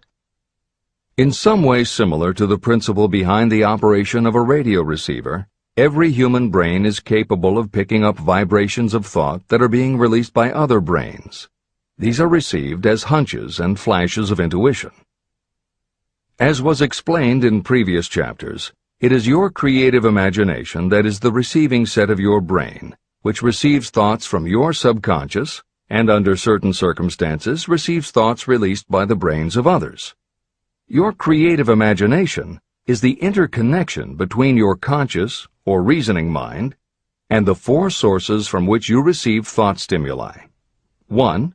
Consciously from other people. 2. Your subconscious. 3. Subconsciously from other people. And 4. Infinite intelligence. When stimulated or stepped up to a high rate of vibration, the mind becomes more receptive to thoughts that reach it from outside sources. This stepping up process takes place through either the positive emotions or the negative emotions. Through the emotions, the vibrations of thought may be increased. The brain that has been stimulated by emotions functions at a much more rapid rate than it does when that emotion is quieted or absent. The result is the increase of thought to such a pitch that the creative imagination becomes highly receptive to ideas. On the other hand, when the brain is functioning at a rapid rate, it also gives to your own thoughts the emotional feeling that is essential before those thoughts will be picked up and acted upon by your subconscious mind. The subconscious mind is the sending station of the brain, through which vibrations of thought are broadcast. Autosuggestion is the medium by which you may put into operation your sending station. The creative imagination is the receiving set through which the energies of thought are picked up. Editor's comments. The following combines the above concept with the related materials from previous chapters to provide a step-by-step recap of Napoleon Hill's view of the process. 1. The brain is simultaneously both a broadcaster and a receiver. 2. Emotion affects both your ability to send and your ability to receive. When under the effect of strong emotion, the more powerfully you can send thoughts. When under the effect of strong emotion, the more receptive you are to receiving thoughts. 3. When you send thoughts, to where do you send them? You send them to your subconscious by using autosuggestion. 4. When you receive thoughts, where do they come from? They come from your subconscious and you receive them through your creative imagination. 5. Your subconscious mind has two aspects. Your subconscious is a storehouse of information, as explained in the previous chapter. Your subconscious is your connection to infinite intelligence. 6. Infinite intelligence is the medium through which you receive thoughts from other brains. Infinite intelligence is Hill's term for describing the following basic law of physics. Because everything in the universe is made of time, space, energy, or matter, and because matter is just energy in a different form, then everything is actually different parts of the same thing. This means that your subconscious mind, energy, has a common base with every other subconscious mind, energy. 7. Thoughts from other brains come to you as follows. When you are under the effect of a strong emotion and your receiver is especially receptive, sometimes its pull is so strong that it attracts a thought from the subconscious mind of another brain. It is able to do this because infinite intelligence interconnects your subconscious with the subconscious of the other brain. 8. These thoughts from other brains are what we refer to as intuition, hunches, déjà vu, and foreknowledge. Although Hill's explanation depends on the action of an intangible force that cannot be isolated and dissected in a laboratory, neither medical science nor psychology can offer a better explanation for those thoughts that depend on knowledge or information that we do not have. This is the end of the editor's comments. The greatest forces are intangible. In the past, we've depended too much on our physical senses and have limited our knowledge to physical things that we could see, touch, weigh, and measure. I believe we have entered the most marvelous of all ages, an age that will teach us more about the intangible forces of the world about us. Perhaps we shall learn that there is an other self that is more powerful than the physical self we see when we look in a mirror. Many people do not take seriously such intangibles, the things that they cannot perceive through any of their five senses. However, to belittle the idea of forces that are intangible or cannot be explained is to ignore the fact that all of us, every day, are controlled by forces that are unseen and intangible. The whole of mankind has not the power to cope with nor to control the intangible force wrapped up in the rolling waves of the oceans. We still do not fully understand the intangible force of gravity, which keeps this little Earth suspended in space and keeps us from falling from it, much less have the power to control that force. We are entirely subservient to the intangible force that comes with a thunderstorm, and we are just as helpless in the presence of the intangible force of electricity. We do not understand the intangible force and intelligence wrapped up in the soil of the earth, the force that provides us with every morsel of food we eat, every article of clothing we wear, and every dollar we carry in our pockets. Last but not least, with all of our culture and education, we still understand little or nothing of the greatest of all the intangibles, thought. However, we have begun to learn a good deal about the intricate workings of the physical brain, and the results are stunning. We know that the central switchboard of the human brain, the number of lines that connect the brain cells to each other, is written as the figure 1, followed by 15 million zeros. Dr. C. Judson Herrick of the University of Chicago says, "The figure is so stupendous that astronomical figures, dealing with hundreds of millions of light years, become insignificant by comparison. It has been determined that there are from 10 billion to 14 billion nerve cells in the human cerebral cortex, and we know that these are arranged in definite patterns. These arrangements are not haphazard. They are orderly. It is inconceivable to me that such a network of intricate machinery should be in existence for the sole purpose of carrying on the physical functions connected with the growth and maintenance of the physical body.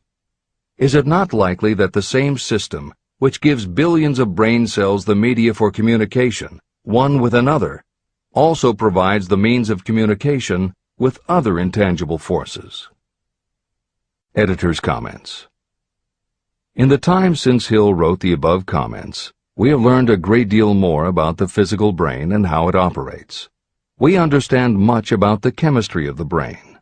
We can measure the energies it releases. We know which areas control the various functions of the body and which areas affect memory, emotions, reasoning, and many other subtleties related to the thinking process. Through surgery, medication, and other techniques, we know how to prevent the brain from having certain kinds of thoughts. And we know how to encourage the brain to produce certain other kinds of thoughts when we want it to. For instance, a specific area can be stimulated and you will have pleasurable thoughts.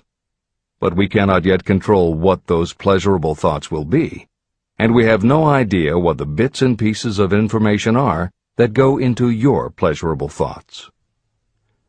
With all of our advanced knowledge about the physical brain, we still don't know how to make it have a specific thought or idea, especially not an original thought or a creative idea. And medical science offers no better theory than Hill's as to how we could have an intuition or hunch made up from information that we don't have and were never exposed to. In short, the physical properties of the brain confirm that it is where the thinking process takes place. But it does not offer the answer to the question of how it happens, or how thoughts from one brain might travel to another. In previous commentaries, we pointed to the laws of physics as they relate to Hill's theory about the interconnectedness of all things. And although this is not meant to be a science lesson, It may reassure you to know that the work of renowned scientists lends support to the idea. Quantum theory deals with subatomic particles so minuscule that they are almost at the level of the basic stuff from which everything is made. Albert Einstein developed what is called the EPR effect, Einstein, Podolsky, and Rosen, and Irish physicist John Stuart Bell proposed Bell's theorem, both of which pertain to the concept that when two linked subatomic particles are separated from each other, when a change is made to particle A, the same change will instantly happen in particle B, even though the two are distant from each other. Another related concept is called the holographic brain or holographic universe, and is named after an unusual quality of holograms. It is a fact that if you cut a hologram in half, you don't get two halves of a picture. You get two separate but complete pictures. Cut either one of those in half, and you get another two complete pictures. Cut other pieces, and again you get whole images. Every part of a hologram has the whole of the information in the original. In the 1970s, Carl Pribram, a neurophysiologist at Stanford University, announced the results of his studies which suggest that memory is not in a specific part of the brain, but is spread throughout the brain like the image on a holographic plate.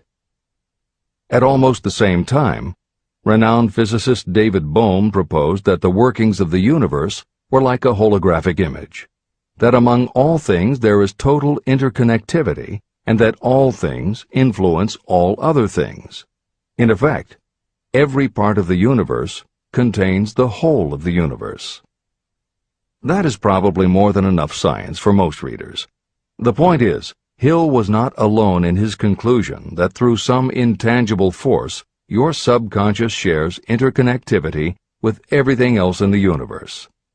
Previously, the example was given of the folds and bumps in a tablecloth, all being different, but all still tablecloth. Here's another way to envision the intangible interconnection of all things. Suppose you were to drill 5 holes in a wall, and have someone outside the room put their fingers and thumb through the holes and wiggle them. If you then bring into your room someone who only believes in tangible things that he or she can see, that person will see 5 separate objects that can move independently of each other. You may tell the person that behind the wall the objects are connected and all part of the same hand, but because they cannot see the connection and disbelieve anything they don't understand, the person will not be convinced. Neither modern medicine, nor psychiatry, nor technology can yet conclusively show us behind the wall. But the fact remains, we have all had a hunch about somebody, and it turns out to be right. A premonition that something will happen, and it does. Or a feeling that something isn't right with someone who is not there with you, and it turns out to be true. How does this information come to us? As mentioned previously, psychologist Carl Jung called the intangible connection the collective unconscious, also called universal subconscious. Others call it the totally unified theory, the great first cause, the universal mind, or spirit, and some see it as another way of describing God. Napoleon Hill calls it infinite intelligence and offers a common-sense explanation that allows you to work with a phenomenon, even if it is not completely understood. And that, after all, is what Hill was aiming for, to give you a way to access intangible forces that will help you turn your desire into reality. This is the end of the editor's comments. After this book had been written, just before the manuscript went to the publisher, the New York Times published an editorial showing that at least one great university and one intelligent investigator in the field of mental phenomena are carrying on an organized research through which conclusions have been reached that parallel many of those described in this and the following chapter. The editorial briefly analyzed the work carried on by Dr. J.B. Rhine and his associates at Duke University. From the New York Times. What is telepathy? A month ago, we cited on this page some of the remarkable results achieved by Professor Rhine and his associates in Duke University from more than 100,000 tests to determine the existence of telepathy and clairvoyance. These results were summarized in the first two articles in Harper's Magazine. In the second, which has now appeared, the author, E.H. Wright, attempts to summarize what has been learned, or what it seems reasonable to infer, regarding the exact nature of these extrasensory modes of perception. The actual existence of telepathy and clairvoyance now seems to some scientists enormously probable as the result of Rhine's experiments. Various percipients were asked to name as many cards in a special pack as they could without looking at them and without other sensory access to them. About a score of men and women were discovered who could regularly name so many of the cards correctly that there was not one chance in many a million of their having done their feats by luck or accident. But how did they do them? These powers, assuming that they exist, do not seem to be sensory. There is no known organ for them. The experiments work just as well at distances of several hundred miles as they did in the same room. These facts also dispose, in Mr. Wright's opinion, of the attempt to explain telepathy or clairvoyance through any physical theory of radiation. All known forms of radiant energy decline inversely as the square of the distance traversed. Telepathy and clairvoyance do not. But they do vary through physical cause, as our other mental powers do. Contrary to widespread opinion, they do not improve when the percipient is asleep or half asleep, but on the contrary, when he is most wide awake and alert. Rhine discovered that a narcotic will invariably lower a percipient score, while a stimulant will always send it higher. The most reliable performer apparently cannot make a good score unless he tries to do his best. One conclusion that Wright draws with some confidence is that telepathy and clairvoyance are really one and the same gift. That is, the faculty that sees a card face down on a table seems to be exactly the same one that reads a thought residing only in another mind. There are several grounds for believing this. So far, the two gifts have been found in every person who has either of them. If you have the abilities, both seem to be of equal strength. Screens, walls, distances have no effect at all on either. Wright expresses his hunch that other extrasensory experiences, such as prophetic dreams, premonitions of disaster, and the like, may also prove to be part of the same faculty. The reader is not asked to accept any of these conclusions, but the evidence that Rhine has piled up must remain impressive. In 1927, Dr. J.B. Rhine and his wife, Dr. Louisa E. Rhine, joined Professor William McDougall, chairman of the psychology department at Duke University, to create a lab that would apply strict scientific procedures to the study of psychic phenomena. They developed scientific methodologies and procedures to study, identify, and test individuals who demonstrated unusual abilities. It was Dr. Rhine who coined the term extrasensory perception, ESP, and he adopted the word parapsychology to describe their studies. It is fair to say that the research done at the Rhine Lab is some of the most advanced work on the entire subject. In 1962, they created the Foundation for Research into the Nature of Man in order to continue their studies independent of the university and to publish related works.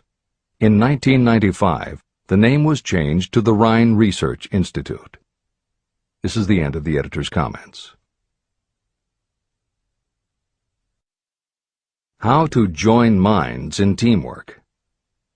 In view of Dr. Rhine's findings about the conditions under which the mind responds to what he terms extrasensory modes of perception, I would like to add my own observations. My associates and I have discovered what we believe to be the ideal conditions under which the mind can be stimulated so that this sixth sense can be made to function in a practical way. To begin with, I should explain that there is a close working alliance between myself and two members of my staff. Through experimentation and practice, we have discovered how to stimulate our minds so that we can, by a process of blending our three minds into one, find the solution to a great variety of problems that are submitted by my clients. The procedure is very simple. We sit down at a conference table, clearly state the nature of the problem we have under consideration, Then begin discussing it. Each contributes whatever thoughts may occur by applying the principle used in connection with the invisible counselors described in the next chapter. The strange thing about this method of mind stimulation is that it places each participant in communication with unknown sources of knowledge definitely outside their own experience. If you understand the principle described in the chapter on the mastermind, you of course recognize the round table as being a practical application of the mastermind. This method of mind stimulation, through the discussion of definite subjects between three people, illustrates the simplest and most practical use of the mastermind. When you tap into the power of your mastermind group, you will find that the more you work together, the more each member will learn to anticipate the ideas of others and to connect immediately with their intense enthusiasm and inspiration. You cannot completely control this process, but the more you use it, the more it will come into play. By adopting and following a similar plan, you will be making use of the famous Carnegie formula described in Chapter 1. If it means nothing to you at this time, mark this page and read it again after you have finished the last chapter. Great achievement is usually born of great sacrifice and is never the result of selfishness. Chapter 15. The Sixth Sense, the door to the Temple of Wisdom, the 13th step toward riches. The 13th principle is known as the sixth sense, through which infinite intelligence may and will communicate voluntarily without any effort from or demands by the individual. This principle is the apex of the philosophy of success. It can be assimilated, understood, and applied only by first mastering the other 12 principles. The sixth sense is that portion of the subconscious mind that has been referred to as the creative imagination. It has also been referred to as the receiving set through which ideas, plans, and thoughts flash into the mind. The flashes are sometimes called hunches or inspirations. The sixth sense defies description. It cannot be described to a person who has not mastered the other principles of this philosophy, because such a person has no knowledge and no experience with which the sixth sense may be compared. After you have mastered the principles in this book, you will be prepared to accept as truth a statement that may otherwise be incredible to you. Through the sixth sense, you will be warned of impending dangers in time to avoid them and notified of opportunities in time to embrace them. As you develop your sixth sense, it is almost as though a guardian angel comes to you to be of help and assistance, a guardian angel who will open to you at all times the door to the Temple of Wisdom. Miracles of the Sixth Sense. I am not a believer in, nor an advocate of, miracles, for the simple reason that I have enough knowledge of nature to understand that nature never deviates from her established laws. However, I believe that some of nature's laws are so incomprehensible that they produce what appear to be miracles. The sixth sense comes as near to being a miracle as anything I have ever experienced. This much I do know, that there is a power, or a first cause, or an intelligence which permeates every atom of matter and embraces every unit of energy perceptible to man. I know that this infinite intelligence is the thing that converts acorns into oak trees, causes water to flow downhill in response to the law of gravity, follows night with day and winter with summer, each maintaining its proper place and relationship to the other. Through the philosophy explained in this book, this intelligence can help turn your desires into concrete or material form. I know this because I have experimented with it, and I have experienced it. Step by step through the preceding chapters, you have been led to this, the last principle. If you have mastered each of the preceding principles, you are now prepared to accept, without being skeptical, the extraordinary claims made here. If you have not mastered the other principles, you must do so before you may determine definitely whether or not the claims made in this chapter are fact or fiction. Let great people shape your life. I have never completely divested myself of the habit of hero worship. While I was passing through the stage of hero worship, I found myself trying to imitate those whom I most admired.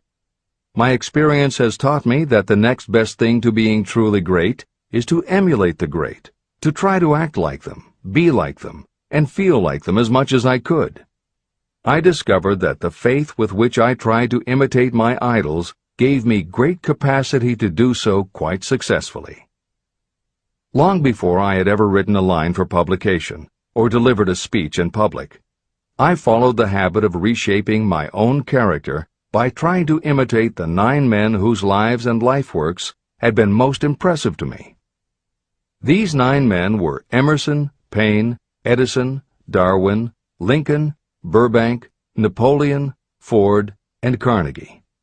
Every night, over a long period of years, I held an imaginary council meeting with this group, whom I called my invisible counselors. This is how I did it. Just before going to sleep at night, I would shut my eyes and see, in my imagination, this group of men seated with me around my council table. Here I had not only an opportunity to sit among those whom I considered to be great, but I actually dominated the group by serving as the chairman. I had a very definite purpose in using my imagination in this way. My purpose was to rebuild my own character, so it would become a composite of the characters of my imaginary counselors. Realizing that I had to overcome the handicap of being born and raised in an environment of ignorance and superstition, I deliberately assigned myself the task of voluntary rebirth through the method I have described above. Building character through autosuggestion. I knew, of course, that we all become what we are because of our dominating thoughts and desires. I knew that every deeply seated desire causes a person to find a way to turn that desire into reality. I knew that self-suggestion is a powerful factor in building character. In fact, it is the sole principle through which character is built. With this knowledge of how the mind works, I was fairly well armed with the equipment needed to rebuild my character. In these imaginary council meetings, I called on my cabinet members for the knowledge I wished each to contribute. I would even speak out loud to each of them as follows. Mr. Emerson, I desire to acquire from you the marvelous understanding of nature which distinguished your life. I ask that you impress upon my subconscious mind those qualities you possessed that enabled you to understand and adapt yourself to the laws of nature. Mr. Burbank, I request that you pass on to me the knowledge that enabled you to so harmonize the laws of nature that you caused the cactus to shed its thorns and become an edible food. Give me access to the knowledge that enabled you to make 2 blades of grass grow where but 1 grew before. Napoleon, I desire to acquire from you the marvelous ability you possess to inspire men and will rouse them to greater and more determined spirit of action. I desire also to acquire the spirit of enduring faith which enabled you to turn defeat into victory and to surmount staggering obstacles. Mr. Paine, I desire to acquire from you the freedom of thought and the courage and clarity with which to express convictions which so distinguished you. Mr. Darwin, I wish to acquire from you the marvelous patience and ability to study cause and effect without bias or prejudice so exemplified by you in the field of natural science. Mr. Lincoln, I desire to build into my own character the keen sense of justice, the untiring spirit of patience, the sense of humor, the human understanding, and the tolerance that were your distinguishing characteristics. Mr. Carnegie, I wish to acquire a thorough understanding of the principles of organized effort, which you use so effectively in the building of a great industrial enterprise. Mr. Ford, I wish to acquire your spirit of persistence, the determination, poise, and self-confidence that have enabled you to master poverty and to organize, unify, and simplify human effort so I may help others to follow in your footsteps. Mr. Edison, I wish to acquire from you the marvelous spirit of faith with which you have uncovered so many of nature's secrets, the spirit of unremitting toil with which you have so often wrested victory from defeat. The startling power of imagination. My method of addressing the members of my imaginary cabinet would vary according to the traits of character I was most interested in acquiring. I studied the records of their lives with painstaking care. After some months of this nightly procedure, I was astounded as each time my imaginary counselors started to become more and more real to me.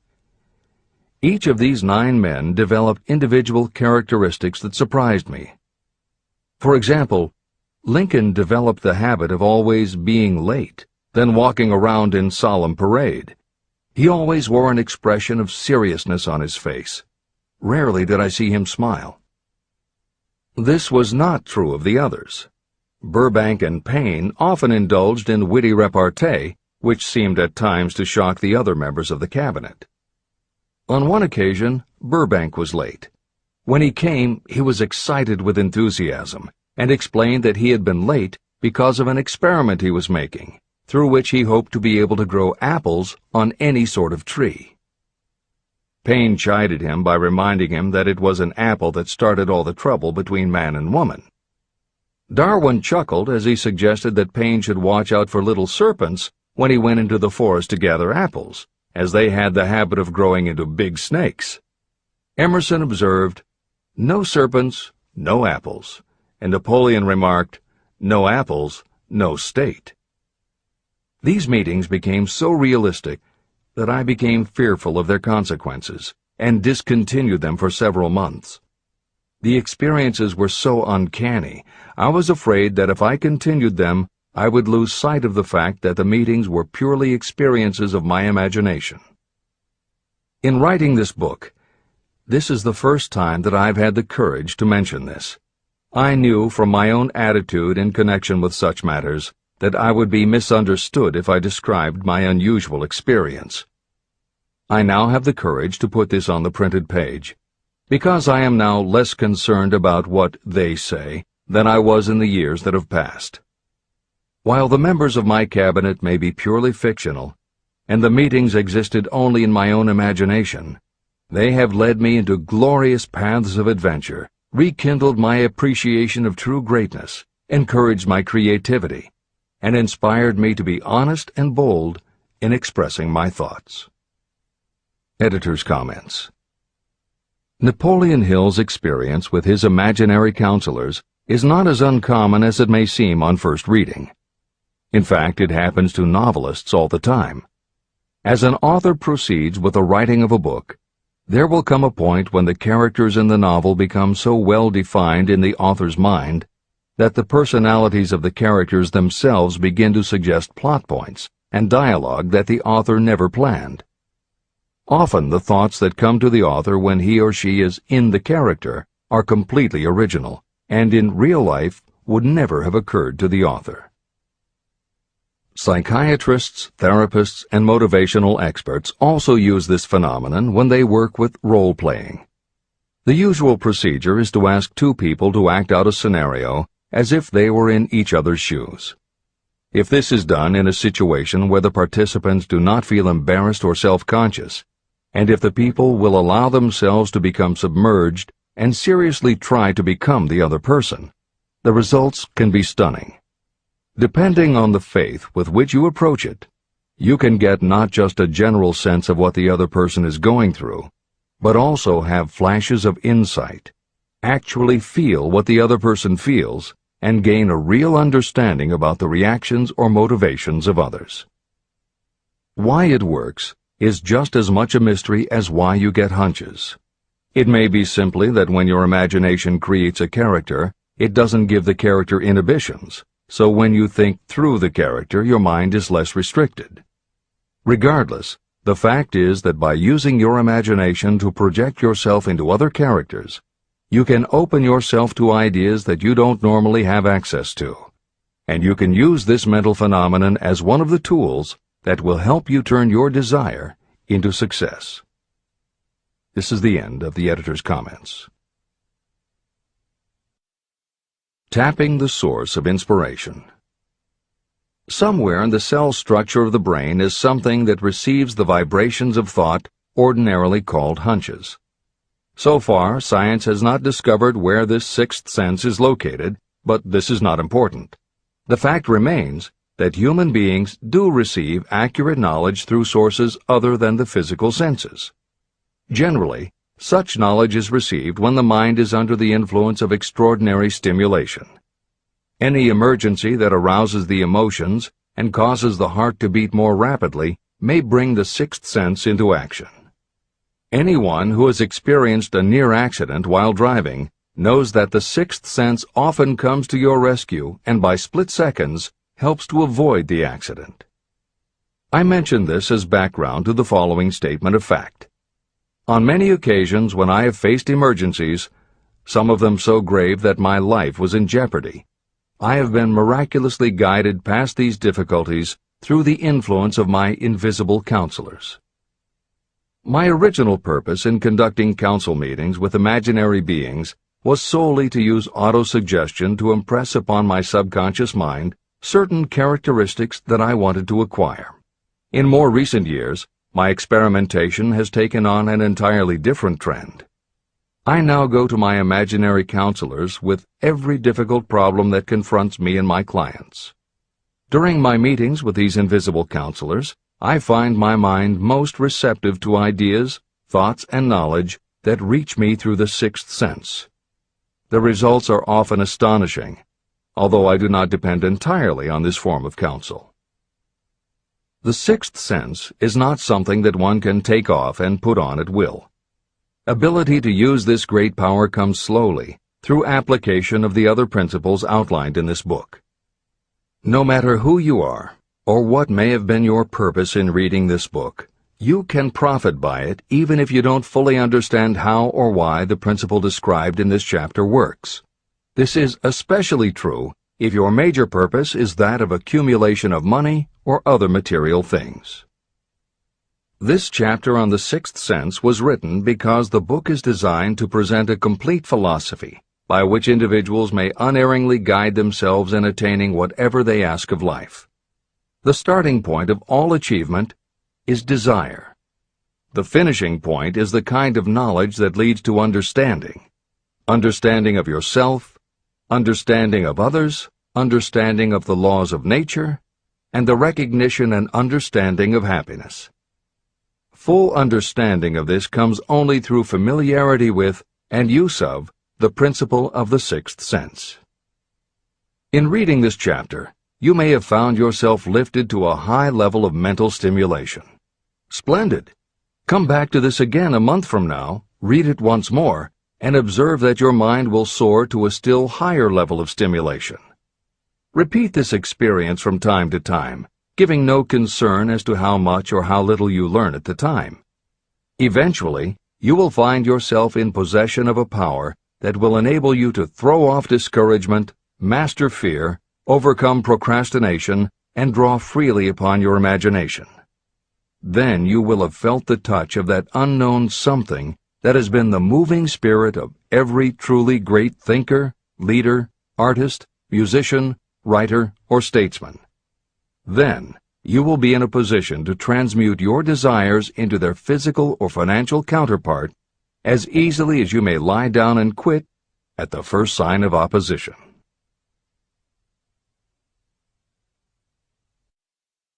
The man who actually knows just what he wants in life has already gone a long way toward attaining it.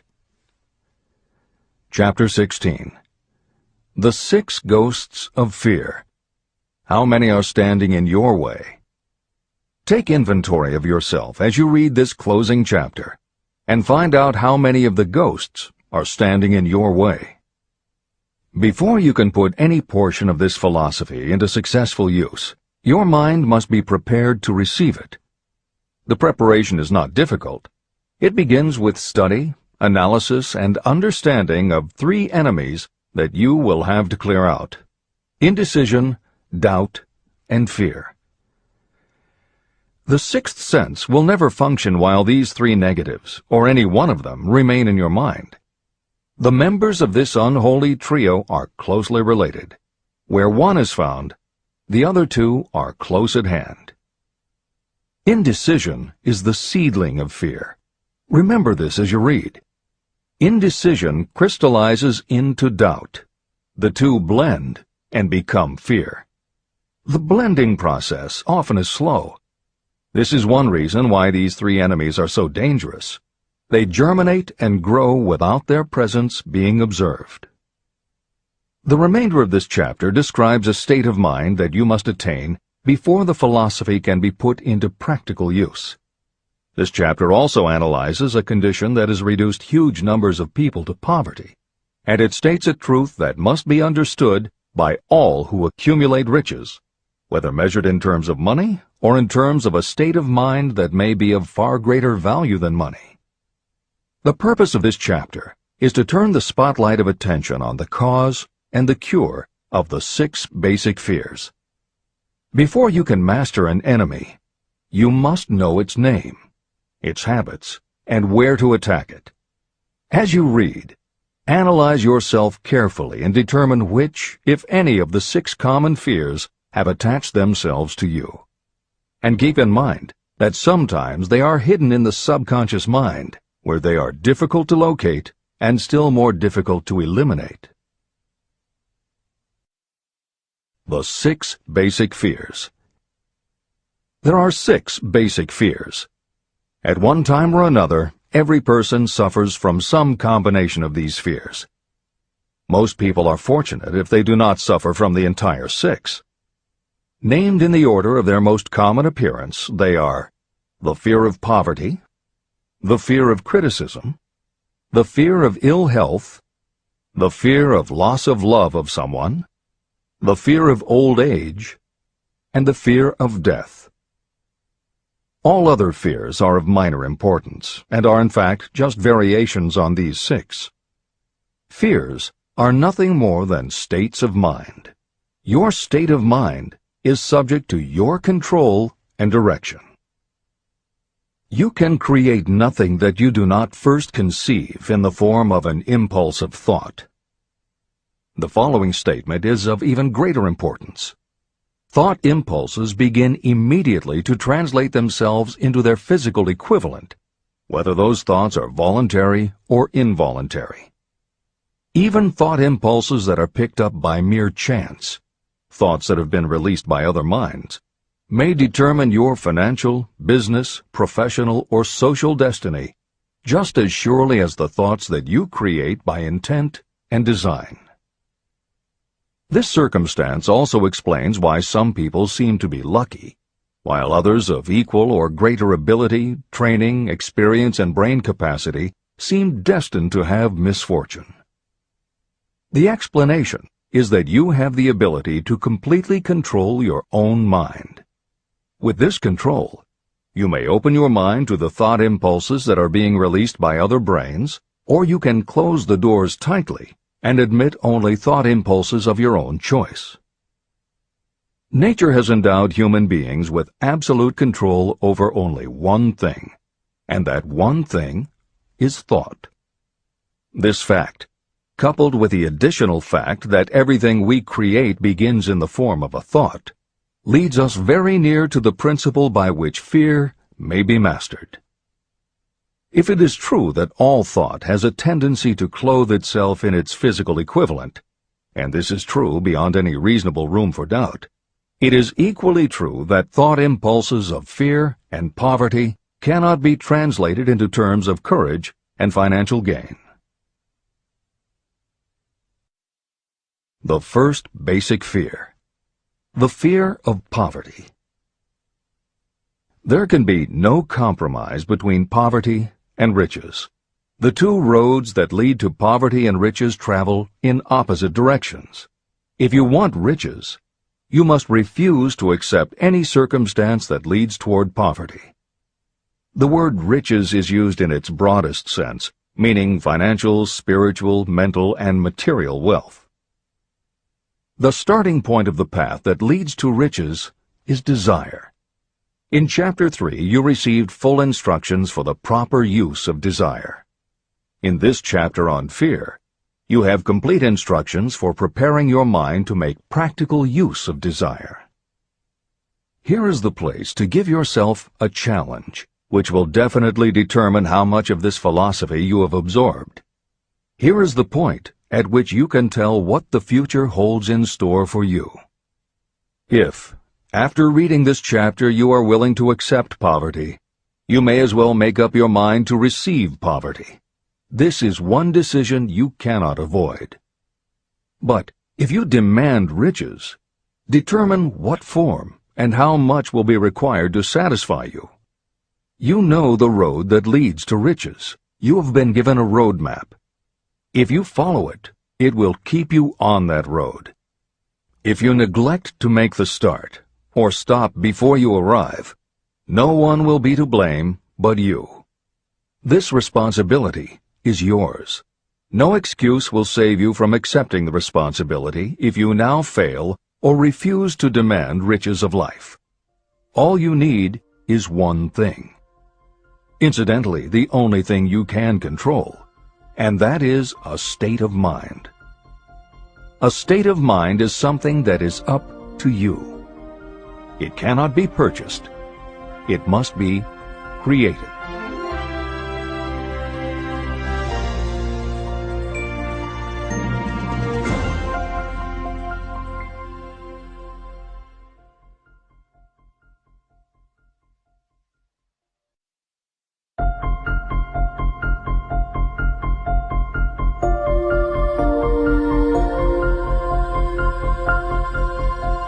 The most destructive fear. Fear of poverty is a state of mind, nothing else. But it is sufficient to destroy your chances of achievement in any undertaking. This fear paralyzes your ability to use reason, destroys the imagination, kills off self-reliance, undermines enthusiasm, discourages initiative, leads to uncertainty of purpose, encourages procrastination, wipes out enthusiasm, and makes self-control an impossibility. It takes the charm from your personality, destroys the possibility of accurate thinking, diverts concentration of effort. It defeats persistence, turns willpower into nothingness, destroys ambition, clouds the memory, and invites failure in every conceivable form. It kills love and assassinates the finer emotions of the heart, discourages friendship and invites disaster in 100 forms, leads to sleeplessness, misery, and unhappiness. And all this despite the obvious truth that you live in a world of overabundance of everything your heart could desire, with nothing standing between you and your desires except lack of a definite purpose. The fear of poverty is, without doubt, the most destructive of the 6 basic fears. It has been placed at the head of the list because it is the most difficult to master. The fear of poverty grew out of our inherited tendency to prey upon our fellow human beings economically. Nearly all animals lower than us are motivated by instinct, but their capacity to think is limited, and therefore they prey upon one another physically.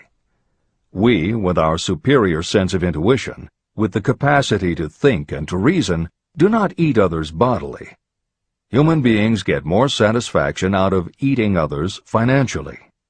Humans are so avaricious that every conceivable law has been passed to safeguard us from one another.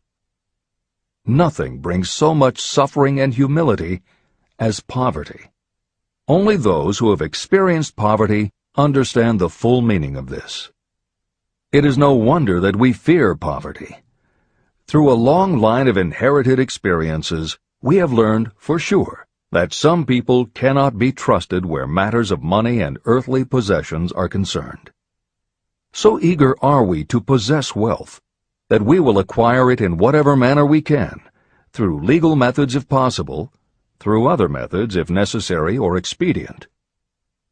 Self-analysis may disclose weaknesses that you do not like to acknowledge, but this form of examination is essential if you are going to demand of life more than mediocrity and poverty. Remember, as you check yourself point by point, that you are both the court and the jury, the prosecuting attorney and the attorney for the defense, and that you are both the plaintiff and the defendant. You are on trial. Face the facts squarely. Ask yourself definite questions and demand direct replies. When the examination is over, you will know more about yourself. If you do not feel that you can be an impartial judge, call upon someone who knows you well to serve as judge while you cross-examine yourself. You are after the truth. Get it, no matter at what the cost, even though it may temporarily embarrass you. The majority of people, if asked what they fear most, would reply, "I fear nothing." The reply would be inaccurate, because few people realize that they are bound, handicapped, whipped spiritually and physically through some form of fear. So subtle and deeply seated is the emotion of fear that you may go through life and never recognize its presence. Only a courageous analysis will disclose the presence of this universal enemy. When you begin such an analysis, search deeply into your character. The following is a list of the symptoms to look for. Symptoms of the fear of poverty. 1. Indifference. Commonly expressed through lack of ambition, willingness to tolerate poverty, and the acceptance of whatever compensation life may offer without protest. Also mental and physical laziness, and lack of initiative, imagination, enthusiasm, and self-control. 2. Indecision. The habit of permitting others to do your thinking, sitting on the fence. 3. Doubt. Generally expressed through alibis and excuses designed to cover up, explain away, or apologize for your failures. Sometimes expressed in the form of envy of those who are successful, or by criticizing them. 4. Worry. Usually expressed by finding fault with others, a tendency to spend beyond your income, neglect of personal appearance, scowling and frowning, nervousness, lack of poise, self-consciousness, and often the use of alcohol or drugs. 5. Overcaution. The habit of looking for the negative side of every circumstance, thinking and talking about possible failure instead of concentrating on succeeding, knowing all the roads to disaster, but never searching for the plans to avoid failure, waiting for the right time to begin until the waiting becomes a permanent habit, remembering those who have failed and forgetting those who have succeeded, seeing the hole in the donut, but overlooking the donut around the hole. 6. Procrastination. The habit of putting off until tomorrow that which should have been done last year, spending more time in creating excuses than it would take to do the job. This symptom is closely related to overcaution, doubt, and worry. Refusal to accept responsibility. Willingness to compromise rather than put up a fight. Compromising with difficulties instead of harnessing and using them as stepping stones to advancement. Bargaining with life for a penny instead of demanding prosperity, opulence, riches, contentment, and happiness. Planning what to do if you fail instead of burning all bridges and making retreat impossible. Weakness of, and often total lack of, self-confidence, definiteness of purpose, self-control, initiative, enthusiasm, ambition, thrift, and sound reasoning ability. Expecting poverty instead of demanding riches. Associating with those who accept poverty instead of seeking the company of those who demand and receive riches. Money talks. Some will ask, why did you write a book about money? Why measure riches in dollars alone? Some will believe, and rightly so, that there are other forms of riches more desirable than money. Yes, There are riches that cannot be measured in terms of dollars. But there are also millions of people who say, "Give me all the money I need, and I will find everything else I want." The major reason why I wrote this book on how to get money is that millions of men and women are paralyzed with the fear of poverty. What this sort of fear does to one was well described by Westbrook Pegler. Editor's comments. James Westbrook Pegler was a controversial newspaper columnist for the Chicago Daily News and the Washington Post. Although his career lasted into the 1960s, he was most widely read and quoted during the 1930s and 1940s. During that period, he went from being a public supporter of Franklin Roosevelt and the New Deal policies to the opposite end of the political spectrum, championing conservative points of view.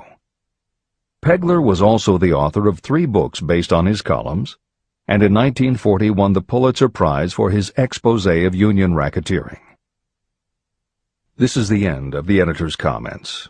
We continue with the article by Westbrook Pegler.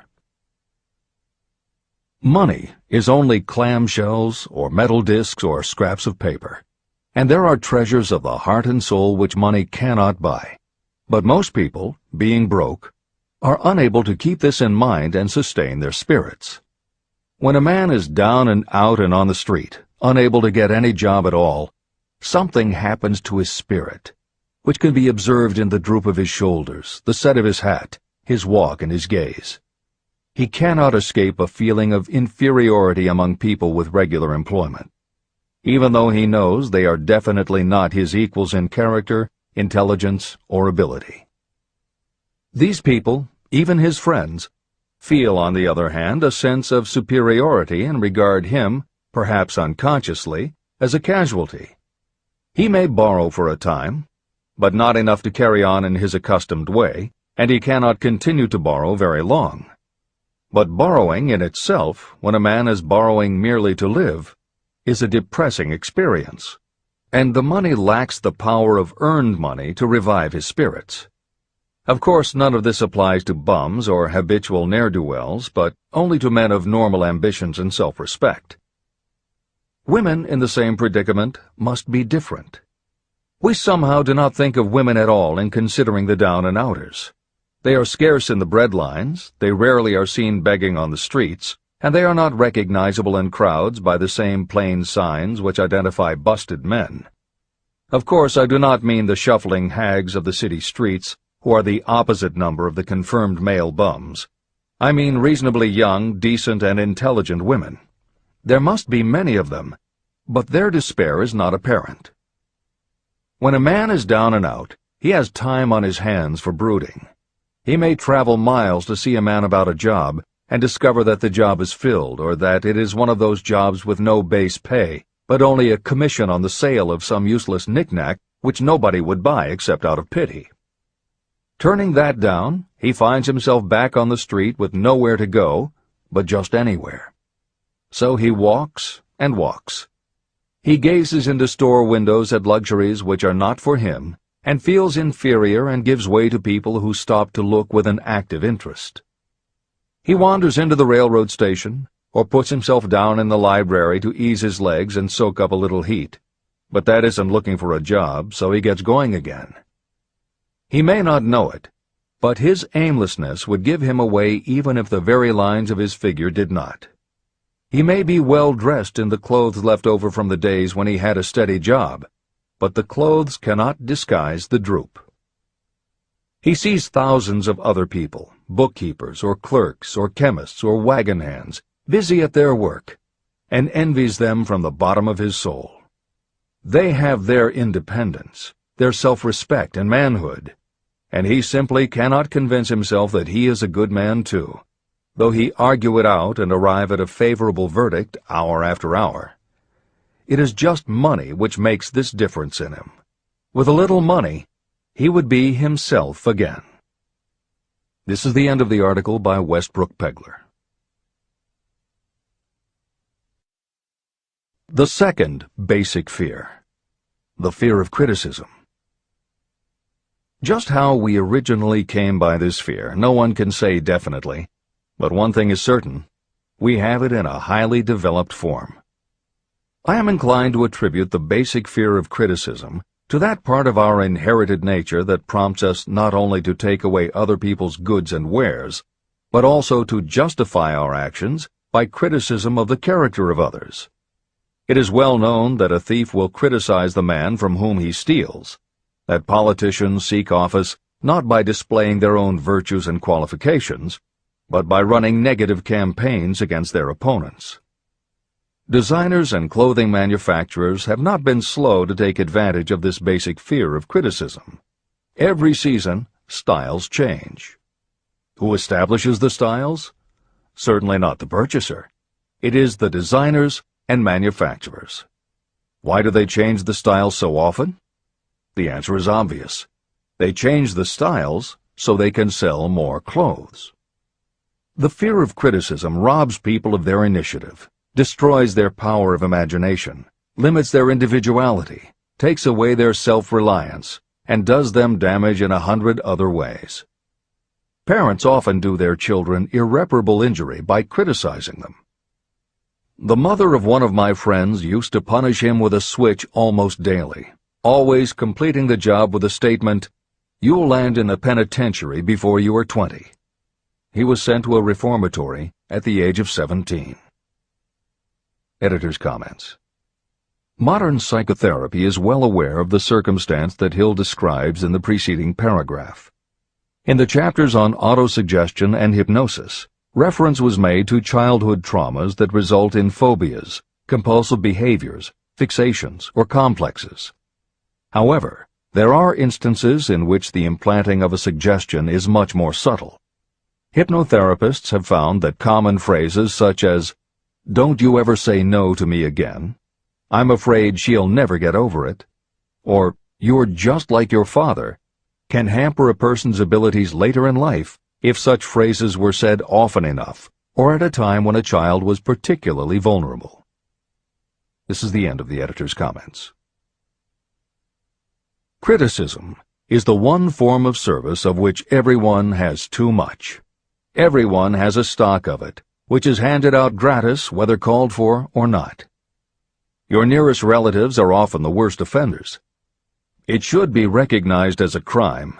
In reality, it is a crime of the worst nature for any parent to build inferiority complexes in the mind of a child through unnecessary criticism. Employers who understand human nature get the best there is in people not by criticism, but by constructive suggestion. Parents may accomplish the same results with their children. Criticism will plant fear in the human heart, or resentment, but it will not build love or affection. Symptoms of the fear of criticism. This fear is almost as universal as the fear of poverty, and its effects are just as fatal to personal achievement, mainly because this fear destroys initiative and discourages the use of imagination. The major symptoms of the fear are 1. Self-consciousness, generally expressed through nervousness, timidity in conversation and in meeting strangers, awkward movements, and shifting of the eyes. 2. Lack of poise, expressed through lack of voice control, nervousness in the presence of others, poor posture, poor memory. 3. Personality weaknesses, lacking in firmness of decision, personal charm, and ability to express opinions definitely, the habit of sidestepping issues instead of meeting them squarely, agreeing with others without careful examination of their opinions. 4. Inferiority complex, the habit of expressing your own self-approval as a means of covering up your feeling of inferiority, using big words to impress others, often without knowing the real meaning of the words, imitating others in dress, speech, and manners, boasting of imaginary achievements, and acting superior to cover up the fact that you feel inferior. 5. Extravagance, the habit of trying to keep up with the Joneses and spending beyond your income. 6. Lack of initiative, failure to embrace opportunities for self-advancement, fear to express opinions, lack of confidence in your own ideas, giving evasive answers to questions asked by superiors, hesitancy of manner and speech, deceit in both words and deeds. 7. Lack of ambition, mental and physical laziness, lack of self-assertion, slowness in reaching decisions, being too easily influenced, the habit of accepting defeat without protest, or quitting an undertaking when opposed by others. Also the habit of criticizing others behind their backs and flattering them to their faces, suspicion of other people without cause, lack of tactfulness of manner and speech, and unwillingness to accept the blame for mistakes. The third basic fear, the fear of ill health. This fear may be traced to both physical and social heredity. It is closely associated with the causes of fear of old age and the fear of death. We fear ill health because of the terrible pictures that have been planted in our minds of what may happen if death should overtake us. We also fear it because of the economic toll that it may claim. One reputable physician estimated that 75% of all people who visit doctors are suffering with hypochondria, imaginary illness. It has been shown that the fear of disease, even when there is not the slightest cause for fear, often produces the physical symptoms of the disease feared. Powerful and mighty is the human mind. It builds or it destroys. Through a series of experiments, my staff proved how susceptible people are to the power of suggestion. We asked 3 acquaintances to visit separately with the victim. They were instructed to pose the question, "What ails you? You look terribly ill." The first questioner provoked a grin from him and a nonchalant, "Oh, nothing, I'm all right." The second questioner was answered with a statement, "I don't know exactly, but I do feel badly." The third questioner was met with the admission that the victim was actually feeling ill.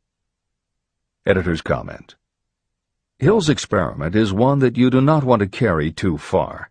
It is not that different from the principle behind certain religious sects whose members take vengeance on their enemies by hexing or placing a spell on a victim.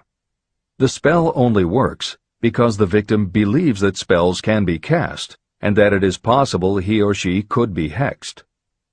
When the hex victim is informed that someone has cast a spell on them, they accept that it is possible, and their mind does the rest. The same theory operated when Hill's associate was told 3 times that he looked ill. He believed it was possible. Being told 3 times was convincing, and his mind went to work and made it so. This is the end of the editor's comment. There is overwhelming evidence that disease sometimes begins in the form of negative thought impulse.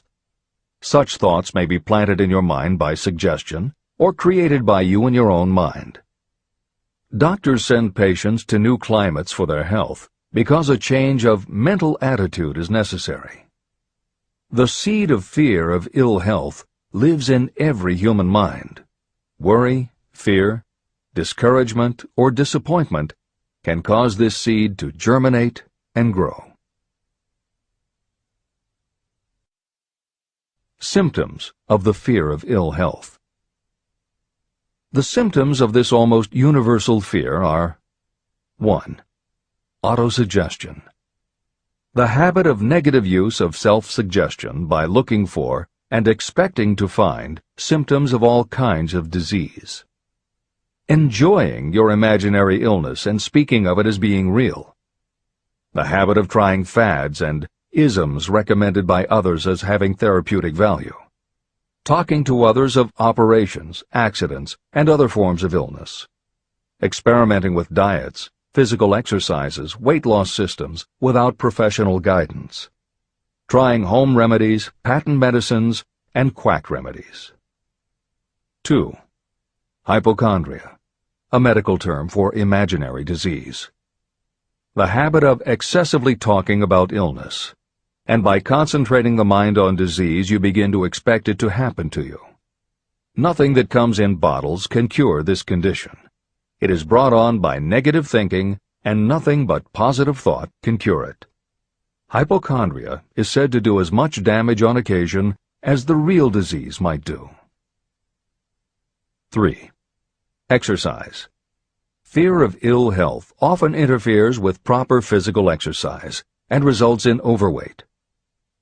4. Susceptibility. Fear of ill health breaks down your natural resistance, which makes you susceptible to real disease. The fear of ill health is often related to the fear of poverty, especially in the case of the hypochondriac, who constantly worries about the possibility of having to pay doctor's bills, hospital bills, etc. This type of person spends much time preparing for sickness, talking about death, saving money for cemetery plots, burial expenses, and such. 5. Self-coddling. The habit of seeking sympathy. The habit of feigning illness to cover your laziness or to serve as an alibi for lack of ambition. People often resort to this trick to avoid work. 6. Intemperance. The habit of using alcohol or drugs to destroy pain instead of eliminating the cause. 7. The habit of reading about illness and worrying over the possibility of being stricken by it. The fourth basic fear. The fear of loss of love. Jealousy and other similar forms of neurosis grow out of our fear of the loss of love of someone.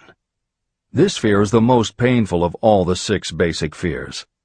It probably plays more havoc with the body and mind than any of the other basic fears. Editor's comment. By way of introduction to each of the 6 basic fears, Napoleon Hill usually postulates how the fear originated in humans. In the original edition of this book, he suggested that the fear of loss of love may have started with prehistoric man's habit of stealing his neighbor's mate and taking liberties with her whenever he could. Though amusing, this theory does not take into account that women fear the loss of a love just as profoundly as men do, and both men and women fear losing the love of not just their mates, but also of family members and others with whom they are close. How the emotion of love originated may remain a mystery, but there is no mystery about how we feel when we lose it. This is the end of the editor's comment. The fourth basic fear. The fear of loss of love. Jealousy and other similar forms of neurosis grow out of our fear of the loss of love of someone. This fear is the most painful of all the 6 basic fears. It probably plays more havoc with the body and mind than any of the other basic fears. Editor's comment. By way of introduction to each of the 6 basic fears, Napoleon Hill usually postulates how the fear originated in humans. In the original edition of this book, he suggested that the fear of loss of love may have started with prehistoric man's habit of stealing his neighbor's mate and taking liberties with her whenever he could. Though amusing, this theory does not take into account that women fear the loss of a love just as profoundly as men do, and both men and women fear losing the love of not just their mates, but also of family members and others with whom they are close. How the emotion of love originated may remain a mystery, but there is no mystery about how we feel when we lose it. This is the end of the editor's comment. Symptoms of the fear of loss of love. The distinguishing symptoms of this fear are 1. Jealousy. The habit of being suspicious of friends and loved ones. The habit of accusing wife or husband of infidelity without grounds. General suspicion of everyone and absolute faith in no one. 2. Fault-finding. The habit of finding fault with friends, relatives, business associates, and loved ones upon the slightest provocation, or without any cause whatsoever. 3. Gambling.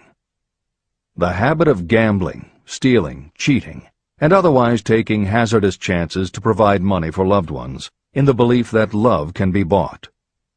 The habit of spending beyond your means, or incurring debts to provide gifts for loved ones in order to make a good impression.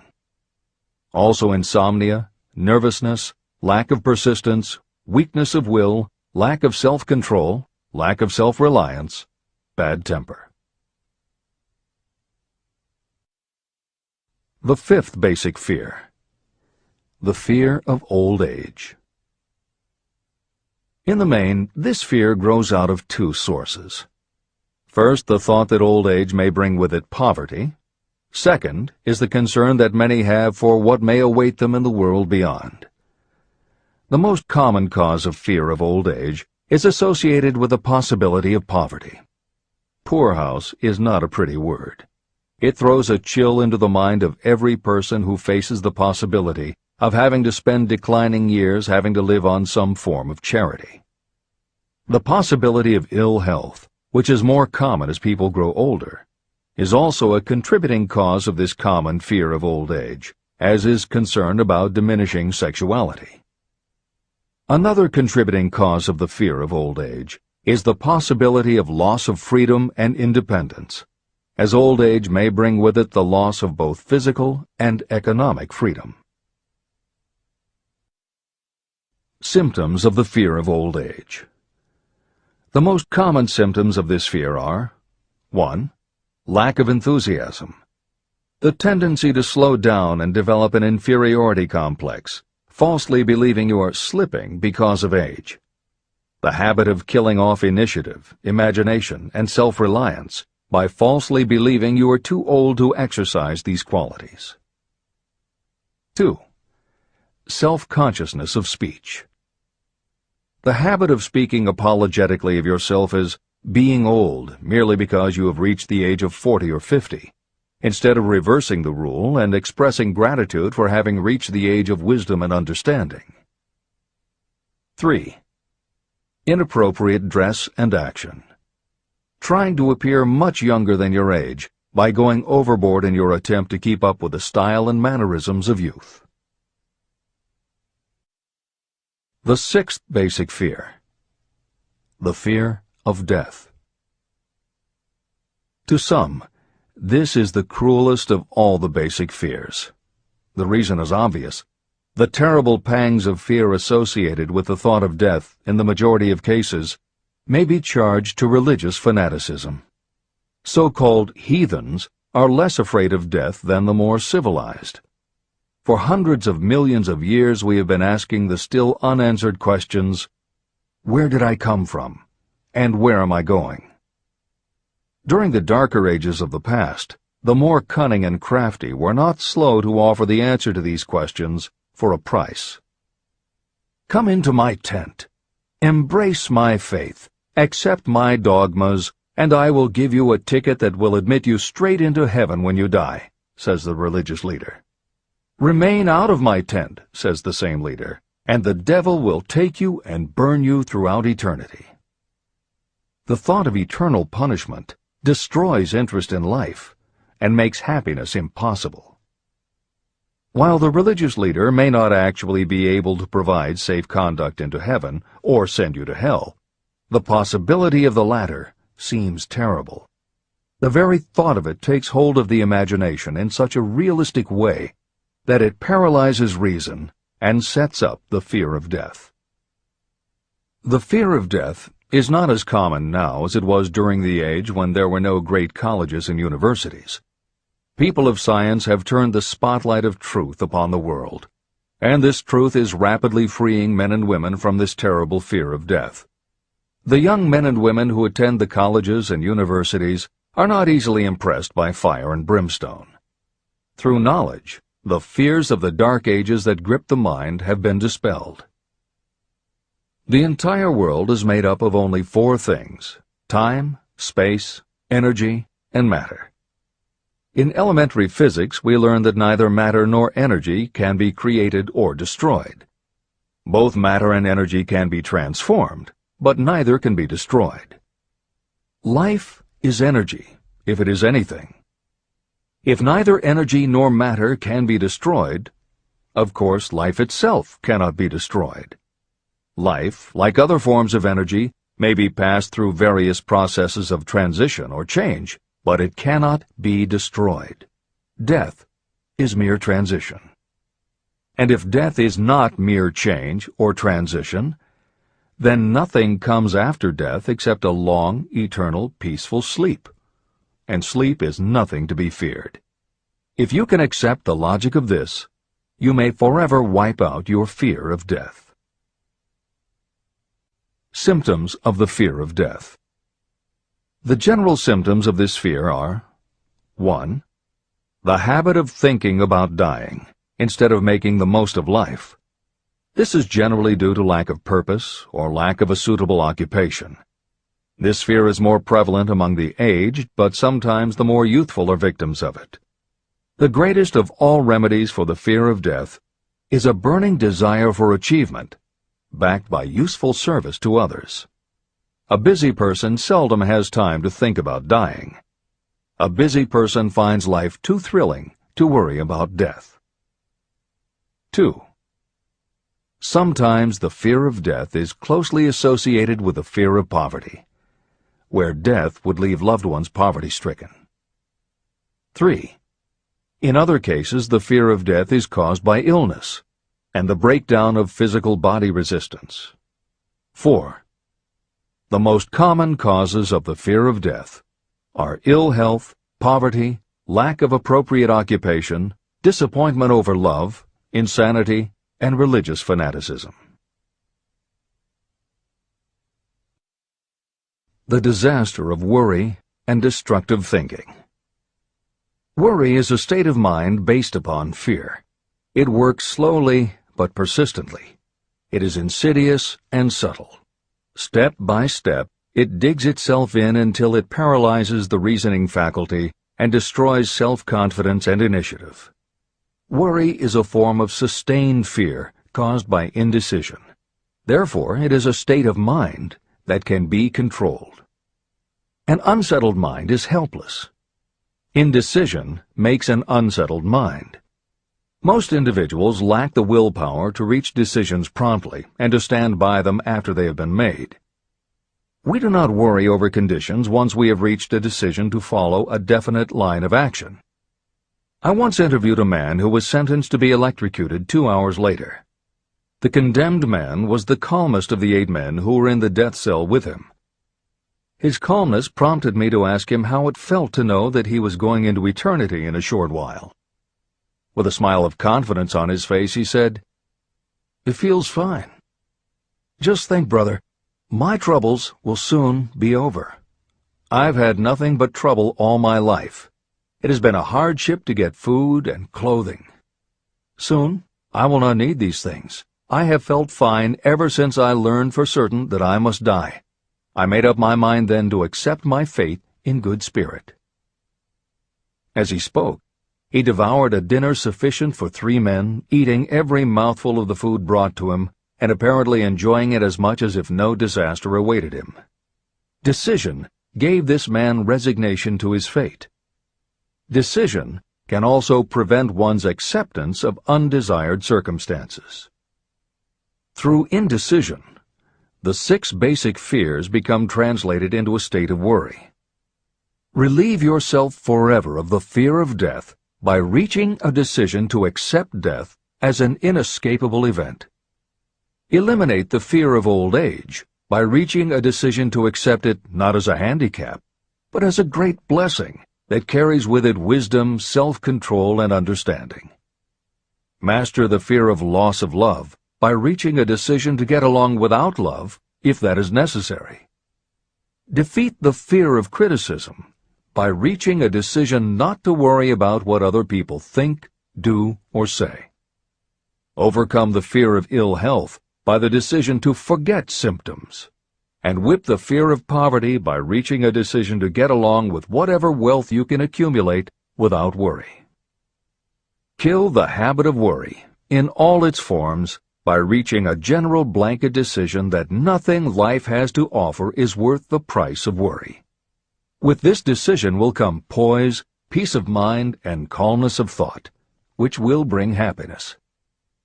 If your mind is filled with fear, you not only destroy your own chances of intelligent action, but you transmit these destructive vibrations to the minds of all who come into contact with you, and you destroy their chances too. Even a dog or a horse knows when its master lacks courage. It will pick up the vibrations of fear given off by its master and behave accordingly. The vibrations of fear pass from one mind to another just as quickly and as surely as the sound of the human voice passes from the broadcasting station to a radio receiver. The person who constantly speaks of negative or destructive thoughts is practically certain to experience the results of those words in the form of destructive feedback. But even negative thoughts without words will come back to you. The release of destructive thought impulses alone also produces feedback in more ways than one.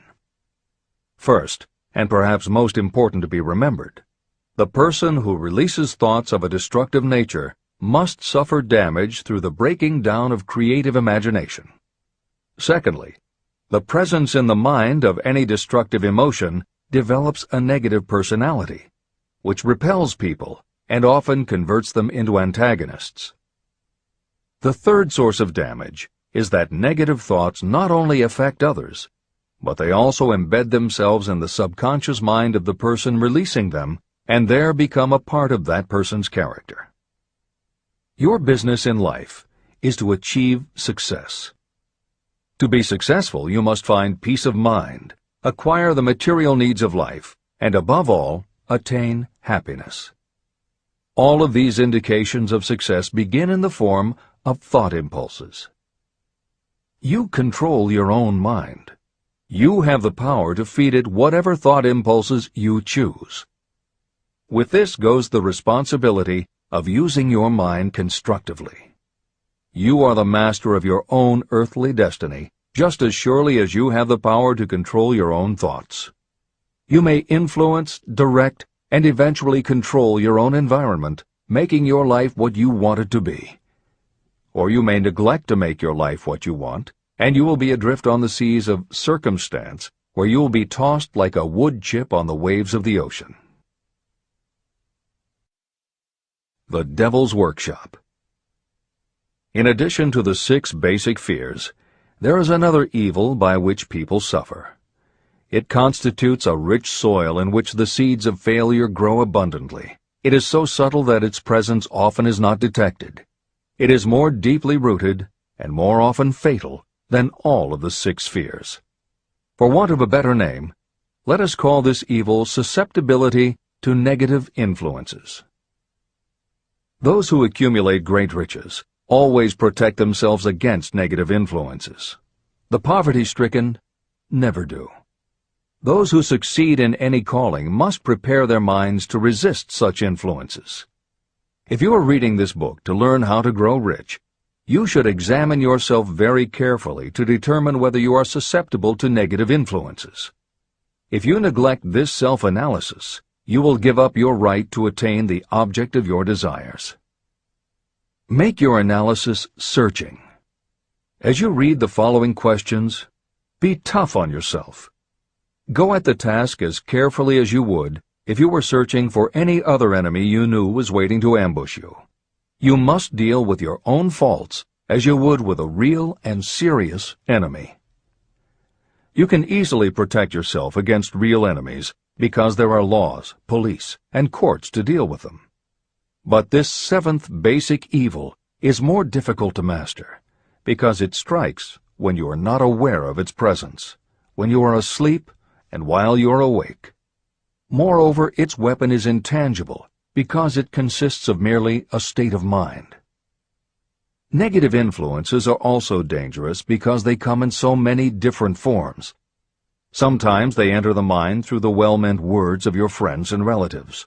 At other times they come from within, through your own mental attitude. Always it is as deadly as poison, even though it may not kill as quickly. How to protect yourself against negative influences. To protect yourself against negative influences, whether of your own making or the result of negative people around you, recognize that your willpower is your defense. You must put it into constant use until it builds a wall of immunity against negative influences in your own mind.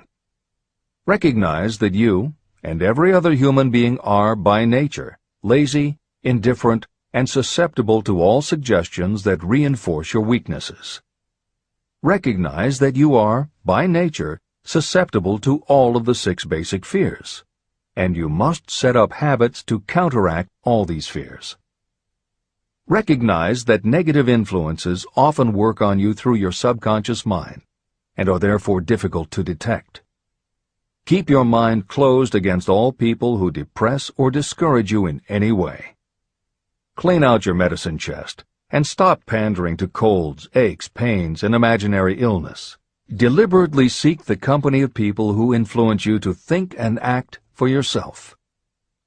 Do not expect troubles, as they have a tendency not to disappoint. Without doubt, the most common weakness of all human beings is the habit of leaving their minds open to the negative influences of other people. This weakness is all the more damaging because most people do not even know they do it. The following list of questions is designed to help you see yourself as you really are. You should read through the list now. Then set aside a day when you can give adequate time to go through the list again and thoroughly answer each question. When you do this, I advise that you read the questions and state your answers aloud so you can hear your own voice. This will make it easier for you to be truthful with yourself. Self-analysis questions. Do you complain often of feeling bad, and if so, what is the cause? Do you find fault with other people at the slightest provocation? Do you frequently make mistakes in your work, and if so, why? Are you sarcastic and offensive in your conversation? Do you deliberately avoid the association of anyone, and if so, why? Do you suffer frequently with indigestion? If so, what is the cause? Does life seem futile and the future hopeless to you? Do you like your occupation? If not, why? Do you often feel self-pity? And if so, why? Are you envious of those who excel you? To which do you devote most time, thinking of success or of failure? Are you gaining or losing self-confidence as you grow older? Do you learn something of value from all mistakes? Are you permitting some relative or acquaintance to worry you? If so, why? Are you sometimes excited about life, and at other times in the depths of despondency? Who has the most inspiring influence upon you, and for what reason? Do you tolerate negative or discouraging influences that you could avoid? Are you careless of your personal appearance? If so, when and why? Have you learned how to ignore your troubles by being too busy to be annoyed by them? Would you call yourself a spineless weakling if you permitted others to do your thinking for you? How many preventable disturbances annoy you, and why do you tolerate them? Do you resort to alcohol, drugs, cigarettes, or other compulsions to quiet your nerves? If so, why do you not try willpower instead? Does anyone nag you, and if so, for what reason? Do you have a definite major purpose? And if so, what is it, and what plan do you have for achieving it? Do you suffer from any of the 6 basic fears? If so, which ones? Have you developed a method to shield yourself against the negative influence of others? Do you use autosuggestion to make your mind positive? Which do you value most, your material possessions or your privilege of controlling your own thoughts? Are you easily influenced by others against your own judgment? Has today added anything of value to your stock of knowledge or state of mind? Do you face squarely the circumstances that make you unhappy, or do you sidestep the responsibility? Do you analyze all mistakes and failures and try to profit by them, or do you take the attitude that this is not your duty? Can you name 3 of your most damaging weaknesses? What are you doing to correct them? Do you encourage other people to bring their worries to you for sympathy? Do you choose from your daily experiences lessons or influences that aid in your personal advancement? Does your presence have a negative influence on other people as a rule? What habits of other people annoy you most? Do you form your own opinions, or do you permit yourself to be influenced by other people? Have you learned how to create a mental state of mind with which you can shield yourself against all discouraging influences? Does your occupation inspire you with faith and hope? Are you conscious of possessing spiritual forces of sufficient power to enable you to keep your mind free from all forms of fear? Does your religion help to keep your mind positive? Do you feel it your duty to share other people's worries? If so, why? If you believe that birds of a feather flock together, what have you learned about yourself by studying the friends whom you attract? What connection, if any, do you see between the people with whom you associate most closely and any unhappiness you may experience? Could it be possible that some person whom you consider to be a friend is, in reality, your worst enemy because of his or her negative influence on your mind? By what rules do you judge who is helpful and who is damaging to you? Are your intimate associates mentally superior or inferior to you? How much time out of every 24 hours do you devote to your occupation, sleep, play and relaxation, acquiring useful knowledge, plain wasted time? Who among your acquaintances encourages you most, cautions you most, discourages you most? What is your greatest worry? Why do you tolerate it? When others offer you free, unsolicited advice, do you accept it without question, or do you analyze their motive? What, above all else, do you most desire? Do you intend to acquire it? Are you willing to subordinate all other desires for this one? How much time daily do you devote to acquiring it? Do you change your mind often? If so, why? Do you usually finish everything you begin? Are you easily impressed by other people's business or professional titles, college degrees, or wealth? Are you easily influenced by what other people think or say about you? Do you cater to people because of their social or financial status? Whom do you believe to be the greatest person living? In what respect is this person superior to yourself? How much time have you devoted to studying and answering these questions? At least one day is necessary for the analysis and the answering of the entire list. If you have answered all these questions truthfully, you know more about yourself than the majority of people. Study the questions carefully. Come back to them once each week for several months, and be astounded at the amount of additional knowledge of great value to yourself you will have gained by the simple method of answering the questions truthfully. If you are not certain about the answers to some of the questions, seek the counsel of those who know you well, especially those who have no motive in flattering you, and see yourself through their eyes. The experience will be astonishing. The one thing over which you have absolute control. You have absolute control over only one thing, and that is your thoughts. This is the most significant and inspiring of all facts known to humans. It reflects our divine nature. This ability to control your thoughts is the sole means by which you may control your own destiny.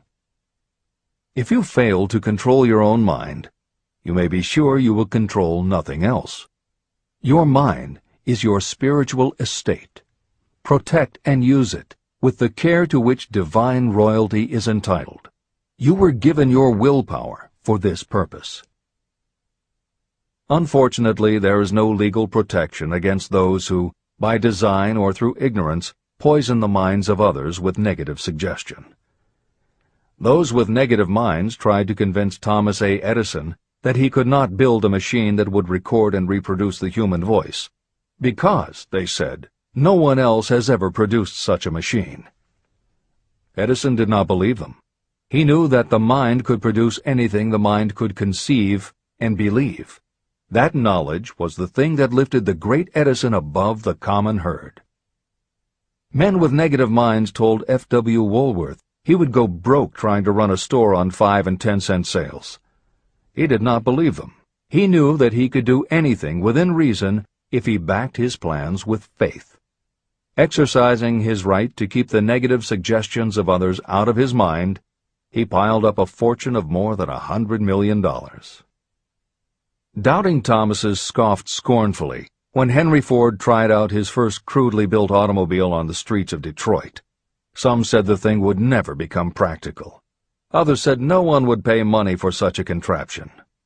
Ford said, "I'll belt the earth with dependable motor cars."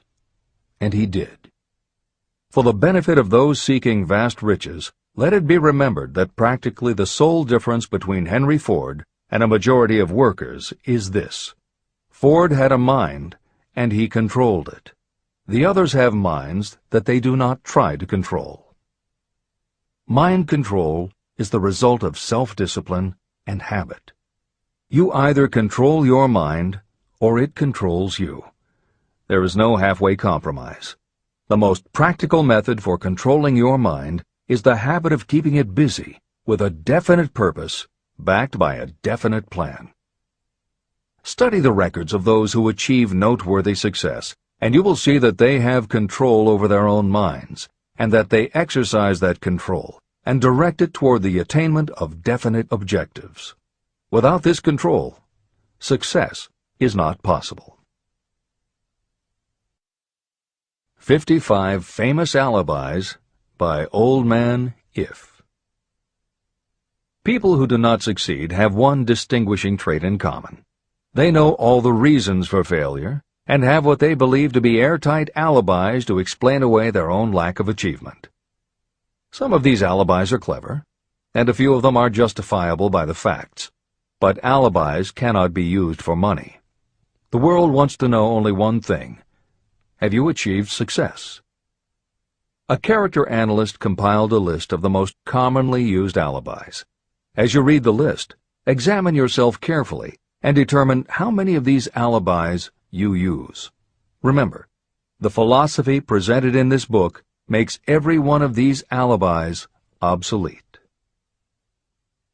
If I didn't have a wife and family. If I had enough pull. If I had money. If I had a good education. If I could get a job. If I had good health. If I only had time. If times were better. If other people understood me. If conditions around me were only different. If I could live my life over again. If I did not fear what they would say. If I had been given a chance. If I now had a chance. If other people didn't have it in for me. If nothing happens to stop me. If only I were younger. If I only could do what I want. If I had been born rich. If I could meet the right people. If I had the talent that some people have. If I dared to assert myself. If only I had embraced past opportunities. If people didn't get on my nerves. If I didn't have to keep house and look after the children. If I could save some money. If the boss only appreciated me. If I only had somebody to help me. If my family understood me. if I lived in a big city, if I could just get started, if I were only free, if I had the personality of some people, if I were not so fat, if my real talents were known, if I could just get a break, if I could only get out of debt, if I hadn't failed, if I only knew how, if everybody wasn't against me, if I didn't have so many worries, if I could marry the right person, if people weren't so dumb, if my family were not so extravagant, if I were sure of myself, if luck were not against me, if I had not been born under the wrong star, if it were not true that what is to be will be, if I did not have to work so hard, if I hadn't lost my money, if I lived in a different neighborhood, if I didn't have a past, if I only had a business of my own, if other people would only listen to me, if, and this is the greatest of them all, if I had the courage to see myself as I really am, I would find out what is wrong with me and correct it. And I know that something must be wrong with the way I have done things, or I would already have the success that I desire. I recognize that something must be wrong with me, otherwise I would have spent more time analyzing my weaknesses and less time building alibis to cover them. Building alibis to explain away failure is a national pastime. The habit is as old as the human race and is fatal to success.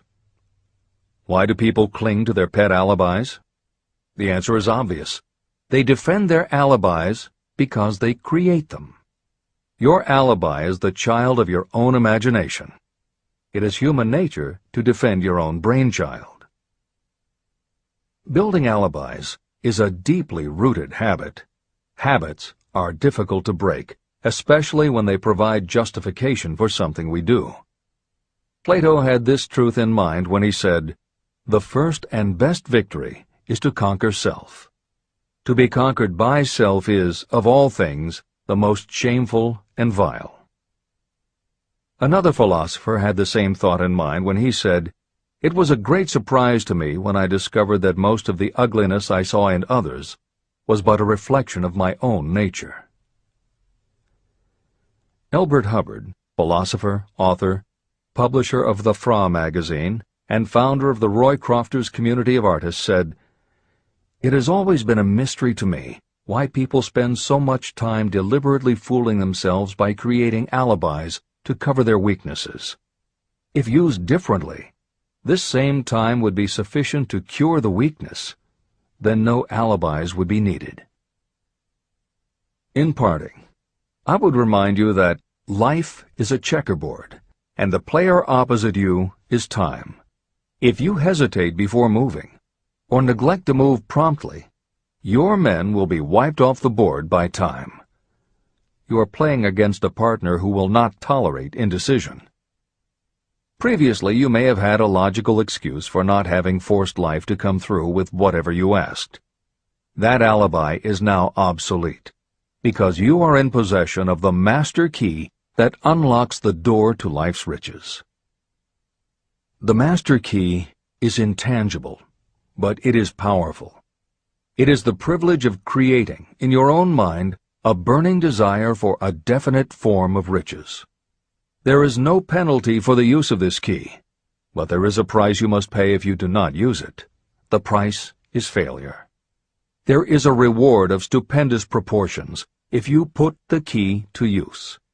It is the satisfaction that will come to you when you conquer self and force life to pay whatever is asked. The reward is worthy of your effort. Will you make the start and be convinced? "If we are related," said the immortal Emerson, "we shall meet." In closing, may I borrow his thought and say, if we are related, we have, through these pages, met. Remember that your real wealth can be measured not by what you have, but by what you are.